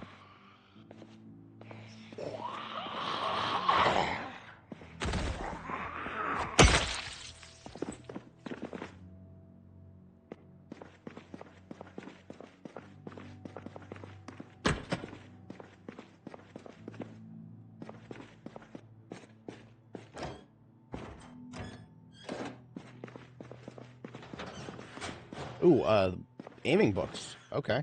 It's a shame I already have copies of Aiming 1 and 2. Damn. That's, So, shots at aiming books in the lockers down here. I don't know if that means that there were shots or aiming books in the lockers upstairs at the PD that we missed. Because I definitely didn't see no aiming books up there. Maybe there was a chance and we missed it. But that tells me that every single one of these LEO lockers needs to be scanned in every single one of the PDs that we liberate, as it were. Yeah, very poor choice. Yeah, it's usually very frosted glass. Those are actually sometimes helpful because all you see is like a very vague outline, and you can tell that somebody's in there, so you don't even have to knock.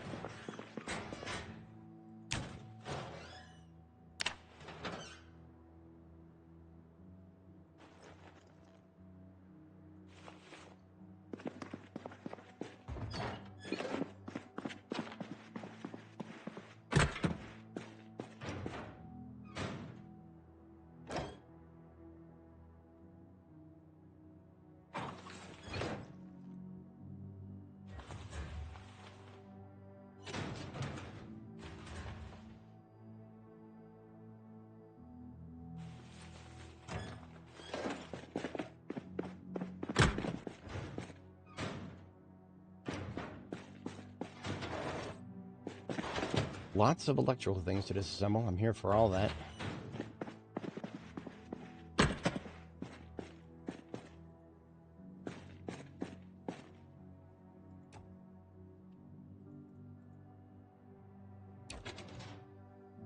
I don't know how I would feel about doing workouts in a basement. But, yeah, I don't know. Very cozy down here, very cozy. That's, having to share it with, 2 or 3 people would probably get a little sweaty in there a little fast. You know what they say about the river patrol.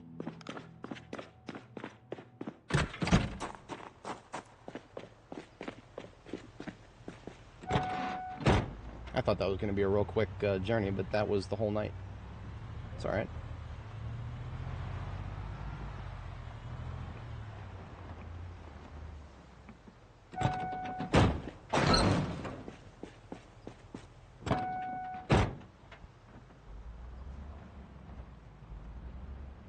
I feel like a train coming into the train station here. Hell yeah. I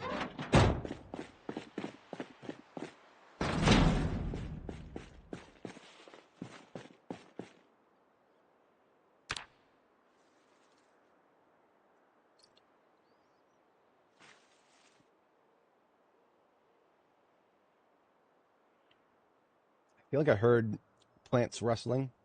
Could have been a rat. I did not clear all the rats out of this place. Let's dismantle a few items that we picked up.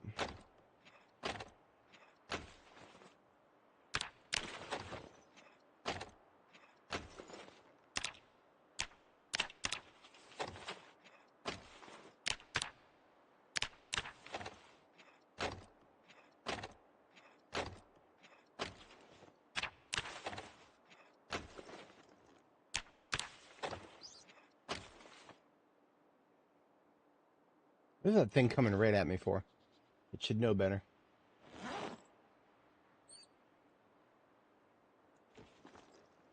I will not feed you. You will leave and go be wild outside. There you go. I'm taking this is an act of mercy. I used to just swing at them as soon as I saw them. Sometimes I still do. Today I missed.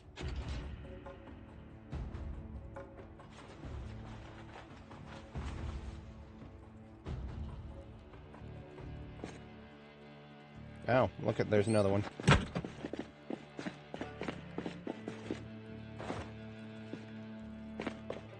Okay, how about this? There you go. Careful, you can actually trip over them. A couple of the times I just ran past them, I could have actually tripped over them. They are unironically a tripping hazard.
Hey, you know, if it was for suspects, that would make a lot more sense.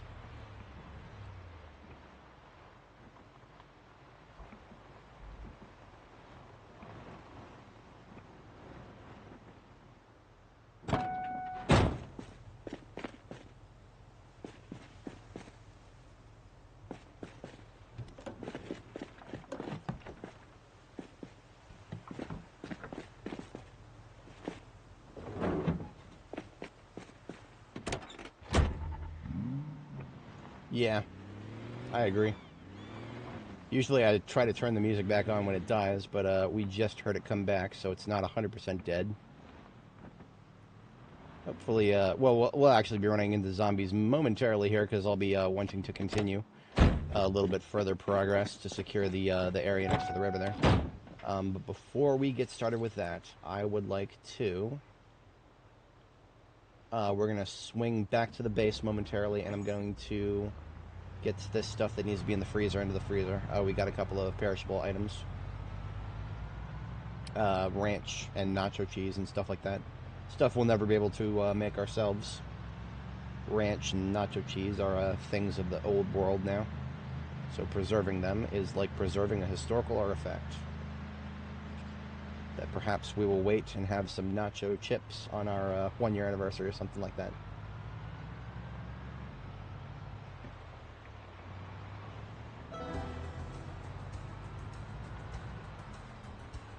I still hear the bull making noise. That's definitely one of the things of all time. Should be a lot more than the bull over there.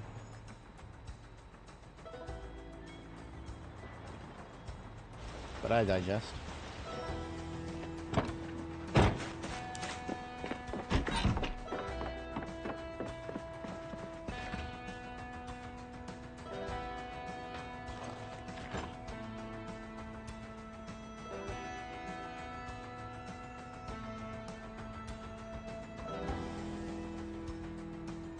Oh, it's full. It just wasn't showing up as full. Okay. We're gonna make some egg salads. We don't have any more chickens, but we've still got eggs.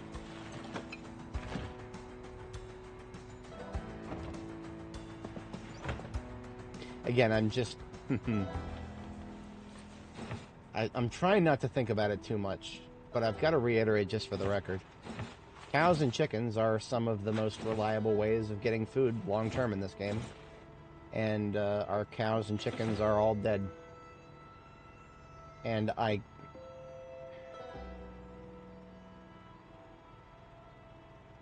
Did the devs take it personally? That cows and chickens were a key to long-term survival? Is that what's going on here? I wish I could just never say, oh, no, there's no chance, no chance. That is not the case. You're being silly. It's just a glitch. It's just a bug. It's not functioning as intended. Are you sure about that? I don't know. I don't know. I have silly little conversations I have with myself when I think about these things. Because it's, on one hand, it's very silly to assume that it's anything other than a bug, to a certain extent. But then I remember what they did to soda. I've not forgotten what they've done to soda, guys. I've not forgotten what they've done to soda. This is some deep lore here, if anybody wasn't around when Build 42 first came out. Soda reduced 1 fatigue and 1 hunger and 1 thirst for every single milliliter of soda.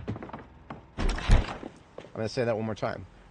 Every milliliter of soda reduced 1 hunger, 1 fatigue, and 1 thirst.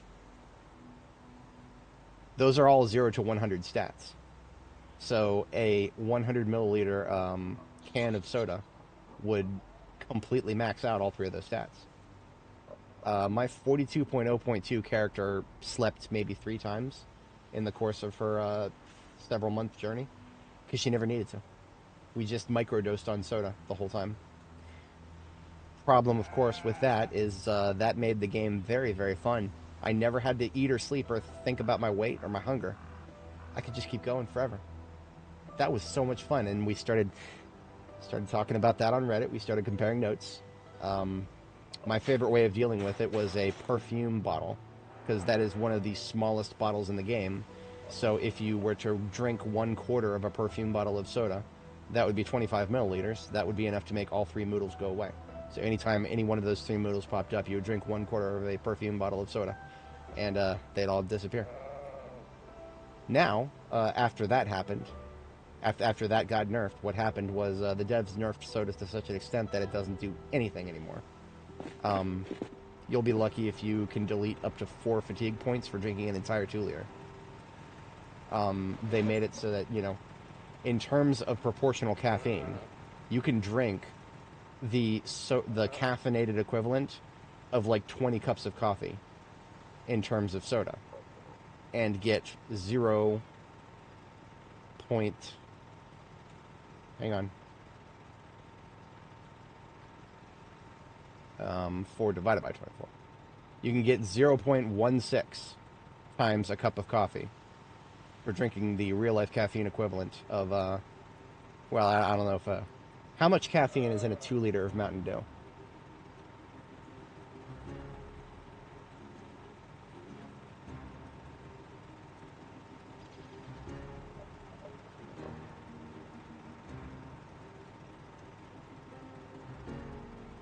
I hate the internet.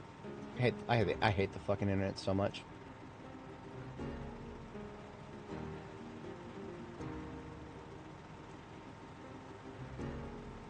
$320 milligrams. The average cup of coffee is 140 to 200, depending on the roast. So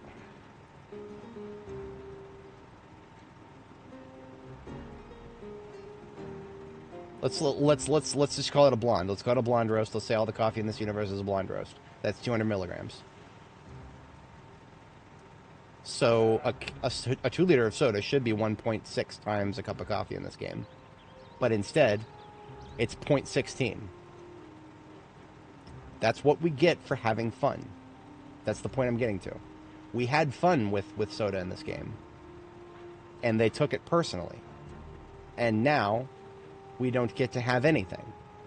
Now, soda does fucking nothing. You chug an entire 2-liter, and you get this much fatigue reduction compared to, yeah, whatever. I'm sorry, I know I've complained about that a few times on this channel.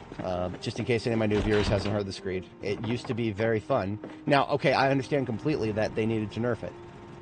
But you want to bring your discussions of realism in here. You want to bring your well, okay, you know, a 2-liter soda is going to be a little bit more than a cup of coffee. Maybe a cup of coffee should be a little bit less fatigue reduction. That's a conversation that reasonable people would have. But what happened to coffee in this game, or sorry, what happened to caffeine in this game, nothing about it seems reasonable. Nothing about it seems reasonable. We've got caffeine tablets in this game that reduce 4 fatigue, which is right around what a 2 liter of soda reduces. But then a cup of coffee reduces 24. None of it makes sense. I cannot make it make sense. That is so far from caffeinated proportions in real life that my brain wants to shut down when I think about it. That's how bad it is.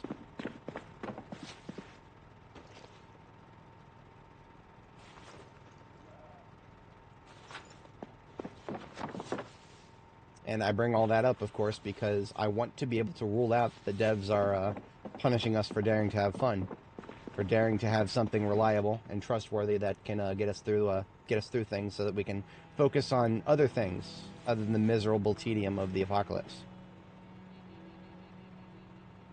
But I'm not seeing that now. Now I'm seeing we need to make sure that we open the door to our hen house every single morning. Otherwise, we'll wake up and they'll all be dead immediately.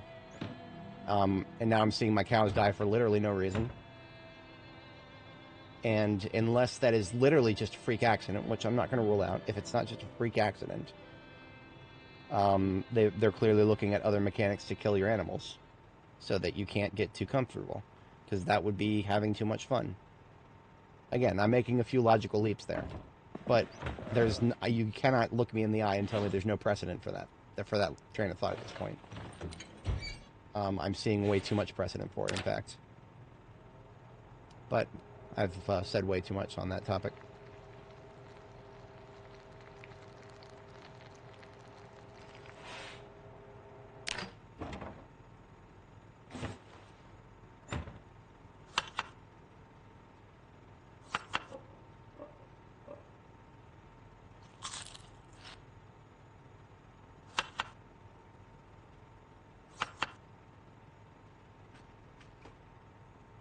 This is a very stupid way of reducing your hunger, but it works.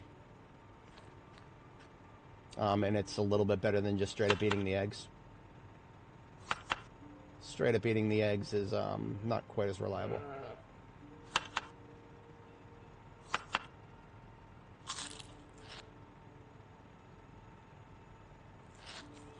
And I'm going to be real with you guys, I actually love egg salad.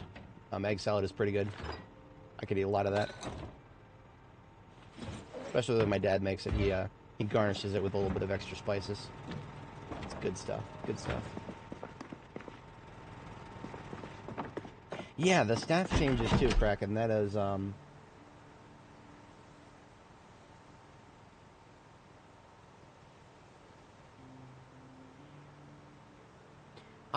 another thing about that, literally me, is I would believe you if it wasn't for the fact that I came out here and one of my bulls were dead too.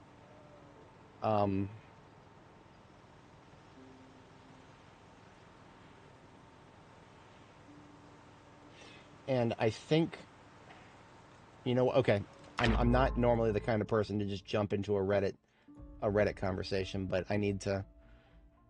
If that's really what's being discussed right now, I can't let that go. Can't let that go.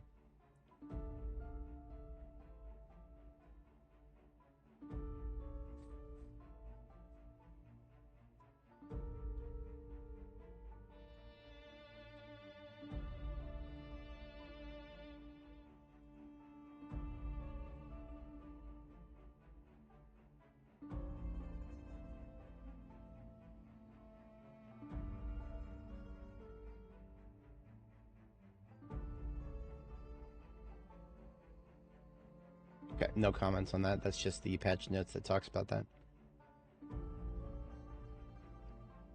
Butchering still doesn't work, Lamau.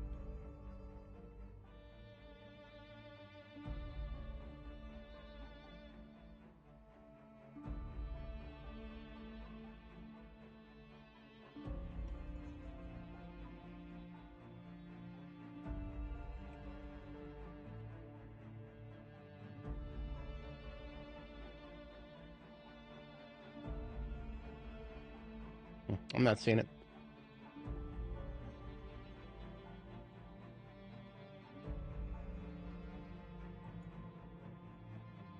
Ah, this is just a... Forgot to click in the right spot.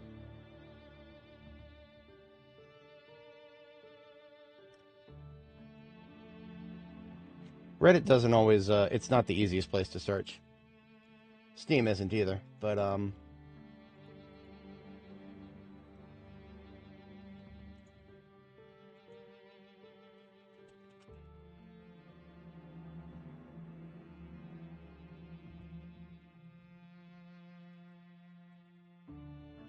Sorry, I could answer that with a single sentence. I had to. Bug reports, maybe? You guys have forgive me for getting so hung up on the cows, but the cows are quite literally... They're very, very important to early game strategy. They allow me to get along without having to constantly be on the lookout for more food. Which, again, that's why I think... That's why I fear. That's why I very deeply fear that we're looking at something that might be functioning as intended.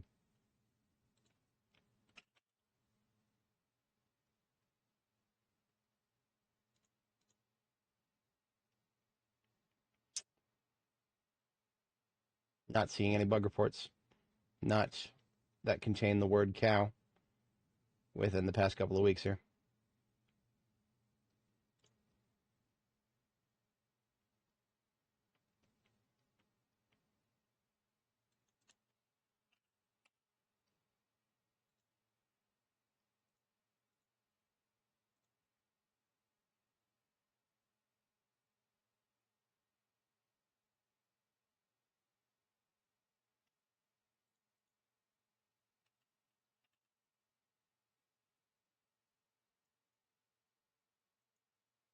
They're only talking about butchering in this thread.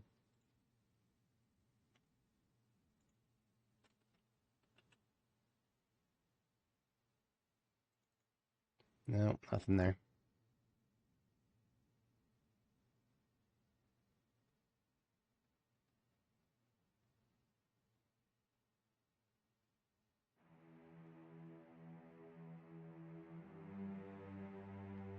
Yeah.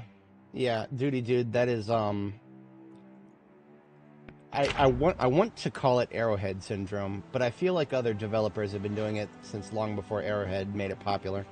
If anybody's not familiar, that is the studio that does Helldivers. And boy howdy do they from what I've heard, I don't play it. I have a lot of friends who play it, and they work. Arrowhead works in the same building as Fat Shark, if I'm not mistaken. And I know Fat Shark very well. I'm just gonna go ahead and finish off this hatchet right here that is falling apart. We're retiring this hatchet here. So I mean, let's just assume that what we're saying, what we're seeing here is true. Chickens die if you put them in a...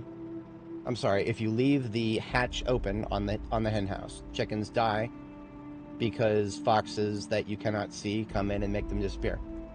If you leave the hen house door closed, chickens die because they shit themselves to death. Cows, if you get them to produce milk, they die if you don't milk them.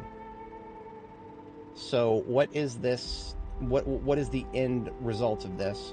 The end result of this is daily activity.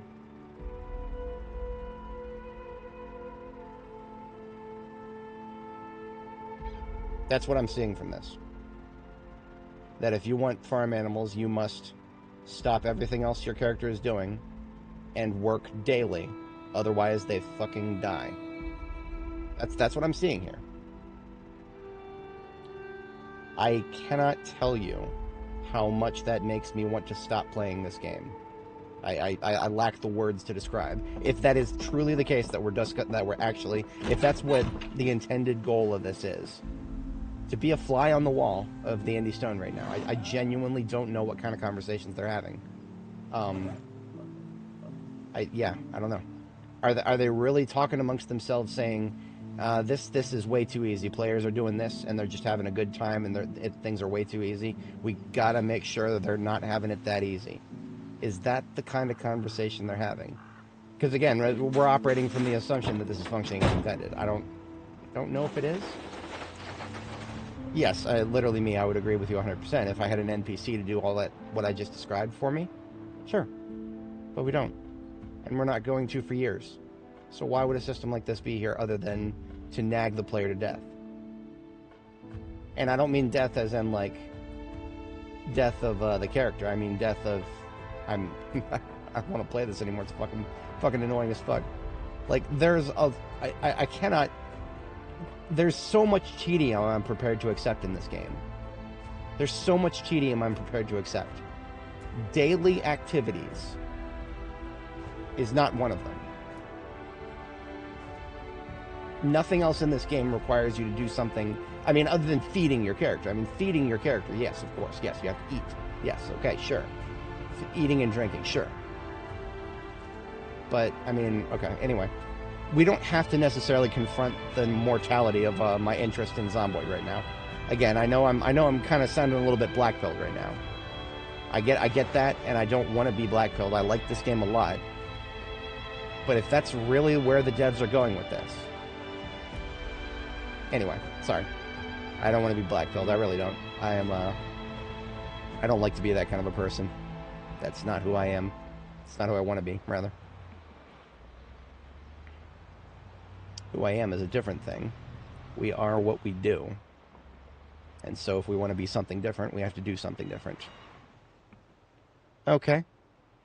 You guys want different. What is bringing all of these guys here, I wonder? Okay, then. Don't freeze up.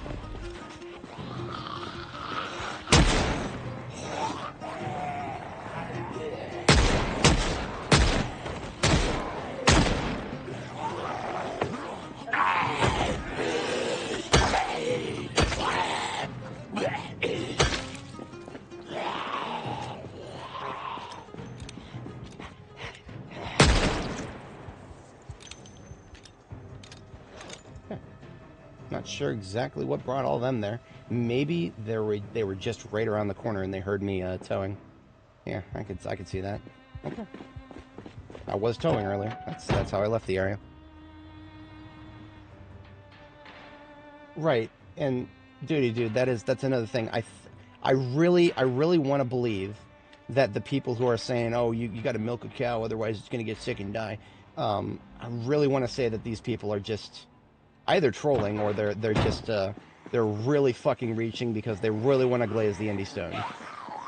Y'all know that some of those people are out there. Some of those people they really want to glaze the indie stone, and they will say some of the really stupid shit to make it happen.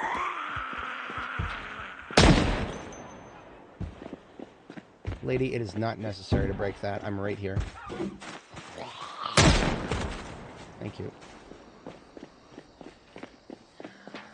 You couldn't have convinced me that there were this many this close. Must have been some kind of migratory activity. In any case.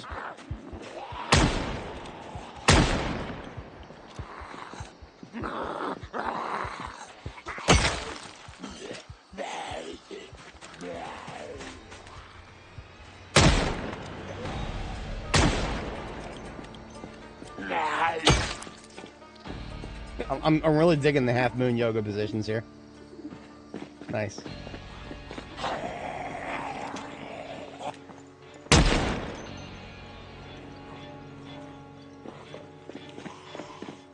It hurt. Yes, I know. Okay, so I would believe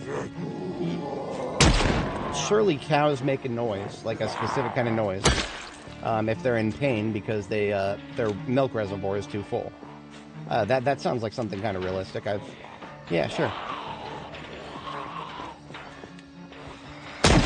But maybe they should signal that.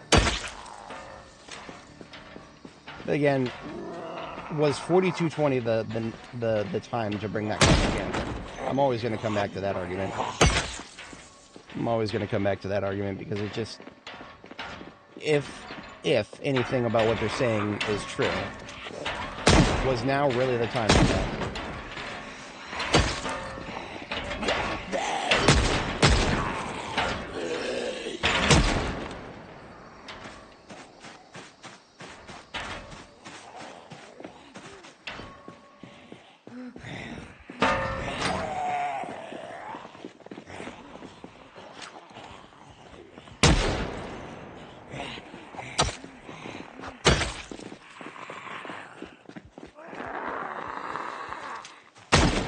Riverside Suites.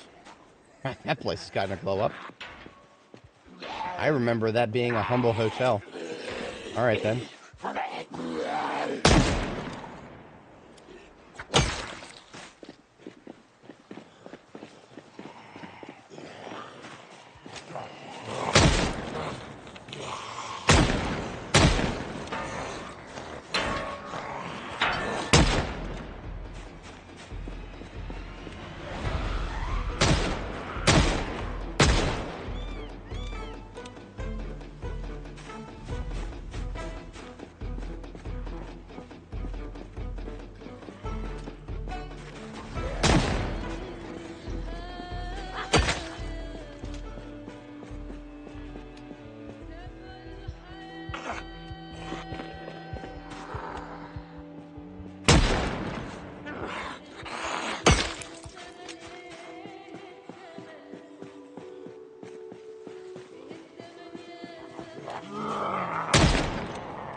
Jesus! Hide right behind that fucking... Okay, sorry about that. I literally did not expect somebody to just...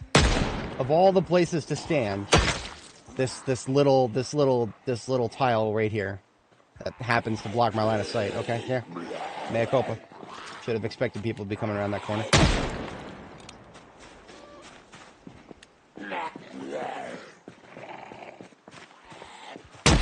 Panic debuff IRL.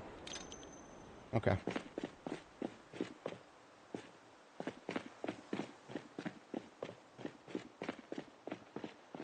That was a stage 2 right there.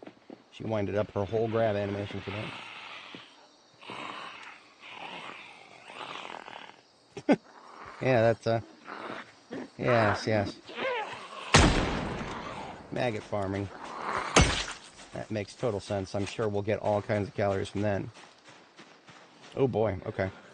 I think we have the bullets for this, but we don't want to be pulling much farther than that bridge there.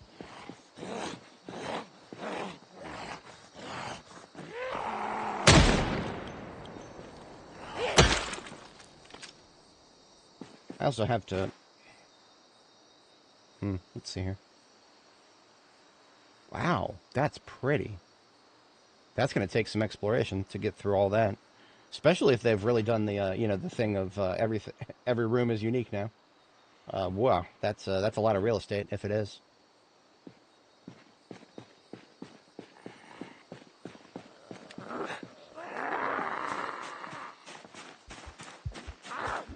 Oh dear. Yeah, that right there is a, it's unfortunate, because I know RVs are one of the mods I was looking at. Or, I mean, hoping. I haven't actually looked at it yet, but I mean, every time I hear about it, I want to give it a shot once it's stable. But if it's not stable yet, that's quite unfortunate.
Yeah, I was thinking about using the gate, but there's no need.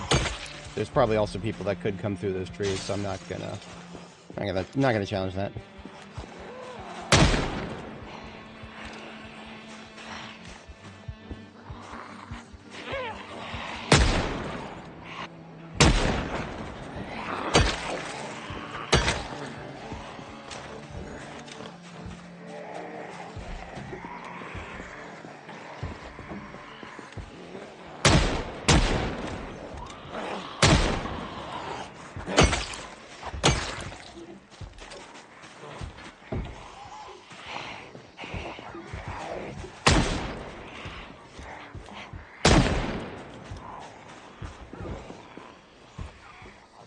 A little stinky here.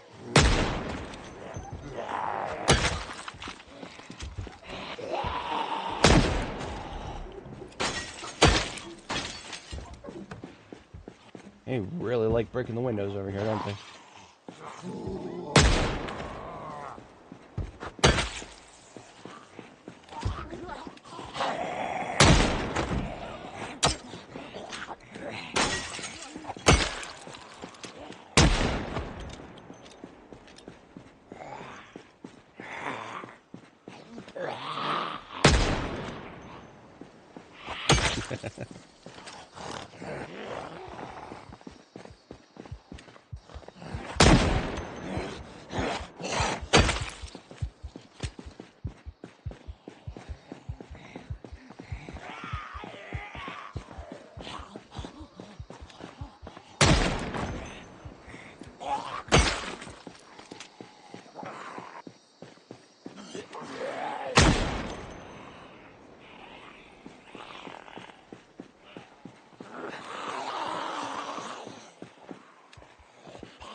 No trace of the bullet path when fired.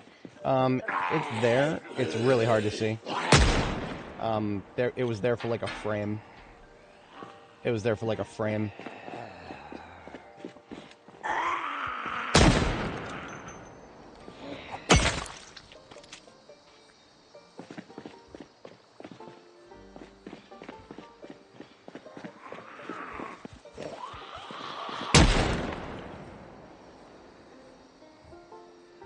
Yeah, okay. I see. Ammo count. 36. No boxes.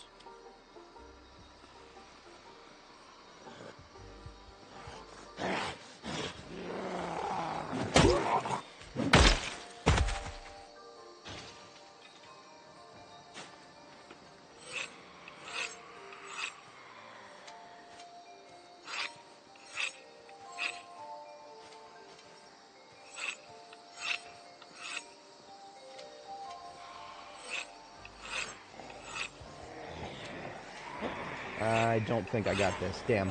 I almost had it. Those fast shamblers stopped taking their time right at the right moment.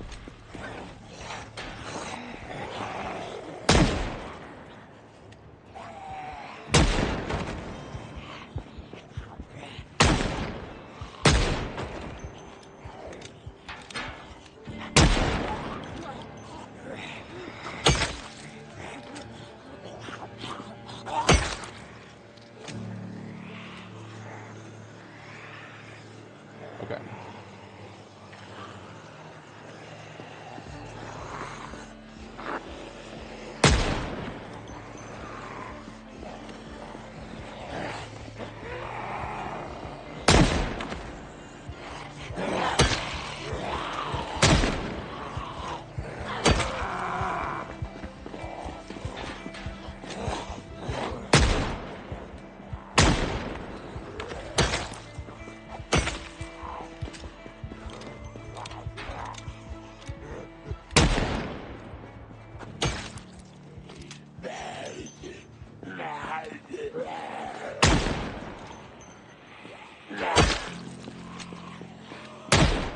Not quite.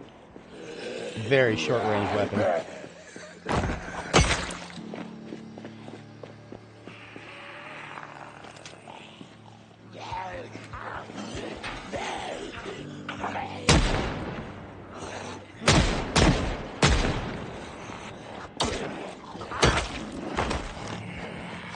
shit.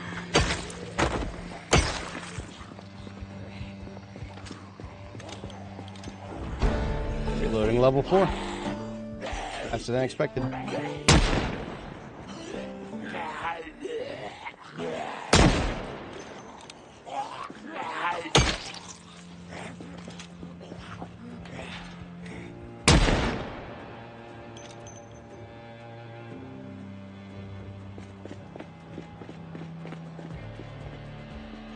We're not quite up to Gigamart yet. I had probably held out a little too much hope to assume we could get to Gigamart, but we're moving in the right direction. After all, we need food.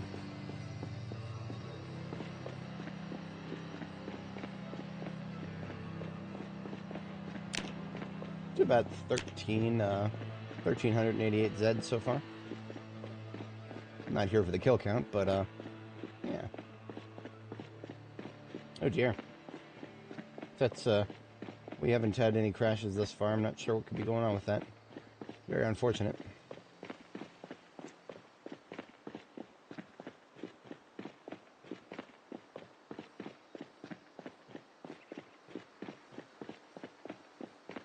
I probably left the van running because I assumed that this would not be a very long trip, but just kept seeing him. Okay, we're good. Let's fire up 2 more box 38 special here.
There's no need for this car to be here.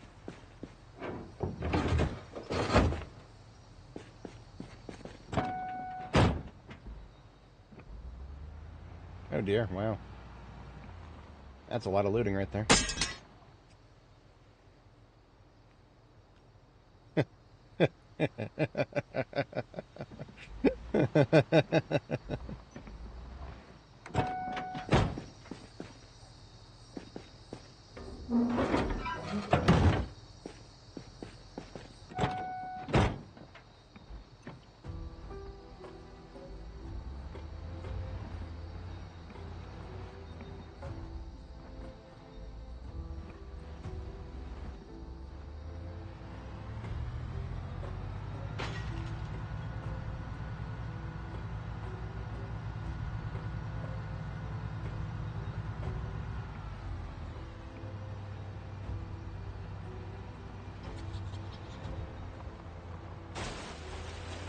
Interesting.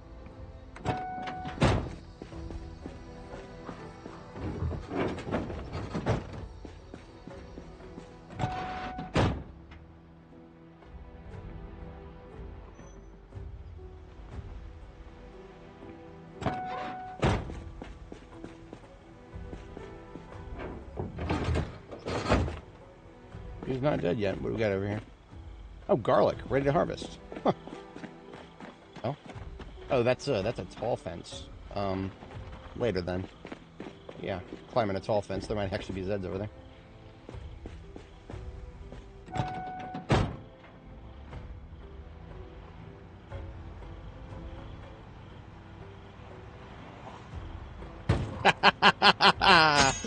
Oh, that's funny. I just wanted to see if I could still do that. It's still possible. You can't kill anybody like that, but you can knock him down.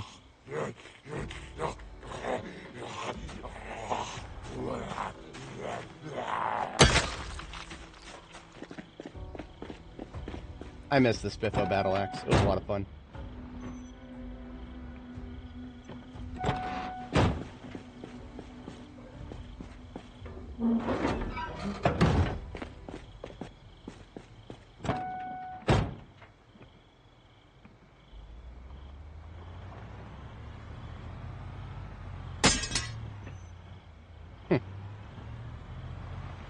It really wants to go one direction sometimes if I push it.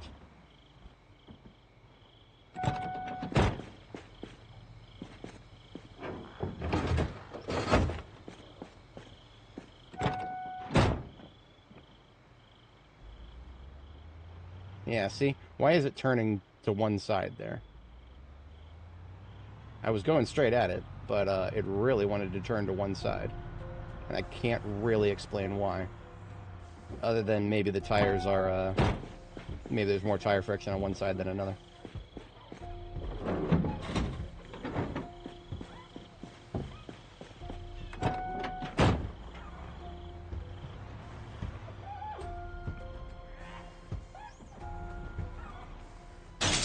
Lady, you broke both windows. Are you happy yet? You need to break the rest.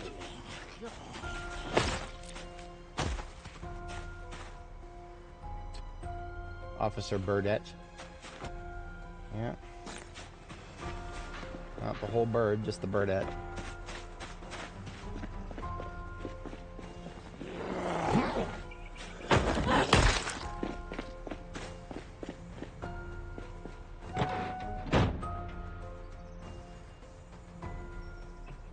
Which I'd like to jump that fence and look over there. The hedgerows would scratch me. So no. Let's see what's on the other side of my, whatchamacallit, my gas station wall here. Broadleaf plantains. Okay.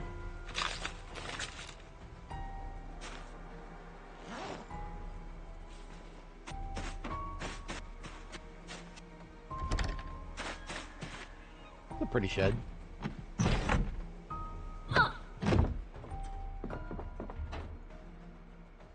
Buckets, lots of them.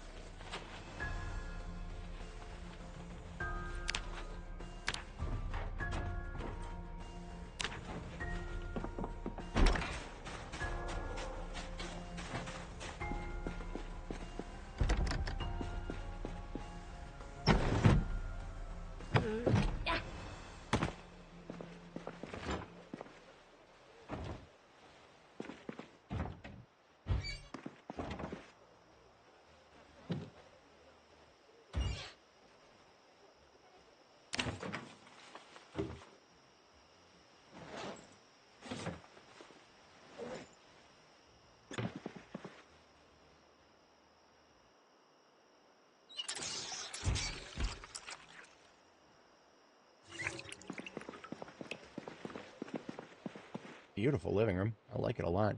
Even got archways on the whatchamacallit, entry. Can't make those for our custom bases.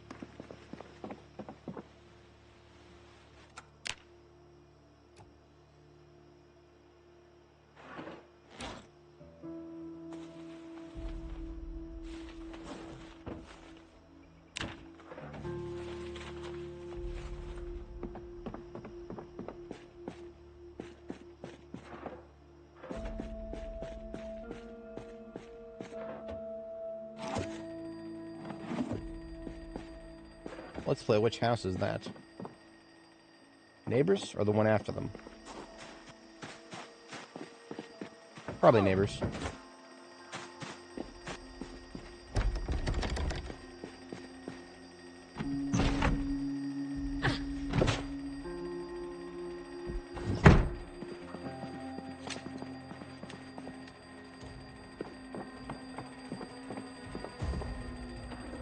Call is coming from inside the house.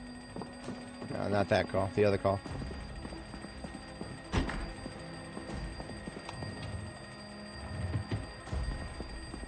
we're not there yet.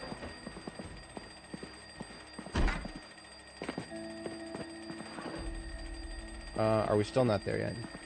Nope, we're not there yet. It's still somewhere further to the right. Do you guys really think it was necessary? Make it so that we could hear alarm clocks from 70 tiles away? because that's how it works now.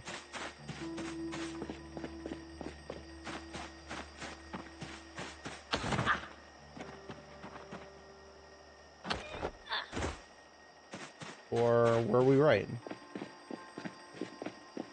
I'm still hearing it in my right ear.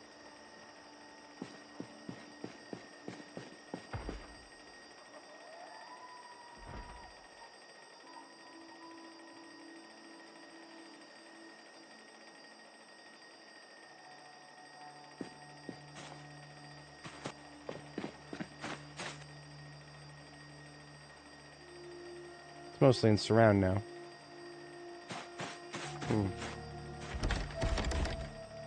Oh, there might be a bedroom in the basement. Too late now.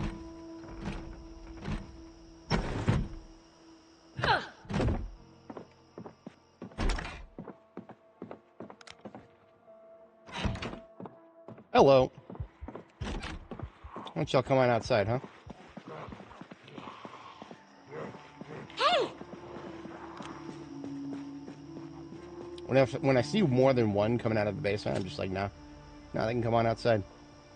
They know how to get to me. Hey!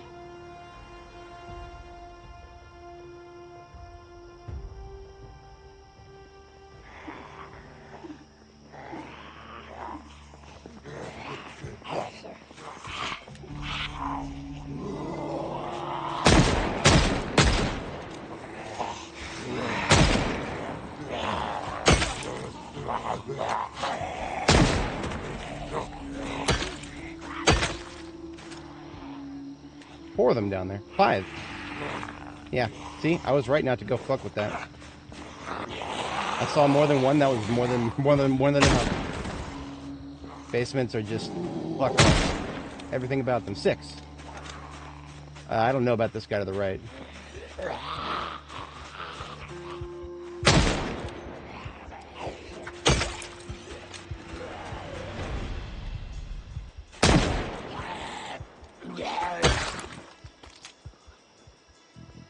Seven. The whole family down there. Extended family, the branch family too. And then the family's family. A little bit of family with your family. Hey! If anybody missed the memo.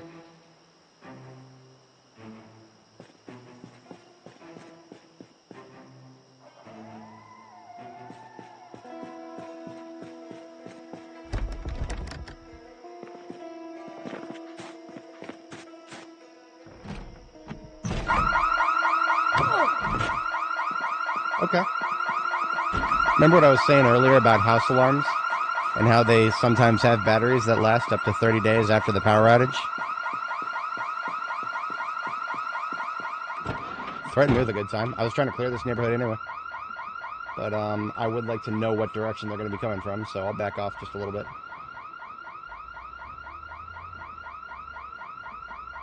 I feel like the most likely direction that they might be coming from that I haven't cleared yet would be down this way, maybe. Because we've done a pretty good number on everything to the top and the center here. TBA on what could come from the right side. And left is mostly forest. There's like it's a pocket of forest between the neighborhood right there, or the neighborhood there in this this joint, which is the other side of this is where we've been sleeping up there. It's a football field. Now the house alarm reaches very, very far.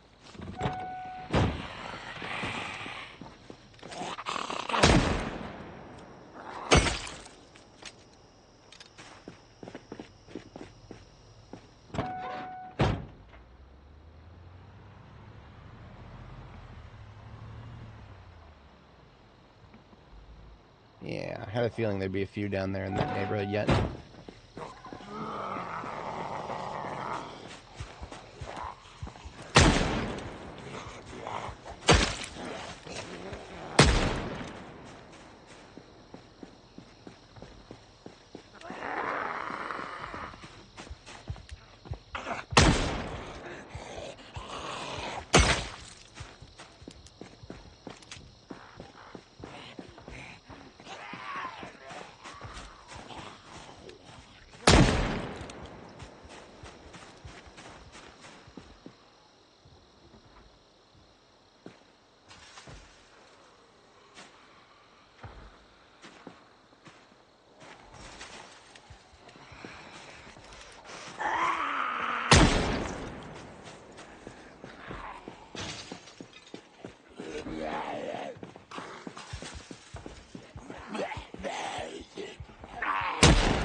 See, this is where I was talking about before, staying power. A lot of these zombies, if they just heard noise that I made, they would lose interest very quickly, long before they got to me. But the house alarms and other events that, you know, the player isn't directly making, for some reason, those have very strong staying power. And these zombies that normally would have stopped moving a long time ago just keep moving until they get to me. Or until they get to whatever was making the noise. The noise stopped a long time ago, by the way. We're talking about the house alarm here. But, whatever. I mean, like I said, it's helping me clear the neighborhood without going all the way down it. Providing me with a good time.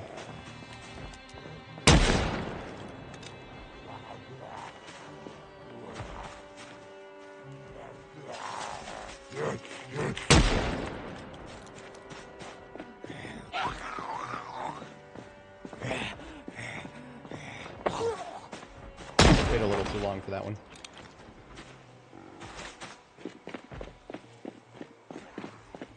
Oh dear.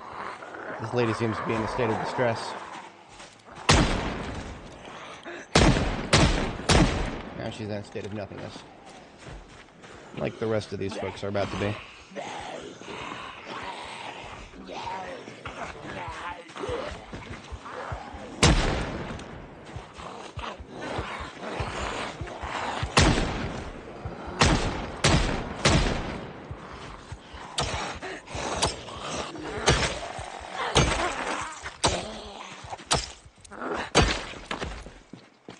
Okay, fatigue just hit. We're out of here. Except we got Chuck up here trying to block my van. How about no? No, sir.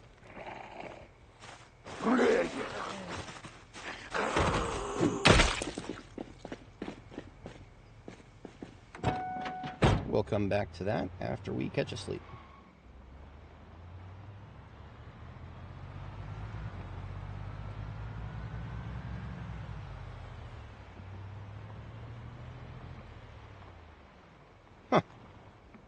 Oh, shit.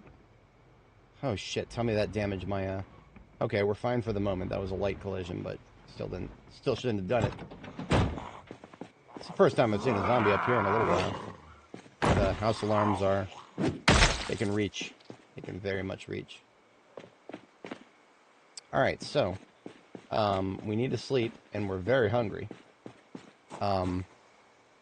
There's a bar right here. I have a solution for this problem.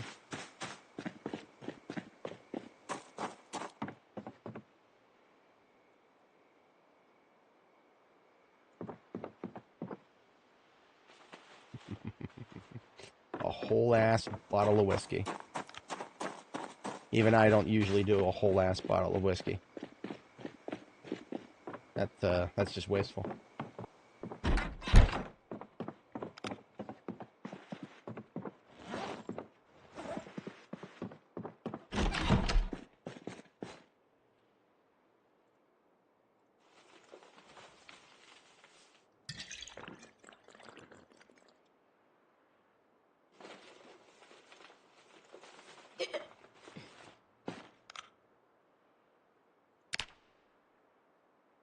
Just sleep it off. Be fine.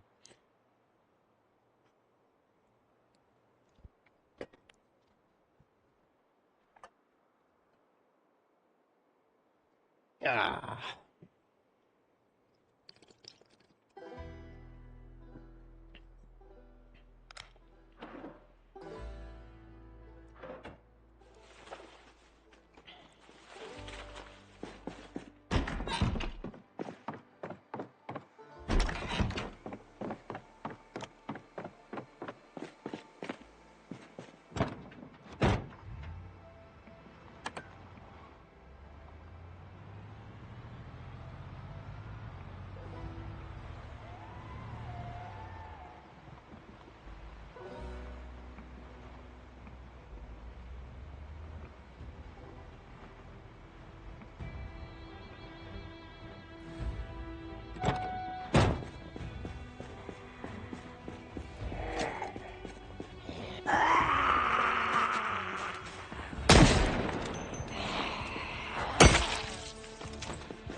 Oh.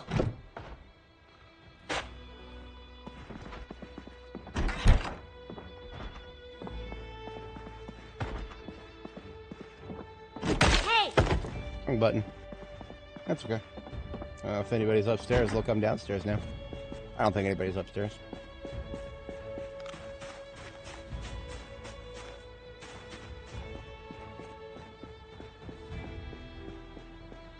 Oh boy, I've been at this for almost 9 hours. Okay. So, actually, tomorrow morning I probably will call it. I definitely need to take a break. I like this game a lot, and I know I've said that a million times, but starting today with both of my cows dead, that's really kind of left a very sour taste in my mouth today. It's kind of why I've just been chilling and just killing. That's lots more of that to do, and nothing's going to stop me from logging in tomorrow morning with a fresh perspective. But yeah, that's yeah. So what we're going to do now is we're going to take the ambulance back up to the ranch and get the guns emptied out of it.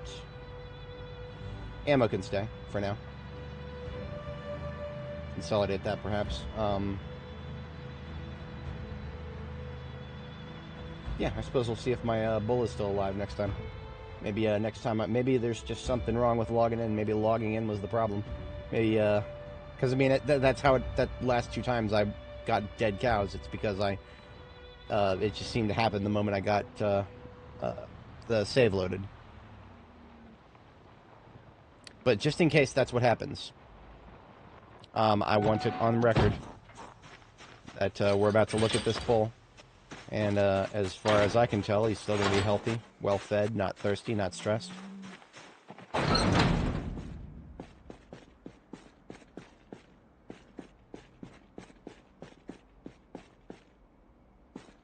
I thought he would be in here. I guess he's out front somewhere.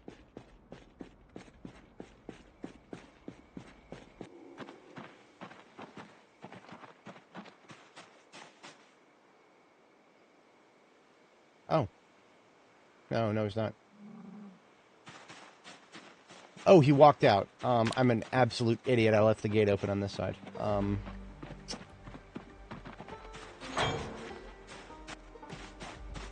Hang on. We'll either help the situation or hurt it here. Hey! We just hurt the situation.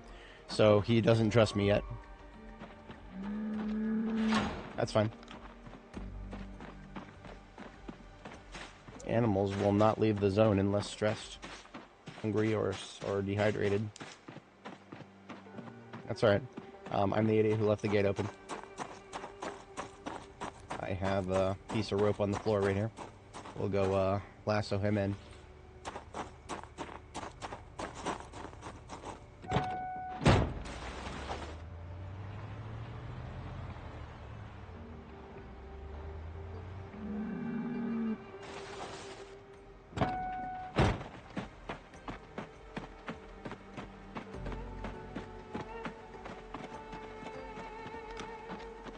As long as he's not stressed, he won't have a problem with me bringing him over.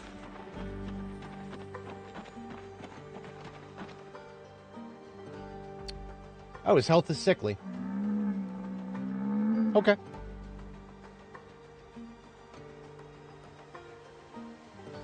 Why would that be, guys? Why would that be?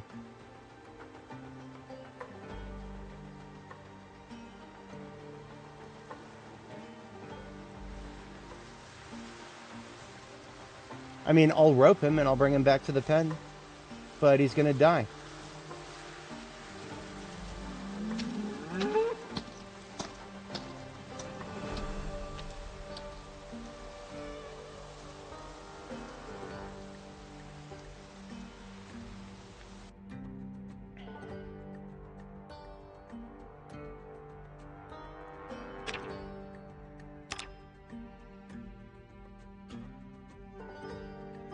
Calm animals will never leave their zone, even if it's unfenced, as long as they have water and no zombies are around.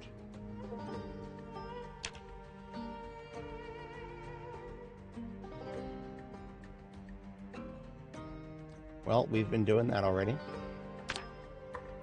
Animals need food and water to survive, which can be added to troughs or dropped in their zone. Animals will breed on their own. Just make sure your animal's bloodlines remain a tree and not a circle. Being around zombies, noise, or shooting nearby will create stress for animals and affect their health. Building trust is important with your animals. Time, love, and plenty of treats will help. Don't stress the bull or you'll get the horns. You can put a rope on an animal by pressing right-click on it to move them around easily. You can also attach them to a tree or a pole. Be aware they can break the rope if too stressed.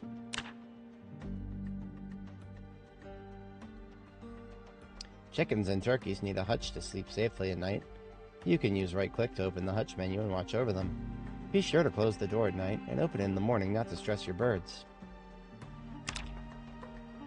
Animals can be killed by combat or using the right-click menu near them. While big animals will require a knife, small ones can be killed just by hand, just like Grandma used to do.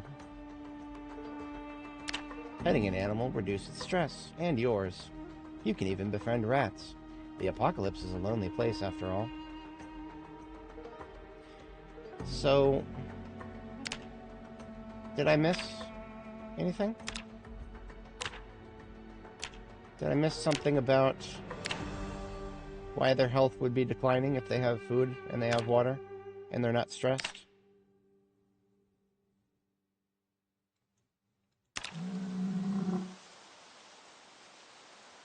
Because I don't know. Clearly whatever happened to the other cows is happening to this one here. I don't know what it is, but his health is now sickly. Is it the poo? Is there too much poo in the yard? Is that it? If it is, why isn't that explained? Sure, maybe it's the poo. Maybe it's the poo, guys. If it is the poo, does it say this anywhere here?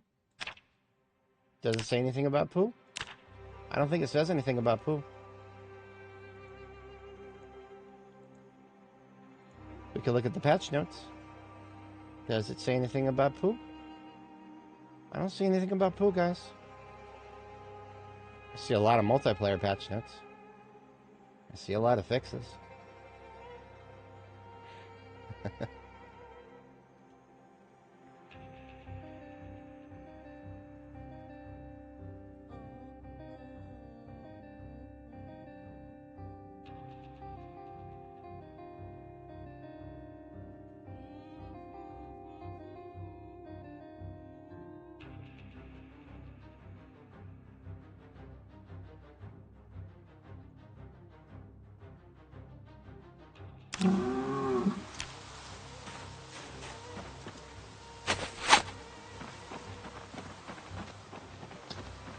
Sorry, I think over the past 5 minutes or so, I think I've felt most of the IQ leak out of my brain. I need a drink or something. Okay, so it's not just me.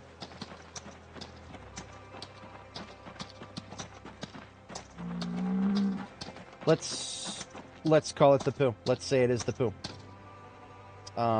What else can we do but clean it all up? Every single plop. Let's go. Let's do it. Let's do it. We're gonna clean up every single plop.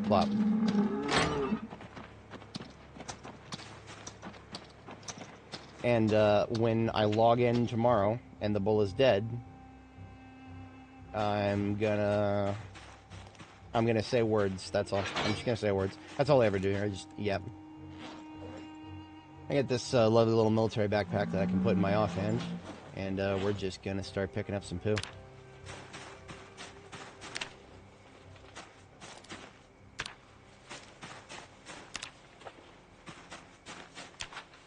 Do you guys think it might be the glass?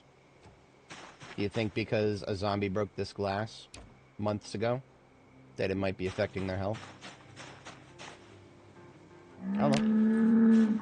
I'll kind of like your mom. I'll take all comers at this point. Sorry, that was very uncalled for. I apologize. I am I'm 200% done with this situation.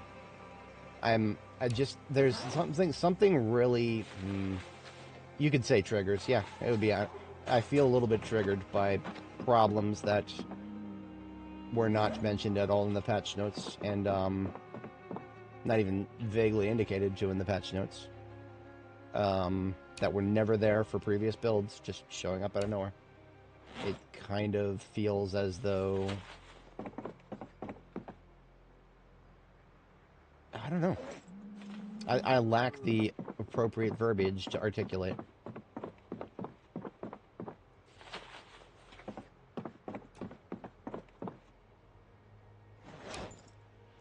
I hope someday I'll be able to just laugh about this. I thought it was this when it was actually this. Haha. I think the funniest, the worst ending perhaps, will be someday maybe this will just stop happening and we'll never get a patch note about it.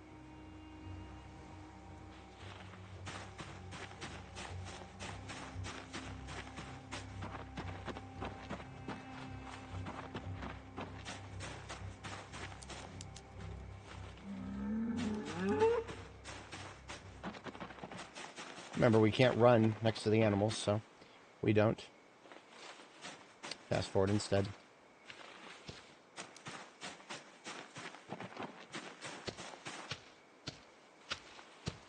Well, no, okay, so let's just say that, let's say that this is incorrect and it has nothing to do with the poo. Well, poo goes into fertilizer bins, we make fertilizer. This is not necessarily a waste of time. There are 200,000 more interesting things I'd rather be doing in the game right now, but if this really is what's causing it, I very much would like to know. You see, of all the things that I would like to be doing in Project Zomboid right now, having a reliable food source is probably the top, number one. But all of my reliable food sources are currently piles of bones, because they keeled the fuck over and fucking died. So...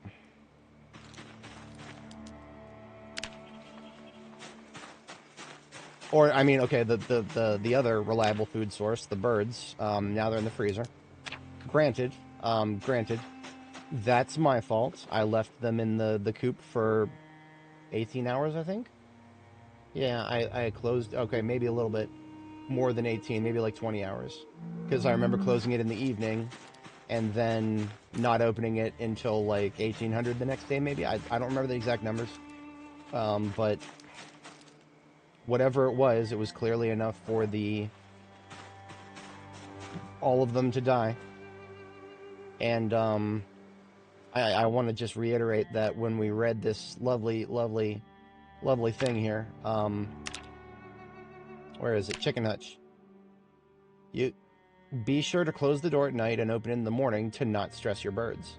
So what the implication is here is that it wasn't necessarily the filth that killed them as much as it was they got stressed, maybe? I didn't hear any stress noises from them when I closed the hatch, so you're telling me that they got from 0 to 100 stress and died of it in 18 hours? And where this is all leading to, again, is do we... If this is functioning as intended, that's a strong assumption. Maybe this is just a glitch. I hope it's just a glitch. I'm praying it's just a glitch. If it's not, the implication is we have to do things every single day, or our animals will keel the fuck over and fucking die. And is that the game you guys want to be playing? Because, I mean... I don't mind a little bit of Farmville here and there. There's other things to do in this game, though. If you want to have animals at all ever, do you have to have daily interaction? But I'm reiterating myself. This is what I was talking about earlier.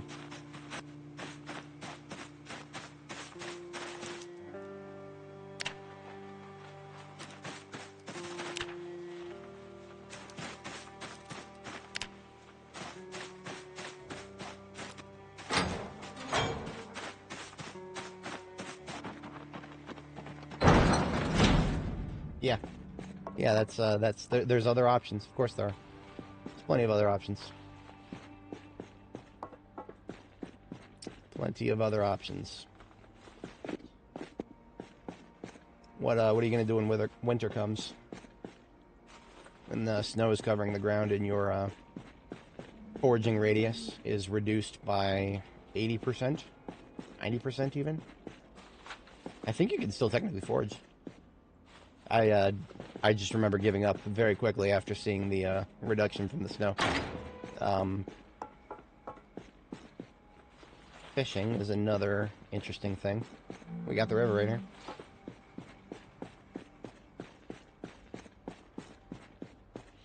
Am I allowed to talk about soybeans?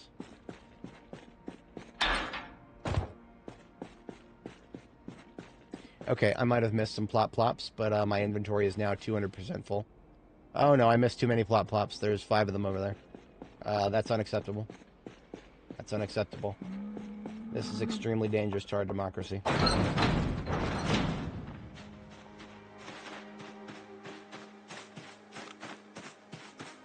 But I'm gonna have to empty my inventory. I'm at the literal cap here. Can't say no cap. We're at the cap. We found the poo truck here, though.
Okay.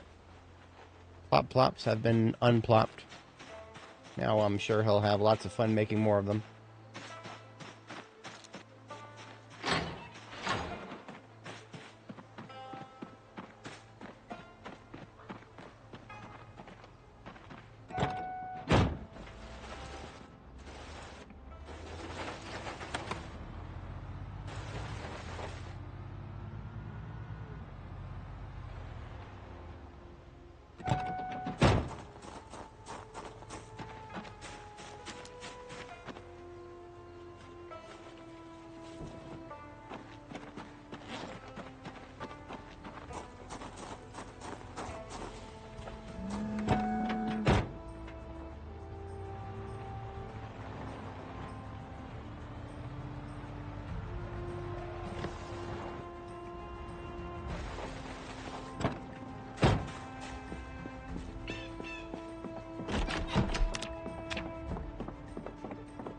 Yeah, that's a big stockpile right there.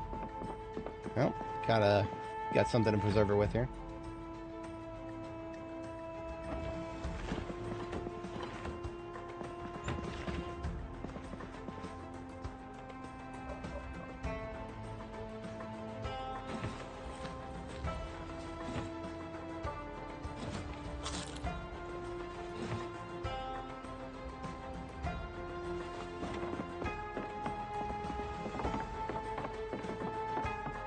Okay, I think this is it for today, boys.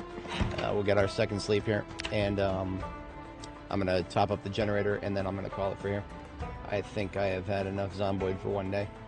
I'll be back at it bright and early tomorrow morning, as always.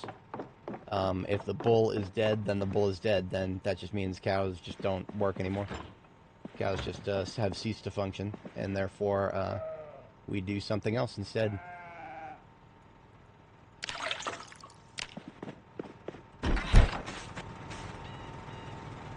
I can't wait to see what ceases to function next.